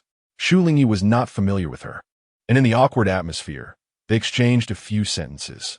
Luckily, Chen Yofei returned quickly, his indifferent gaze sweeping over them lightly. He handed Shu Lingyi 2 boxes of pure milk and a few coins. Cha Xiaohan said, Don't get me wrong, I just came over to say hello. Chen Yofei replied flatly, Yeah, I know. Cha Xiaohan continued. Her boyfriend urged her to leave. Jiaxian Stu, okay. I previously invited you to participate in a project, but couldn't find you. They asked me to try again. She watched as Chen Yofei inserted a straw into the milk for the person beside him, bringing it to his mouth, and continued, for someone like us who studies hard, practical experience is also very important. Chen Yofei interrupted her. I know. I'll contact the senior later. He looked directly at her, making Cha Xiaohan swallow her remaining words. Shu Lingyi didn't know what they were talking about, and quietly listened without interrupting. Cha Xiaohan replied, Oh, that's fine. Chen Yofei said, Mem. After Cha Xiaohan left, Chen Yofei asked Shu Lingyi, Did she say anything to you? Shu Lingyi caught a glimpse of the girl at the canteen entrance looking back at them, then bowed her head to chew the rice she had just been fed, wondering if that counted as awkward small talk. Chen Yofei couldn't help but reach over to remove a grain of rice from the corner of her mouth. Licking it off his tongue, Shu Lingyi said. Chen Yofei's gaze was intense as he looked at her. Shu Lingyi automatically blocked out that fiery gaze and gently asked, What were you two talking about just now? She inquired. Chen Yofei didn't plan to hide anything from her. There's nothing much to say. A senior we both know started a project to raise funds and talents. They are too eager for success and don't share my philosophy. Shu Lingyi was slightly surprised, but you just started your freshman year. Chen Yofei replied lightly, Yeah, it is a bit early. Cha Xiaohan Circle is in contact with these matters earlier, having some experience and connections, and they wanted to pull me in to make up the numbers and invest some funds. Shu Lingyi thought they were being too bold. Chen Yofei chuckled softly, revealing a hint of impersonal indifference. Even though our field plays with money at this stage, we won't easily do anything. Studying is still the priority. Unless someone has been influenced from a young age and their environment cultivates them, usually freshmen either study or do some odd jobs. They should know better than to touch things they don't understand. Shu Lingyi nodded in agreement. Chen Yufei added, my money is all my savings. I can't spend it recklessly. He gave Shu Lingyi a meaningful glance, letting her figure it out for herself. The dormitories of male and female students in universities are the same. Under the dormitory building, Shu Lingyi noticed that many girls were also able to enter and exit this building. Chen Yufei pointed to the text on a sign. Did you see the 10th rule? It stated that the school does not prohibit normal interactions between male and female students. But if a girl enters a male dormitory, she must register first, and the consequences are her own responsibility. Shu Lingyi asked, what kind of danger might happen? Chen Yufei replied, you'll know soon. Shu Lingyi looked at the entry instructions with a sense of awe and was pulled into the entrance of the dormitory building by Chen Yufei. The corridor of the male dormitory was surprisingly cleaner than she imagined. Chen Yufei was tall and walked in front, enough to block Shu Lingyi's figure. The boys in the building were visiting each other. Some would check outside for any girls before coming out in just their underwear. And when they bumped into Chen Yufei, who they obviously recognized, they were startled and quickly retreated into a nearby dormitory upon seeing the girl behind him. Shu Lingyi, who had her eyes covered for a moment, was surprised. Chen Yufei's voice came from above her. They're gone. He let go of her hand, with a smile that Shu Lingyi couldn't see. After they passed, the previous boy's scream echoed through the floor, comparable to a soprano. Lu Xiyuan and the others had been informed by Chen Yufei in advance that he would bring his girlfriend over to hang out. And they couldn't help but feel a bit excited and expectant, mostly out of curiosity about their roommate's girlfriend, whom they had only heard about but never seen. Suddenly hearing a scream that broke through the entire floor, the shocked expressions on the faces of the roommates disappeared when they entered with their girlfriend. Chen Yufei let Shu Lingyi in and closed the door. The air inside the dormitory was already clean due to the prior arrangement. He told Shu Lingyi to sit on his bed while he picked up a cup and awkwardly addressed his roommates. There's fruit that Shu Lingyi bought on the table. You can wash and eat it yourselves. I'm going to get hot water. Lu Xiyuan, Song Bing, and Zhao Jun all shyly thanked Shu Lingyi. Hey, you're welcome to come over anytime. You don't have to be so polite. Thank you, Shu Lingyi replied, her voice like a gentle spring breeze, making the listeners feel at ease. Seeing their awkwardness, Shu Lingyi smiled and shifted her gaze, exchanging glances with Chen Yufei as he returned with hot water. Lu Xiyuan cleared his throat and stood up. I'll wash the fruit. Zhao Jun eagerly replied, I'll go too. Only Song Bing remained, becoming the only big light bulb in the room. Zhao Jun tugged at his brother's shirt. Big pancake brother, let's go. Song Bing was still puzzled and asked with a sense of responsibility, what are we going to do? You didn't even greet the sister-in-law when she came. Lu Xiyuan and Zhao Jun replied, who asked you to greet her? Hurry up and go. Once they left, the dormitory fell silent. Chen Yufei said to Shu Lingyi, they're usually quite fun, just a bit silly at times. Shu Lingyi replied, why do you say that about others? Chen Yufei smirked mischievously, sat down beside her, and pulled her down onto his bed. When he saw her about to struggle, he exerted some force to pin her down. Don't move. Shu Lingyi looked at him in mild surprise. Chen Yufei wrapped his arms around her waist, burying his head next to her cheek, and said in a lazy, independent tone, let me hold you. I want to bring you to our school for a long time. I want you to sleep on my bed and leave some of your scent behind. He closed his eyes, inhaling the faint fragrance of her shampoo in her hair, feeling a sense of spiritual calm now that she was beside him. College life isn't as easy as one imagined in high school, especially in a competitive university. Counting the days, they hadn't had such an embrace in a long time. Shu Lingyi slowly loosened her grip on his shirt and gently patted his back. At the dormitory door, Lu Xing gently closed the door and turned to pat the shoulders of the other two. Brothers, take some food and follow me. Zhao Jun glanced at the dormitory door and understood. Song Bing's lips quivered. That's too much, second brother, showing off your love in our nest. Lu Xiyuan replied. Big pancake brother, tone down your excited expression. Song Bing exclaimed, you guys are foolish. With a sister-in-law here, we can connect with Ming University's girls. Lu Xiyuan's eyes lit up, stroking his chin, feeling a bit impressed by Pancake Brother for the first time. Zhao Jun said, luckily, his girlfriend is back home. Chapter 37. When it came to the matter of gaining experience for projects, Chen Yufei declined the senior's invitation to collaborate, stating that he had no experience and preferred to focus on his studies. The other party was from the circle of Cha Xiaohan. And the reason they approached Chen Yufei was that they had heard his name from professors, more than one, and all in a positive light, describing him as an outstanding student with great financial talent, making it hard not to be recognized in the department. However, most students at the university came from affluent backgrounds, either wealthy or from middle-class families, and although Chen Yufei was exceptional, he was an outsider. The other party didn't know his background well, so if he declined, it was no big deal. There were others. Chen Yufei treated this as if nothing had happened, subconsciously dismissing it as an interlude. Shu Lingyi told him that Zhu Zhu and He Tianyi were coming to visit, which happened to be during a public holiday, and he began planning how to gather everyone. Chen Yufei said, "I've never been to this attraction. I heard they have fireworks at night." Shu Lingyi had no objections, seeing that the distance was a bit far. "Should we book accommodation there?" It was nearly midnight, and there wouldn't be any last buses to take back. Chen Yufei checked the accommodation box and cheerfully replied, "Yes. I can hug you to sleep again." Shu Lingyi used to feel shy, but she had gotten used to it now. They had shared a bed before, and Chen Yufei was quite self-disciplined. So, she turned to Zhu Zhu and the others to finalize their trip.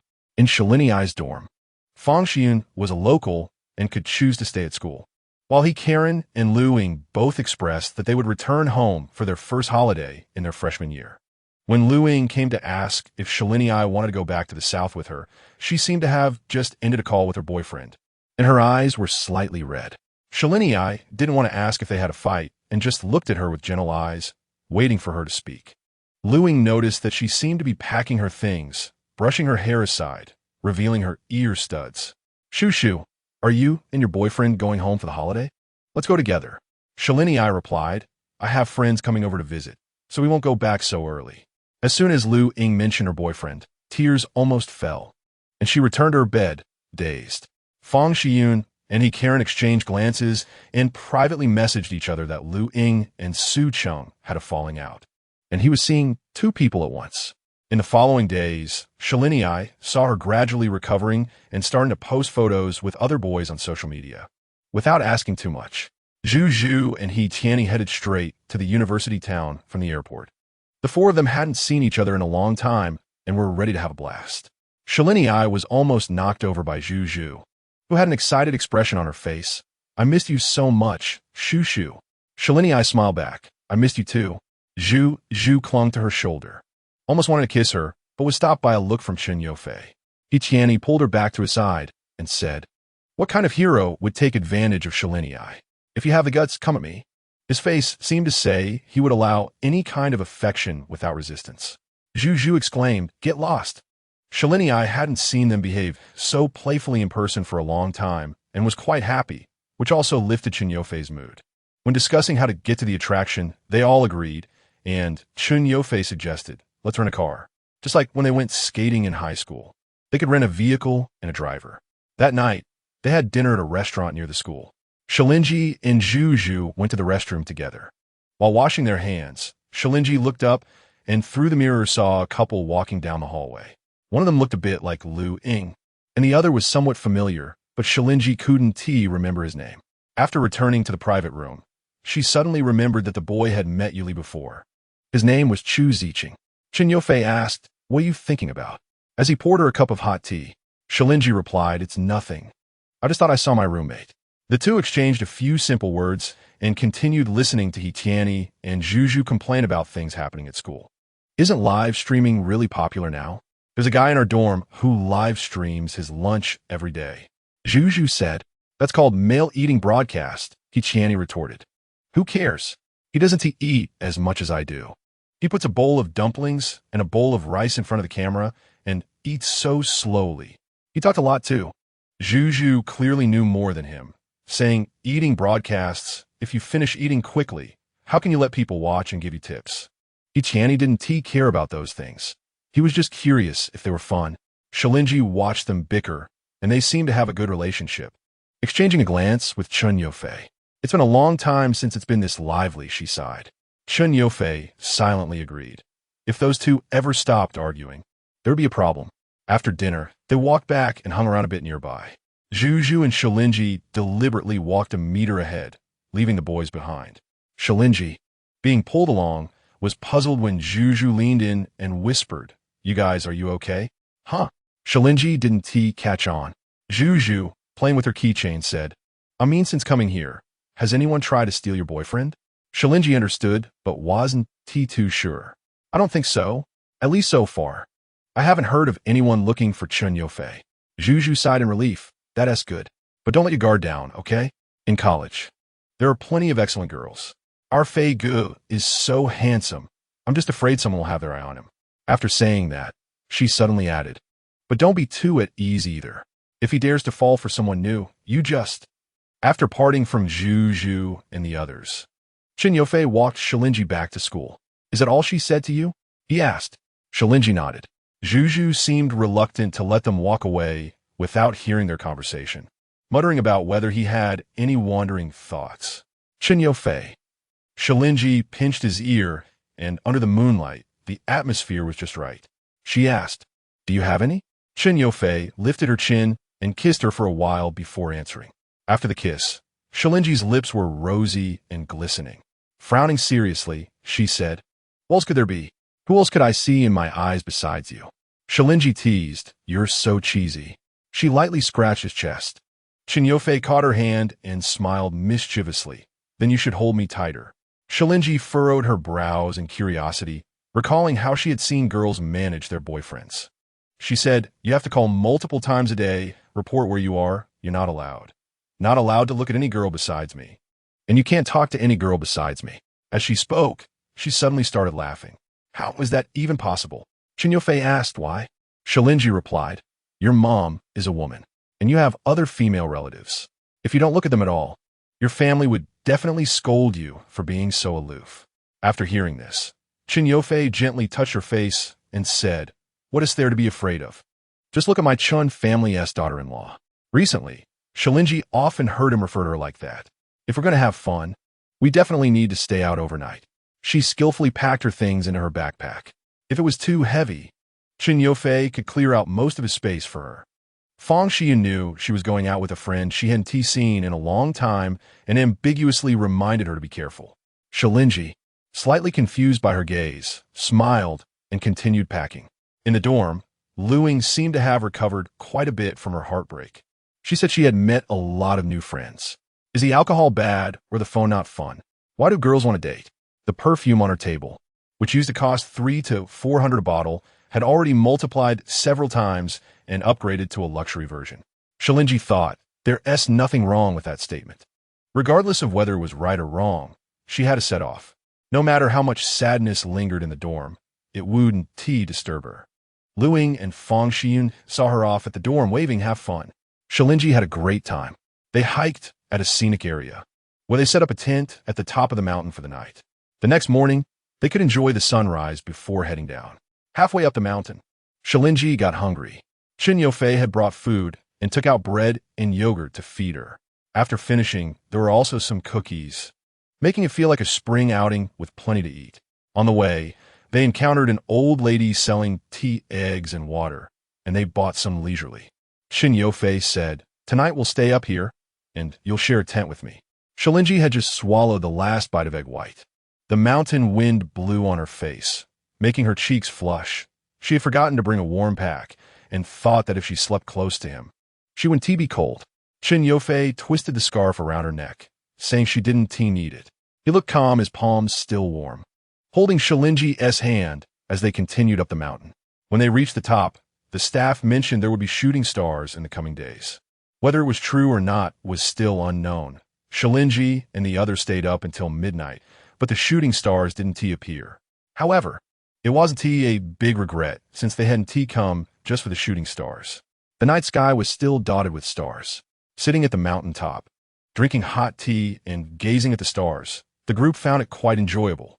At first, Tiani wanted to tell ghost stories, but Zhu dismissed him with a few laughs. Why waste such a great atmosphere on ghost stories?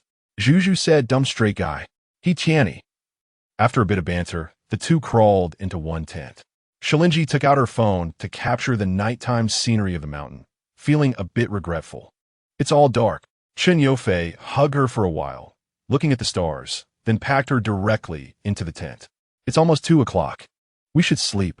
Tomorrow we'll wake up to watch the sunrise. The two shared one tent, shedding their outer jackets and cuddling closely together. Chen Yofei's legs pressed against Shu Lingyi's knees, their breaths warm as he slid his hand inside her clothes. Shu Lingyi had been holding a cup of hot tea, and now, without it, her hands were warmed by Chen Yofei's touch, the temperature not too cool, but pleasantly warm against his heated skin. Even though she wasn't exposed to the cold wind, she felt a shiver run through her. When they had slept together before, Shu Lingyi had no impure thoughts, and Chen Yofei had learned to control himself, maintaining a boundary appropriate for high school students. They had only dared to kiss and hug. Now that they were both adults in college, the desire surged, and their hearts felt like they were on fire. Shu Lingyi sensed that something was going to happen tonight. Chen Yofei turned her face toward him and kissed her, his tongue entering her mouth, urgent and excited. He whispered in her ear, "Baby, you can touch me." Shu Lingyi's hand was still on his warm chest. Upon hearing this, she felt herself melt into a puddle, a little weak. Chen Yofei's eyes seemed to sparkle like crushed stars, and as he kissed her, he chuckled softly, "If you don't touch, I will." After that, he had no extra energy to laugh, kissing down from her lips to her neck. Their positions shifted, with him pressing her down, one hand pinning both of hers beside her ears, while the other invaded beneath her clothes, leaving kisses that marked her skin. Everything around them was silent, and in their tent, all she could hear were their nervous and slightly rapid breaths. Chapter 38. Under Shu Lingyi's body was a thick mat, and a soft blanket was spread over it. She was kissed by Chen Yofei, who pressed down on her, creating a kind of intoxicating state.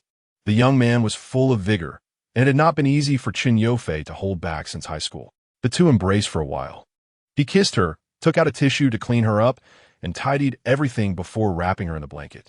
Only then did he go to sort himself out. Once he was dressed and lying under the blanket, they exchanged shy glances, unable to look away from each other, and leaned against each other intimately. Chen Yofei held her close, leaned against her, and asked, "Are you sleepy, my dear?" Shu Lingyi sniffed and said, "It smells so strong, all your scent." Chen Yofei chuckled. "Take a closer sniff. Is it really just me?" Shu Lingyi. Chen Yofei looked at her with an indescribable depth in his eyes, his gaze filled with desire. It felt as if the last veil between them had been torn away, leaving only an unbreakable intimacy. In the end, he opened a small gap in the tent to let the wind in and disperse the scent. Whenever Shu Lingyi moved, he tightened the blanket around her or held her even closer, saying, "Put your feet on mine." Shu Lingyi placed her cold feet on his and let out a comfortable hum. Feeling drowsy, after a moment of propping herself up, she closed her eyes and softly said, "I'm going to sleep. Good night." Chen Yofei replied, "Good night." He watched her fall asleep, gently caressing her brow and eyes, giving her a kiss before closing his own eyes to sleep. Their intertwined hands and feet warmed each other in the cold night. Peaceful and cozy. Zhu and He Tianyi had no idea about the commotion last night. Shu Lingyi could tell from their expressions that they didn't seem to know. In the morning, she was called awake by Chen Yofei and was practically hanging on him. Chen Yofei helped her get dressed, put on her socks and shoes, then told her to wait outside. There was hot water service at the mountaintop, and he brought some over to wipe Shu Lingyi's face, saying there were places to wash up as well. After sorting everything out, he didn't rush to take down the tent, instead sitting outside to wait for the sunrise. Zhu and the others woke up a bit later, still looking sleepy, and sat next to Shu Lingyi. "Is there anything to eat?" Chen Yofei handed them the bag. Rummaging for food himself, He Tianyi was a bit more alert than Zhu, took out some bread, and sat next to Zhu to eat, surprisingly not joking around with her. Chen Yofei glanced at him, and He Tianyi looked up at the sky, refusing to look at him or Shu Lingyi. Chen Yofei had a feeling about it and casually asked, "Did you sleep poorly last night?" His question seemed to apply to everyone. Zhu, being slow, said, "He Tianyi's sleeping posture was too ugly." She turned to the person next to her. "Don't you cover yourself with a blanket when you sleep? Isn't it cold? You ended up sleeping on the edge this morning." She hadn't finished her sentence when she realized that when he got up, He Tianyi was all curled up from the cold, looking quite pitiful with his long limbs, making Zhu wonder if she had accidentally kicked him to the side. He Tianyi, for some reason, blushed and exclaimed, "Who was I doing this for? Last night, He had woken up halfway through his sleep and heard some sounds he shouldn't have. He admired Chun Yofei's skills. Just then, Zhu was in his arms, lightly snoring, and He Qianni, feeling all warm-blooded, almost reached out with his hand. After his outburst, He Qianni turned his head away, leaving Zhu looking confused and touched. You even gave me the blanket. I wouldn't mind sharing it. He Qianni. Chun Yofei. Shu Lingyi. Ignorance is true happiness. Shu Lingyi still didn't know that He Qianni was aware of what happened last night. She only found their romantic dynamics amusing. Chun Yofei saw the laughter in her eyes and wisely kept it to himself, just cherishing her. On the other side, he exchanged glances with He Qianni, the two brothers communicating silently. He Qianni, Brother Fei is truly my brother. Chun Yofei, be good and keep quiet. He Qianni pulled a blade of grass and chewed on it, looking somewhat serious. All right, let Chun Yofei shed his virginity. I'll hold back for the brothers. Shu Lingyi's eyelids twitched, and she shook Chun Yofei, saying a little excitedly, the sun is rising. The sun is rising. The sky above the scenic mountaintop gradually revealed a fish belly white, and a magnificent sunrise slowly emerged. The trees below were lush and green, refreshing the view, making people feel delighted. Hurry and take a picture, He Qianni exclaimed excitedly. Zhu already had her phone ready. You just had to say it. By the time you take the picture, it will be sunset. They started their usual banter. She took pictures of the scenery and moved a little further away, asking Shu Lingyi, Chun Yofei, and He Qianni to stand together for a group photo. While the sunrise was still present, they switched and let Chun Yofei take pictures of them. He Qianni even pulled out a selfie stick, and the four stood at the mountaintop, back to the sunrise, taking several pictures. Look at the camera. Is Brother Tian handsome? Zhu teased. Have some shame. Shu Lingyi smiled. Shut up. Hurry up and take the picture. Snap. The vibrant youths were captured in the photo, their features becoming clearer, full of vitality. On the way down the mountain, they took the cable car, enjoying the view from above, each perspective having its own advantages. Only after going up did they realize that Zhu was a little afraid of heights, only daring to look at night, even asking He Qianni to block her view a bit. In the end, He Qianni took out his phone to play a game with her to ease her nerves. Shu Lingyi was fine. Her breath fogged up the glass window, and she started doodling on it. Today's date and a small sun. Chun Yofei, beside her, also breathed on the glass, writing the initials of their names next to the sun. I love you. He leaned against her shoulder, looking outside with her. Shu Lingyi turned to look at him. His gaze was gentle and clear. When she didn't speak, his brow furrowed. Shu Lingyi pressed her cool fingertips against his forehead to smooth it out and sincerely said, I love you too. Chun Yofei gazed at her, their fingers intertwined, as they sat together, admiring the mountain forest scenery along the way. Their outing became known to Su Hang. The group chat was about to explode with his memes. What do you mean lift my big knife and break up with you? JPG, I'll come take your dog lives. JPG, you're not even one of us. Shoot. JPG, He Qianni, dude, you clearly don't have the time come. Su Hang, let me take the blame. JPG, here he comes again. The nickname Shama Tenny Nicolas Cage, the 10th little prince sneered. So, are you guys done playing?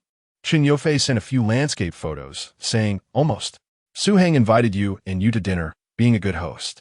He was familiar with He Qianni, Shu Lingyi, and Chun Yofei, but it was his first time meeting Zhu. They shook hands and greeted each other to establish familiarity. Knowing about He Qianni's relationship with Zhu, he cheekily remarked, you can still date? Directed at He Qianni. What do you mean? Su Hang glanced between Zhu and the glaring He Qianni, never expecting the girl he paired with would be this type. Su Hang, nothing much. Your girlfriend looks like the one who's supporting you. He Qianni, what the hell? Su Hang, she has such a strong presence, and you look like a kept man. Zhu, this is definitely the second He Qianni. The private room on the second floor allowed them to see the situation below. The last time they came, there were very few people, almost like a cozy CAF rather than a bar.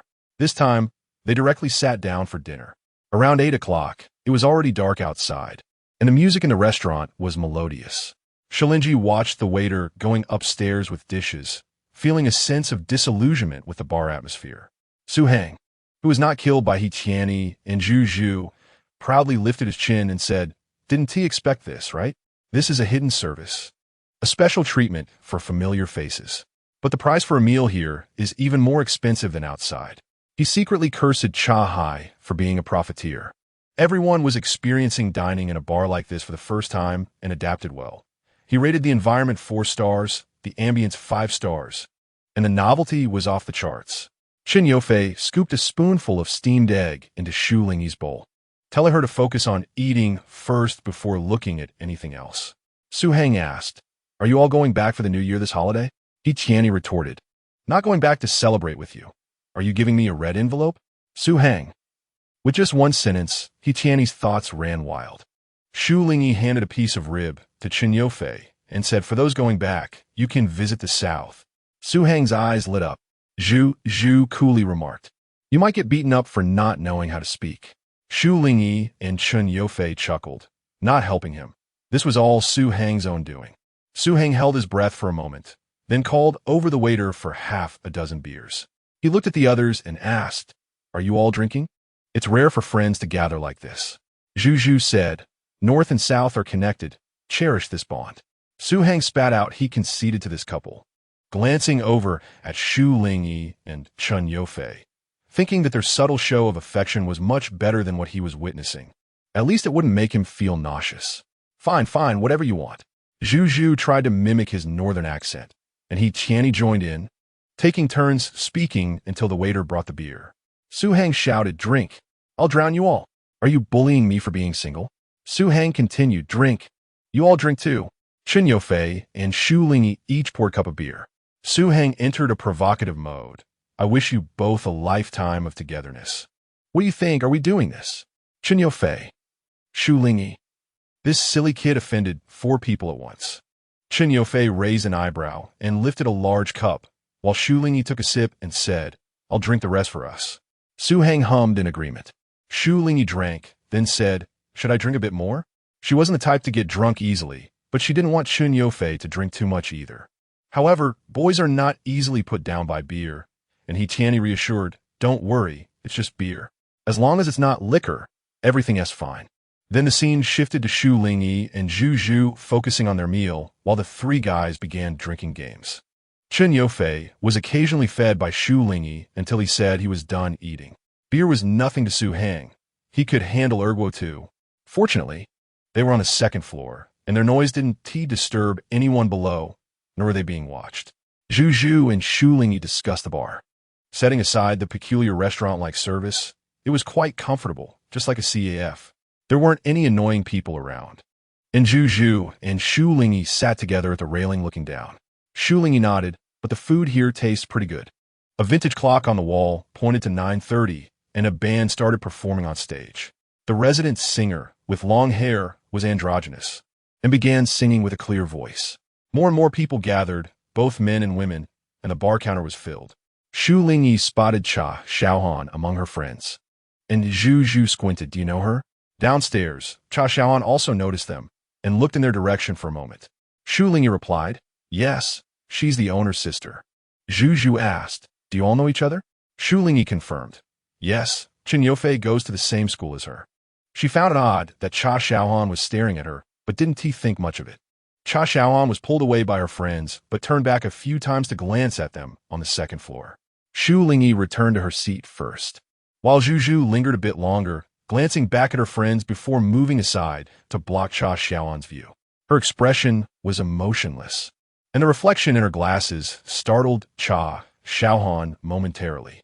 After Zhu left, she sat back next to He Qianni. The boys had a few drinks and were starting to feel warm, taking off their jackets. Chen Yofei had his collar unbuttoned, revealing some skin and a prominent Adam's apple. Shu Lingyi inadvertently remembered kissing that spot and felt her face flush, turning her attention to the singer downstairs. Chen Yofei leaned closer to Shu Lingyi while Su Heng and He Qianni were talking, following her gaze. The male singer had a clear voice and sang beautifully. Noticing them and unconsciously singing the lyrics more gently, his gaze fell on Shu Lingyi. And Chen Yofei's expression grew colder as he stared at the male singer for a moment before pulling Shu Lingyi's attention back with a kiss. The love song continued, and the male singer seemed a bit sad, trying to charm the audience with his voice. Su Hang said, I'm going south for the new year and staying at Shu Lingyi's house. Chen Yofei retorted, Who gave you the right? Su Hang declared, It's decided.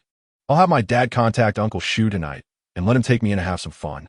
Chen Yofei shot him a sideways glance. You're dreaming. Su Hang ignored him. Chen Yofei said directly, I'll take her out to play, and after you leave, I'll go home. Just stay. Su Hang. It felt like he was being suppressed after failing to resist, damn.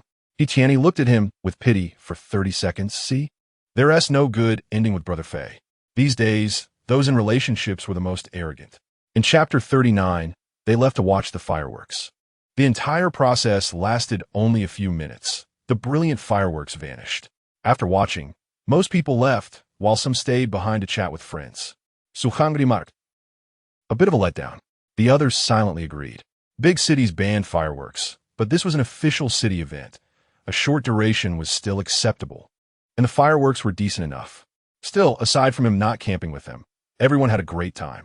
Zhu and He Tianyi couldn't stay long before heading back to school. When leaving, they all went to see them off, taking a few photos at the airport. Su Hang patted He Tianyi's chest. I'm going south, buddy, get everything ready. He Tianyi, punch him back. Waiting for you, bro. Zhu also told Shu Lingyi and Chen Yofei, let us reunite when you get home. She paused, and you two better be good. Don't pick wildflowers by the roadside. Stay away from scumbags, got it? Shu Lingyi. Chen Yofei. Shu Lingyi helplessly replied, got it. Hurry up and go in. Zhu hugged her, ignoring Chen Yofei's stern expression and reluctant to let go. I can't bear to part with my Shu baby. Shu Lingyi patted her back softly. Don't act spoiled. Zhu replied, you're cold and cruel. Shu Lingyi. After sending them off, Shu Lingyi and Chen Yofei returned to school. Su Hang invited them. There's an event tonight. Do you want to join? The funny mention was either a wild party or hanging out with people from his circle. They had gone with him once or twice before. But today they weren't interested. With the holiday ending, they still had classes to attend. Seeing Su Hang's displeased expression after being rejected, Shu Lingyi asked, Aren't you going to class? They were all art students, and besides their respective specializations, there were plenty of theoretical courses to attend. Su Hang looked like he was thriving, having free time every day. Su Hang's eyes conveyed that he didn't understand. Music is meant to be played, and you can't dance without dancing. Chen Yofei looked at him coldly and took Shu Lingyi back, telling her to go play by herself. The past 6 months had gone by quickly. Shu Lingyi had gotten used to the northern climate, consciously adding more clothes when she felt cold. However, she couldn't wear too much, as it would be inconvenient to take off while dancing, so she kept hand warmers with her. Chen Yofei also bought her a thermos and a hot water bottle. The school had a break earlier than Ming University, so Chen Yofei stayed at a hotel near Ming University, waiting for Shu Lingyi's holiday to return. The return flight was already booked, and she just needed to confirm a few days before the new year when she came over. Shu Lingyi had no objections since other schools had already started their breaks, while Ming University was still dragging it out, and everyone else was eager to go home. She received a photo of the lotus flower from Lu Shu, along with pictures of her home bedroom, which she had already cleaned thoroughly, just waiting for her return. The comforter had been sun-dried for a day in the sunny weather, and through the phone, she could almost smell the warm scent of sunshine. When Chen Yofei saw these on her phone, he ruffled her freshly styled hair and said, My mom wants to add you on WeChat.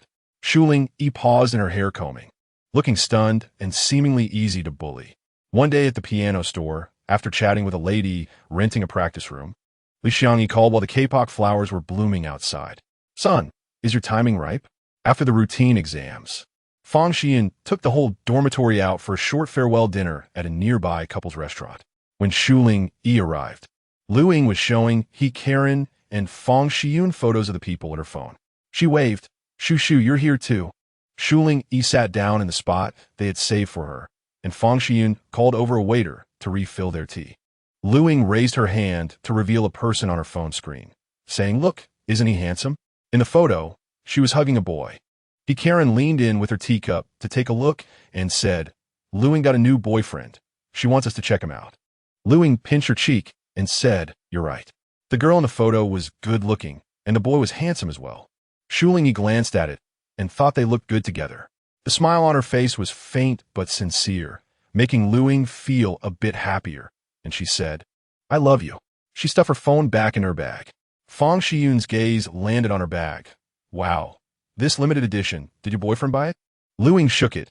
"He gave it to me on my birthday." She touched the bag, which cost as much as her living expenses for a semester, smiling even wider.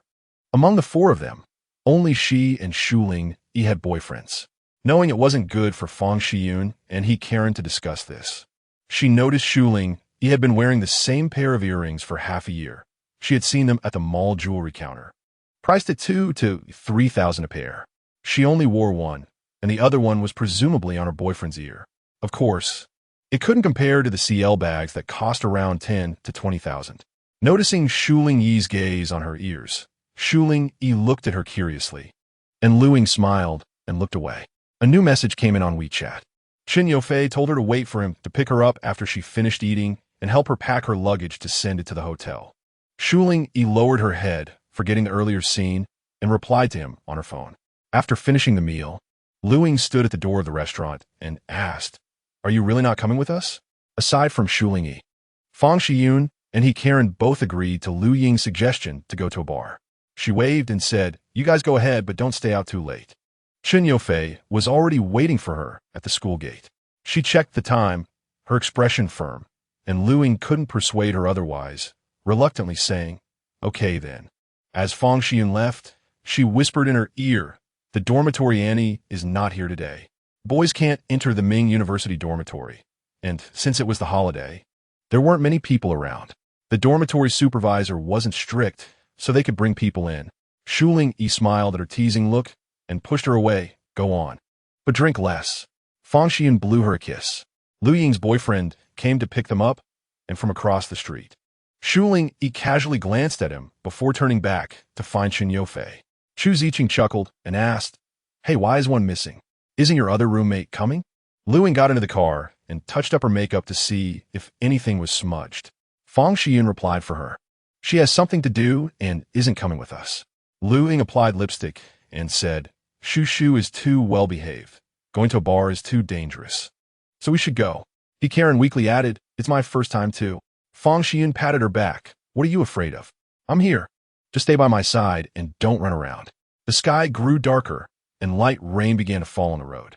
Shu Lingyi worried that Chen Yofei had been waiting at the school gate too long and might get wet, so she jogged a bit.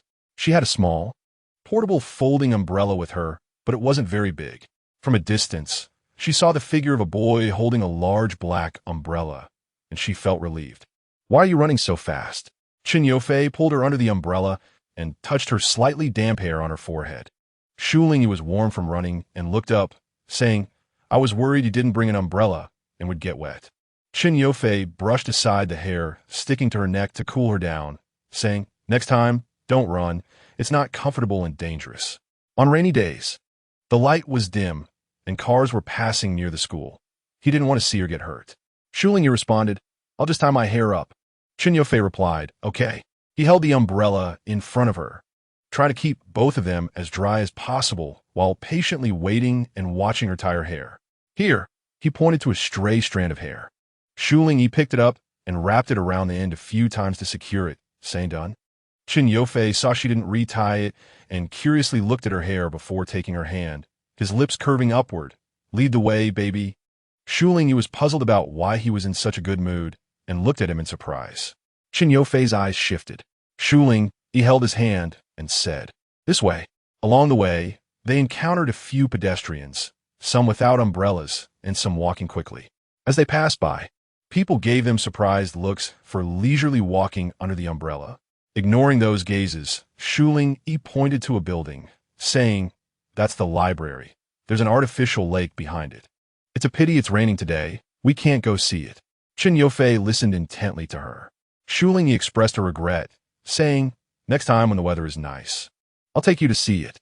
Once they entered the dormitory building, indeed, the aunties were not around. Chen Yofei kissed Shu Lingyi at the corner of the stairs. He lowered his head to match her height and explained confidently, "I wanted to kiss you for a long time, but it's hard to move with the umbrella in the rain." Shu Lingyi responded, another sneak attack, licking her bitten lips. Shu Lingyi couldn't stay mad at him as she walked toward the dormitory. Chen Yofei followed her with the umbrella, a hint of affection in his eyes. The girls' dormitory was different from the boys'. After entering, Chun Yofei glanced around briefly and then focused on her desk, asking, "Is this all?" Shu Lingyi folded her sheets and put them in the cupboard, returned the comforter to its original packaging, and tidied up her desk, saying there wasn't much left.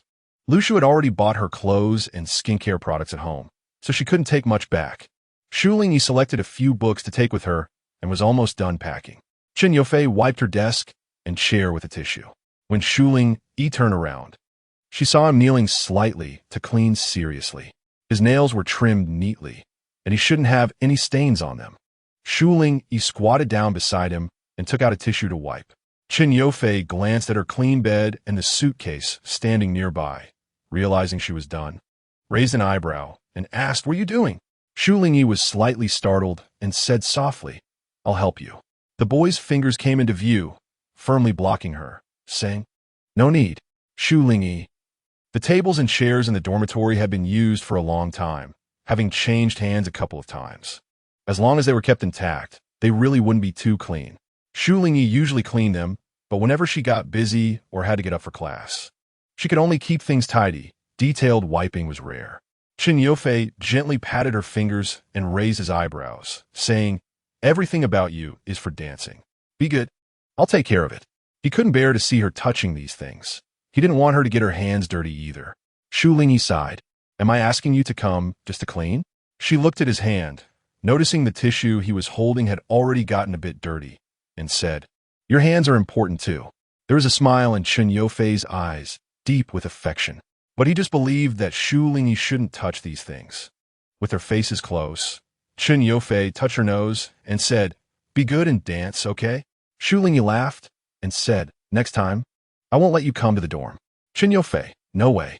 Shu Lingyi handed him a tissue and took an empty bag to collect the trash. While both of them squatted down, they occasionally exchanged glances. After cleaning up, Shu Lingyi brought a basin of water for both of them to wash their hands. The rain had stopped, and they returned to the hotel. Shu Lingyi's luggage was placed together with Chun Yofei's. It was late, and after taking a shower, they cuddled under the blanket to keep warm while sleeping. The room had the heating on, yet they still stuck close to each other. At first, Chun Yofei felt a bit restless, youthful, and impulsive. Besides hugging and cuddling, he also kissed and touched. Shu Lingyi, apart from feeling dizzy and compliant, melted into a puddle of spring water, allowing the boy to do as he pleased. Once they calmed down, Chun Yofei tidied up and tucked her back into bed, holding her close. WeChat notifications came from Fang Xiun, who sent her several photos of their fun time together. It was clear they were having a great time.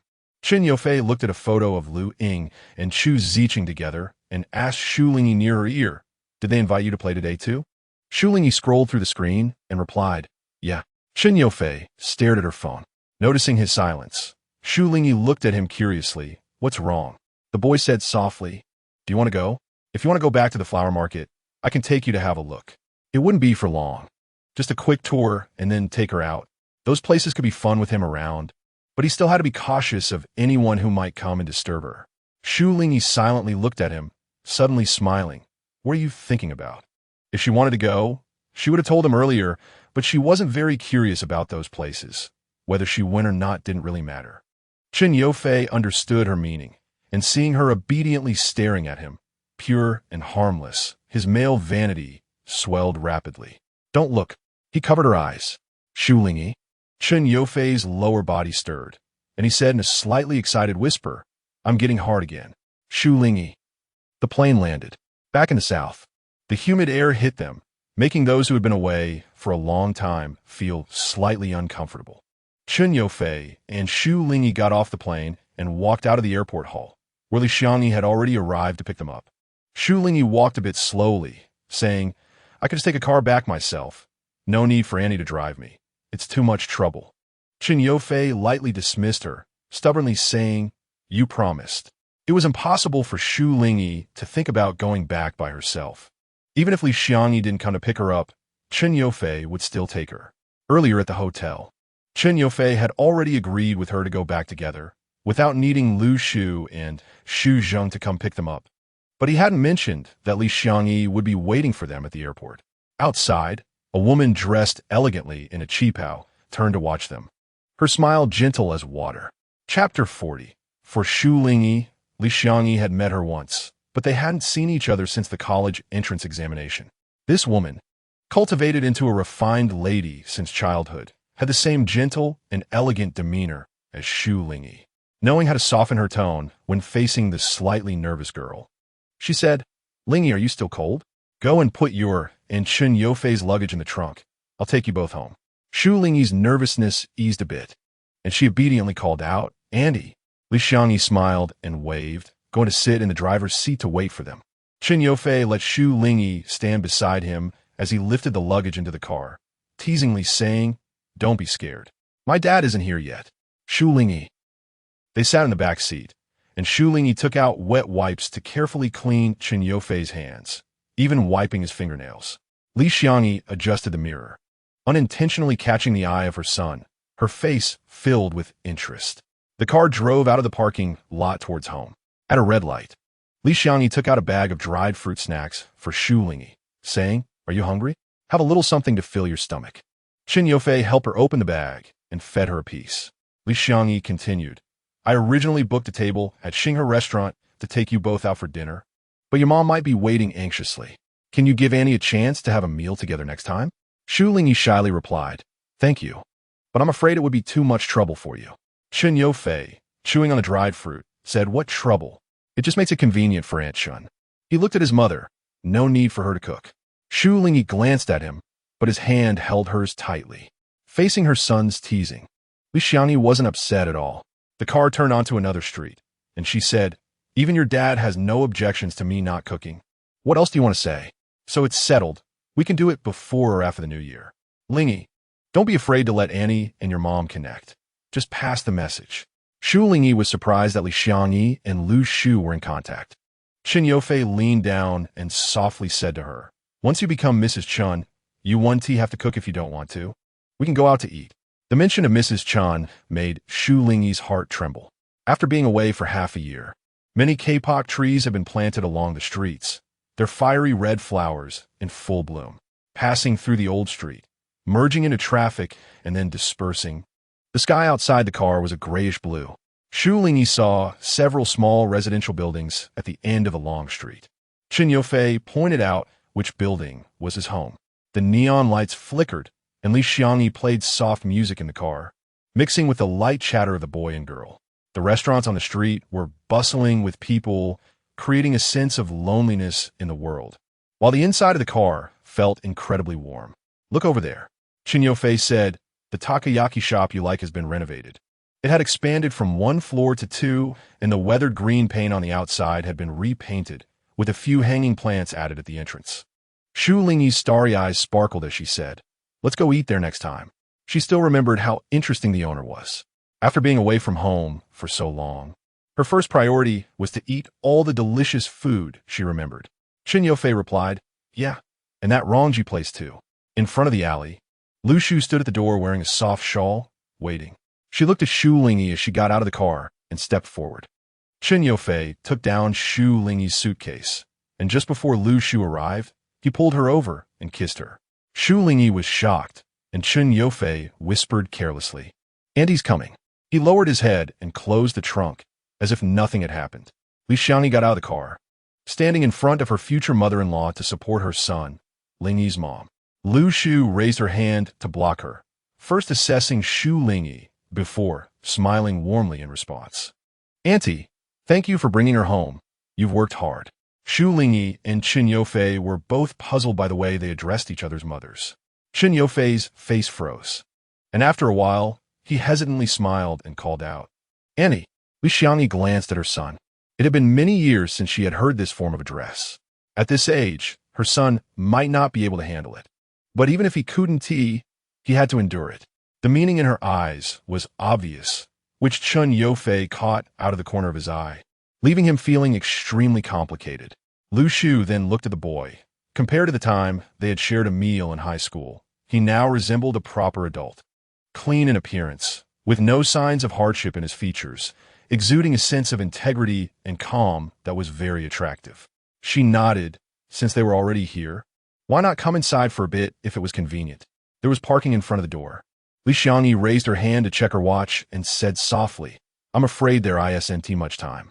Xiao Fei's father is still waiting for him at home.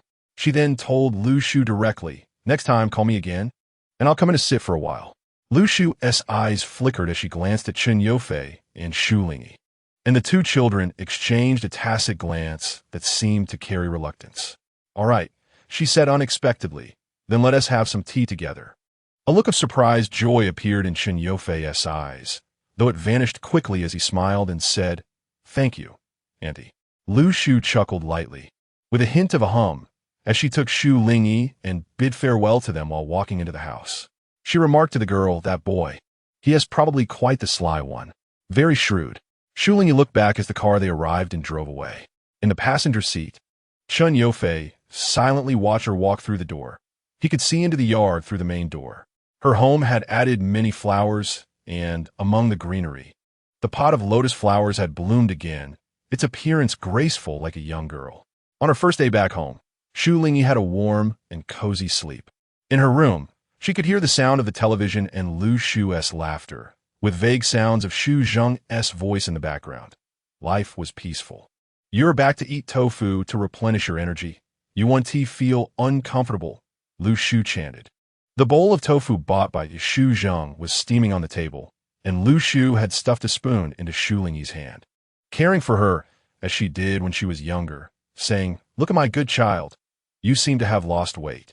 Xu Zheng passed by with a book, heard Lu Shu's words, and came over to take a look, agreeing, You really have lost weight. You need to replenish at home. Lu Shu said, Let us make soup. Good mom. Nourishing soup, perfect for replenishing. Shu Lingyi couldn't help but say, Where have I lost weight? I'm just the same as before. Lu Shu firmly responded, Doesn't mom notice my good child has changes? You're being good. Xu Zheng fully supported Lu Shu, and with his refined demeanor, he echoed, You're being good. Even if the child hadn't really lost weight, parents would feel heartache thinking they weren't eating well outside as they did at home. Thus, since returning home, Shu Lingyi had been drinking nourishing soup all day. Zhu joked with her on the phone, Don't replenish so much that you get a nosebleed. Shu Lingyi replied, You're talking nonsense. However, just a few minutes into the conversation, Shu Lingyi felt her nose warm, and a warm stream flowed down. She touched it and found her fingertip was bright red. Shu Lingyi, good things don't work, bad things do. Zhu posted a status on WeChat. Sarue Shu baby, I'm a crow's mouth. TT he tiani. Quick, delete it, silly girl. If Chen Yofei finds out. Suhan. Shu Lingyi had never had a nosebleed from childhood to now. This was her first time, and it felt fresh. When Lu Shu saw her like this in the dining room, her expression turned panicked. Shu Lingyi calmed down after a moment of panic. Say, Mom, it's just a nosebleed. Lu Shu said, Don't talk, don't talk. She hurriedly grabbed a tissue to wipe it for her, repeatedly saying, Mom is going to get a heart attack, a heart attack. Seeing her so anxious, Shu Lingyi stopped talking to avoid making her more worried.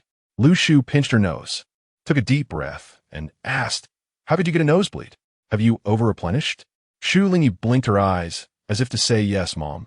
After calming down, Lu Shu finally relaxed, feeling both angry and amused, wanting to pinch her. But seeing the pile of red-stained tissues on the table, she stopped. All right, I want to let you have nourishing soup this time. The other, everyday soups were fine. But it was the nourishing soup she had made a few days ago that had too many additional ingredients. Shu Lingyi blinked again, no longer fearing the nosebleed, which made her look even more pitiful in Lu Shu's eyes, causing her heart to ache. The phone in the living room rang, and after confirming that Shu Lingyi was no longer bleeding, Lu Shu went to answer it. Shu Lingyi held a tissue against her nose, and a moment later, Lu Shu returned from the living room, saying into the phone, She's fine. Wait a moment. The screen displayed Chen Yofei's name. Shu Lingyi stared blankly at her mom, who said with a friendly demeanor, Go ahead. Mom is put on speaker. On the other end, Chen Yofei called out, Shu Lingyi, good child. Shu Lingyi. Lu Shu's eyes lit up, and a second later, she calmly cleared her throat, thinking, What a young person. They all call their elders. Shu Lingyi, with the tissue covering her nose, helplessly muttered, Mom. Lu Shu replied, I know, I'll go to the living room. She pulled out a chair to leave, but glanced back at the phone on the table with a complex expression before leaving, vaguely sighing, young people, young people. Shu Lingyi put down the tissue, feeling much better, and then responded to Chen Yofei. I'm here. Chen Yofei asked with concern, how's your nose? Is it any better? Shu Lingyi touched her nose and said, it's fine, it's not bleeding anymore. Chen Yofei seemed to breathe a sigh of relief, instructing, if you feel unwell anywhere else, go to the hospital. Call me anytime, okay? When he saw the photos at Zhu's place, his expression became serious, and the relative across from him thought he had said something wrong. Shu Lingyi heard background noise of a waiter talking on his end and asked, got it? Are you still out? She knew Chen Yofei was out socializing. After returning, they had seen each other less frequently, and most of the time, it was Lu Shu and Shu Zheng who took her to meet friends.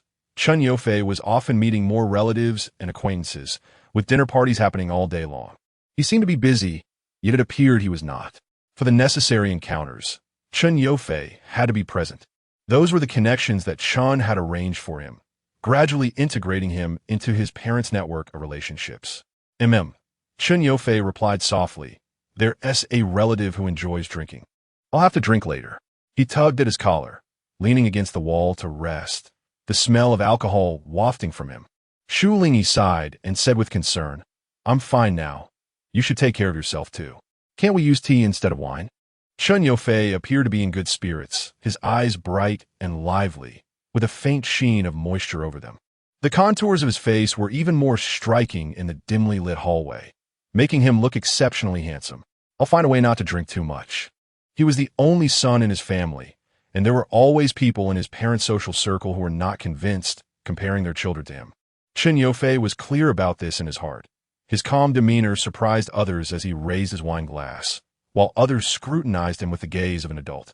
Shu Lingyi understood the atmosphere at the dinner table and said, let Annie buy you some hangover pills or drink a bowl of pear soup. I'll worry if you get too drunk. Chen Yofei felt comforted, his eyes filled with tenderness as he said into the phone, send me a photo later. Let me see you. It's been so many days. I miss you. Shu Lingyi felt her cheeks flush from his low whispers. Got it. Chen Yofei said, good. Shu Lingyi set her phone aside and got up to find the hangover pills at home. After finishing the call, Chen Yofei leaned against the wall and smoked a cigarette, extinguishing it just before the waiter came to remind him, adjusting his clothes before returning to the table. In Chapter 41, at the dinner party, after Chen Yofei returned, Chen said to the waiter to bring a pot of tea and set it in front of him. The adults present had already praised him a few times while he was out, and their scrutiny had turned into admiration. After a while, the drinking continued, and with Chen saying it was fine, everyone switched to tea instead of wine without any issues. Uncle Shu and the others praised him, saying that the younger generation is formidable. Chen felt satisfied with his son's performance deep down, but didn't show it on the surface. He wanted him to be tempered and not to be overly praised, as youth can easily lead to arrogance. Others either laughed or agreed, while Chen Yofei's lips curled slightly in a smirk, secretly checking his phone under the table. There were also female family members present, about the same age as him, and one uncle jokingly asked, you're still not settled down? Surely you don't have a wife checking on you? Everyone looked at him, and Chen Yofei replied calmly, putting away his phone and openly admitting in front of his father, does a future wife count? Chen, feeling the gaze of everyone on him, sarcastically said, I have to say something for your girlfriend. How shameless.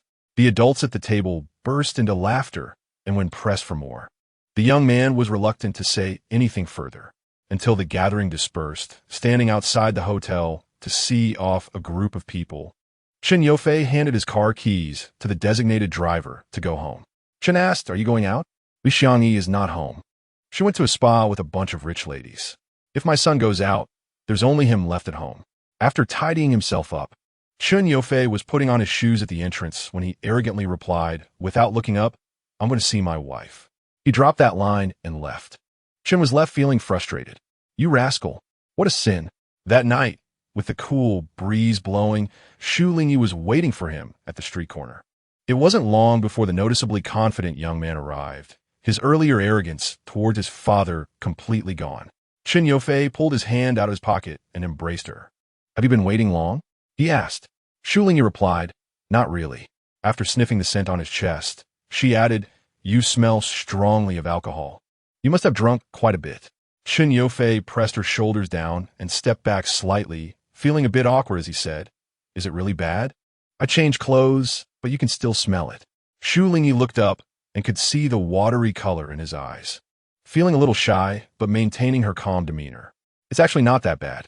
Chen Yofei's dark, serene eyes met hers, his face slightly flushed from the alcohol. His lips pursed. Shu Lingyi took out a box of hangover pills from her pocket and handed them to him. "I found this at home. My dad used to take it when he drank, and it helped him a lot. When you get home, you and Uncle should take some." Chen Yofei chuckled at something he thought of, and, seeing her puzzled expression, he told her about Chen's demeanor before he left. Shu Lingyi smiled and said, "Why do you talk like that to your uncle? That's too bad." Chen Yofei lifted her waist and leaned down to kiss her, then rubbed his face against hers, saying carelessly, "Let him be alone. Go back and let him take the hangover pills. Let him know the good of having a daughter-in-law." With such thoughts, Chen Yofei touched Shu Lingyi's face and suggested, "It's not too late. How about we go grab some late-night snacks?" Shu Lingyi agreed, "Sure."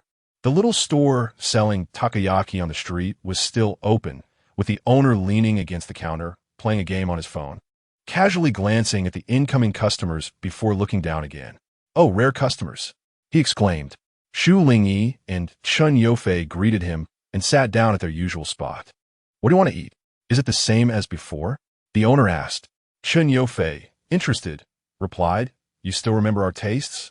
The owner tied on an apron and said, "Of course, you always order the same flavor. I've never seen anyone like you." Chen Yofei and Shu Lingyi both laughed. The owner continued, "There are paper cups by the water dispenser. If you don't want drinks, help yourself." Their familiar interaction made them feel like they were back in the past. Chen Yofei took a cushion from the back seat and gave it to Shu Lingyi to lean on, saying, "How come the place has been remodeled? The old, worn-down shop always felt comforting, but the new decorations aren't as appealing as I remember." The owner laughed. "My wife wanted to expand, so we spruced it up a bit. I told her not to. If we renovated, the regulars wouldn't feel the same as before. Am I right?" Shu Lingyi nodded in agreement. The owner continued, "But what can I do? It's a woman's wish, so I let her be." "So, when do you graduate? Are you coming back after going out of town?" "The North is nice. It's the capital, and you can explore while young." His chatter went on and on. Chen Yofei looked at Shu Lingyi and promised softly, "We'll come back. This is our hometown." Shu Lingyi's fingers twitched, and he caught them. "What about you?" he asked. Shu Lingyi pondered for a moment, and only when she saw the expectation in Chen Yofei's eyes did she say, "I'll come back." Chen Yofei squeezed her fingers and said, "When I say come back, it might be after graduation, or maybe 10 years, or even 20. Are you scared?" Shu Lingyi, however, was thinking about their parents. When Chen Yofei heard her, he felt warmth in his heart, no longer wanted to scare her. He looked at her brightly and said, "We'll raise them together. Coming back is because this is our root, and it's also the city where you and I grew up." A feeling touched Shu Lingyi, making her relax completely, and she said softly, "Then no matter where we are, you follow me, and I follow you." Even after countless adventures, she still longed for the gentle place where her heart finds peace. As the new year approached, everyone was busy. Li Xiangyi and Chun were focused on socializing, while Chen Yofei started attending more social events. Shu Lingyi followed Lu Shu and Shu Zheng to visit relatives, occasionally helping to entertain Shu Zheng students who came over. Fortunately, there were some young people in both family social circles, and the adults would let them play together. Chen Yofei would discuss with Shu Lingyi beforehand when bringing people out, and their relationship had become transparent in each other's circles. On the 19th day of the 12th lunar month, it was He Tianyi's birthday, and friends returning from the flower market came to celebrate. Zhu had learned to bake a cake a week in advance, and spent the entire day at the bakery until the early morning, finishing one to be frozen there. In the evening, she invited Shu Lingyi to pick up flowers from the flower shop and took the cake to the bar they had reserved. They arrived early. He Tianyi knew the bar owner and had reserved the place for 2 hours, inviting friends to play there, opening to the public at 11:30. Seeing people they hadn't seen in a while, everyone seemed to have changed significantly. Mo Chi came alone, glancing at a group of couples, and remarked, "Should I bring my sister to make up the numbers? Who told you to follow the trend and break up?" Chen Yofei took off Shu Lingyi's coat and placed it aside. The two wore matching sweaters, which made Mo-chi's eyes hurt. She waved her hands. Get lost, get lost. Stay away from me. A waiter came over to ask if they wanted cocktails. Wanted to have more fun today. He asked to keep the bartender. They mixed a bottle of liquor and poured everyone a cup. When Zhu stuffed flowers into the birthday boy's arms, Lian and Kai Huazhong teased them to kiss. And Xiao Magu, after half a year of training, was already able to propose the idea without changing his expression. Shu Lingyi and Chen Yofei squeezed onto the same couch, watching He and Zhu being pushed together, the birthday flowers pressed against their chests. He, feeling distressed, shouted, "Hey, don't mess with my flowers." Several flowers given by Zhu fell to the ground. Mo-chi whistled, "Want to make the noise even louder. If you don't mess with flowers, then I'll mess with you." He coat became loose, and he surrendered, saying, "If it's a kiss, then so be it. You all wait for me." He looked at Zhu with eager eyes, signaling her to cooperate. Zhu responded with silence. After the commotion, everyone returned to their seats. He was flushed, while Zhu next to him was expressionless, wiping her mouth. Mo-chi's light laughter led the crowd, while the two main parties wore expressions of embarrassment and revenge. Chen Yofei was also laughing, taking a straw and placing it in Shu Lingyi's cup, letting her sip slowly. He reminded her, it's time to bring out the cake. Zhu's hair still had the colorful ribbons from their earlier play, and Shu Lingyi leaned over to help her remove them, suggesting they light the candles. The light was dim, and Zhu carefully inserted the candles and lit them. The warm flames merged into one, illuminating the faces of the boys and girls sitting in a circle. He stared blankly at the candles until Chen Yofei raised his chin and urged, "Are you dumb? Make a wish." After saying that, he rested his chin on Shu Lingyi's neck, hugging her closely. Shu Lingyi felt a little ticklish and shifted to the side, reminding them that there was still a birthday song to sing. As soon as she mentioned it, everyone started singing, and for the first time, He awkwardly said, "No need." And Mo-chi, shaking his legs nonchalantly, said, "Come on, bro, let me serenade you. I guarantee you'll want to hear more." He-chiani's moment of emotion crumbled. "Shut up." After blowing out the candles and making wishes, the waiter came over with dice. He took a box and slammed it on the table. Pointing at the ones who had been cheering earlier, "I'll make sure you guys drink until you can't find your way home." While they were causing a ruckus, Chen Yofei and Shu Lingyi were snuggled up nearby. Seeing them all playing, Shu Lingyi turned her head and asked, "Aren't you going to join in?" Chen Yofei leisurely took a sip of his drink and replied, "What is there to play? Lose and take off clothes like them?" Shu Lingyi, "Even if you don't take off your clothes, you still get a few bumps on your forehead from losing." Chen Yofei added, "Let them play. We're here to date." Shu Lingyi fell silent, which made him chuckle softly a few times. After a while, he pulled her to the bar to sit down. Snapping his fingers to get the bartender to make a drink, a white Russian. The young bartender glanced at them, simply gave an okay gesture, and turned to prepare the drinks. Chen Yofei leaned casually against the bar, lightly scratching Shu Lingyi's earlobe with his fingers, prompting her to gently swat his hand away from time to time. Shu Lingyi supported herself on the chair, curiously watching the bartender's swift movements, focusing so much that the boys nearby shot her displeased looks, then continued to persistently distract her to bring her attention back to himself. "You drink this." Chen Yofei pushed one of the drinks in front of her. Shu Lingyi looked at his drink. "What's the difference?" Chen Yofei slid another cup to himself, explaining that they had different alcohol content and flavors. Shu Lingyi's white Russian was diluted with cream and coffee, and the vodka flavor was not very pronounced. Chen Yofei watched her sip the white Russian like she was drinking milk tea, a smile of indulgence on his lips, teasing, "Want to try mine?" His drink looked just like iced coffee, and Shu Lingyi nodded. Chen Yofei, with ulterior motives, took a sip, and as she leaned in, he kissed her, opening her mouth to pour the drink in, then sensually licking her lips and teeth thoroughly.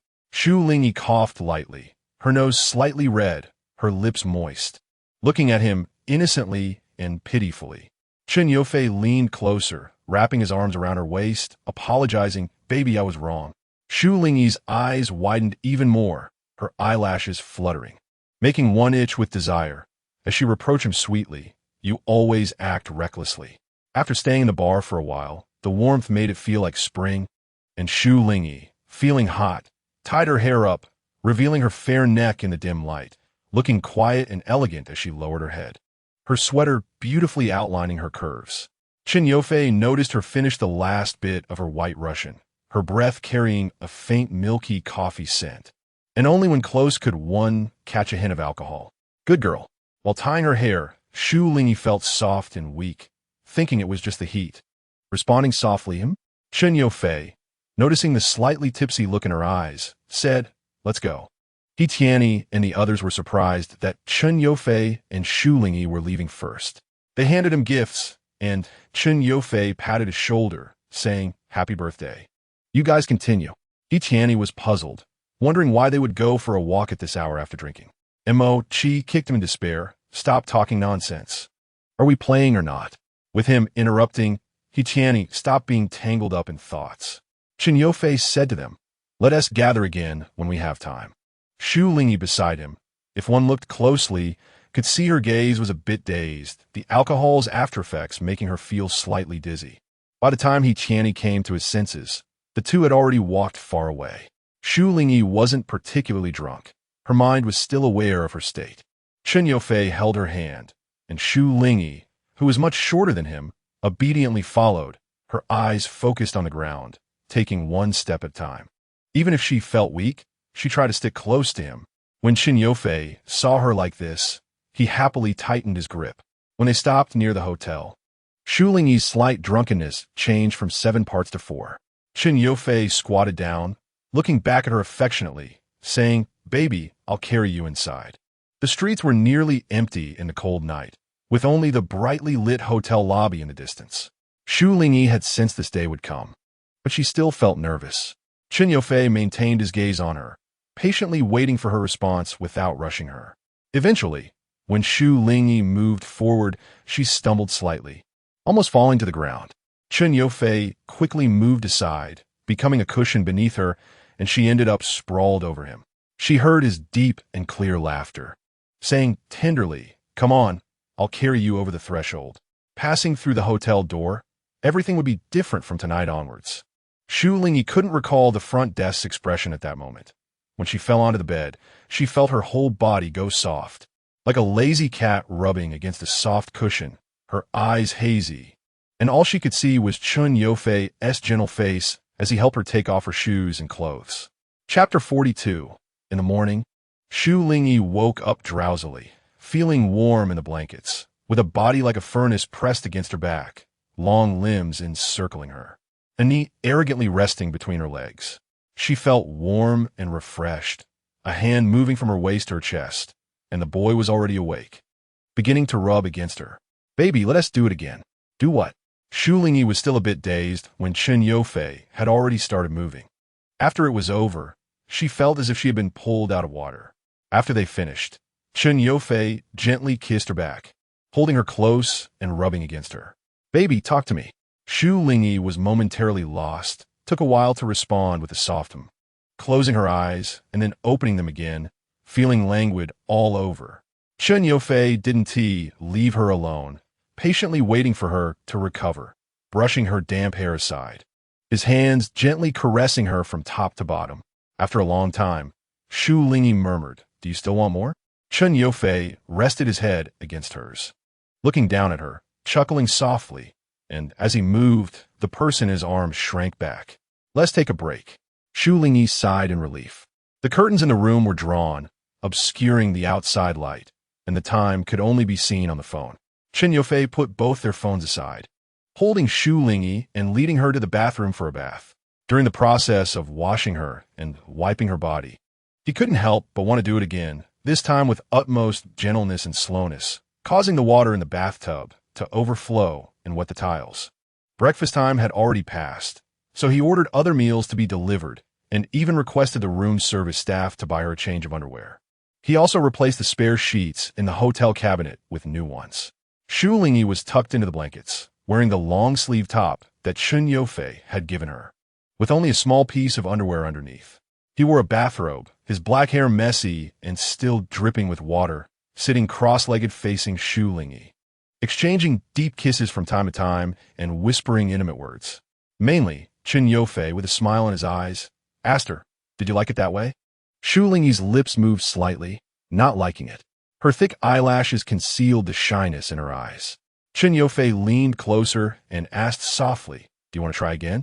You don't have to hold so tight, okay?" Shu Lingyi lowered her head and raised her hand to cover his mouth. The boy's muffled voice still came through. Wetting her palm, "Baby, does it feel good?" Shu Lingyi. She turned to lie down, facing the wall, burying her head in the pillow. Chen Yofei followed closely. Until the afternoon, the boy was dedicated to teasing her, almost going too far again, but fearing Shu Lingyi couldn't handle it. They stopped at just the right moment of mutual comfort. The rest of the time, the boy held her in his lap, watching the videos from last night at the bar on his phone, occasionally kissing her ear and cheek. Shu Lingyi was in a comfortable state, squinting her eyes, obedient and docile. When it was time to go back, Chen Yofei helped her put on her clothes and shoes before getting busy with his own things. Holding Shu Lingyi's hand, Chen Yofei took a taxi to send her home, stopping midway to buy medicine at a pharmacy. After applying it, it could reduce swelling and inflammation. He gave her a tube of ointment. Shu Lingyi looked at him in surprise, her face involuntarily turning red. Chen Yofei whispered in her ear, "It's for that area. If you don't know how to use it, just come out and I'll help you." Shu Lingyi's expression seemed to say he was quite bold, and she shyly asked, "How can you say that?" Chen Yofei seductively said, "We did it for the last time. Little sister is already a bit swollen." Shu Lingyi couldn't escape, his voice echoing in her ears, glaring at him in embarrassment and anger. "Stop talking." Chen Yofei smiled happily. Oh, after breaking the taboo and becoming intimate, Chen Yofei seemed particularly excited, clinging to Shu Lingyi even more. If it weren't for the upcoming new year, they would want to be together all the time. Fortunately, he had strong self-control, sometimes calling her out while restraining himself from doing anything, even just giving simple kisses. Shu Lingyi sensed his change several times, and today she finally looked at him in confusion and asked what was wrong. Her face was innocent, and Chen Yofei seemed to want to hug her, but surprisingly held back. He sighed, "I'm in a state where I get hard just by touching you." Shu Lingyi couldn't believe how shameless he was.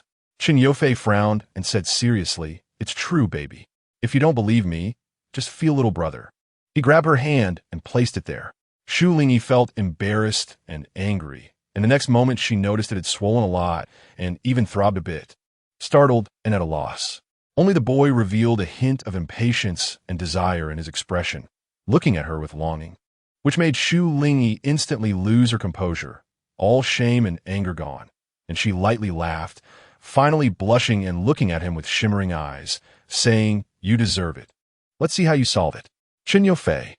Shu Lingyi saw him at a loss and hesitantly asked softly, "How can I help you? Relieve it?"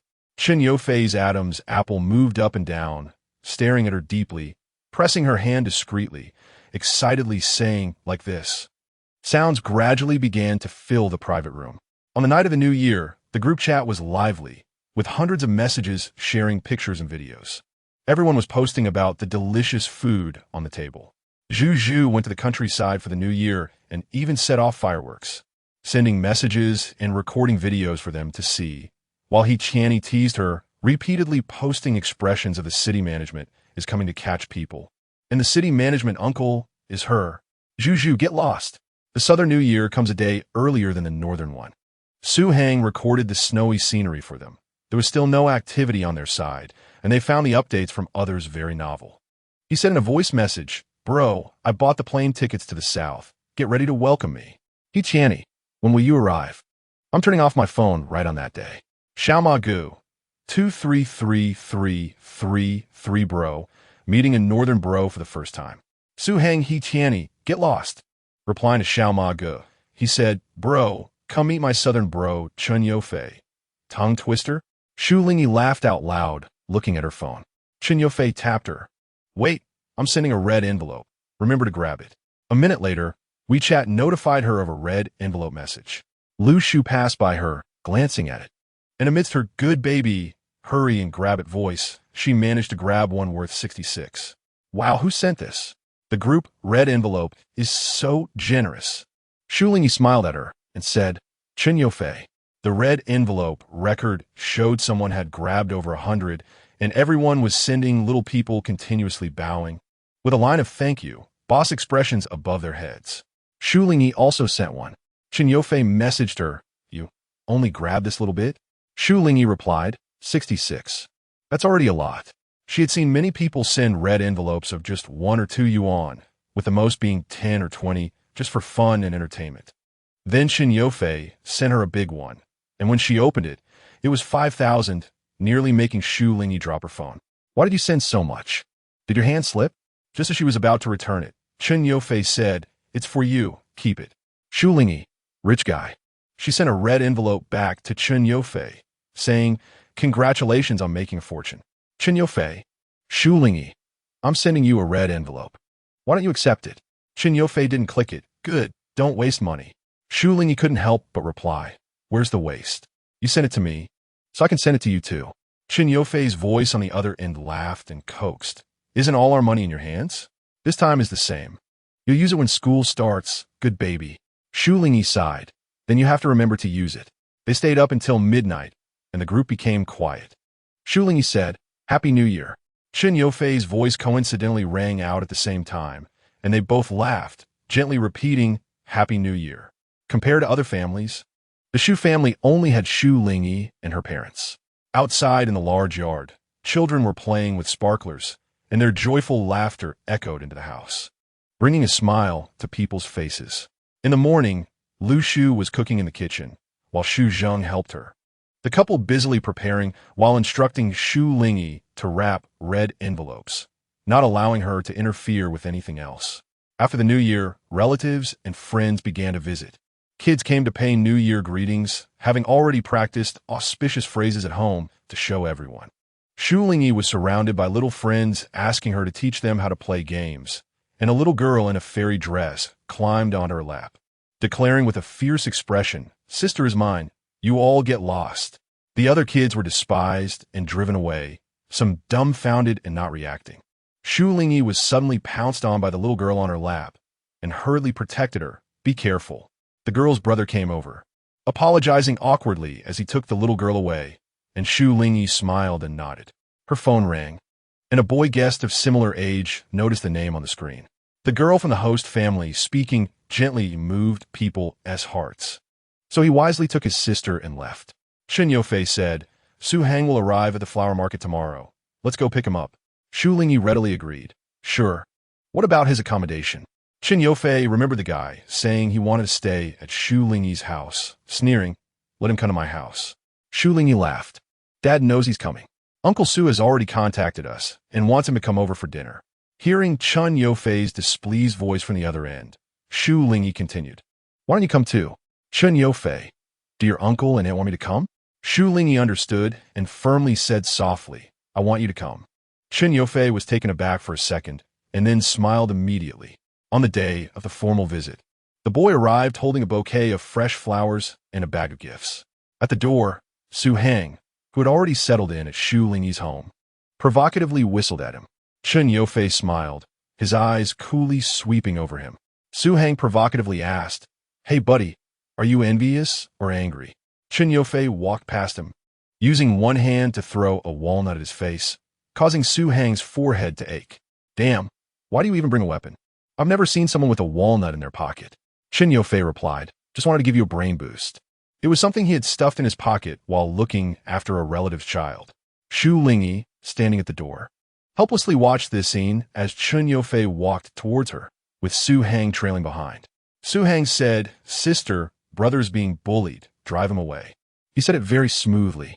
Shu Lingyi held Chen Yofei's hand and softly said, Don't provoke him. Su Hang looked at their tightly clasped hands and felt a pang of jealousy. By the window, Lu Shu turned to Shu Zheng and said, Young people really have spirit. Shu Zheng chuckled. It's good to have some excitement.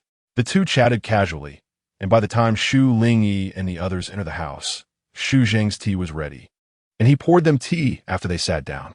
Chen Yofei first set down the gift bag and handed the flowers to Lu Shu, saying, Annie, Happy New Year. The flowers were refreshing, and Lu Shu smiled pleasantly, saying, You've come? No need to bring gifts, just be yourself. Shu Zheng also said, You're too polite. Chen Yofei replied courteously, just a small token of appreciation. He exchanged a glance with Shu Lingyi, and they shared a smile.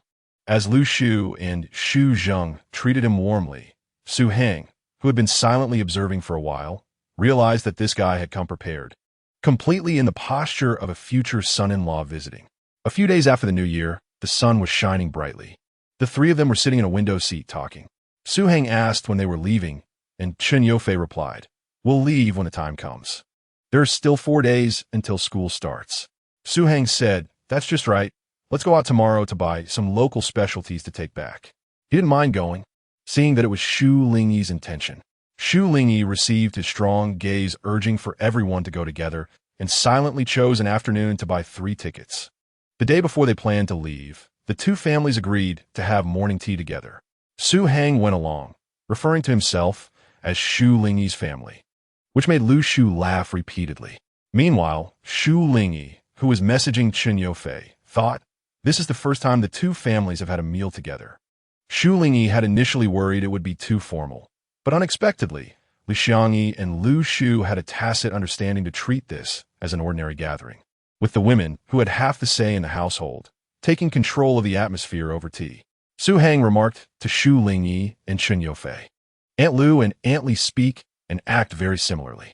Although one was straightforward and the other gentle, both made people feel comfortable. However, they still didn't forget what kind of occasion it was, occasionally glancing at the children and exchanging meaningful smiles. Su Heng joked, "Can't provoke, can't provoke." Chen Yofei responded with a silent look, and Shu Lingyi remained quiet. As the weather gradually warmed up, after returning to school, Shu Lingyi took the time to wash the bedding from autumn and winter and replaced it with a new set of sheets and quilt. After class, the teacher kept her behind to talk about performing at the Central Theater, suggesting that she find time to cultivate rapport with her partner. As there weren't many good candidates in Teacher Chu's team, she should work hard to secure a spot to practice dancing with him. Shu Lingyi capped her water bottle, nodded. "I understand, Teacher Gao." She gradually became busier, spending most of her time in the dance studio aside from theory classes. When the final selection results were out, Chen Yofei was waiting for her at a CAF near Ming University. The temperature was high, and Shu Lingyi saw the boy sitting by the glass window on the phone, with professional books spread out on the table. He squinted in the light, his expression cold and serious, and passing girls caught sight of him intentionally or unintentionally. After adapting to the glaring sunlight, Chen Yofei noticed Shu Lingyi smiling at him from outside, and he smiled back, waving at her. Shu Lingyi entered and sat down. Chen Yofei took the initiative to hold her hand and play with her delicate fingers, still on the phone. After 2 minutes, the other party finished speaking. "Got it. I have my plans." He hung up, looked at Shu Lingyi, and asked, "Why didn't you come in earlier?" Shu Lingyi replied, "Just soaking up the sun, getting some calcium." Chen Yofei kissed her cheek, indulgently saying, "Next time, sit next to me to soak up the sun." He added, "I haven't seen you lately. Are you feeling unhappy?" This CAF near Ming University had many students coming in, and everyone followed the rule of speaking softly, engaging in quiet conversations. The couple sitting by the window had already attracted many glances. The boy was unfamiliar yet handsome, and his attentive gestures towards the girl next to him caught the interest of many. The girl beside him was quite recognizable among Ming University students, and curiosity and gossip led them to glance over occasionally. Shu Lingyi sipped her milk tea and stared at the books on his table, saying, "I'm not unhappy." Chen Yofei seemed somewhat unsatisfied and pressed. "Really? You don't miss me?" He tilted his head, leaned in, and encircled Shu Lingyi's waist with his long arms, resting against her chest, insisting, "Answer again, the previous one wasn't convincing." Shu Lingyi felt her chin tickling from his hair and, unable to escape, just covered his head and patted it, saying, "Are you studying for a certification?" She had also brought professional books, and, while they were together, they would each busy themselves with their own tasks, sometimes relaxing by each other's side and enjoying moments of affection. It was hard to say who was busier. However, Chen Yofei spent more time studying, using his other time after classes to review and strengthen his professional knowledge, while also preparing for various financial industry certifications. Shu Lingyi asked, "What are you talking about on the phone just now?" Chen Yofei sat up straight, holding a pen, and replied without hesitation, talking about internship opportunities during the holidays. He looked at Shu Lingyi. In our sophomore year, we should move out. No, let us rent a place this summer. Time was tight, and Shin Yofei always felt that 4 years wasn't enough to cover his expenses. He had just been discussing doing an internship at a certain financial company. Starting from the ground up, Shu Lingyi looked astonished and dazed. Shin Yofei continued explaining his considerations. I will ask seniors at school about finding a place, and contact real estate agents to look at houses. Asking acquaintances can save on agency fees. We might be busy during our senior year, so why not do it early? It can be our temporary home. Shu Lingyi felt a string in her heart being plucked. Unless during the new year. Shin Yofei planned on staying in the capital to build up capital. He asked in a negotiating tone, what do you think? After a moment, Shu Lingyi nodded, okay. Shin Yofei joyfully asked, really? He slightly calmed down and said, aren't you afraid or a little uneasy? Shu Lingyi smiled, but Shin Yofei's gaze was serious. Not afraid. I wanted to tell you today that I got the performance slot in Teacher Chu's dance troupe. If possible, I will continue to participate in performances and choreography with the teacher, and if I encounter profitable dance chores, I can even earn performance fees, she explained. Shin Yofei gently caressed her neck, encouraging her firmly, you can definitely do it. The two settled down to discuss renting a place. Renting near the school wouldn't be too cheap, and they had to consider the expenses. Shin Yofei guessed what she was thinking. He pulled out a notebook from the table to show Shu Lingyi. It contained his organized budget and his personal savings. Last year, I obtained the basic vocational certification and tried taking on some freelance work during my spare time. With the salary from my internship during the holidays, I can manage. I'll find a way for the rest. Shin Yofei is not considering asking his parents for money. The funds he has are all saved and earned by him. Shu Lingyi wanted to contribute her own money, but Shin Yofei stopped her, saying that the money on his side is for daily expenses. Good. She has a large sum of money, which is relatively ample, but Shin Yofei does not plan to use it. After thinking for a moment, Shu Lingyi said, I'll ask my teacher if there are any part-time jobs I can do.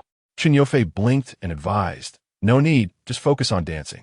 Don't I know how to make money in this field? Shu Lingyi was about to say more when Shin Yofei's gaze stopped her. The boy called for a waiter to order food, and then the person next to him said, it's settled then. Let us talk about something else. Should we buy a bed that's 8 meters or 2 meters or even bigger? That way, it's convenient for us to sleep together. Shu Lingyi. The matter of moving out to live was noted down by Shu Lingyi as something to do. That year, they were preparing for the future. Zhu asked her if it was too early. Did your parents agree? Shu Lingyi said, not yet. For Shu Lingyi, the time for dance students is limited. There are too many outstanding people in the world. When one falls, another rises. Competition is inevitable. Renting a place means that they won't lack a place to rest after leaving school in the future, and besides, not going back during the summer vacation also requires a place to live. Zhu clicked her tongue, asking what kind of place they planned to rent. A 1-bedroom apartment or a 2-bedroom apartment? Shu Lingyi sat at the table writing, paused, and said, a 2-bedroom apartment. Zhu felt somewhat relieved. The education major she chose was aimed at returning to Huashu to teach, which would involve less pressure in the future compared to Shu Lingyi. At night, everyone in the dormitory was asleep, but Lu Ying had not returned yet. After Shu Lingyi and Shin Yofei sent their messages, a phone call came in. The phone vibrated slightly, displaying Lu Ying's number. After glancing at the already sleeping Fang Xiyun and He Karen, she got up to answer outside. Lu Ying? She called out. After a moment of silence on the other end, a male voice finally spoke, Shu Lingyi, it's Chu Ziqing. Chu Ziqing, hello? Are you still there? Shu Lingyi suppressed her surprise and asked, is there something wrong? Where's Lu Ying? Chu Ziqing's laughter came through, and Shu Lingyi calmly moved the phone away a bit. Not wanting that intimate-sounding laughter too close to her ear. Chu Ziqing, I thought you were going to hang up on me. Shu Lingyi. Chu Ziqing, Anzai. I'm not joking with you anymore. Do you have time to come downstairs and pick up Lu Ying? She's drunk. Shu Lingyi frowned slightly, lightly responded with a okay, and decisively hung up the phone. She glanced down at the bottom of the dormitory building, where a white car was parked and a man stood next to it. Seemingly sensing her, looked up and stared straight in her direction. As Shu Lingyi went downstairs, she remembered she had forgotten to change her shoes. she was still wearing flip-flops. Shu Lingyi stared at the exit until a figure slowly appeared. The night wind blew through her hair, revealing her fair face. In the moonlight, it was clear she was wearing a nightgown with a long plaid shirt over it. Shu Lingyi nodded at him as a greeting and directly asked, "Where is she?" Shu Lingyi. Shu Lingyi opened the back door, and Lu Ying was slumped over in her seat, deeply asleep. "Lu Ying," Shu Lingyi gently called out. The girl lying down did not respond. Shu Lingyi touched her slightly sweaty hair, glanced at the tightly sealed windows of the car, and carefully tidied her up. Shu Lingyi watched silently from the side, a hint of interest at the corner of his mouth. "Shu Lingyi, can you help lift her out?" She finally looked over to ask. Shu Lingyi moved a bit, smiling gently as he said, "Of course. Do you usually sleep at this time?" Shu Lingyi casually replied with a stepping back to the side as Shu Lingyi moved forward. Shu Lingyi, who thought they would lift Lu Ying out together. "Shu Lingyi."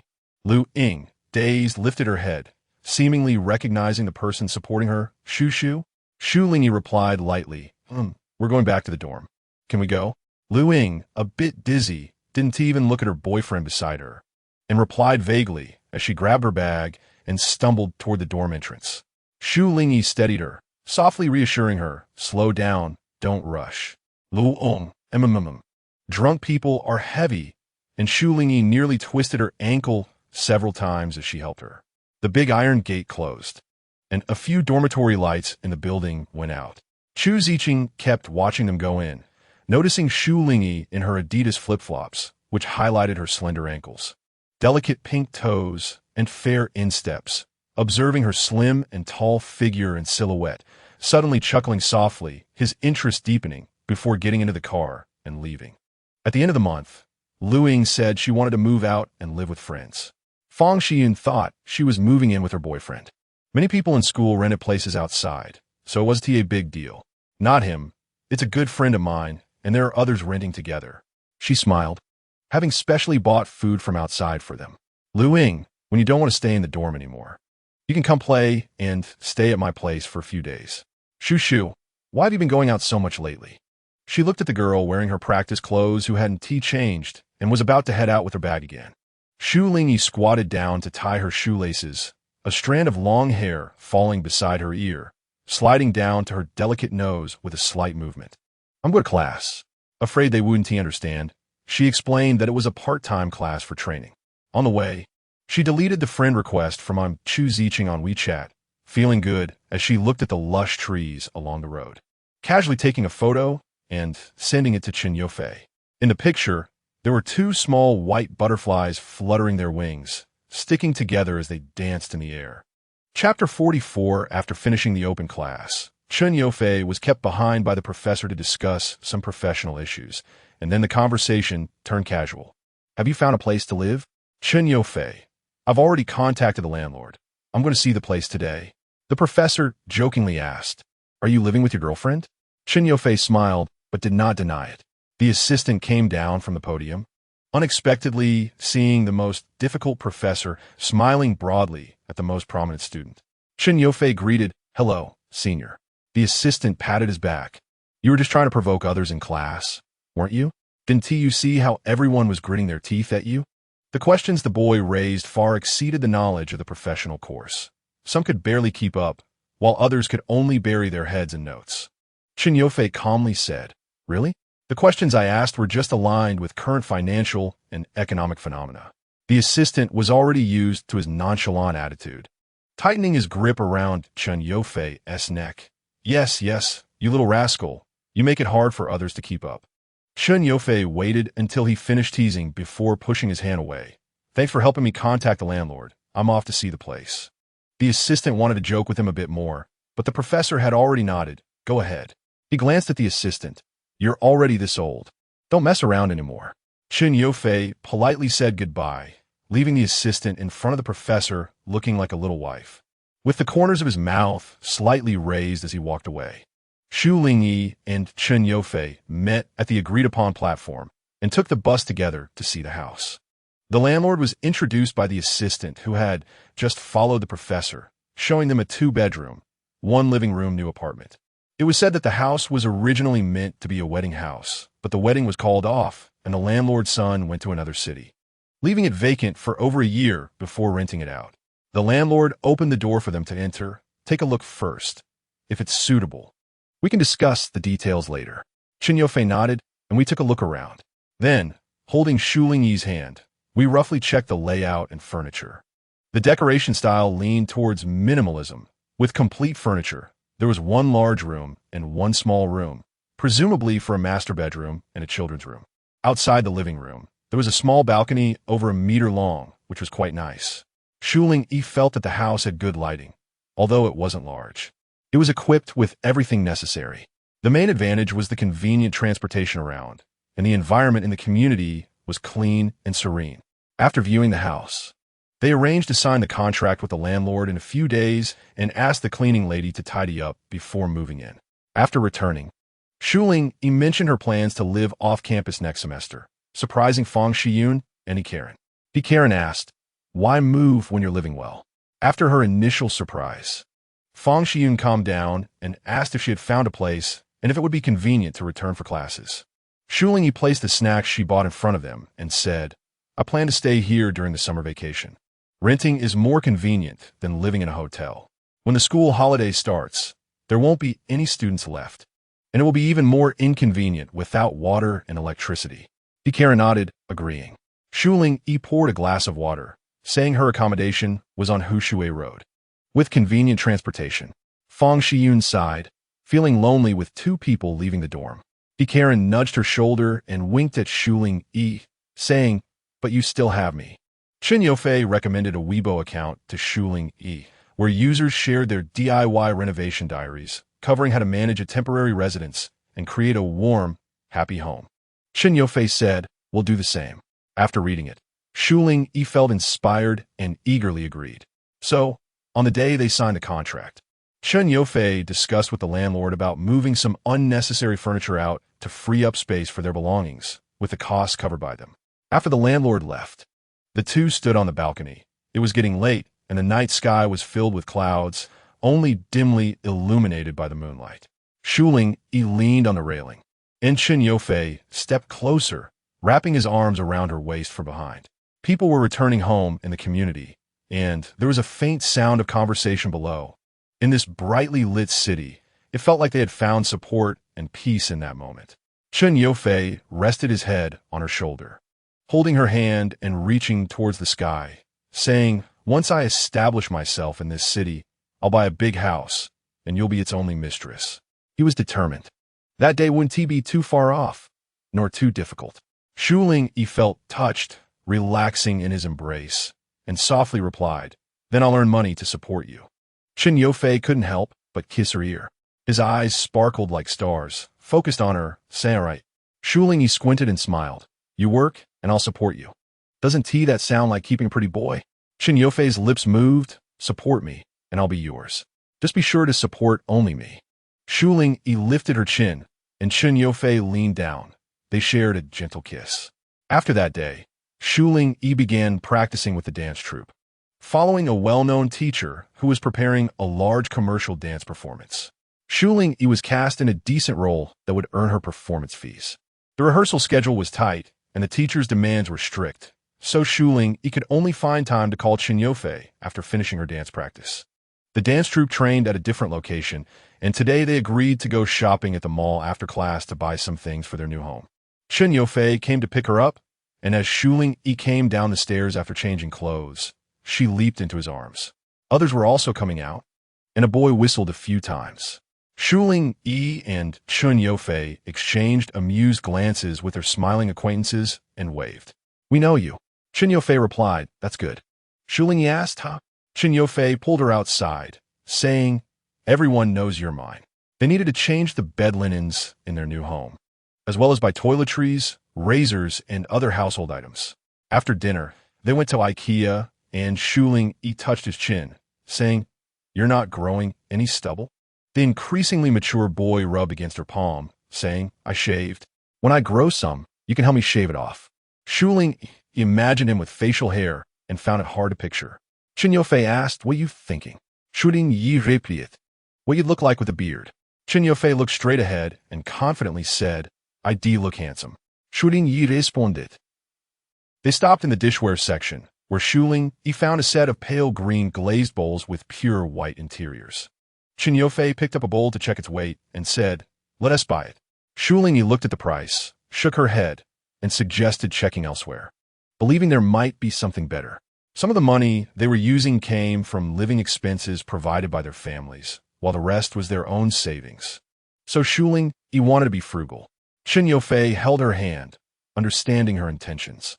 Later, they chose a reasonably priced set of dishware. Shu Lingyi held up a plate with one hand and a wooden spatula with the other, saying, "Watch me cook for you."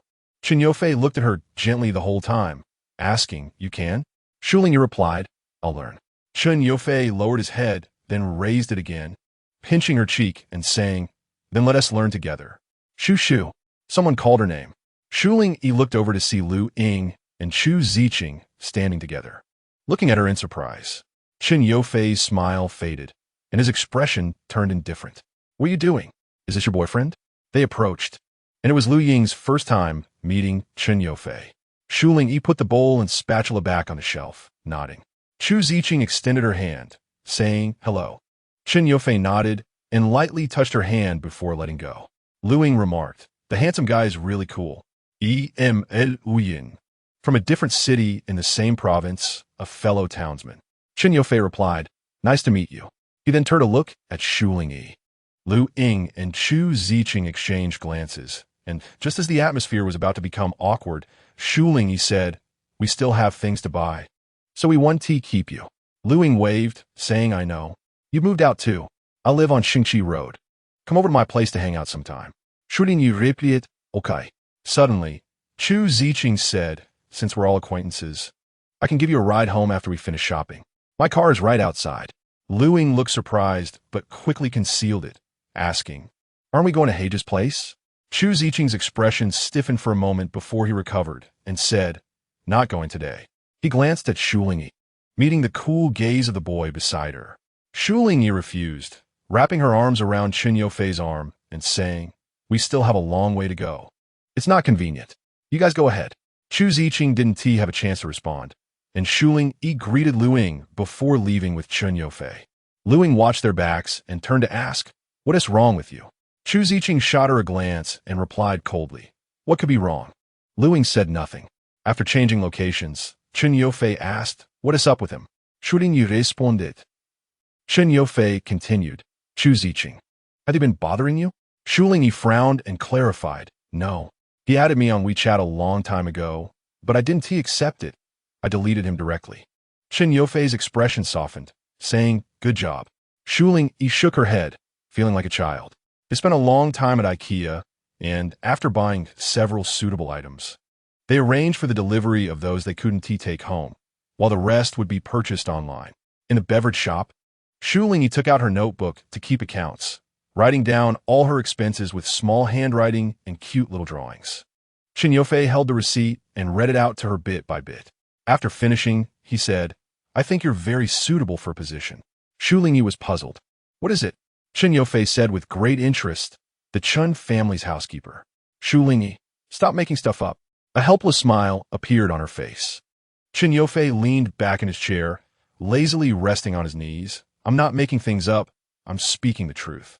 He looked at the receipt in his hand and disdainfully said, "That Chen Yofei is really poor, can't even support a wife." Shu Lingyi stuffed a cream puff into his mouth to stop him from mocking her.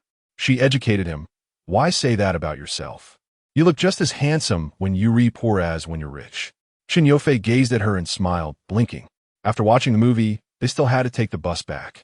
Shu Lingyi took out a few coins and said seriously, "We need to save money." Chen Yofei followed her lightly. Once on the bus, the coins dropped into the cash box with a crisp sound, like a brief, joyful melody.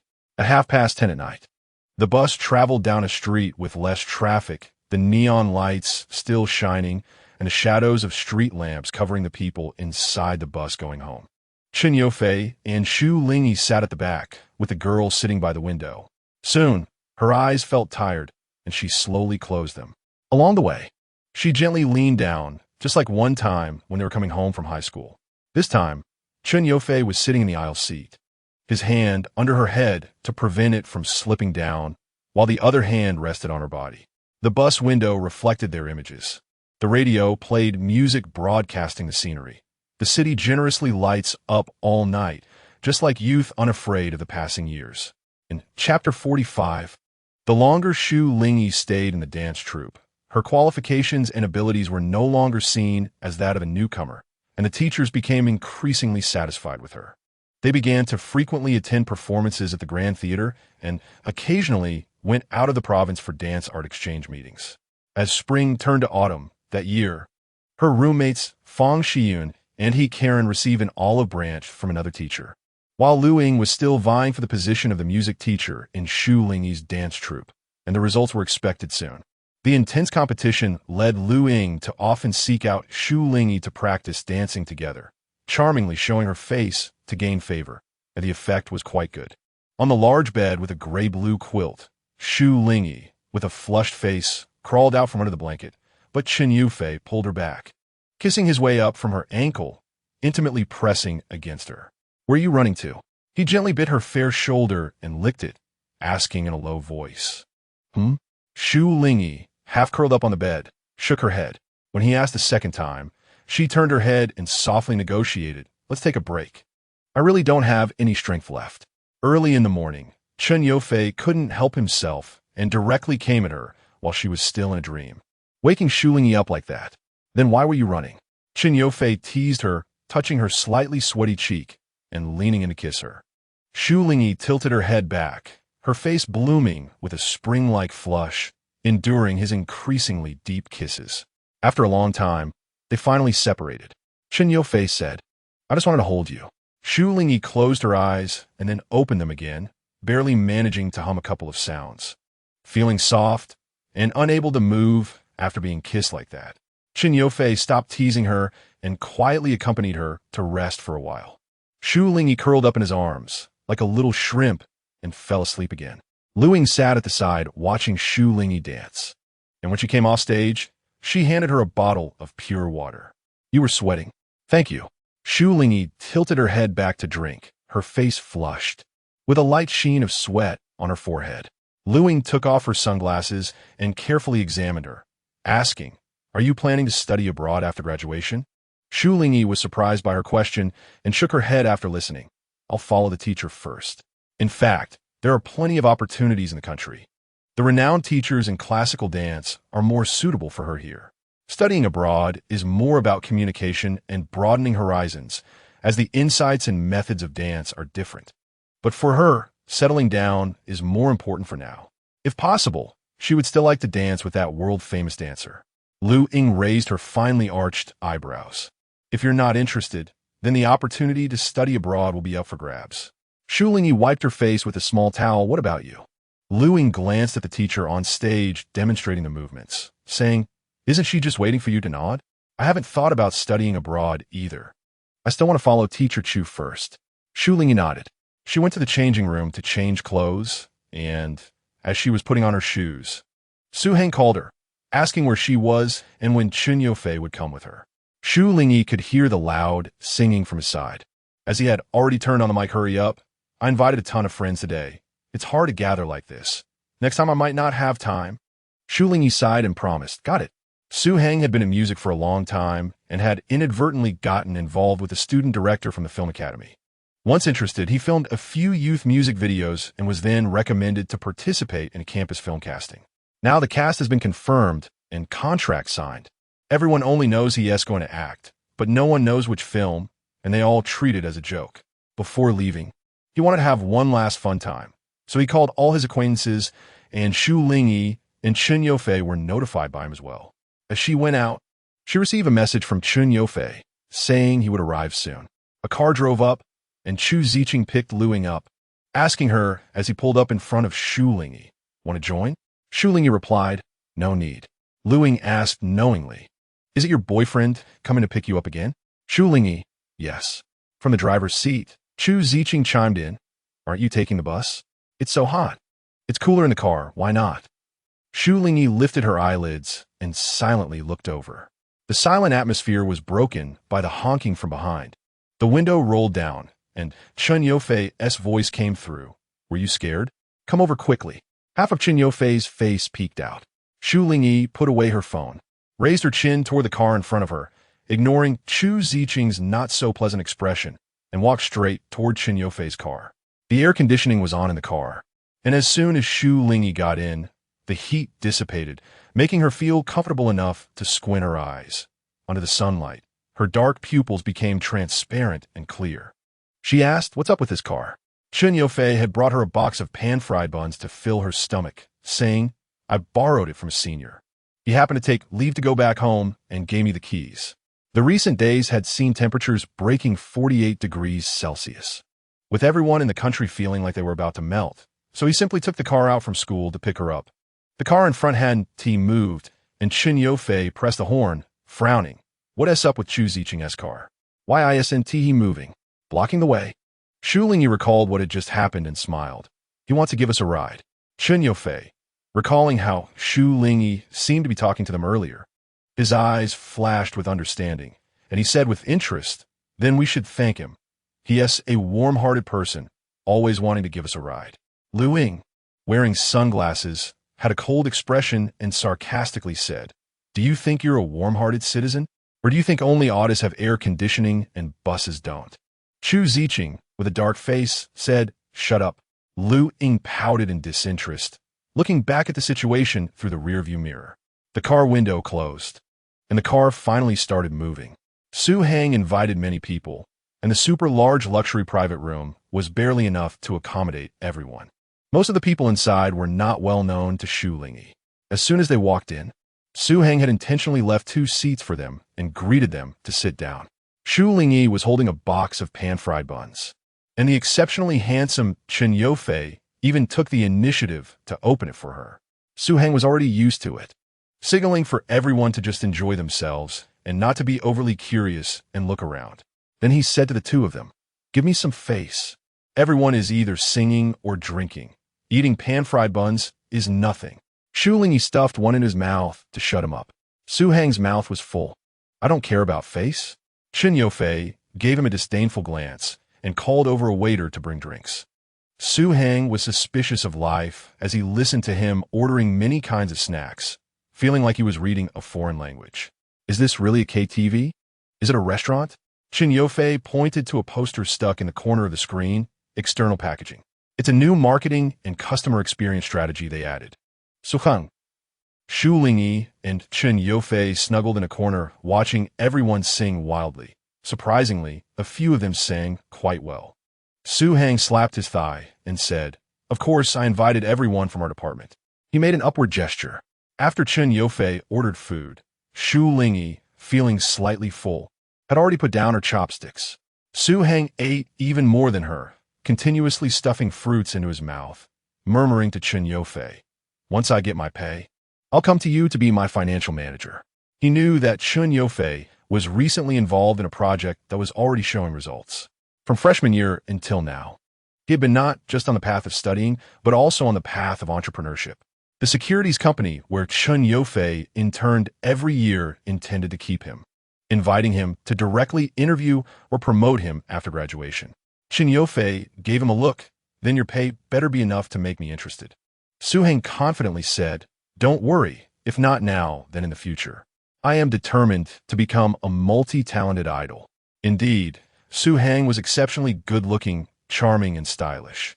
With a brighter smile, youthful and healthy, becoming a star was not difficult, especially since he was still young. Chen Yufei raised his glass, waiting expectantly. The 2 clinked their glasses and drank it all in one go. As they were leaving, Chen Yufei suddenly asked the drunken Su Hang, "By the way, what's the deal with Chu Ziqing?" With barely any sense left, Su Hang leaned against the KTV entrance pillar, sluggishly turning his head to look at him. Shu Lingyi bought a bottle of water for him to rinse his mouth. The crowd on the street gradually dispersed, and Su Hang closed his eyes and said, "What did he do to you guys?" Chen Yufei wrapped his arm around Shu Lingyi's waist and replied, "Looks like you know." Su Hang smacked his lips. "What is the point? If I couldn't tell after 1 time, 2 or 3 times, I wouldn't know." He didn't even invite Chu Ziqing and his group today. They are completely separated, and there's nothing to be embarrassed about. Chen Yufei. Shu Lingyi tugged at him, Wait until he rested, and then you can ask, let us go home now. Chen Yofei. Okay. Su Heng looked like he would fall over if he didn't lean against the pillar. Shu Lingyi asked him, should I take you back?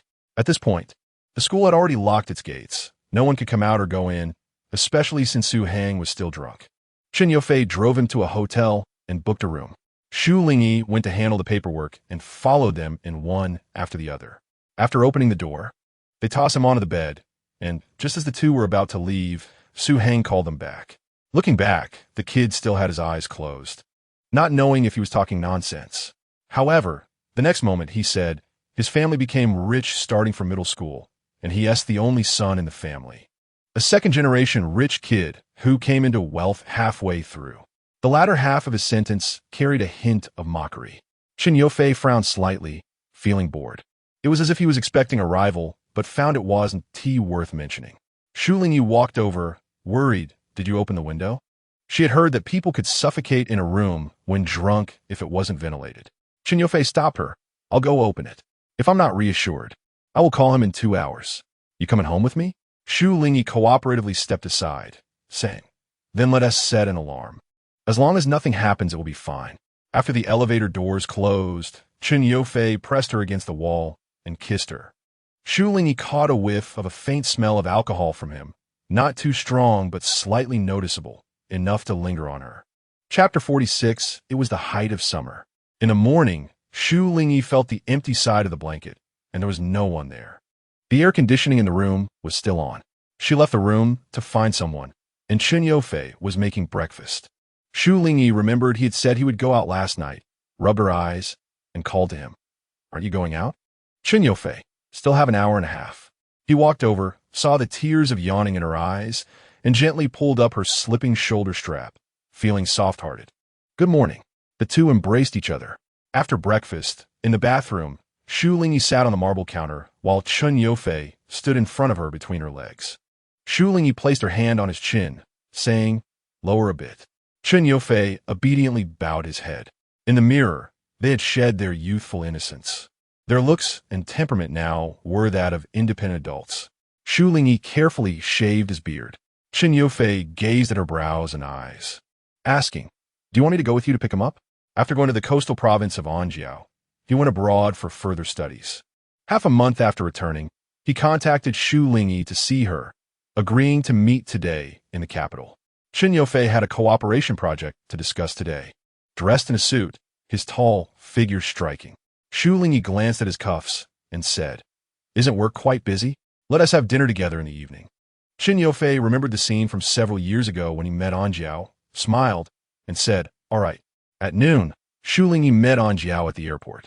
He looked more mature than the boy she remembered, and when he saw Shu Lingyi, his face softened. He put down his luggage and lifted her up to weigh her. Little textbook, you've grown up. Shu Lingyi glanced at the people around and smiled. Put me down, brother. Anjiao tightened his grip, then loosened it.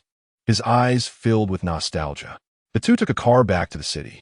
Shu Lingyi told him, Chen Yofei has work today.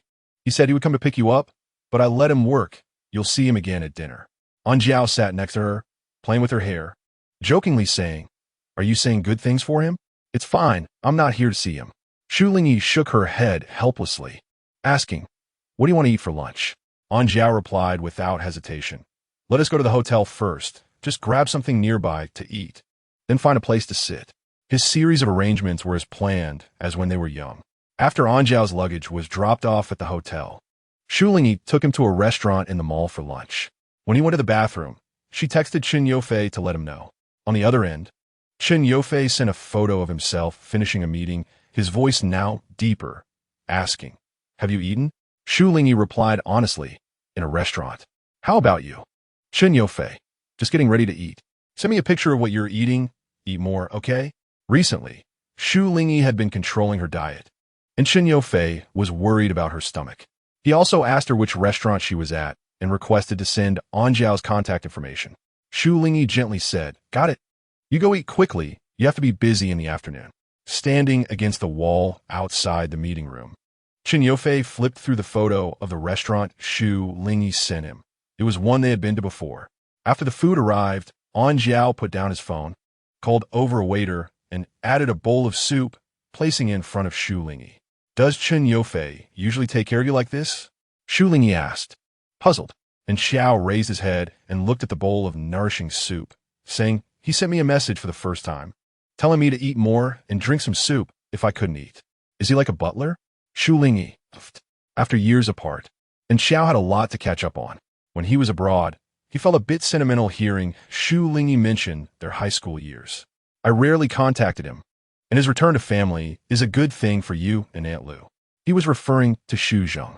Shu Lingyi nodded and added, Dad wanted to call you every New Year, but we didn't have your contact information abroad. I asked Auntie, but you only left her an email address for letters. No phone number. And Xiao calmly replied, I was thinking of being free by myself back then. Enough about me, let's talk about you. Have you applied to go abroad? Shu Lingyi shook her head, the same as before when Lu Ying asked her. And Xiao sighed, indicating she planned to stay here. Shu Lingyi, recently. She had been busy with graduation preparations. Whether it was classmates, teachers, Xu Zheng, or Lu Shu, everyone had asked about her plans. By now, Shu Lingyi had gained a reputation as a rising star. She no longer lacked opportunities, but rather time to create achievements and accumulate experience. After leaving the restaurant, they strolled around the mall to digest their meal. They stopped at a shop, and after the staff politely greeted them, and Xiao quietly stood to the side, respecting the need for personal space for customers. Shu Lingyi walked to the glass display, looked around, and finally chose the cufflinks she had first laid eyes on, asking for them to be wrapped up. And Xiao came over and asked knowingly, Are these for Chen Yofei? Shu Lingyi smiled and nodded. And Xiao casually glanced at the price tag above and sighed. You're really willing to spend. The expensive and exquisite cufflinks were taken by the staff for packaging. Chen Yofei didn't have many cufflinks, but all were suitable for wearing. With the capital he had accumulated in recent years and his constantly improving status, decorating himself for the occasions he had to attend became essential, yet he never cared for overly expensive clothes or accessories. He only focused on quality and wore what he liked when necessary. Both their funds were with Shu Lingyi. She used another card that contained her earnings from performances over the past few years. She took out the card for the staff to swipe, and then Xiao wrapped his arm around her shoulder. Their features bore some resemblance, and this time he genuinely felt something. My little textbook understands the hardships of the world now. Shu Lingyi rebutted, I've known for a long time.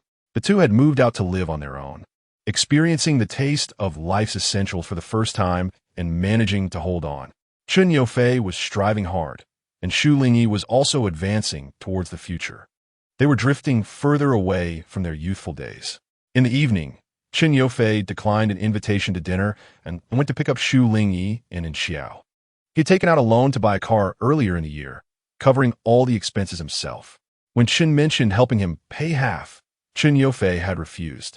Since his sophomore year, apart from necessary tuition and living expenses, all other costs were covered by his earnings from internships and side jobs. And Xiao got into the car and smiled politely. He's quite capable. Shu Lingyi, brother. Chen Yofei unaffectedly greeted, bro, hearing him call out after Shu Lingyi. And Xiao twitched his mouth. All right, where to eat? We can cook at your place. No need to spend extra. I don't mind. The green light turned on, and Chen Yofei pressed the accelerator, slowly saying, no need for that. I can cook. But today, to welcome you, let's eat out. And Xiao, feeling overwhelmed by the brotherly exchanges, could only respond. Okay. In the rearview mirror, Chen Yofei smiled at Shu Lingyi. When getting out of the car and locking the doors, Chen Yofei noticed the paper bag in the back seat and, holding Shu Lingyi's hand, asked, did you go shopping? What did you buy? Is there enough money? The last hint of dusk faded away, and the lights began to glow, and Xiao waited for them by the side. Shu Lingyi opened the car door, took the bag out, and handed it to him. Chen Yofei raised his eyebrows. For me? Shu Lingyi teased softly, if money isn't enough, I'll save it to spend on you. Chen Yofei took out the box from a bag, opened it, and saw the platinum cufflinks shining under the light. The price tag had been removed, but one could tell they were not ordinary. He had a pair of silver cufflinks he liked, but after losing one, he hadn't worn them since. He had been planning to buy another pair soon, and now someone had bought them for him. There was no deduction information on his phone, meaning Shu Lingyi had used her own money. Chen Yofei turned the cufflinks over, staring at them for a moment, his smile filled with delicate and unspoken gratitude. Thank you. He reached out and embraced Shu Lingyi. Shu Lingyi. All right, shall we go eat? Chen Yufei, wait. He directly put on the cufflinks, placed the bag back in the car, and closed the door with a satisfied smile. Okay, let's go. And Xiao, waiting by the front of the car, averted his gaze, avoiding the scene of them stepping forward and sharing a kiss. Who would have thought they were still so innocent just a few years ago? At the dinner table, and Xiao talked about his plans to return to the flower market. Chen Yufei, knowing he also studied dance, raised his eyebrows and asked about the national dance troupe. And Xiao, is Xiao Cabin planning to apply? First, she needs to have a local household registration. Shu Lingyi had once opened the public recruitment page for the national dance troupe, and Chen Yufei had seen it, not expecting him to remember it. To apply for the national dance troupe, having a local household registration was one of the conditions. Chen Yufei asked, what do you think? I can help with the transfer process. Shu Lingyi thought for a moment, but shook her head, refusing. She wasn't particularly eager to join the national dance troupe, as future matters were uncertain. Later, Shu Lingyi spent a few days with Xiao before returning to school, as she was preparing for her graduate exams. Since graduation, Chen Yufei had been busy starting a financial company named Dongtai Securities. He co-founded it with a senior, and after going through the initial stages, the company officially got on track in its first year post-graduation. Chen Yufei also left his previous company, moving from the front stage to behind the scenes. The day before the Mid-Autumn Festival, the weather turned cool. Shu Lingyi made soup at home and took a taxi to see him. Chen Yufei was meeting clients in his office when Li Tai bumped into her as he came out, greeting her sister-in-law. Shu Lingyi saw Chen Yufei's senior and partner, who was making faces at her and couldn't help but respond, hello, senior. Li Tai waved, here to see Xiao Fei, right? Come over here. I'll take you to see him. Shu Lingyi had a good impression of this funny senior and waved to refuse. He has clients in his office. Li Tai looked over and said, then let's not go to his office. Come to mine instead. Okay? What did you bring to eat? Shu Lingyi had 2 bags containing a large and a small thermos. Just then, the office door opened, and Chen Yufei came out with a client, noticing them. His eyebrows twitched, and as he passed Shu Lingyi, he quickly held her hand and whispered, wait for me. Then he escorted the client to the elevator. When he returned, the aroma of food had already filled the air. Li Tai was drinking soup and seemed tipsy as he chatted nonsensically with Shu Lingyi. Others also joined in, sharing a cup of hot soup. When Li Tai saw Chen Yufei, he wiped his mouth and praised, sister-in-law's cooking is really good. Xiao Fei, you're late. It seems there's no portion left for you. He casually pointed around. Look, I told you, they all came out when they smelled the aroma. Did you consider that this soup was meant for Xiao Fei? The employees quickly backed away, and a young secretary, caught in his gaze, shrugged and retorted. If I remember correctly, President Li, you were drinking soup like it was alcohol just now. Li Tai. He didn't feel embarrassed at all and said to Shu Lingyi, sister-in-law, come over more often when you have time. It doesn't matter if you bring food or not. That soup was really good and nourishing. He gave a thumbs up. Chen Yufei approached with a half-smile, pulling Shu Lingyi to his office, pointing at the smug-looking Li Tai, and teasing him. He left a comment and closed the office door. He pulled Shu Lingyi to sit on the desk, wrapped his arms around her waist, and asked, why didn't you let me know you were coming over? I could have picked you up downstairs. Shu Lingyi laughed and replied, do you think I'm a child? I'm only 3 years old today. Chen Yufei agreed. Yeah, you're my little baby. Shu Lingyi buried her head in his arms, laughing so hard that her shoulders trembled. Rambling nonsense. Chen Yufei silently kissed her ear, and as Shu Lingyi's waist went soft, she naturally laid down on the desk. Chen Yufei's eyes sparkled as if he had discovered a new world. Want to play here? Shu Lingyi looked around, confused about what to play. Chen Yufei took her hand and guided it below, tightening his grip to prevent her from pulling away in shock. This is it. Shu Lingyi's face flushed. Chen Yufei looked at her innocently. Outside, voices could be heard, and Shu Lingyi helplessly said, this is still your office? Can it really be hard like this? Chen Yufei's breathing faltered for a moment as if he was contemplating, then seriously replied, just now it wasn't too hard. But now that you mention it, it really is hard. Shu Lingyi could feel the change in his hand. After a while, Chen Yufei went to open the window. Shu Lingyi wiped her hands with a wet wipe and bit her lip, refusing to talk to him. Chen Yufei returned and kissed her on the mouth. Baby, are you still mad? Shu Lingyi wasn't angry. She just couldn't understand why Chen Yofei would get hard just from her talking. Chen Yofei. It's not just simple talking. Shu Lingyi, what? Chen Yofei earnestly taught her, next time, don't be too clear like saying it's hard or up or too big. Baby, when you say that, I get an impulse. To a man, it's undoubtedly like his beloved woman is hinting at him. You're lying. Shu Lingyi had completely lost her temper. Don't say it. Just drink the soup. Chen Yofei chuckled and stopped teasing her. Shu Lingyi had simmered the soup for several hours, stored it in 2 thermos cups. She had given a larger portion to others, and kept the smaller one for Chen Yofei, who drank half and saved the rest for later. Tomorrow is a holiday. Should I stay home with you? Chen Yofei asked. Shu Lingyi saw the date circled on the calendar on his desk and nodded. On the 15th of August. We eat mooncakes. Did you receive the mooncakes my mom sent? Yeah, I've already arranged it, Chen Yofei replied, having ordered a batch of mooncakes from a century-old restaurant along with red envelopes for the employees. Shu Lingyi thought about how to celebrate the Mid-Autumn Festival. Chen Yofei said, Baby, we haven't celebrated an anniversary yet. Should we invite some people over for dinner? Shu Lingyi, okay. After graduation, most people stayed in the city, all being outsiders drawing warmth from each other. So they arranged to invite people over for dinner that day. Chen Yofei asked in the group chat, and those who saw it and were free said they would come. Su Heng, just in time my brother just came down from the mountains, ready to pick you up. After filming the first youth movie, he gradually entered the film industry, occasionally composing and singing, becoming a representative of both talent and skill. Chen Yofei, who didn't have a group, started messaging individually. Shu Lingyi asked her friends. Karen had taken the teaching qualification exam after graduation and was making progress on the path to becoming a teacher. She sent a mid-autumn greeting with an expression pack from an unknown era in the group. Fang Xiyun was local and spent the festival with her family. So only Karen and Lu Ying came. In the afternoon, Chen Yofei tangled with Shu Lingyi in bed, their hands and feet entangled as they called their families. Lu Shu and Shu Zheng went out for hot pot and sent photos to tell them how lively the flower market was. The city center was hosting a mooncake competition. She asked, Baby, how about me and Aunt Li come to see you? Shu Lingyi turned back to exchange glances with Chen Yofei. After a moment of hesitation, the young man kissed her forehead, then replied to Lu Shu on the phone, Aunt, when exactly are you coming? I'll book tickets for you. Lu Shu, little Fei, are you there? Chen Yofei glanced at Shu Lingyi, who was covering her mouth and laughing. Lu Shu, no need to trouble you to buy tickets. We'll pay for ourselves. Your mom and I will come to the north to have some fun, probably in November. If we don't have time, we'll just play by ourselves and have dinner together at night. Shu Lingyi asked, Mom, what about Dad?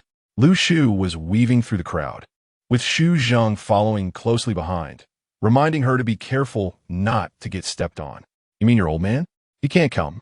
He has to stay home to watch the house. Your Aunt Li is the same. Let old Chen watch the house. Shu Lingyi. Chen Yofei couldn't help but chuckle beside her. Shu Lingyi shook her head, silently mouthing little old Chen. Lu Shu, good baby, happy Mid-Autumn Festival. Shu Lingyi, She covered her mouth, looking at Chen Yofei in horror. The young man licked her ear and his hand went down. Lu Shu, good baby. Shu Lingyi suppressed the familiar shiver and quickly said, Happy holiday, Mom. After hanging up the phone, Chen Yofei pulled her into the blanket, covering both of them, muffling Shu Lingyi's soft laughter. In Chapter 47, after some playful antics in bed, Shu Lingyi and Chen Yofei got up to prepare the ingredients for dinner. Together, they went out to the supermarket to buy groceries, the fragrance of osmanthus trees wafting through the neighborhood. The supermarket had specially cut osmanthus branches for sale, and Shu Lingyi picked a bouquet to hold. Chen Yofei suggested, Pick some beef? We can make a hot pot. Shu Lingyi selected some fresh vegetables and nodded. The cashier smiled when they approached, buying so much. Shu Lingyi smiled as she placed the items for checkout. Yeah, they had lived there for several years and were already familiar to the supermarket staff. Chen Yofei calmly added 2 boxes of condoms to the cart. The cashier glanced at Shu Lingyi and then at him, lowering her head without saying a word. Chen Yofei looked completely at ease, finishing the checkout and stuffing the condoms into his pocket. Shu Lingyi heard the cashier click her tongue in surprise behind them and blushed, glaring at Chen Yofei, who met her gaze and smiled slightly. After returning, they found Su Heng waiting downstairs, along with Lu Shiyuan and Song Bing. Zhao Jun was still on a business trip. Each of them held a box of mooncakes. After going upstairs, Shu Lingyi opened the door. Chen Yofei, carrying the items, sneered with his hands in his pockets. Did you all plan to buy mooncakes together? The three exchanged glances and Song Bing chuckled. What a coincidence. Su Heng got angry. What else would you send on the Mid-Autumn Festival, if not mooncakes? Lu Shiyuan nodded in agreement. Yeah. The door opened, and Shu Lingyi entered. Chen Yofei pointed at the cabinet in the entryway, where 4 or 5 bags of mooncake gifts were placed. See? Take them back to eat. Su Heng, Liu Xiyuan, and Song Bing. Shu Lingyi came out after putting down her bag, saying, just come over for dinner. No need to bring gifts. You're too polite. There were leftover gifts sent from the flower market for the employees, as well as other items from different people. The three of them awkwardly walked in, holding things, and the gift codes were on the cabinet. This wasn't their first time here. Although Chen Yofei and Shu Lingyi's house was small, it was very well utilized. The small room was always used as a study, and it even had a folding bed inside, where Chen Yofei would often work overtime. Shu Lingyi took an empty bottle from the cabinet to put the osmanthus branches in, placing it in the living room, and the faint fragrance of osmanthus spread out. Chen Yofei came over to report to her, I called the restaurant and ordered a few main dishes. We'll handle the appetizers ourselves. Shu Lingyi put on plastic gloves for him, acknowledging it. She gave him a kiss on the lips and said, I'll come cut the vegetables after I finish washing. Su Heng came over looking for wine and paused upon seeing this scene, turning around. Is it done?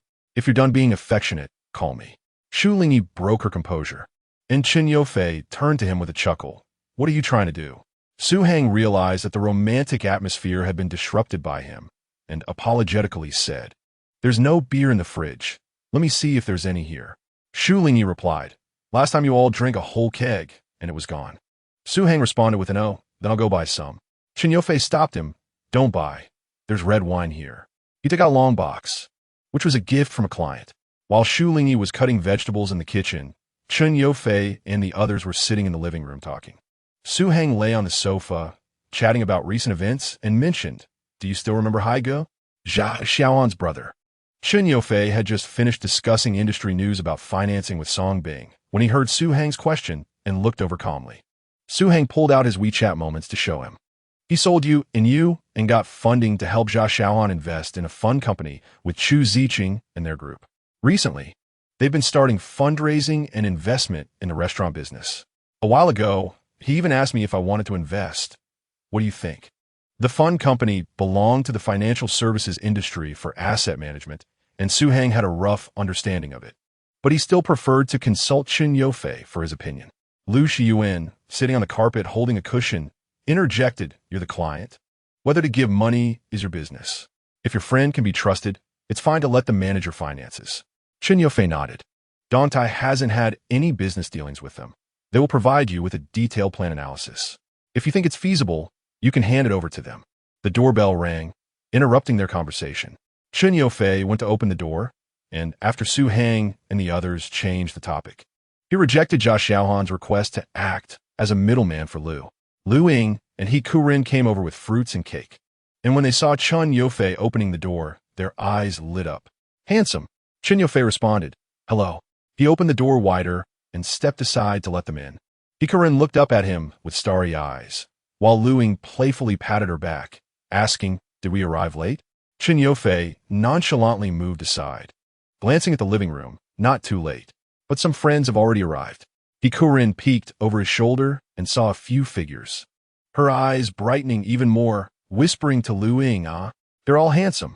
Chen Yofei. Shu Lingyi finished tidying up and came out to greet them. He Kurin rushed to hug her, while Lu Ying placed the items on the dining table. Why did you buy a cake? Is someone having a birthday? He Kurin replied, No, just dessert after dinner. Lu Ying added, Knowing your family wouldn't lack mooncakes, I brought over some other food. Back in the living room, Chen Yofei returned and gestured to the remaining 3, more clever than you. Song Bing was eagerly looking towards the kitchen and quietly asked him, Is it your sister-in-law's friend? Chen Yofei replied, University roommate. Su Heng kicked his leg and clapped, Big opportunity, bro. Lu Shiyuan laughed hard, while Song Bing turned beet red and shook his clothes in frustration. What are you all saying? What do you take me for? He got up, hurriedly saying, I'll go help my sister-in-law in the kitchen. Chun Yofei followed him into the kitchen, and Su Heng and Lu Shiyuan also stood up to follow, crowding the small kitchen space. Shu Lingyi and Chun Yofei faced each other. What's going on? He placed Shu Lingyi's hand under running water to wash it, then dried it with a paper towel, softly saying, "Song Bing likes he could run." Shu Lingyi was surprised, as they hadn't seen each other much. Chun Yofei recalled Song Bing's penguin signature and said, "He likes the delicate and gentle type." After drying the water droplets, he pulled over a box that usually sat on the marble counter, filled with small items that could be used regularly, such as tweezers, small scissors, toothpicks, food scales, and a hand cream he recently bought. He wrapped Shu Lingyi's hand in his large hand and applied a thick layer of cream. Her fingers were slender, and after being wiped with water, her fingertips were slightly red while her hand's back was fair. The scent of the hand cream wafted in, and Chun Yofei leaned down to kiss her fingertips, seizing the moment to express his feelings, saying deeply, "I like you like this." Standing nearby, Su Heng rolled his eyes while holding a plate. Are we still celebrating the Mid-Autumn Festival? Or should we just change it to celebrate the Qixi Festival instead? Lu Xiyuan mocked from behind him, "Your side is sweet, while mine is just awkward." The group fell silent for a moment, only hearing Song Bing's earnest voice carefully ask, "He Kurun, can you cook?" He Kurun responded with an ah. Song Bing hurriedly added, "No, it's okay if you can't." "I can." He Kurun was stunned. Song Bing, somewhat shy, said, "I hope one day you'll get to eat the food I make." Lu Xiyuan slapped his forehead. "This is bad." Su Heng stifled a laugh, unable to speak, just nodding repeatedly. Dinner was filled with various cooked dishes, and everyone gathered around the dining table, each with a tall glass of wine in front of them. Lu Xiyuan took out his phone. "Let's take a group photo." Su Heng replied, "Let me fix my hairstyle." Chun Yofei looked down at Shu Lingyi, and they smiled at each other. Lu Xiyuan urged, "Look at the camera." The balcony offered a direct view of the night scenery outside, the moon gradually rising, leaving behind the drifting clouds, growing larger. Song Bing, inspired, raised his glass with enthusiasm, singing, "I wish to ride the wind and return." When the full moon hung in the sky, Chun Yofei, slightly tipsy, recited heartfelt words, "May we all live long." Shu Lingyi tenderly continued, "And share the beauty of the moon, even if we're miles apart." Chun Yofei seemed fulfilled, gazing at her with slightly intoxicated eyes. "You said that." Shu Lingyi caressed his face, solemnly responding, "I did." After dinner, the table was a mess of empty cups. Chun Yofei was slightly drunk, and Su Heng and Lu Shiyuan were the same, while Song Bing, who wasn't good at drinking, had already fallen asleep on the table. On the way back, Lu Shiyuan woke Song Bing, but seeing he didn't respond, he had to let Su Heng and him help Song Bing out the door, while he Kurun and Lu Ying helped carry their bags. Shu Lingyi stood up, and Chun Yofei wrapped his arms around her waist, asking, "Where are you going?" Looking down, he appeared slightly drunk, holding her tightly so she couldn't move. Shu Lingyi persuaded, "I'll go see them off. Can you let me go first?" Chun Yofei buried his head in her waist and shook his head, pretending not to hear. Shu Lingyi said, "Xiao Fei go." Chun Yofei's shoulders trembled. Holding her tighter, Shu Lingyi couldn't break free, so she comforted him like a child, gently stroking the back of his head. At the door, Lu Ying called out to her, Shu, we're leaving." She popped her head out and saw Shu Lingyi entangled with Chun Yofei, momentarily stunned, her eyes flashing with envy and mixed emotions. Shu Lingyi tried to pry Chun Yofei's hand away, saying, "Wait, let me see you off." Lu Ying came back to her senses, smiling and shaking her head. "No need. You take good care of your child." Shu Lingyi's eyes filled with laughter. Happy Mid-Autumn Festival. Lu Ying looked at Chun Yofei, who was motionless with his arms around Shu Lingyi's waist, and suddenly said, "By the way, I broke up with Chu Ziqing. It's been a while." Shu Lingyi silently looked back at her. Lu Ying met her gaze for a long time and slowly said, "He has always had someone he likes." The hand that held her waist moved slightly, and Shu Lingyi gently looked at Chun Yofei. Lu Ying, who was waiting for her reaction, suddenly understood. "You know?" Shu Lingyi shook her head and replied seriously, "I don't know. There are many kinds of affection. As adults, they have various definitions." Shu Lingyi never thought about or interpreted it as liking. The feelings between her and Chun Yofei never mentioned a third person. Their world was pure and genuine. Lu Ying looked at the young couple embraced under the light, and countless emotions arose in her heart. "Is there no one else around you?" Shu Lingyi replied. "It's just us." After Lu Ying left, Shu Lingyi wiped away the image of her seemingly flushed eyes in her mind and gently lifted Chen Yufei's face. The young man squinted his eyes in the light and then closed them again. Shu Lingyi softly coaxed him. "Shall we wash up and then sleep?" Chen Yufei responded slowly with a soft Shu Lingyi helped him rinse his mouth, then used a warm towel to wipe his face, applied moisturizer, and meticulously completed each step before taking him back to bed. Chen Yufei murmured, "Baby." The curtains in the room swayed gently, and Shu Lingyi softly replied in his ear, "I'm here." In the middle of the night, Shu Lingyi woke up, reached for the air conditioning remote to check the temperature, and habitually touched the spot beside her. Chen Yufei was not there. She rubbed her eyes and got up to open the door. The study door was ajar, revealing a dim light. The brightest thing in the room was the computer screen in front of the young man, rapidly scrolling and occasionally switching to different work pages. The light illuminated his serious face. He was in pajamas and barefoot, looking different from usual while working late into the night. After the Mid-Autumn Festival, it signified that the end of the year was approaching. Teacher Chu from the troupe intended to promote Shu Lingyi, and there would regularly be performances featuring her at the Grand Theater. In the makeup room, Shu Lingyi was removing her makeup when a new assistant came over with flowers. "Teacher Shu, more flowers have arrived." The assistant presented the flowers forward. They were small peonies, white with a hint of pink. Shu Lingyi glanced at them and nodded, saying, "Please keep them." This unnamed flower sender had sent flowers 3 or 4 times in a row. The assistant, hoping that Teacher Shu would accept them, was disappointed to see that she still distributed them to other teachers or took them home to others, just like before. Outside the Grand Theater, luxury cars were gathered. After changing her clothes, Shu Lingyi noticed a promotional banner for the dance drama she had performed hanging outside the theater. It was now 7 in the evening, and Chen Yufei's last message was sitting in WeChat. He was still busy and probably wouldn't return until 1 or 2 in the morning. Many people at Dantai Company were working overtime.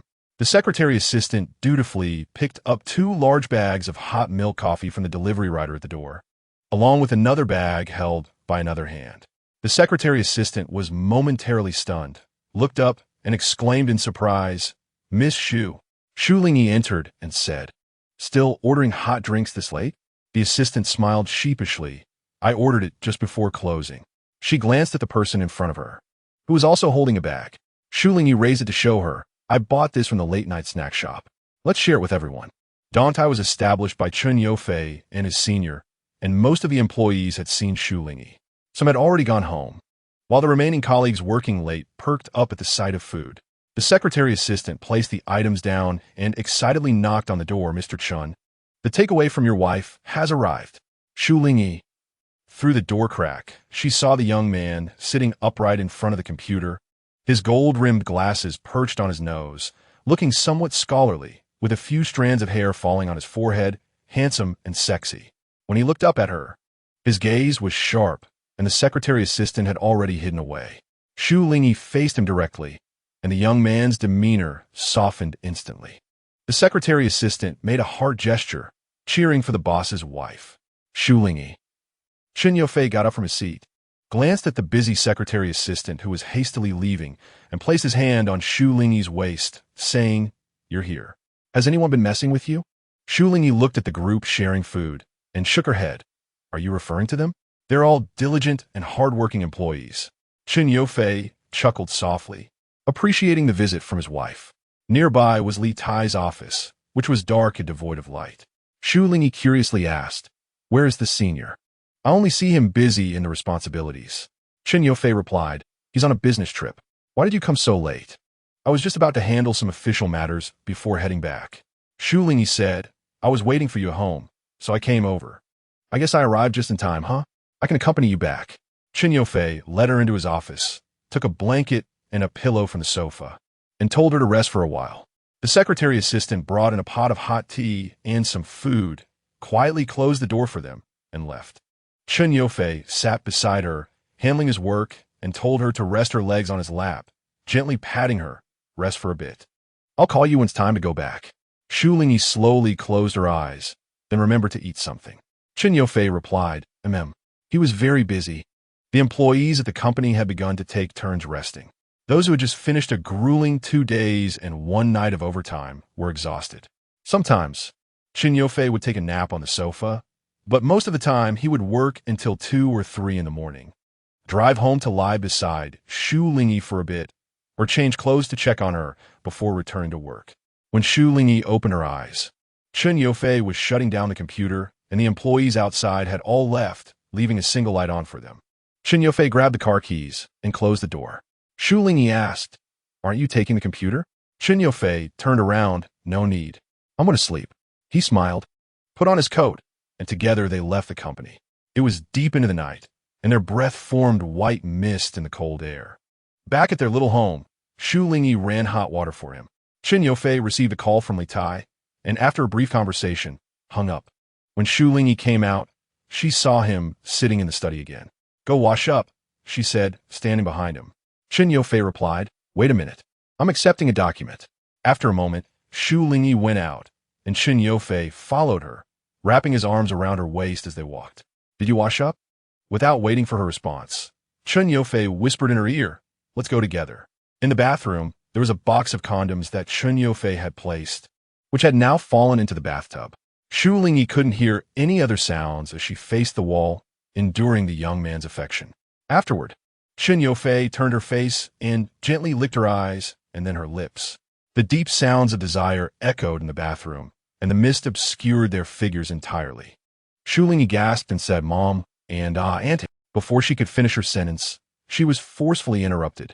Chen Yofei kissed her back and asked in a low voice, "Will you come over on Christmas?" Shu Lingyi, unable to bear it, closed her eyes and barely managed to respond with a few MMS, then followed the young man's increasing movements and sounds until she was lost in the moment, calling out repeatedly. Chen Yofei's eyes were filled with deep affection and desire as he gazed at Shu Lingyi's eyelashes, damp with mist, and her flushed cheeks. Before finally burying his face in her neck, "I'll go with you to pick up Mom." Shu Lingyi tilted her head back, her confused gaze fixed on the ceiling, the white tiles, and the hazy mist. This place was just for the two of them. On a clear day, standing atop a skyscraper and gazing out, one could see a towering mass of steel and concrete. After meeting with a client, Chu Ziqing stepped outside for a smoke and said to his partner Chu Li, "We are here to buy those securities. Why do we suddenly agree to choose Dongtai?" Dongtai is a dark horse in the financial circle, gaining popularity. Clients are focused on profits, and our goal is to secure funding. Chu Li flicked his cigarette. "Isn't that a conflict?" Chu Ziqing replied, "Do you want to collaborate with them?"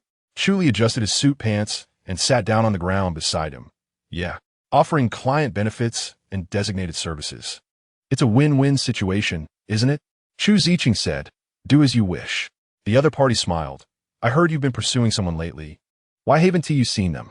The traffic flowed through the streets lined with tall buildings, and looking down from the rooftop felt both dangerous and thrilling. Chu Ziqing took a puff of his cigarette. "You better take care of yourself. Xiao Han is not easy to pursue." Chu Li said, "I know. She's a capable female investment banker. I've invited her to dinner tonight." The chilly wind tousled their hair, and the air was filled with the scent of smoke. A month later, a secretary took a proposal from Li Tai's office to Chen Yofei's office. Moments later, Li Tai himself entered. The atmosphere was quiet, so silent that one could only hear the sound of Chen Yofei flipping through documents. Li Tai fumbled in his pocket for a while, but was stopped by a glance from his junior. He awkwardly said, "I don't smoke, just holding it to smell." Chen Yofei lifted his eyelids, pushed the documents decisively in front of him, his expression flat and his eyes lazy, and coolly said, "You mean the partner you brought back from your business trip is the Shang Fund?" Li Tai nodded innocently. "Yes, we need to issue funds through a fund company. There's no problem with the cooperation. In fact, Desheng has substantial capital, a broad client base, and impressive growth in the past year." So Li Tai felt it was a good deal. However, the company is not a place where he calls the shots, especially since his junior is the legal representative of the company. Although Li Tai is a major shareholder, he often negotiates with Chen Yofei. Starting a business with a new company requires many procedures, and Li Tai couldn't decipher the expressions on the young man's face. He instinctively asked, "Weren't you planning to buy a house a few days ago?" Chen Yufei looked at him. Li Tai cleared his throat. "Didn't you ask a real estate executive about Binjiang Garden? We talked about it at the dinner table." Chen Yufei casually nodded, not denying it, just looking. Li Tai curiously asked, "When are you planning to get married?" The young man shot him a sidelong glance, seemingly amused and angry at the same time. As he fiddled with his cufflinks, "Why do you care so much?" Li Tai, unfazed by the cold stare, replied, "Binjiang Garden has a lot of mistresses. You might want to reconsider. Go check out Haidong Tianyuan instead. It's a villa area with green lawns, and after getting married and having kids, you can play soccer with them on the grass." Chen Yufei's eyebrows twitched slightly. Li Tai was overthinking, and he eventually redirected the conversation back to the partner. "Buying a house requires money, right? You've earned quite a bit this year. How much will be left after buying a house? And what about renovations? Better do some business to have a good year." Chen Yufei replied, "You handle this part. I have other things to do." Li Tai said, "I'm not saying it, but we'll have kids to raise in the future." "What?" He went from confusion to surprise. Chen Yufei adjusted his tie and stood up to leave. Li Tai asked, "Where are you going?" Chen Yufei replied, without looking back, "To see a house." Li Tai was dumbfounded. A few days before Christmas, the head of Dongtai had dinner with partners. Li Tai dragged Chen Yufei along. "If you don't drink, I'll be the only one. They'll all gang up on me." Chen Yufei responded, "You still have Xiao Qiu. Elite retorted. Relying on Xiao Qiu is worse than relying on me." He turned to the secretary driving. "Xiao Qiu, remember to practice your drinking capacity before the new year. Got it?" The secretary assistant in the passenger seat trembled at his shout. Chen Yufei knew that Li Tai often gets pressured to drink at the dining table, and his capable secretary didn't drink well either, so he often had to bear the brunt of it. Today, De Sheng sent 2 responsible persons, not counting others, so it was understandable that Li Tai pulled him along. After arriving, the other party had already arrived early, and Chen Yufei and the others were not late. It was just that the other party had come even earlier. Li Tai greeted people, while Chen Yufei scanned the room and saw Chu Ziqing and Cha Xiaoan approaching. "Ready? Shall we go?" Teacher Chu called out in front of the theater. Shu Lingyi and another teacher came out, apologizing for being late. The performance was a success. "Let us celebrate." Teacher Chu, almost 50 years old, said with vigor. They went to a restaurant where they had already reserved a table, settling into a retro-decorated private room. The attendees were some of the most notable dancers from the art troupe, and their distinct demeanor was only shielded from outside eyes when the server closed the door. A dance teacher at the same table nudged Shu Lingyi, signaling her to look at the chandelier hanging from the ceiling. "It's beautiful," Shu Lingyi replied. The chandelier was made of colorful porcelain pieces, long and oval-shaped, with a retro feel from the 70s and 80s.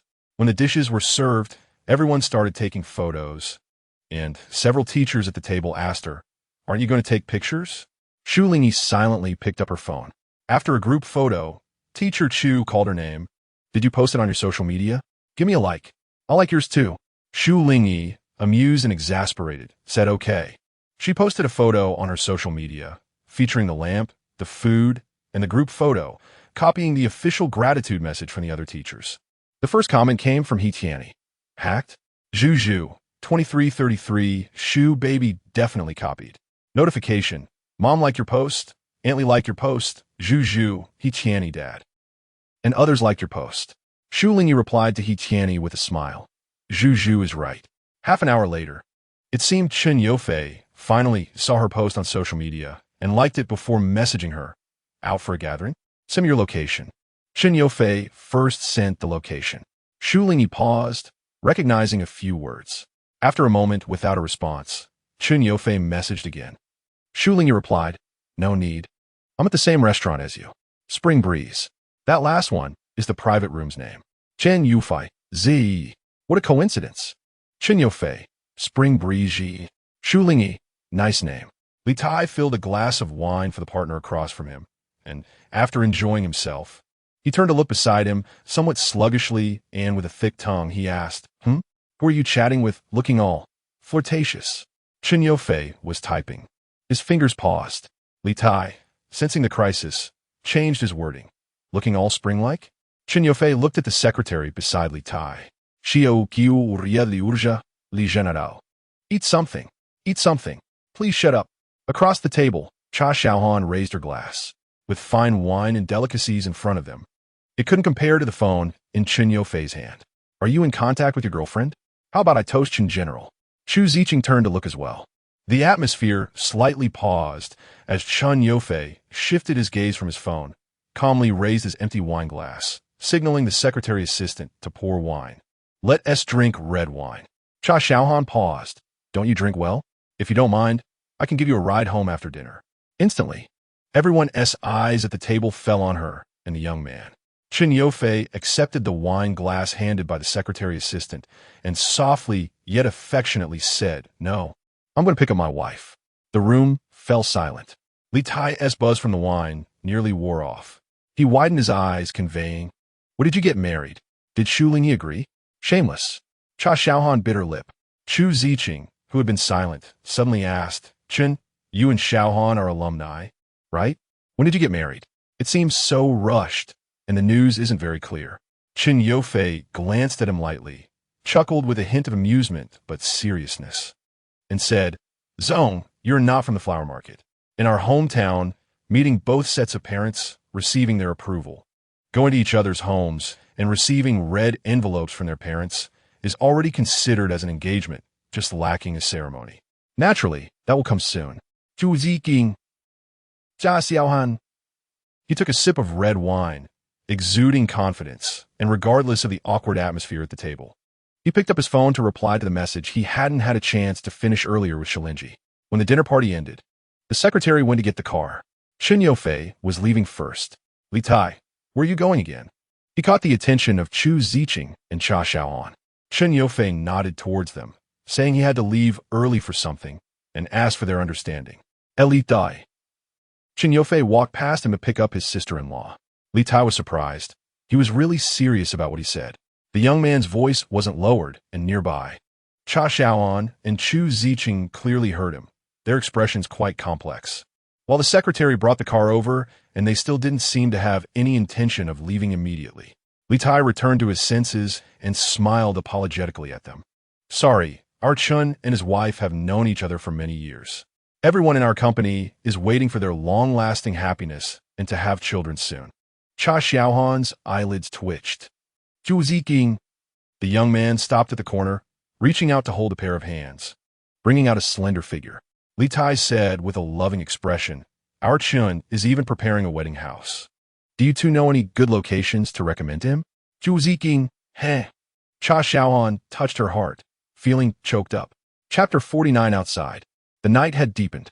Shu Lingyi caught sight of a group of people leaving, and Chen Youfei walked to the restaurant's entrance. "Senior," Shu Lingyi greeted. Li Tai tightened his abdomen, straightened his appearance, and waved with a beaming smile. "Sister-in-law, he, Chen Youfei. He drunk. Secretary Chiu, please take him back," Chen Youfei said. Li Tai, "Wait, I haven't even shaken hands with my sister-in-law yet." Secretary Chiu and the assistant secretary each took one side, ruthlessly leaving, keeping their contributions hidden. Shu Lingyi laughed, allowing Chen Youfei to wrap his arm around her waist, smiling as he said, "Are you happy to see your senior like this?" Shu Lingyi, "He's interesting." Chen Youfei pretended to be dissatisfied, saying, "Praising another man in front of me?" Shu Lingyi adjusted his tie and said with a bright smile, "Yeah, do you have any objections?" Chen Youfei awkwardly replied, "If I did, I wouldn't dare." The next moment, both of them laughed. After returning home, Shu Lingyi learned from him that the newly partnered company, Dongtai, was started by Chu Ziqing and Cha Xiaohan. "Does she have feelings for you?" Shu Lingyi asked while sitting on the bed after taking a shower. Chen Youfei paused for a moment while drying her hair with a towel and said mysteriously, "Did you just find out?" Shu Lingyi opened her mouth, blinking her eyes, feeling it wasn't very obvious. Chen Youfei stopped and asked, "What about now?"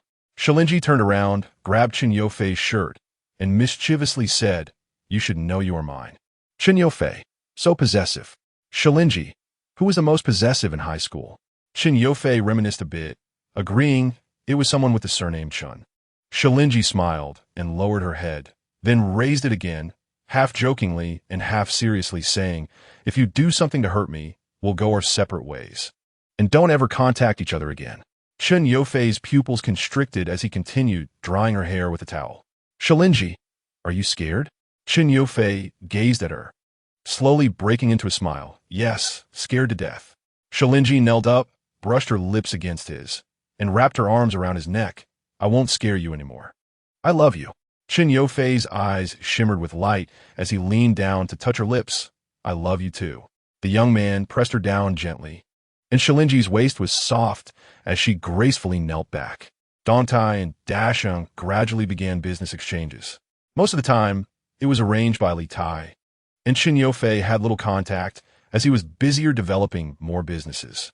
Sometimes he would lead a team for overnight meetings, and returning home at 4 or 5 in the morning to change clothes and go back to work became routine. Shu Lingyi scrolled through his social media, and the latest update was just a post about returning home at 4 o'clock. The shadows under the streetlights stretched his figure tall and long, while the nearby flower beds' tree trunks were dry, and the grass was yellow, revealing the message that winter had arrived and the year was coming to an end. Shu Lingyi was arranged to perform in a military charity event by her art troupe, and the province had given her a nomination, which would benefit her future career in the performing arts. Originally planned for Christmas, both mothers pushed the visit to New Year's, and only when Chen Yufei had time and was aligned with Shu Lingyi did they bring them to the north. In the bedroom, Chen Yufei watched her tidy up the room.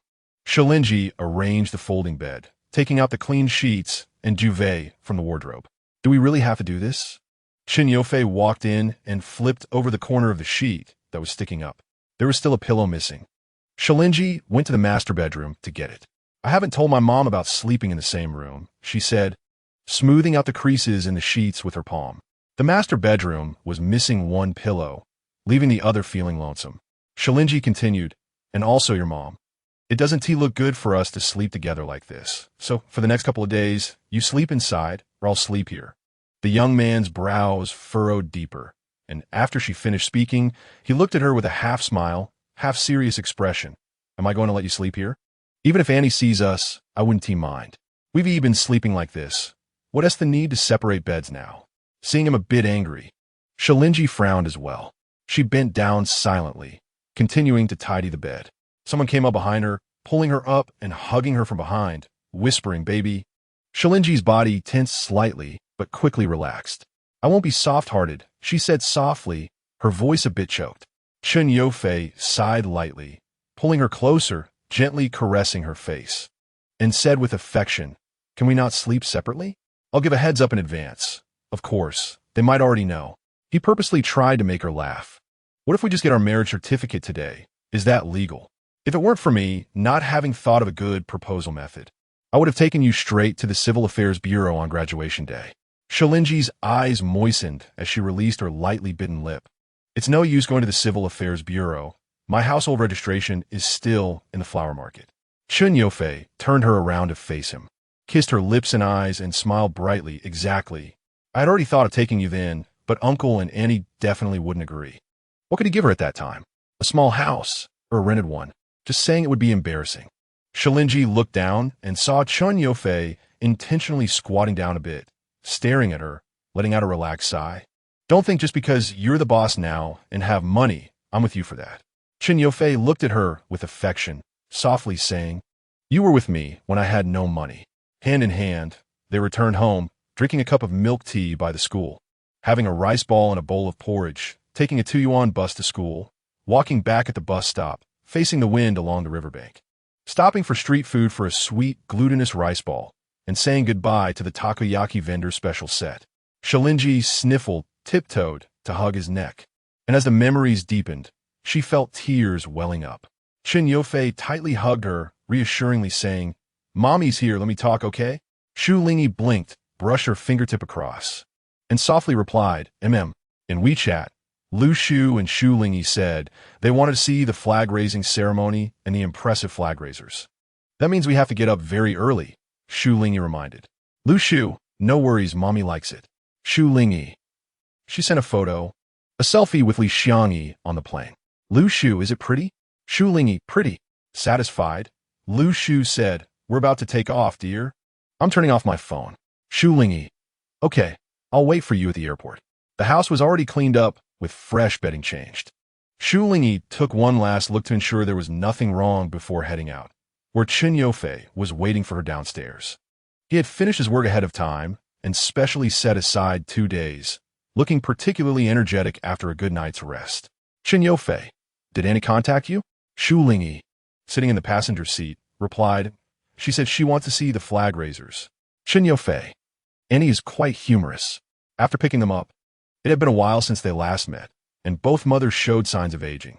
Lu Shu touched her temples, looking at the young man and woman with satisfaction, saying, we're getting old, but what I want to see most is that you both are doing better. Everything else doesn't matter.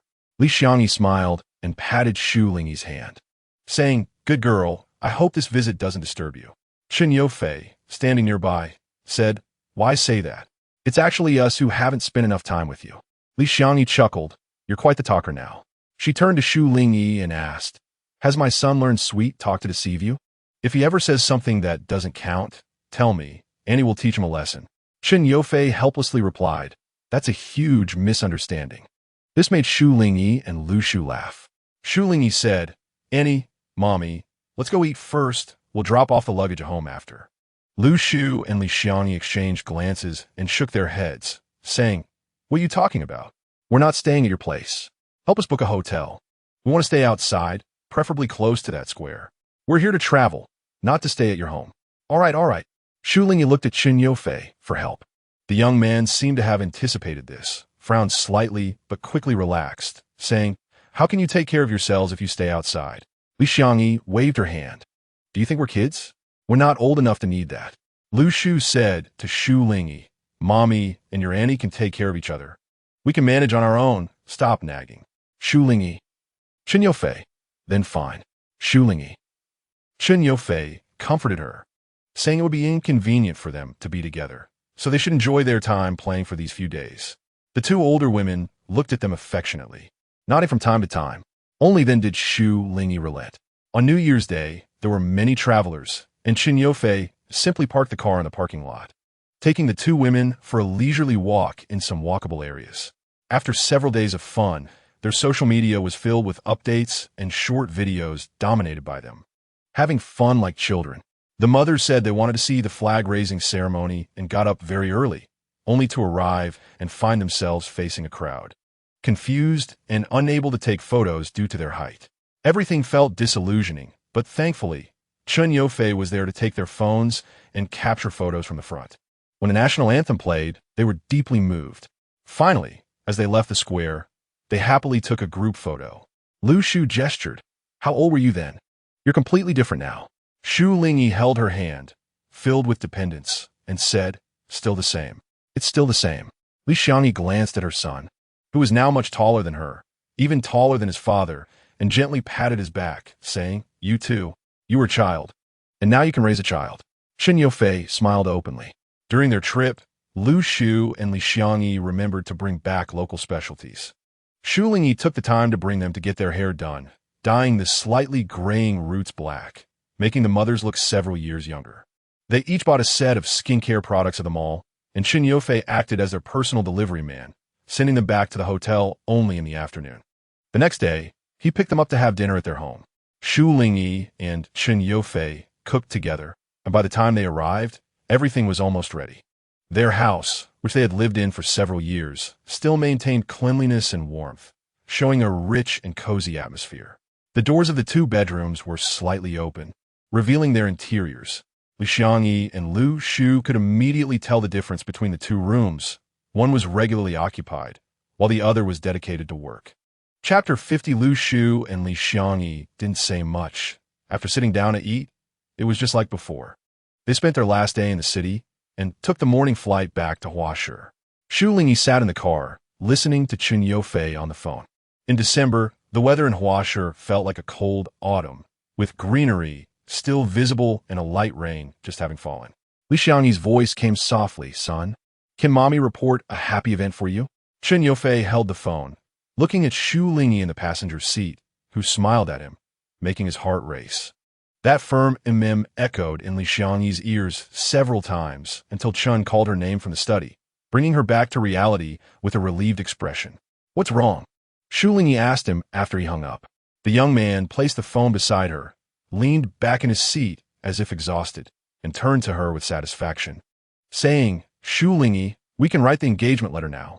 The car started, driving swiftly and steadily on the smooth road, passing through trees that had survived the winter, carrying a gust of wind as the coldness invaded, but the car remained warm like spring. At the end of the year, Chen Yufei and Shu Lingyi returned to Huashi for the new year, and both families visited each other more frequently. Zhu and He Tianyi, who hadn't been seen for a long time, waited for them at a tea house. The once serious girl had grown into a mature woman, having removed her glasses and grown her hair long. She waved, "Hi, Mr. Chun, Teacher Shu." Chen Yufei. Shu Lingyi shook her head with a smile. "Hello, Teacher Zhu." Zhu covered her mouth and laughed.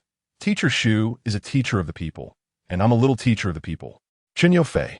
And then? Zhu gave him a playful look and said to them, "In the future, if your baby goes to school, just find Teacher Zhu, okay?" He Tianyi chimed in. "You teach high school, right? Just wait another 10 years.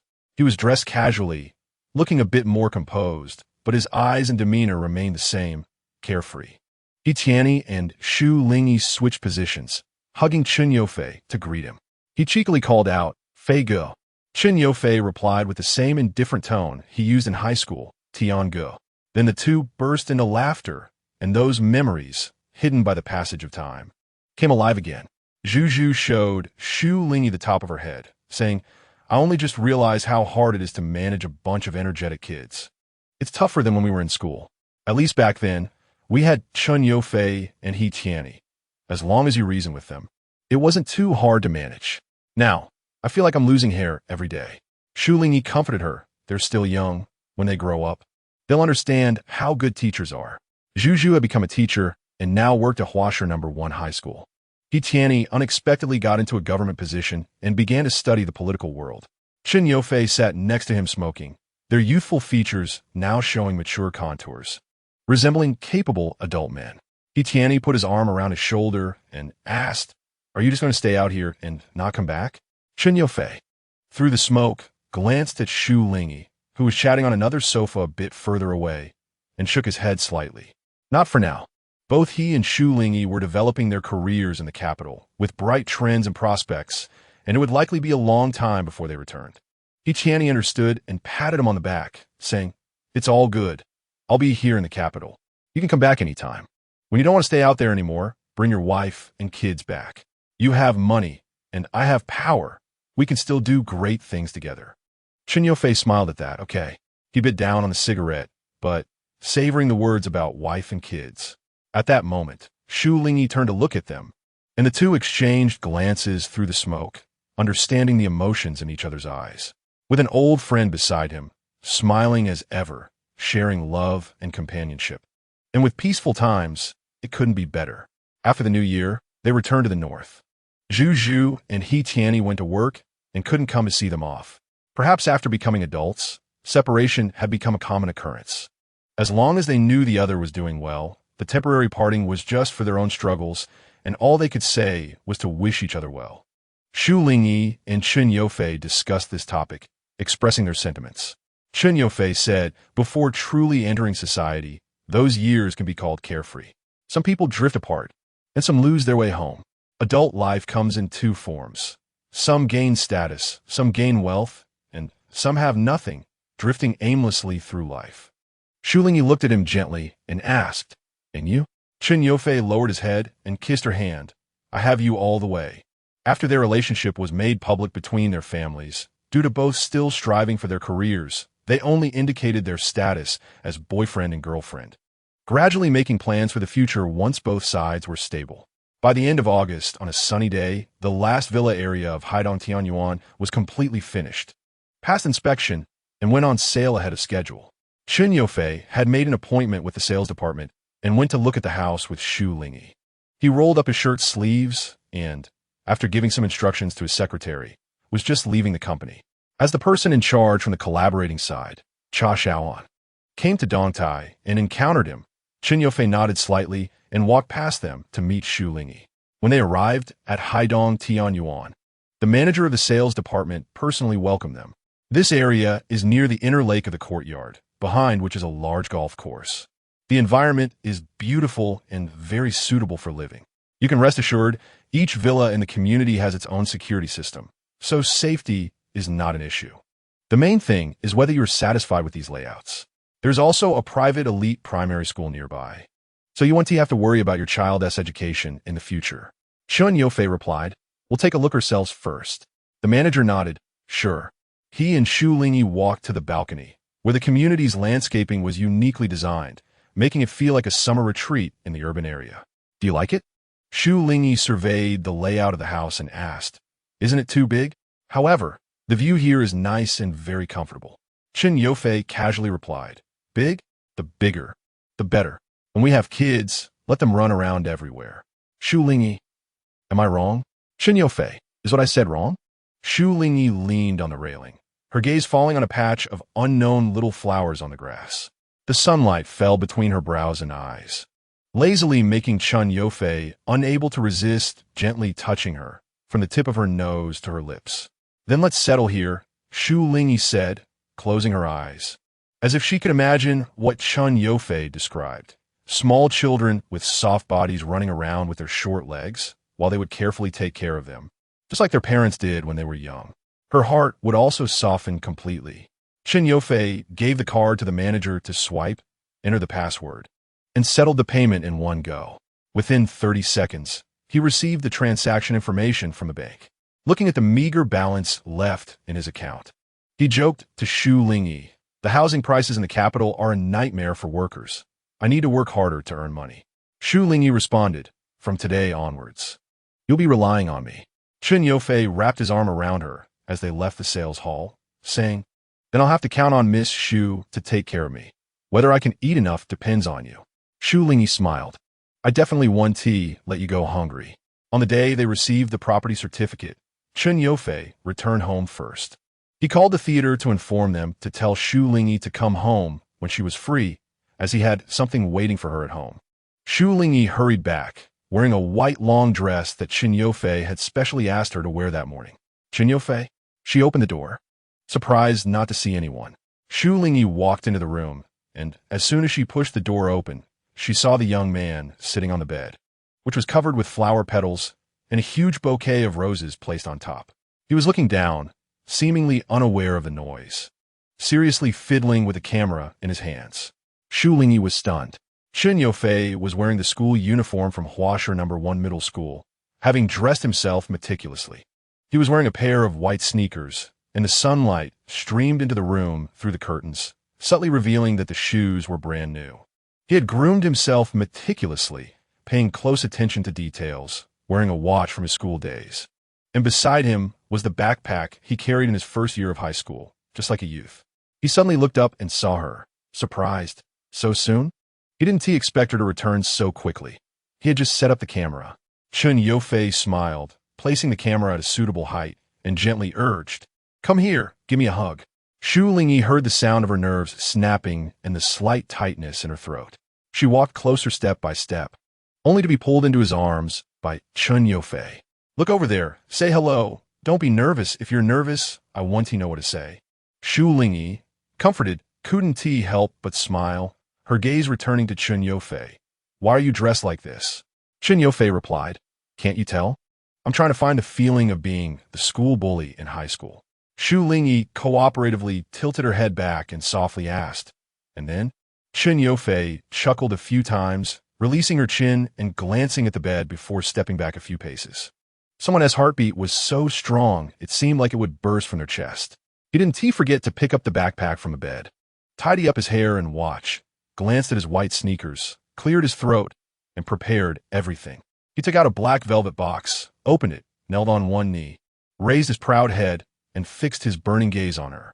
"I'm proposing," he said in a lazy, low, and gentle tone. "Chun Yofei, will you marry me?" Time stopped at this moment, and the warm wind brought them back to the past. Their first intersection began with his barely audible laughter. Shu Lingyi bit her lip, touched her forehead, lowered it, then raised her hand again, repeating it several times, feeling as if she couldn't muster any strength. She forced out a smile. "Oh no, I'm going to be dazzled by your handsomeness." Chun Yofei stood up, tossed the box aside, only holding the ring as he came over, wrapping one arm around her waist. Shu Lingyi's eyes were misty, still smiling. Chun Yofei patiently waited for her, leaning down closer. Shu Lingyi exclaimed, "Okay." At that moment, her tears flowed out. She raised her eyes and vaguely saw the young man seriously sliding the ring on her finger, and he was also smiling. For a moment, overlapping with the image of his younger self. "I love you."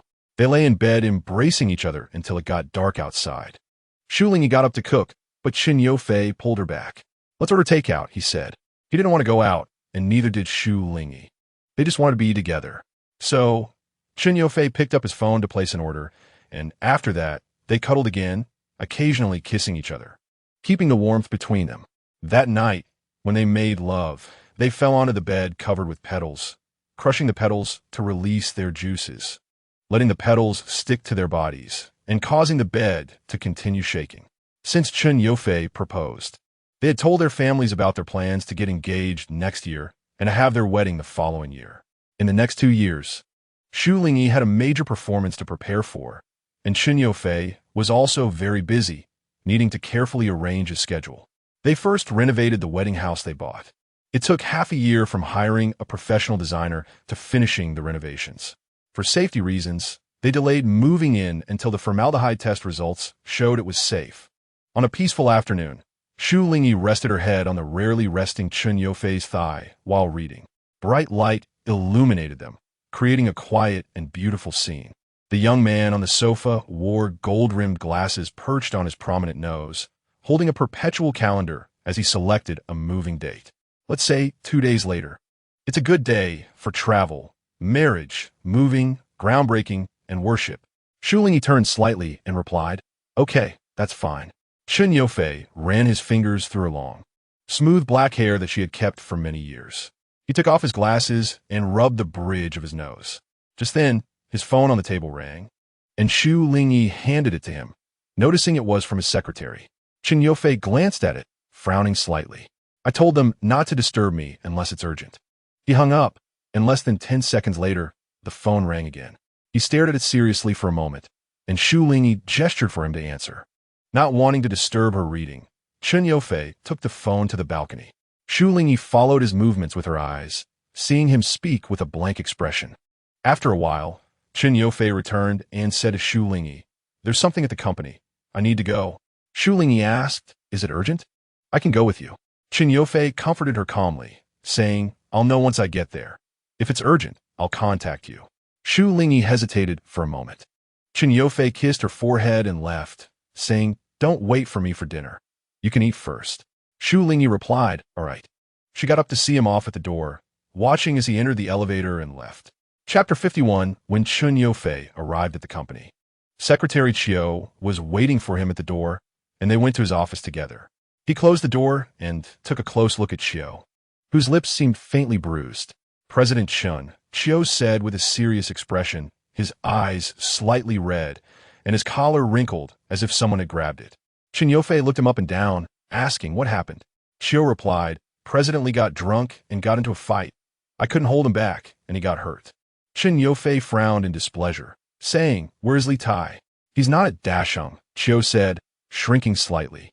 "I have another matter to discuss with you, President Chun."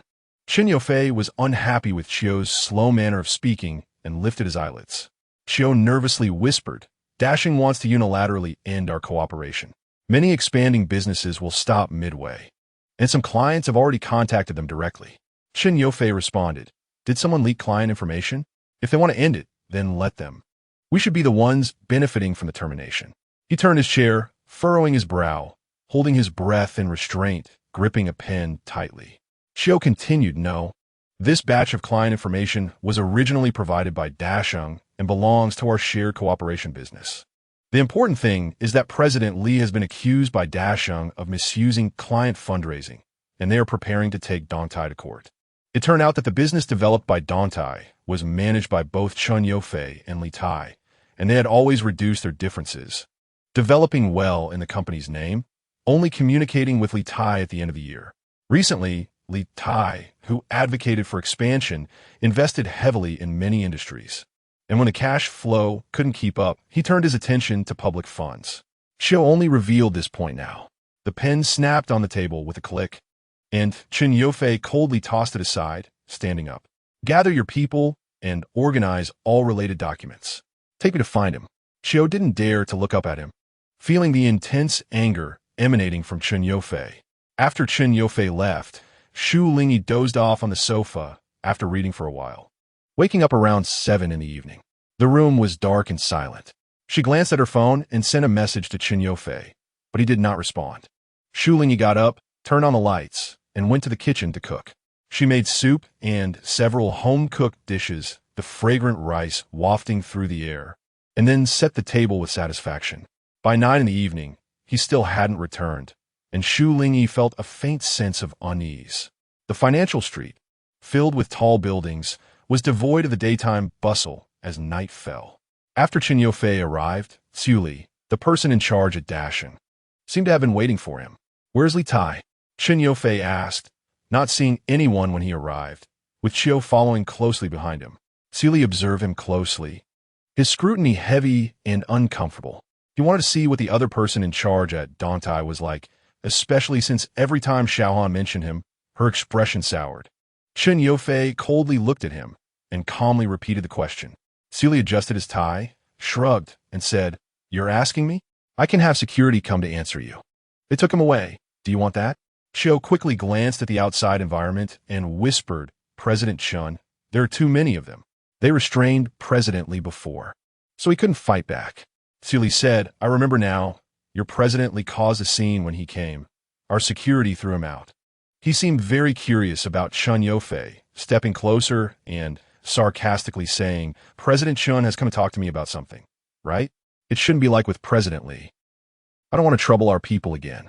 He gestured towards the office door, pointing at Chen Yofei's chest, where Dashing security personnel were stationed outside. Chen Yofei stood still, expressionless, his gaze icy, suddenly breaking into a faint smile. Li thought he understood, but in the next moment, Chen Yofei seized his hand and twisted it inward, pinning his arm down and pressing his head, forcing him against the meeting table. Li's face turned pale from the pain, his voice hoarse as he shouted, unable to escape. But soon, Chen Yofei forcefully shoved an ashtray from the table into his mouth, causing Li's lips to tear and blood to ooze out. Nearby, Secretary Qiu watched in shock, frightened and alert, checking whether the security outside heard anything. The veins in Chen Yofei's arms were clearly visible, dressed in a suit, having long since adopted the image of a cold and refined businessman. But the chilling aura he exuded now, along with the stern look in his eyes, was reminiscent of his youth. "I know President Li is a local. He has a straightforward character," he said with a light laugh, his gaze chilling. "Coincidentally, I'm also someone who acts when displeased." With his mouth blocked and tears streaming down from the pain, Li felt like he was about to pass out. "Where's Li Tai?" Chen Yofei asked one last time. He threw Chu Li to the ground, watching him lie there like a dog, one hand twisted behind his back, while the other, still able to move, dragged out the ashtray and spat blood everywhere. "Guli gespat or seli? I don't know. He came to find Xiao Han, wanted to hit her, and Lao Chu had the security throw him out." Speaking was difficult for him, but when he saw Chen Yofei move his leg, the twisted hand would twitch nervously. Chen Yofei looked at Secretary Qiu and instructed him to go outside to find someone. The door opened, and Chu Li burst out shouting. Secretary Qiu froze, forgetting there was still security outside, and suddenly someone rushed in. However, the man stood there without changing his expression, even nodding as if relaxed, rolling up his slightly loose cufflinks. Chu Li scrambled to the side. "I'm going to sue you. You wait and see. You'll end up in jail." Chen Yofei looked over. Chu Li continued, "You dare to lay a hand on me at Dasheng. Just wait for the consequences. Aren't you planning to get married next year? Just wait and see. When you end up in jail, I wonder if you can." His words were abruptly cut off by a kick from Chen Yofei. Security rushed in, and Secretary Qiu couldn't stop them, only able to shout in panic, "President Chun." Chen Yofei turned around, his eyes already red, catching the fist that was swung from behind, twisting it fiercely and throwing the man towards Chu Li's direction, his head crashing into the wall, knocking him out. Secretary Qiu. "Goody." Secretary Qiu left again, this time carefully closing the door. Shu Li, covered in sweat mixed with blood, was already scared from the beating. In the office, the cigarette burned down. Chen Yofei took a deep breath, exhaling as his expression blurred in the smoke. I know that it was Cha Xiaohan who was in contact with Li Tai. Just because I haven't dealt with this part doesn't mean I don't know. You set Li Tai up, using him several times to deliberately provide blank contracts with the official seal. That money was originally on your books. It's not that he embezzled it. It was Cha Xiaohan who gave him the opportunity to tempt him into using it for industrial investment. Am I right? He asked casually. Truly, did you have evidence? Chen Yofei sneered. I welcome you to sue me. If you can't bring me down, just wait. Goody. Chen Yofei opened the door. Truly, even if we don't sue, you still have to pay a large sum of money. Your funding chain has long been problematic, and Li Tai has been hiding it from you. 2 billion. Do you have that much money? At first, we just wanted to eliminate potential risks. Xiaohan said, she could poach you over. Either you lead Dantai to join Dasheng or you get 10% of the shares. Chen Yofei, and then resign yourself to being a minor shareholder, working your ass off for you? He slammed the door and left. The streets were empty in the early morning, and the driver brought the car to the vicinity of Financial Street. Shu Lingyi got out, and not far away. Her secretary assistant was waiting for her. Half an hour ago, the secretary assistant had answered her call using Chen Yofei's phone. Shu Lingyi was taken aback for half a second when she heard the sound of glass shattering from the other end, and the assistant hurriedly called out to her, Ijia, Shu Lingyi, where's Chen Yofei? They entered Dantai. The employees had already gotten off work, and there was a light on inside. Chen Yofei's office door was half closed. The secretary assistant turned back to look at Shu Lingyi, then glanced inside, trembling as they called out President Chen. Shu Lingyi frowned and pushed the door open. The office was dark, and she couldn't see any figures. She turned on the switch next to her, and the lights instantly brightened. The room was a mess. Before she turned on the lights in the darkness, Chen Yofei had been sitting on the sofa with his head bowed, holding his forehead. Now, the shadow covered his face, obscuring his expression. The table was filled with bottles of alcohol, several of them being white liquor. She walked closer, and only then did Chen Yofei slowly lift his head. His face tired but forcing a smile. You're here. When she arrived, Shu Lingyi had already learned from the secretary assistant about what had happened today. She knew that Li Tai had fought at Dasheng today and was later escorted out by security. Chen Yofei had gone to find him, visiting Dasheng 2 hours ago. Go home. Shu Lingyi slowly approached, standing by his side, wrapping her arms around him. The smell of alcohol on Chen Yofei was strong, his head resting against her waist. His eyes closed as they embraced. Shu Lingyi helped him into the car and thanked the secretary assistant. She half supported, half carried the fully grown young man to bed. Chen Yofei, filled with longing, called out to her, baby. Shu Lingyi. She squatted beside the bed to take off his shoes and socks. Chen Yofei looked at her, remaining silent. Shu Lingyi asked him to lie down, then went to the bathroom to fetch a basin of warm water, using a towel to wipe his face and body. Just as she was about to leave, Chen Yofei grabbed her hand, not letting her go, silently looking at her, his atoms, apple moving. Shu Lingyi lay down beside him, holding his hand, her gaze always gentle as she looked at him. Everything is gone. You have me. She hugged him tightly, as if holding the whole world. In a motherly way soothing a child, I belong to you. Everything will be all right. She felt Chen Yofei holding her tighter, something warm and slightly wet landing on her skin. After Chen Yofei fell asleep, Shu Lingyi walked to the study and closed the door before contacting Secretary Chiu. After returning from Dasheng to Dantai, what else happened to Chen Yofei? Secretary Chiu didn't expect her to still be awake so late, and her calm attitude was inconsistent with her appearance. President Chen came back. Anxiously, the team held an emergency meeting, sorting through all relevant collaborations with Dasheng from the beginning until now for a self-check. Shu Lingyi, is the situation serious? Secretary Chiu sighed heavily, hesitated for a moment. Miss Shu, President Chen may face a situation of paying compensation and applying for bankruptcy. Shu Lingyi, Secretary Chiu, the funding chain at Dantai has encountered problems, and currently, there is a significant shortfall. Next, it depends on how President Chen plans to handle it. Watching the skyscrapers collapse in an instant. The changes in Financial Street overnight were like everyday occurrences for many. Chen Yofei wasn't the youngest, but he was the one with the most potential and ability.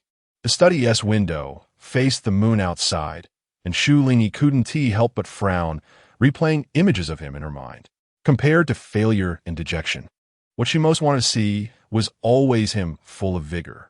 However, unexpectedly, the young man didn't show much of a dejected side. He was emotionally flat. Waking up early in the morning, he made breakfast and even put his clothes in the washing machine. When Shu Lingyi woke up and looked for him, he was hanging the clothes on the balcony. "You're awake." He looked down and kissed her, continuing to hang clothes on the rack. "Shu Lingyi, She gazed at his current expression.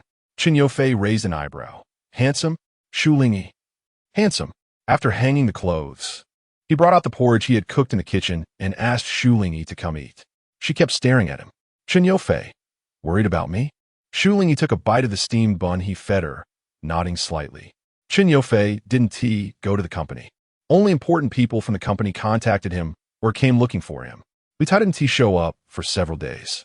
He wanted to get his injuries checked, bringing back preparations that would harm both sides. Li Tai approached with a guilty expression, and Chen Yofei calmly listened as he said, "I'll bear the losses too. Let us stop the business for now and return the money." "You want to borrow money?" The young man sitting on the sofa gave Shu Lingyi a massage on her calves, his technique appropriate and strong. He had changed. The stubble had grown out, but he hadn't shaved, and his gaze had shifted from sharp to as deep as a lake.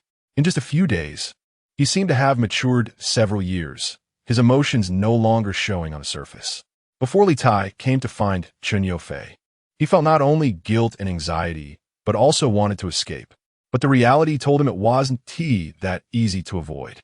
After a few days apart, the young man's pair of black eyes scanned over coldly and indifferently, making Li Tai lower his head in shame. Shu Lingyi placed her hand on his, giving it a squeeze, representing the silent words supporting him. Chen Yofei tugged at his lips, revealing a faint smile, and patted Shu Lingyi's head before putting her legs down and getting up to take Li Tai to the study to discuss matters. Secretary Chiu followed Li Tai inside, as he had to handle many affairs in his capacity. Chen Yofei had them sit down, leaning against the bookshelf, and said directly, "Go ahead, lay out everything." Li Tai didn't expect him to be so casual. He hesitated for a few seconds and sighed deeply. "It was my mistake. Jia Xiaohan, as the fund manager, is decisive. If she wanted to give Li Tai an opportunity to exploit, there would be no loopholes." The other partners were pleased with the situation, and it all depended on whether Li Tai could withstand the temptation. But that didn't mean Li Tai was a fool. He knew that pushing the company into a pit meant there was no turning back. "I have a recording that proves Dasheng was deliberately tempting." The previously silent Chen Yofei finally moved. By the time they came out, Shu Lingyi had already gone to prepare lunch. She left Li Tai and Secretary Chiu to eat. While the two men were unsure how to react to Chen Yofei after such an incident, it felt wrong to do anything in front of this couple. Chen Yofei said, "Stay and eat." Shu Lingyi smiled and welcomed them. "My mom sent a small box of flower tea. I'll brew a pot for you, and you can each take a box home when you leave." Li Tai nodded awkwardly, and Shu Lingyi didn't say anything more. At the dining table, Chen Yofei brought up the earlier topic. "In a few days, it will be my uncle's birthday." Shu Lingyi watched him serve dishes. "Yes. I've already sent back the gift you were going to give him." Chen Yofei asked, "What about the banquet? Is it arranged?" Shu Lingyi replied, "Mom has made arrangements. We're not hosting a big event this year, just celebrating at home." The two talked about family matters, their expressions softening slightly. Like many young people, they often worked away from home and couldn't return for family birthdays, letting go of things they could in the face of the future. The temperature of the day gradually rose. Chen Yofei drove Shu Lingyi to the theater and waited until she entered before answering the phone that had rung several times. Su Hang immediately asked, "How's it going? Do you need me to do something?" It sounded like he was still on the set, with the director's voice roaring in the background. After several years of development, he had moved from being an unknown actor to gaining considerable fame, becoming a prominent male actor and idol in the public eye. Su Hang was not surprised. Jia Xiaohan and Chu Ziqing were from a circle he knew, and with Li Tai causing a stir at Dasheng, news had spread in the industry. Not to mention that over the past few years, Su Heng's assets had also been managed by him. In the parking lot, Chen Yofei opened the sunroof and took out a cigarette to light. He squinted slightly in the sunlight, smirking self-deprecatingly. "Need a loan, boss?" Su Heng responded, "Damn." Hearing this reaction, he seemed to breathe a sigh of relief. But it also indicated that Dong Tai's situation might be better than he had imagined, and the man had not been truly crushed. Su Heng continued, "Sure, you can borrow. All my money is managed by you. Take whatever you need." The white smoke gradually dispersed, and Chen Yofei replied, "Your entire savings." Su Heng hesitated, then gritted his teeth. "Fine, I'll lend it to you. Consider it an advance for your and Lingyi's wedding gift. If you go to the banquet empty-handed, I won't give you a dime." Chen Yofei remained silent. After finishing the cigarette, he said, "Thank you. I want to let you be left without living expenses," although it was still not enough. Chen Yofei had never told his family about Dong Tai's cash flow issues, and it wasn't until Shu Lingyi came out of the theater that he asked, "Are you going home?" Shu Lingyi fastened her seatbelt, then glanced at him, leaning over to brush off a bit of ash from his clothes. Chen Yofei noticed she had caught him smoking and smiled. He was dressed similarly to his student days, casually handsome, with a soft gaze that explained, "I won't smoke in the car next time." After she returned to her seat and saw his smile, she smiled back, "Go ahead and smoke. I won't blame you. Just smoke less." She glanced at the cigarette box in the car, which was already empty. However, after a while, he would still go buy a few more packs, finishing them in a day or two. Shu Lingyi said, "Let's go to the real estate agency." Chen Yofei paused for a moment, then said lightly with a hint of smile, "Okay. The location of Haidong Tianyuan isn't too good. We could buy another apartment, so when my parents come, they'll all have a place to stay." Shu Lingyi looked at the blue sky and white clouds through the rearview mirror, feeling a sense of calm. "Let's sell the house." Chen Yofei pressed the accelerator harder, and the speed surged. He quickly stepped on the brakes, and Shu Lingyi lurched forward but was held back by the seatbelt. Chen Yofei's eyelids twitched. "Is something wrong? Let me see."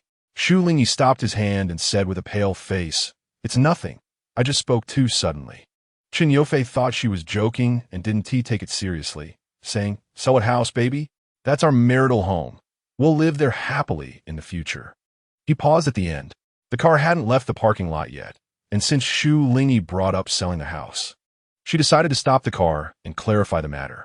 "But we still have to go back to the flower market." Shu Lingyi said softly, "Let us just sell that apartment. It's well decorated, the smell has dissipated, and the location is good. It should sell for a good price." Chen Yofei's smile froze. "Not selling." He turned his head away, his facial lines tightening, looking cold and hard. Shu Lingyi felt a pang in her heart. The house was one they had looked at together, and they had once stood on the balcony envisioning what it would be like with a child in that home. She remembered the feelings from back then.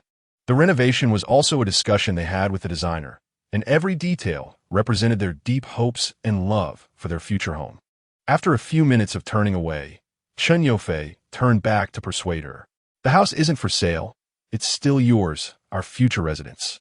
He unbuckled both their seatbelts and pulled Shu Lingyi close. "I know what you mean, but I still insist on not selling." That property was worth a lot and could fill a significant funding gap, but Chen Yofei had never considered selling it for money. Shu Lingyi leaned against him, closing her eyes and feeling a sense of peace. With a soft yet firm voice, she said, "I will also stick to my stance." Chen Yofei replied, "Baby, I will find a way for the remaining money. We don't need to sell the house to make up for it." Shu Lingyi pinched his earlobe gently. Chen Yofei stiffened, not moving as she called his name. "A ning is what you give me. It doesn't need to be measured by a house. Even without it, I will still marry you." Shu Lingyi understood. Just like how a young man would only propose after securing a home for her, Chen Yofei insisted, "Not selling." Shu Lingyi gently reminded him, "You took the wrong road. This is the way to the agency. I still have savings from the past few years, and my performance fees are in there. After we visit the agency, we can go to the bank." Chen Yofei remained silent, faced with company matters again. This time Chen Yofei and Li Tai were at Dong Tai waiting for Daxing's people to arrive. However, Chu Li was absent. Only Chu Ziqing and Jia Xiaohan led the way. The atmosphere between both sides was tense.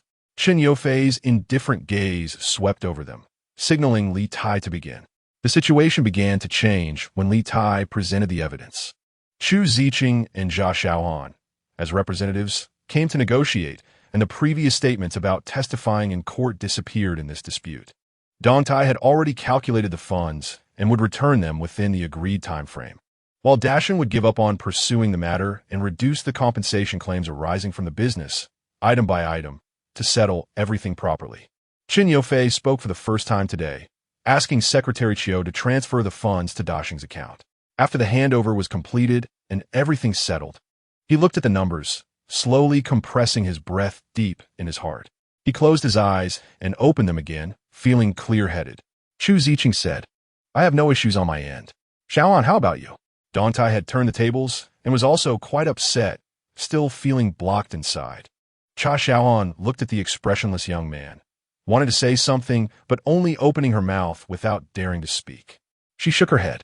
Chu Ziqing, feeling dejected, averted his gaze and did not ask further. At that moment, Qin Yofei looked over, his dark eyes cold, devoid of any emotion. That glance was like a piercing cold wind, stinging his face for a moment before quickly retreating, filled with silent rejection and disdain, enough to make one feel uncomfortable.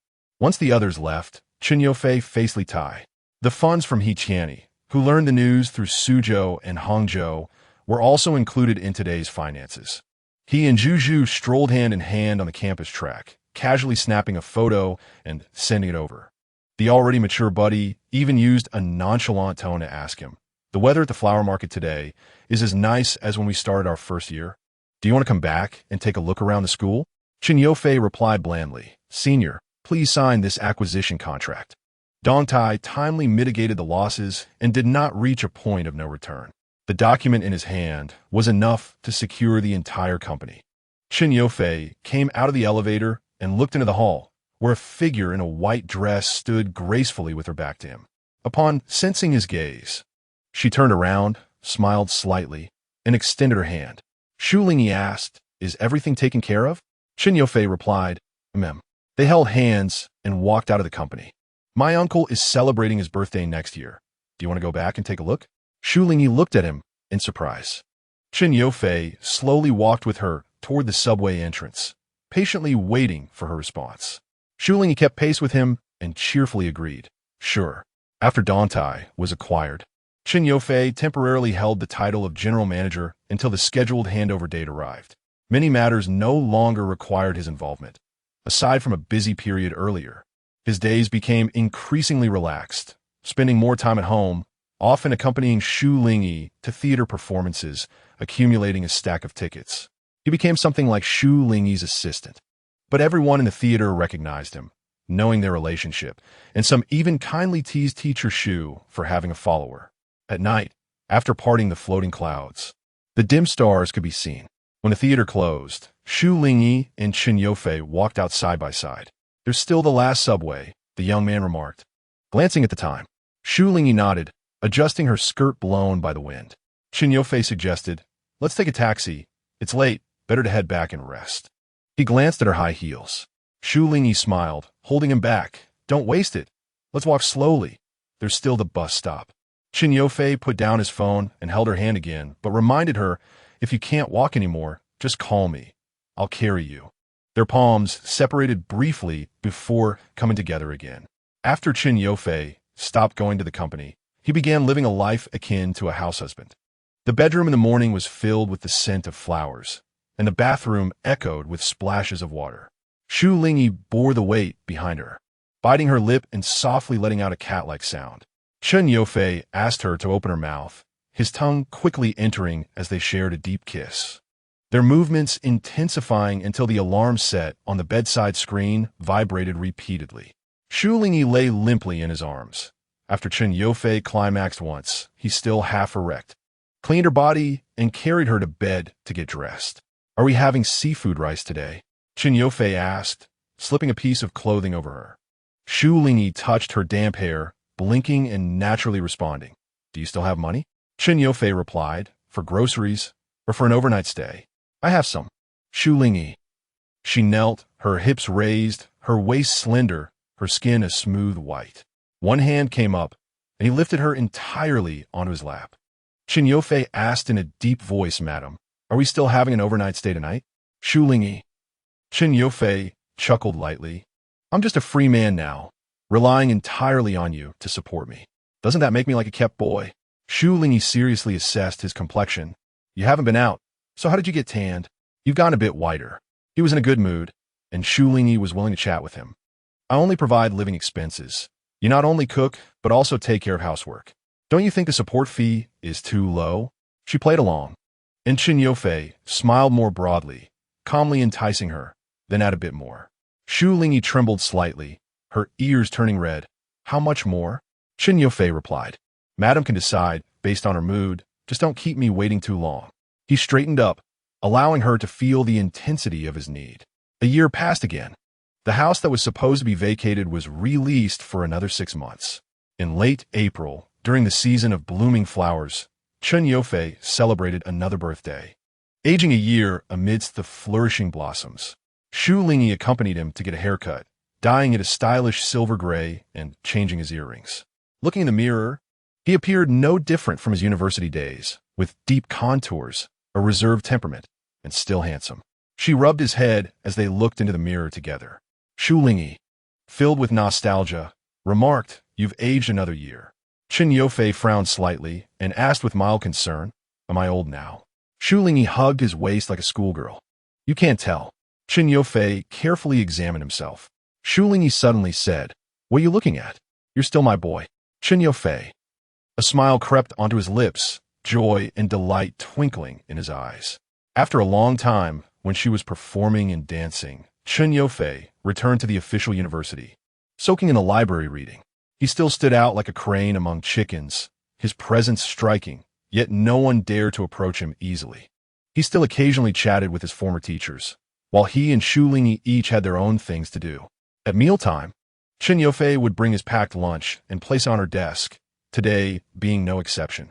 Stir-fried seasonal mushrooms, turtle soup kept warm in a thermos, the aroma wafting.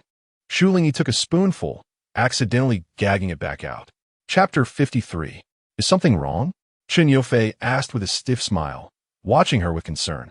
Shu Lingyi covered her mouth with a tissue, only removing it when the urge to vomit subsided.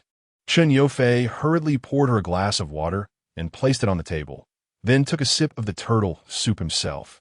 It's not spoiled. He had put effort into removing the fishy smell, but that didn't mean Shu Lingyi wouldn't notice.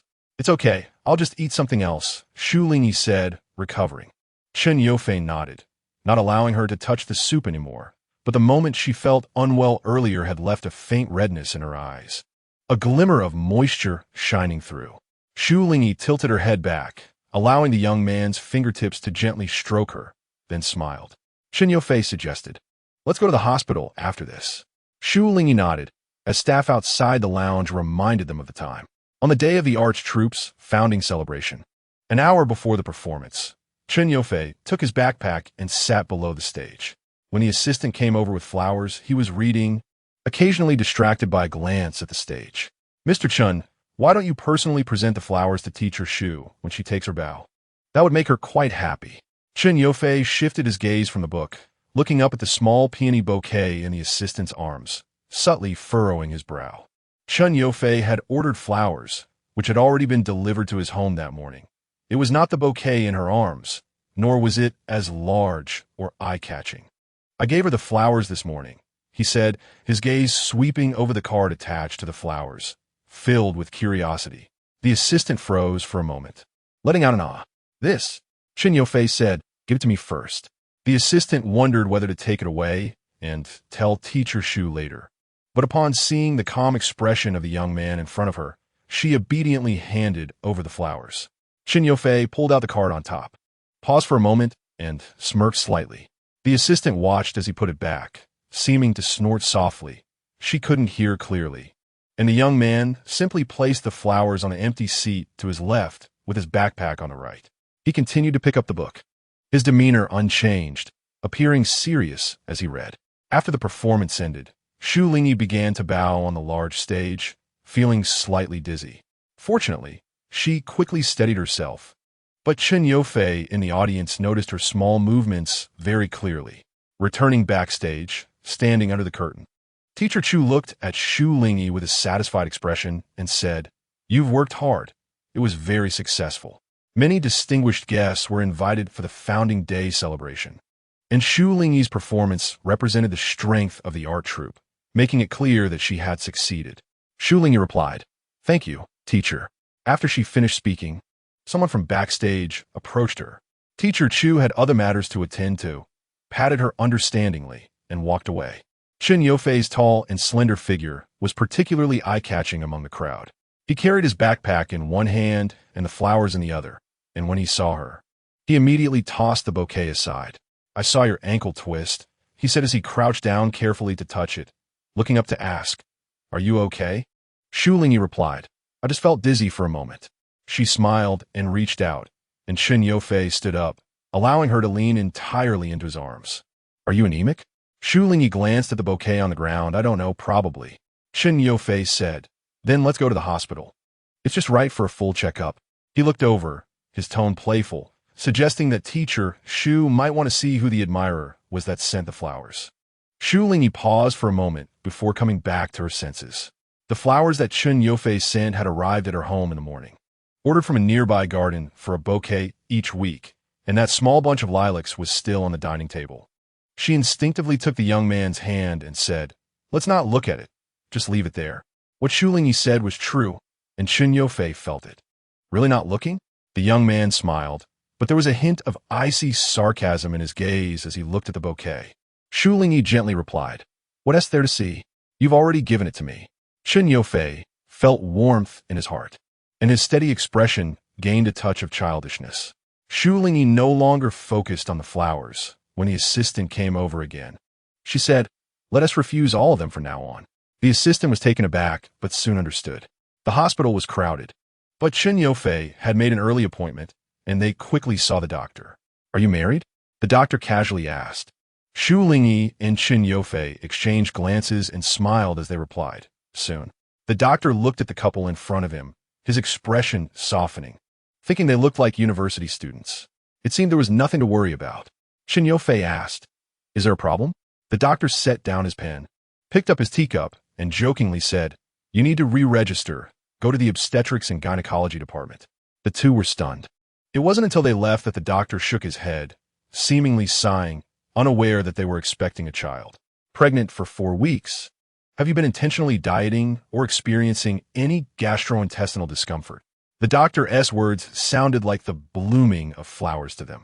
Shu Lingyi looked at Chen Yofei, who was clearly caught in a huge daze and surprise, with a few strands of silver-gray hair slightly sticking up. "Baby."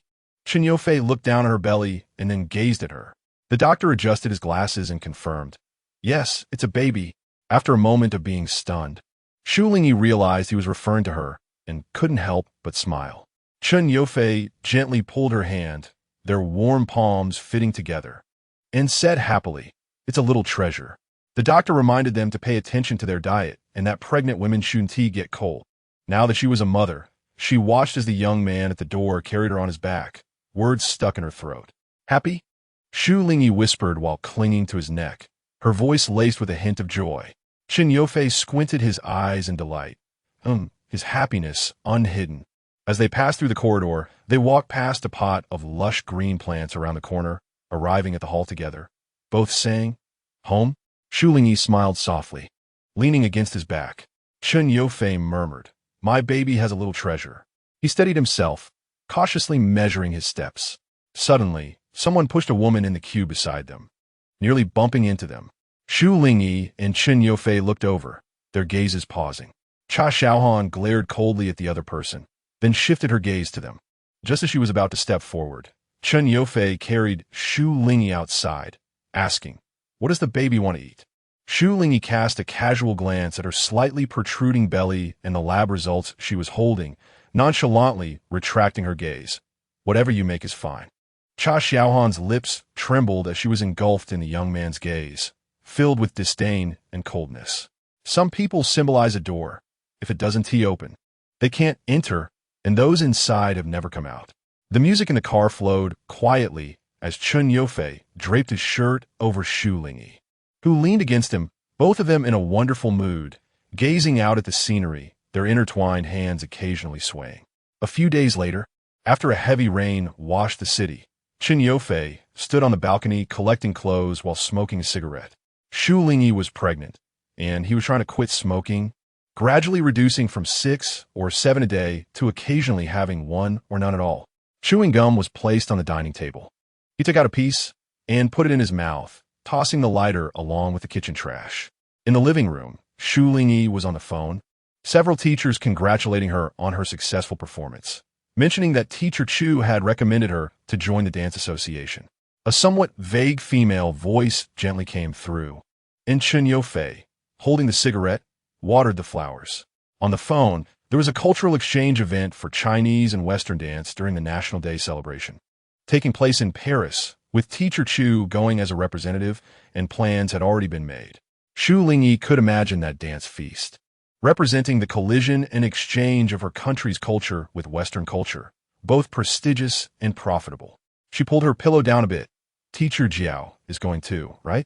You're smiling, she noted. The girls in the art troupe had grown quite close, and their laughter on the phone was louder. Paris.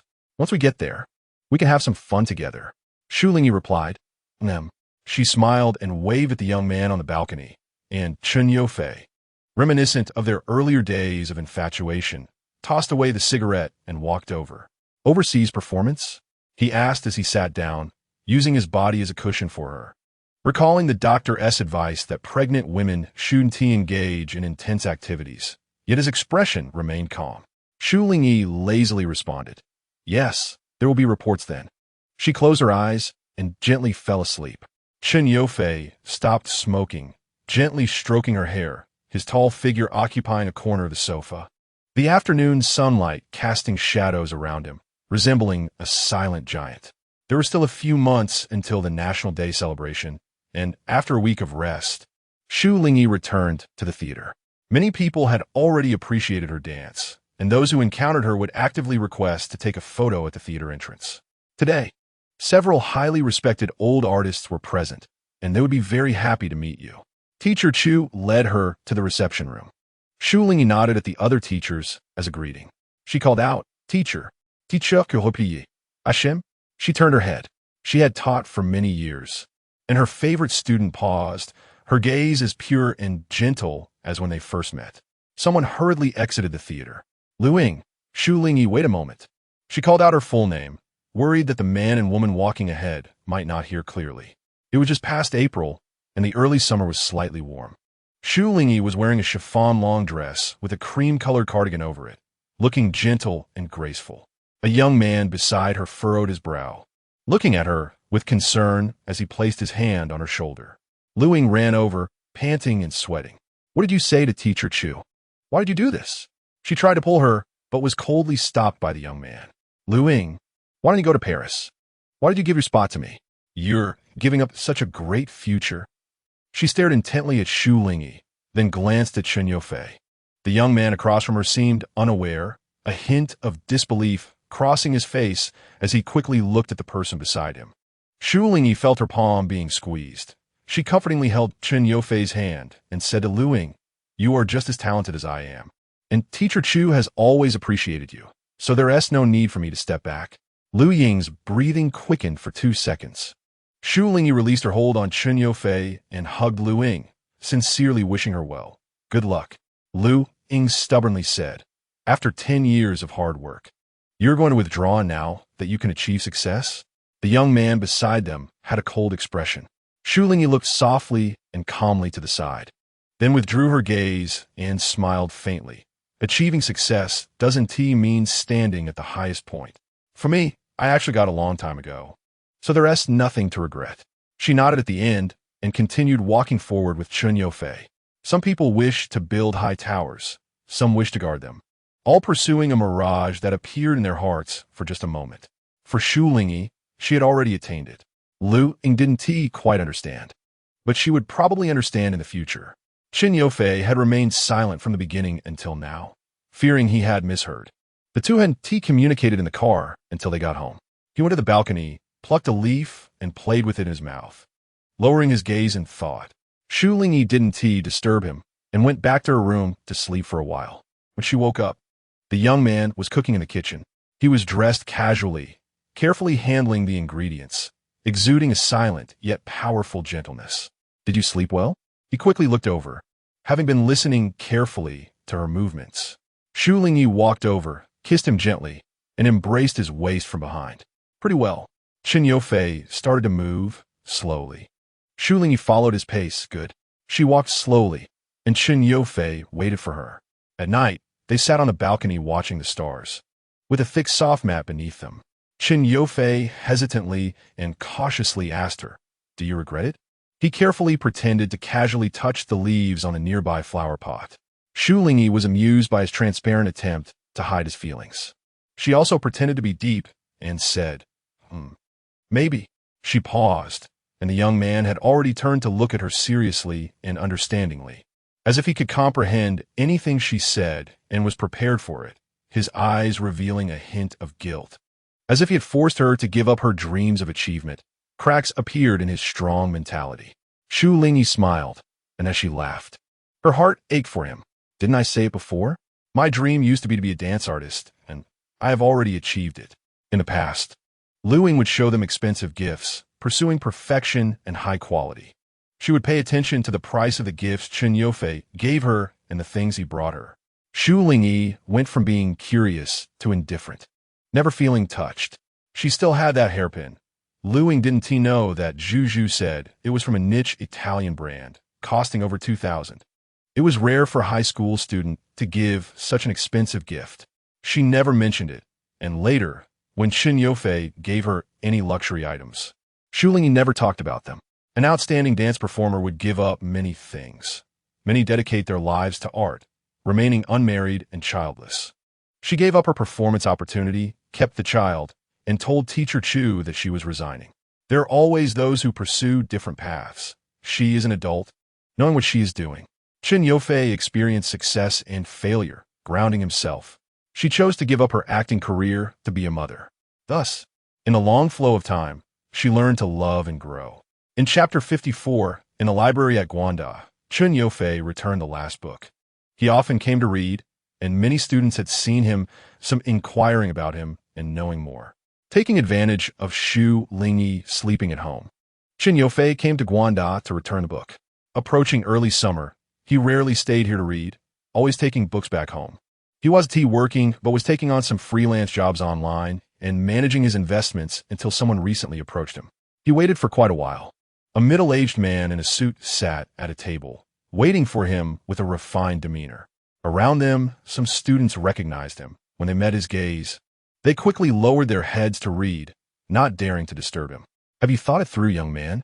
Chen Yofei ignored the curious glances from others and adjusted his checkered shirt before sitting down across from him. "I've heard of Mr. Chen's reputation. What interests you about me?" His eyes were sharp, and his tone was profound. "Naturally, it's your ability." The middle-aged man, already a well-known figure in the financial circle, displayed a calm smile. He extended his hand. "My secretary invited you to the company for a meeting earlier, but you mentioned your wife was pregnant and couldn't come out." Chen Yofei frowned. He said he had matters to attend to, and the pregnancy might have been something the other party found out. "Chen Wei, I have no ill intentions. I just wanted to ask you, the road ahead is long, and you must provide for your family, your wife, your child, your parents. I hope I'm fortunate enough to have talent like you." He seemed to be waiting for a signal. Chen Yofei calmly said, "I want to be working in Dadu." Chen Wei understood. There was a vacancy for the CEO position at a regional branch. At the end of June, Chen Yofei and Shu Lingyi packed their bags and left Dadu. The house they had lived in for a long time was rented out to someone else. When they got off the plane, he felt completely relaxed. Zhu and He Tianyi took a day to come and pick them up. Upon seeing each other again, both had changed a lot. He Tianyi had grown a small beard and greeted Chen Yofei with a fist bump. Then they hugged each other, sharing a moment of camaraderie. "Finally, we're reunited." Zhu looked at Shu Lingyi with joy. "You're not leaving, right?" "Yes." He Tianyi, "Let us go, head back first, and then we can gather properly." He drove there and opened the car door first. "First, I'll drop Shu off, then you?" Chen Yofei replied coolly, "I'm staying at her place." Shu Lingyi smiled at the two, who looked surprised, nodding in agreement. He Tianyi turned to ask, "Did your uncle and aunt agree?" Chen Yofei narrowed his eyes. "What do you think?" He Tianyi shrugged, returning to the driver's seat. Zhu in the front seat said leisurely, "You talked to Annie about this, right? You're back to rest for a day. What are you doing tomorrow?" Chen Youfei. Prenatal checkup? He Tianni Zhu what? Shu Lingyi elbowed Chen Youfei to stop him from speaking carelessly, feeling embarrassed in front of the startled duo. "I was going to tell you in a couple of days." Chen Youfei smirked. "Yes, I'm going to be a father." Shu Lingyi hadn't mentioned her pregnancy to Zhu. From the moment they got off the plane until now, Zhu hadn't noticed. Her figure was still slender, showing no signs of any difference. He Tianni. Zhu. Until they reached Shu Lingyi's house, Chen Youfei and He Tianni went to the trunk to get the luggage, while Zhu wore an expression of disbelief, still looking as if she had been hit by the news. What else can I say? She wanted to shake Shu Lingyi, but hesitated, thinking about the small baby inside her, not daring to move. Shu Lingyi felt a bit awkward. Zhu whispered, "Didn't you make him wear a condom?" He Tianni and I are very careful about contraception. What about you? Huh? Shu Lingyi replied helplessly, "We did." She was serious and wasn't lying. At first, Chen Youfei would finish outside, but later, worried about causing a pregnancy, he would wear a condom every time. Sometimes, when things got heated too quickly, he would be very cautious. There were several times when her period was late, and Shu Lingyi was also worried. But her body seemed to be the type that was not easily prone to pregnancy. This time was truly an accident. Zhu rubbed her forehead and said, "Forget it. Forget it. Anyway, it's all happened now. When are you holding the wedding?"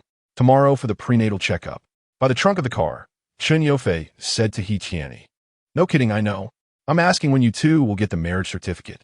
Chen Youfei smiled, carrying one box in each hand, with another box helped by He Tianni. "Also tomorrow. Today we'll meet the in-laws first, and later we'll go home to get the household registration book." Chen Youfei had it all planned out. They walked into the Shu family home one after another, the familiar alley and scenery coming into view. Chen Youfei was the first to notice the pot of lotus flowers he had given, still thriving and full of life. He walked beside Shu Lingyi with a hint of happiness and satisfaction, stopping just before entering the house. Shu Zheng was the first to come out. He was getting older, his hair turning white, which made Shu Lingyi's eyes slightly red. "Dad," Chen Youfei said. "Uncle." He Tianni and Zhu followed with a greeting. Shu Zheng immediately broke into a smile, still elegant. "You're back. That's good."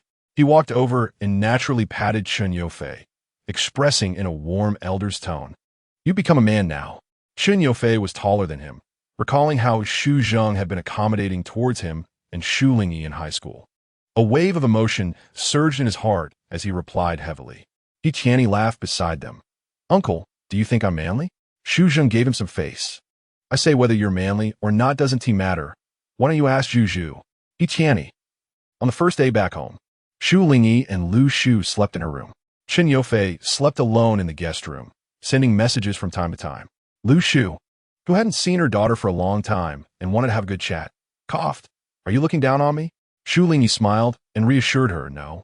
Mom, he's worried that I won't sleep well at night." It was troublesome for pregnant women at night, and Chen Youfei had been careful to take care of her these days, which he couldn't change all at once. Lu Shu glanced at the message on her phone. "Chen Youfei, baby, are your legs sore?" Shu Lingyi lowered her head to reply, "Not sore. I'm talking to Mom. I'll chat with you later." Chen Youfei. Lu Shu pouted. "Are you feeling wronged?" Shu Lingyi was too embarrassed to show her the phone again. Chen Youfei sent her a kiss emoji, and she blushed. Lu Shu sighed and went out. Shu Lingyi hurriedly called out to her, "Mom." Lu Shu said, "I'm going to get some water. I'm thirsty. I'll ask your dad if you want some." She was gone for a long time, and soon after, Chen Youfei came in. Chapter 55. Chen Youfei had just taken a shower not long ago, wearing home pants and a t-shirt, his silver gray hair slightly damp. When he came in, he shook his head, and water droplets fell onto the towel around his neck. He approached, his dark eyes fixed on Shu Lingyi. A hint of a mature man's smile lingering on his lips, and he directly picked her up to sit on his lap. "Baby." After so many years, he rarely had a childish smile on his face. It was also rare to see him so excited today. Shu Lingyi reached out to touch his wet hair, but Chen Youfei held her hand to prevent her from getting her skin wet. "Are you very happy?" Chen Youfei. He let out a soft grunt, excitement filling his eyes. By the time Lu Shu came over, The two of them were already playfully wrestling on the bed. Chen Yofei held Shu Lingyi tightly, kissing her neck and nibbling her fingertips, carefully watching over her abdomen, with his legs gently shaking. Chen Yofei was facing Shu Lingyi's abdomen, saying, "Call me Dad." Lu Shu walked in just in time, huh? She was holding a large cup of water, looking bewildered and frightened at the sight of the two playing, not knowing what outrageous game they were engaged in. Shu Lingyi was afraid she would misunderstand, poking Chen Yofei, who was holding her rigidly. "You should go back to your room to rest," she awkwardly called out to Lu Shu mom. Chen Yofei didn't want to let go of Shu Lingyi, but it was awkward as Lu Shu looked at them with concern. Hurry back, hurry back." She waved her hand to shoo them away. Chen Yofei looked at Shu Lingyi, a hint of grievance in his eyes. "Shu Lingyi." She cleared her throat lightly, and Chen Yofei frowned, thinking she was uncomfortable. Shu Lingyi scratched his palm, looked at Lu Shu, and then said, "I'll take you back to your room." "Lu Shu." Chen Yofei smiled at Lu Shu, holding Shu Lingyi's hand as they went to the guest room he had prepared. Closing the door, he pressed Shu Lingyi against it and excitedly rubbed against her a few times, his head nuzzling into her neck. "It's hard," he said, "baby." Shu Lingyi's skin felt slightly hot, and the area behind her ears tingled. Chen Yofei deliberately breathed softly in her ear, like how he would when they were intimate, both teasing and wild. "Want a touch?" Shu Lingyi blushed and responded with a nasal Chen Yofei grinned widely, looking at her with pride, and Shu Lingyi returned his gaze with a smile of indulgence. As Shu Lingyi reached out to pull down his pants, Chen Yofei's Adam's apple moved quickly, and her delicate white hands tugged at the drawstring, pulling his pants down along with his white underwear. Shu Lingyi's entire face turned red, looking as if she had drunk wine, her eyes slightly dazed. She was focused on her task, while Chen Yofei's gaze never left her, his breath mixing into her ears. "Do you like my stubble?" he asked, breathing heavily. Chen Yofei's appearance had matured since his youth, becoming even more handsome. His unshaven stubble revealed a wildness. Shu Lingyi stood on her tiptoes to respond, licking the corner of his lips, her tongue brushing against his slightly prickly cheek, which felt stimulating. Chen Yofei, unsatisfied, tried to catch her lips, but swallowed his words, only letting out a satisfied sigh when he finally kissed her. The door suddenly creaked open. Shu Lingyi pushed Chen Yofei, telling him not to come out. "Good night." She closed the door and returned to her room, where Lu Shu said nothing upon seeing her come in. The lights went out. The room darkened, and their first night back in the flower market fell under a peaceful and warm curtain. Lu Shu suddenly asked, "Have you been doing well these years?" They rarely talked about these things, and Shu Lingyi smiled softly, yes. Lu Shu turned over, leaning closely against her daughter. "What about feeling wronged?" Shu Lingyi was momentarily taken aback. Lu Shu continued, "You guys had a problem, but you never told the family. We both know about Xiao Fei. And it hasn't been easy for you to come back after all this time. If there's anything, you can tell the family. There's no need to hold it in. Don't you know we all worry?" When Dantai had a problem, Chen Yofei had taken on the burden of filling the losses, promptly pushing the company for acquisition, resigning from his position, and spending a year to enrich himself and settle down. Many long nights were spent in the study, taking off his glasses and falling asleep on the couch, sometimes cooking for her to eat while he ordered takeout for himself, selling off the wedding house and car meant for raising children. He had nothing, and yet had lost nothing. In truth, there was nothing to feel wronged about. In the dark, Shu Lingyi opened her eyes and sincerely told Lu Shu, "I haven't tea either." On the day they were moving out, Shu Lingyi and Chen Yofei stood on the balcony for the last time, looking at the plants they had nurtured. She touched a small leaf like a newly sprouted green bud. "There are many paths in life. We used to walk on a fork in the road. But now that the fork has passed, the new road leading to the future will not be the end for you and me." "I understand." Chen Yofei smiled, knowing that one day he would return to his hometown, just a matter of time. What needed to be let go had already been lost, as long as he didn't lose her. The bitterness of growing up was like strong liquor burning his throat. Youthful recklessness was lost, wealth was lost, and early fame was lost. He thrived in the wild and found peace indoors. From adolescence to youth, in a year or two they would be 30, and along the way they had never lost each other. It was good. Shu Lingyi smiled, comforting the sighing Lu Shu mom, "We are all fine." Chen Yofei had never let her suffer, and they were not each other's burdens. Lu Shu thought about how on several nights Li Xiangyi had called her, saying that Chen Yofei had been enduring hardships alone without telling his family, and how she had gradually learned about it from his friends, her eyes slightly red. She patted Shu Lingyi's shoulder. "Sleep, sleep, the past is past. It's time to return to the roots. It just came a bit early. Coming back is good. It's not like we can't live." She self-hypnotized, and Shu Lingyi buried her head in her arms. The two were preparing for their upcoming wedding, having already invited relatives from both families and set a date, just waiting to get their marriage certificate and plan the wedding. Originally scheduled for 2 months later, the wedding date was moved up. Shu Lingyi was resting easy, while Chen Yofei accepted the CEO position at a bank, busy with his new job and participating in wedding planning, making their days rich and fulfilling. A warm breeze brushed against them. On the day of the wedding, Chen Yofei woke up early, around 4 or 5, to get ready. Shu Lingyi would come a bit later. They had invited not too many people, but there would still be about 200 tables at the hotel. In the room, Chen Yofei adjusted his red tang suit again, wearing glasses with a gold chain hanging down. He looked up in the mirror, strikingly handsome, and Li Xiangyi, who came to check on him, clutched her heart, her breath slightly uneven. Chen Yofei raised an eyebrow. Li Xiangyi walked up to him, still needing to look up at him, her eyes full of admiration. "You look incredibly handsome." Chen Yofei chuckled softly, "Of course." Li Xiangyi shot him a playful glare. "Eat some breakfast first to fill your stomach." He Tianyi also arrived early, along with the groomsmen, including Lu Xiyuan, who had just flown in yesterday, Song Bing, and Zhao Jun, who had gotten married last year and couldn't serve as groomsmen, along with Li Yin, Ma Gu, and another friend who said he was on his way. They had breakfast at Chen Yofei's house, and Lu Xiyuan scrolled through Weibo, suddenly seeing a report that made his eyelids twitch, and then exclaimed loudly, "Wow," which caught everyone's attention. Chen Yofei was asking He Tianyi to find out about Shu Lingyi's side, as they couldn't contact anyone before the wedding. "Why are you so startled?" Lu Xiyuan rushed over with his phone, repeatedly exclaiming, "Wow." He showed Chen Yofei his phone, and several men gathered around to see the trending topic on Weibo. Chen Yofei's expression froze, and he heard He Tianyi's astonished voice beside him. "I can't believe it. This guy is something else. Really something." He Tianyi added, "Why didn't this kid invite me?" Chen Yofei shot him a glance. "Invite you for what? To enjoy watching government officials beat up corporate executives?" Lu Xiyuan clicked his tongue. "Isn't it enjoyable?" The trending topic about Su Hang had really exploded. Su Hang, who was rushing to the airport, contacted them. "The first wedding gift is here. How's it going, buddy?" Chen Yofei put his phone on speaker. He Tianyi and Lu Xiyuan shouted, "Awesome." Lian and Xiaoma laughed on the side. Su Hang asked, "Where's Brother Fei?" Chen Yofei, standing by the window, looked at the dawn sky and turned back to the eagerly awaiting crowd, saying, "This is incredible." The trending topic on Weibo read, "Popular movie star beats up corporate executive on the street." The number of shares surpassed tens of thousands, and the comments skyrocketed.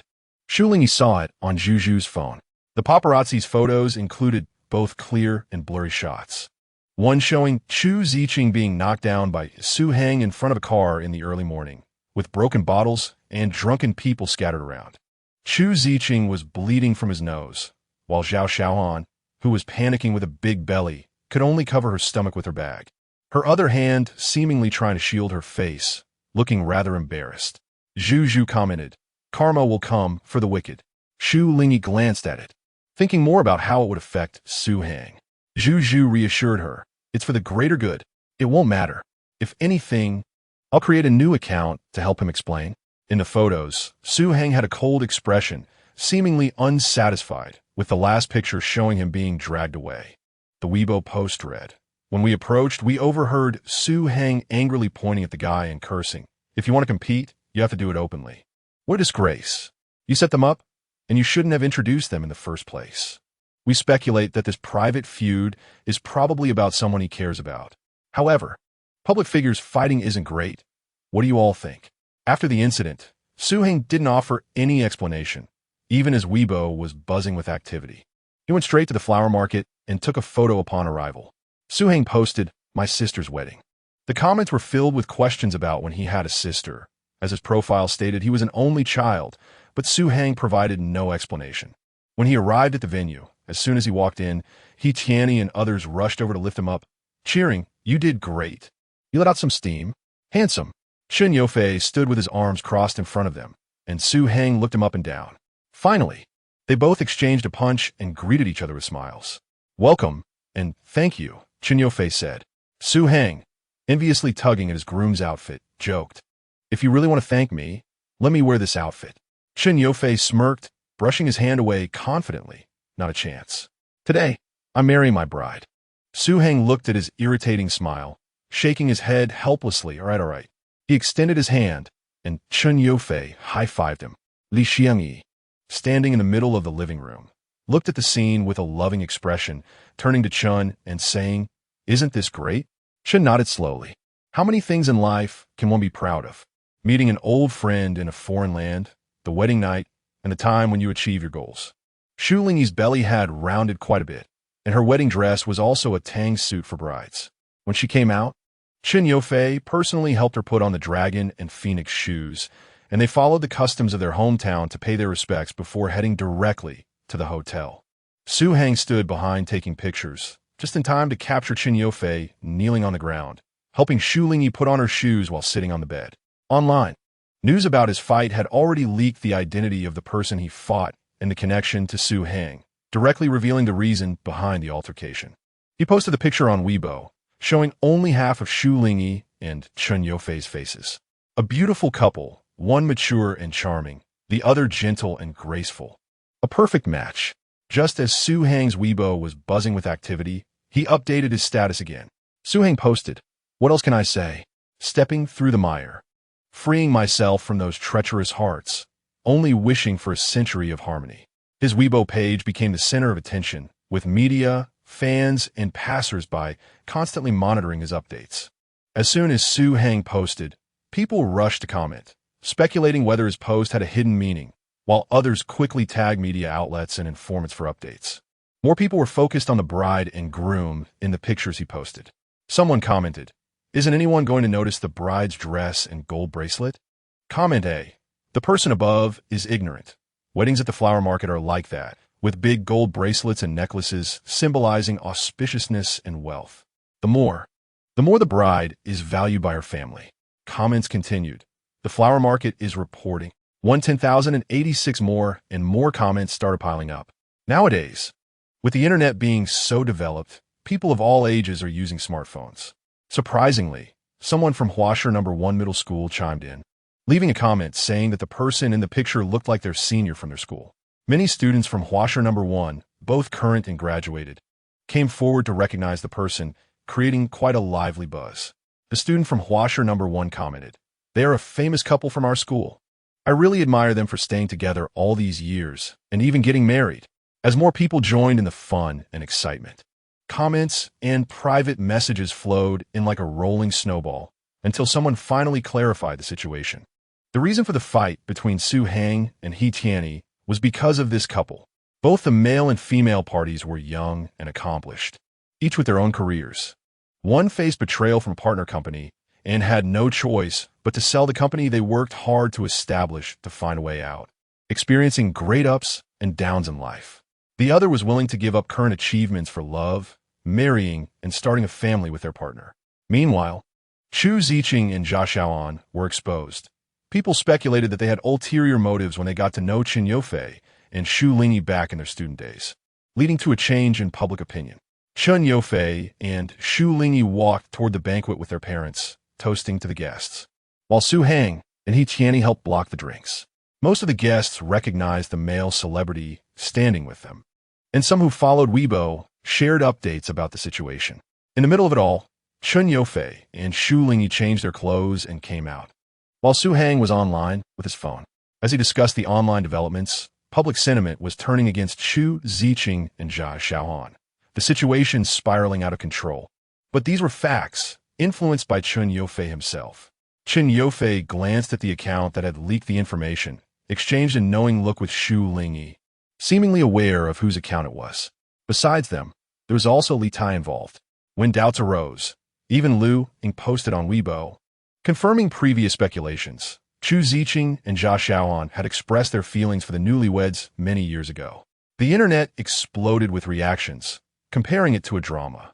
Hoping the informant would reveal more, and many comments of blessings poured in below the Weibo post, along with requests to follow Chen Yufei and Shu Lingyi. Su Heng glanced at the comments praising his brotherly loyalty, shaking his head in amusement, and asked for their opinions. Chen Yufei, what could there be? Su Heng didn't believe it, asking, really nothing? Chen Yufei understood what he meant, noticing that some were criticizing the couple, and public sentiment had completely shifted against them. This incident would not be easy for the couple either. Would it ease their hearts a bit? Shu Lingyi spoke up for him. It's all in the past. Chen Yufei's gaze softened. Su Heng looked back and forth at them, asking, is that it? Shu Lingyi replied with a smile.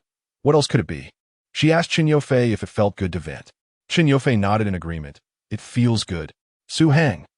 Seeing his dissatisfaction, Chen Yufei and Shu Lingyi seriously told him that at first he was angry, feeling anger for him. Shu Lingyi continued, but then I thought, life can't be viewed only in the moment. There's still a future.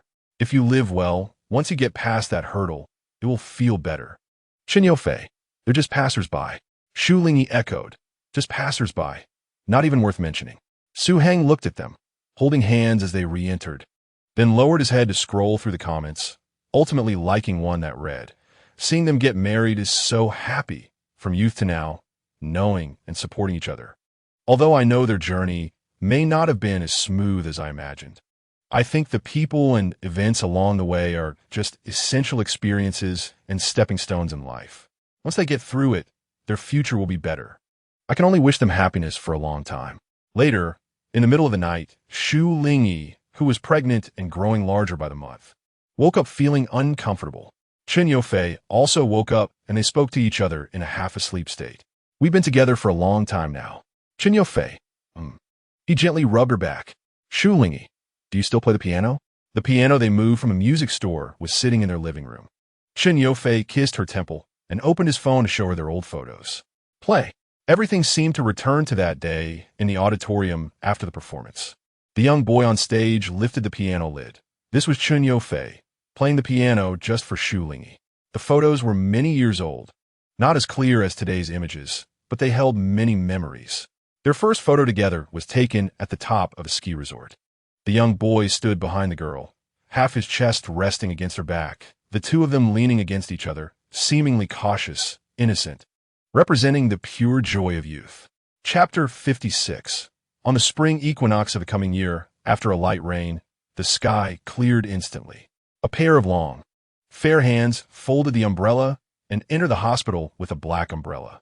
The new nurse stared blankly as the man walked past, his steady steps reflecting the maturity cultivated by time, confidently heading toward his heart's direction. He wore a finely tailored suit, holding an umbrella in one hand and a bag in the other, followed by two similarly dressed men carrying a large amount of supplies. In the maternity ward, Chen Yufei met the people inside. Li Xiangyi came out wearing a sweater, smiled, and said, "You're here? Be quiet. Everyone is sleeping." Chen Yufei's expression softened in an instant, the corners of his lips curving gently. Having just come from a meeting and still wearing glasses, he signaled his secretary and assistant to move quietly. Secretary Fong and assistant Zhao placed their things down. "Hello, Annie." Li Xiangyi smiled. "Come sit over here and have some fruit." "Did they make you do the heavy lifting again?" The two big men were carrying bags filled with items needed for the mother and baby. Secretary Fong replied, "No, this is our first time visiting the babies." Assistant Zhao curiously peeked inside. The man had quietly closed the door. Shu Lingyi wasn't sleeping deeply. She heard footsteps and gradually opened her eyes, lying on her side in a curled-up position.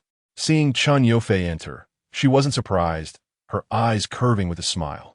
He came over, pulled out a chair, sat down, held her hand, and kissed it. "Good girl." Shu Lingyi was still in her postpartum confinement.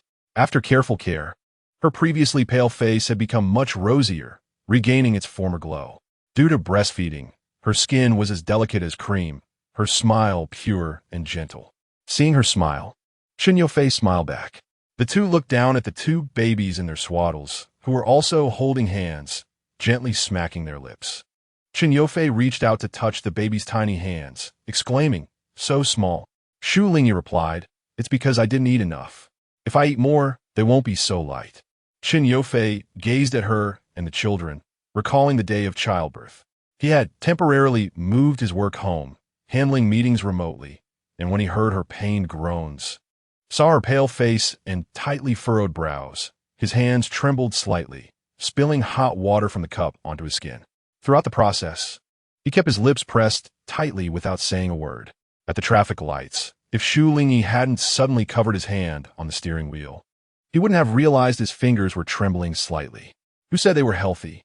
Chen Yofei said, still feeling a bit rattled. "We're not having any more." Shu Lingyi was taken aback by his sudden statement. The itchiness on her eyelids made her blink.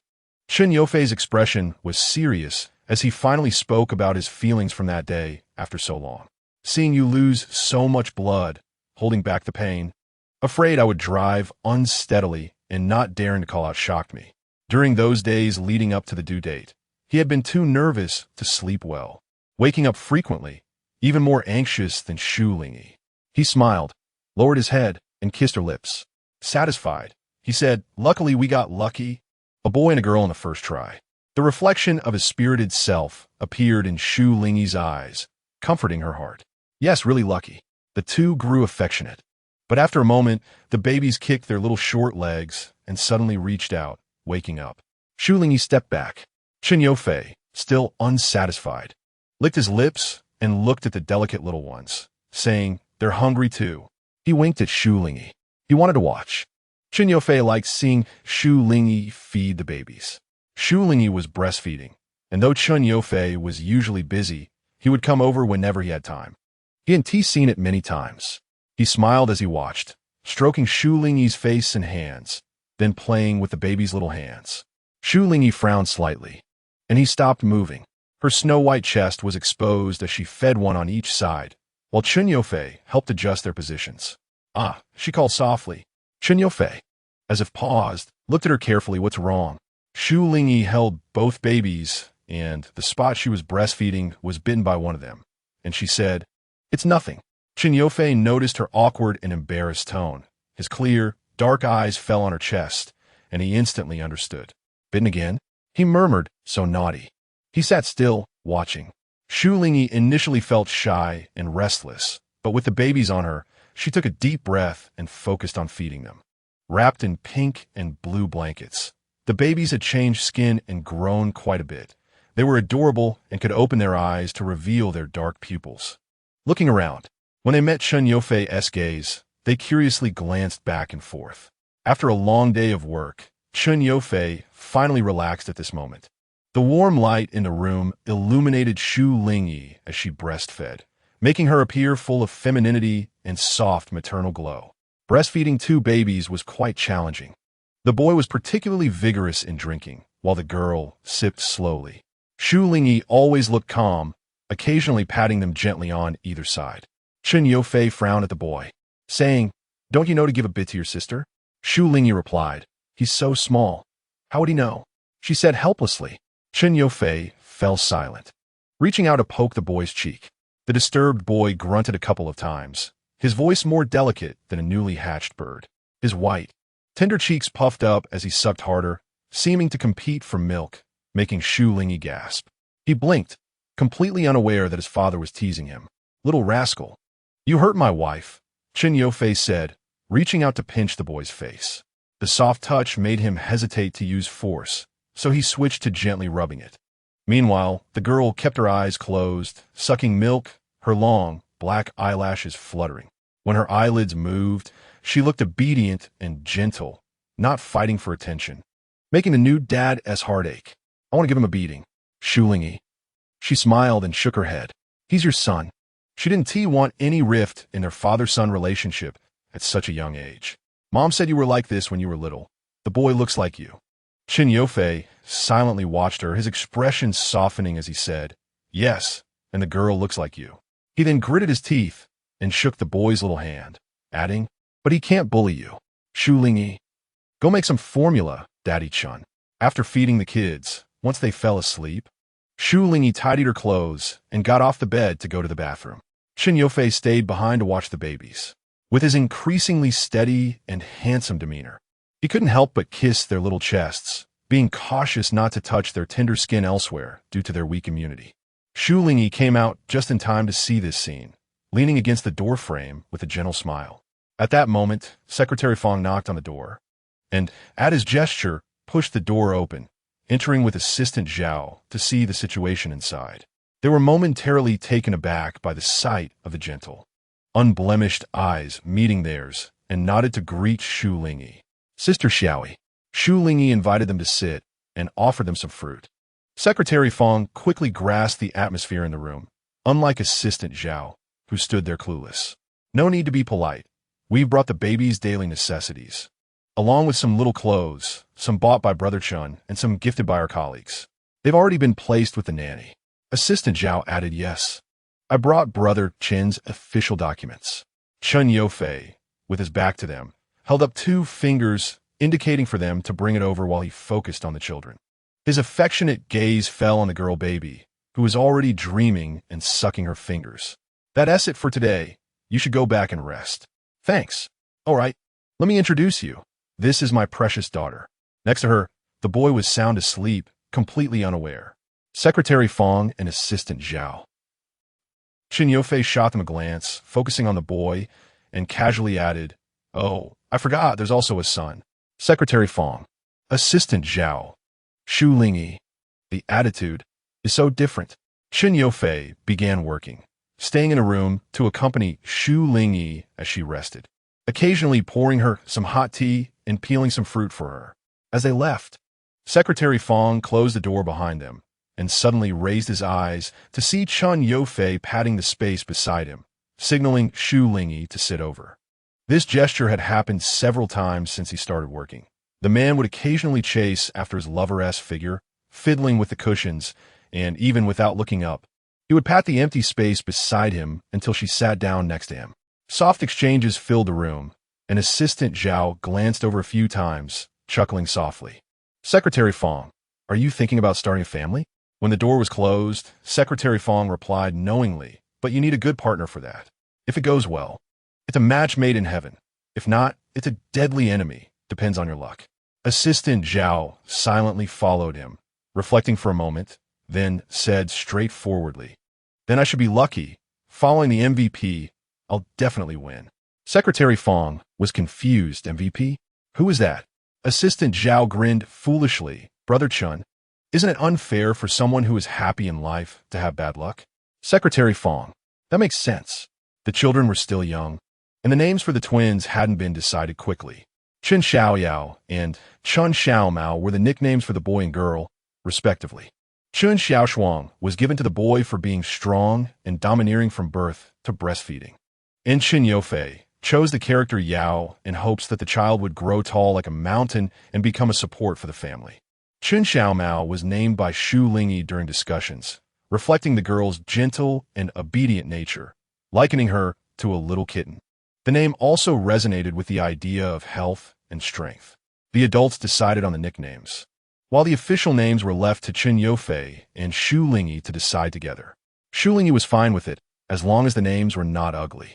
Chen Yofei participated enthusiastically in the naming group, pulling out a dictionary to find a beautiful name for Chun Xiaomao, wanting it to have a very good meaning.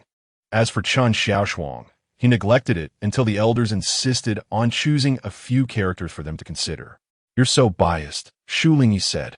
Chen Yofei kissed her and coaxed. "Everyone loves the little kitten." Shu Lingyi frowned and said worriedly, "Everyone likes Xiaoyao too. If you keep this up, what will happen when the babies grow up? It might spark a family war." Chen Yofei raised an eyebrow. "Unbothered. I'll teach him well, so he won't have any issues with his parents." Shu Lingyi, "You got it wrong. I'm worried about the father-son conflict." Chen Yofei. Ultimately, after careful consideration, the children's official names were finally decided when it was time to register their household. The food shop on Chang'an Street had turned into an old-time store. The owner of the takoyaki shop left the house to the new person in charge and reportedly went traveling around the world with his family. Other shops gradually gained fame, becoming must-visit places on Chang'an Street recommended by various food public accounts. Chen Yofei and Shu Lingyi bought a house on Chang'an Street. living in a central location with a courtyard similar to Shu Lingyi's family home. Shortly after they settled in, Zhu and He Qianni, who were already married, welcomed a baby boy. The number of children in their circle gradually increased, forming a group of good companions. It was back-to-school season. Parents took time off to help them with enrollment, and Shu Lingyi, who had become a well-regarded dancer after joining the dance association, accompanied Chen Yufei to drop the two kids off at school after a performance. Time passed quickly, and middle-aged Chen Yufei stood by Shu Lingyi as usual after getting off the bus, his tall and sturdy figure always admired by the children. As usual, he held Shu Lingyi's hand and took Chen Xiaomao towards the campus. Chen Xiaoyao was held by Shu Lingyi, and the two adults and two children became the center of attention among the many parents dropping off their kids for school. Chen Xiaoyao, the one with the lowest status at home, was playfully slapped on the behind by Chen Yufei, who lazily asked, "Hey, where's your partner?" Chen Xiaoyao glared back, feeling particularly powerless against his father's rogue-like expression. Irritated, he rubbed his earlobe, glanced more at his mother, and slowly loosened his small fist, saying, "Uncle, he said he would call you." Chen Xiaomao came over to nuzzle him and softly said, "Brother, it doesn't hurt." Chen Xiaoyao hugged his little sister tightly, casting a proud glance at Chen Yufei. They were of similar ages, born just minutes apart, but Chen Xiaoyao had grown tall, towering over Chen Xiaomao, making him appear much older. Chen Yufei chuckled, directly pulling Shu Lingyi closer, saying, "Mine." He breathed in her faint orchid scent, kissed her earlobe, and possessively wrapped his arms around her waist, saying, "We are a pair." Shu Lingyi watched him playfully tussle with the two kids, saying nothing like a big child, but she also gently rubbed his earlobe. Chen Xiaoyao and Chen Xiaomao rushed to hug her legs, clamoring for attention. "Mommy, mommy." Chen Yufei reached out to flick them, mainly targeting Chen Xiaoyao, while also ruffling Chen Xiaomao's hair, playfully urging them to get away. "Hey." Chen Xiaomao looked up with a pitiful expression, calling, "Daddy, don't make me leave." "Uncle Chen, don't bully Mao Mao." A boy of similar height to Chen Xiaoyao ran over, inheriting his father's handsome looks, with a smile on his face but a frown as he called out. Behind him, He Qianni and Zhu approached to greet them, holding hands. Seeing the scene, He Qianni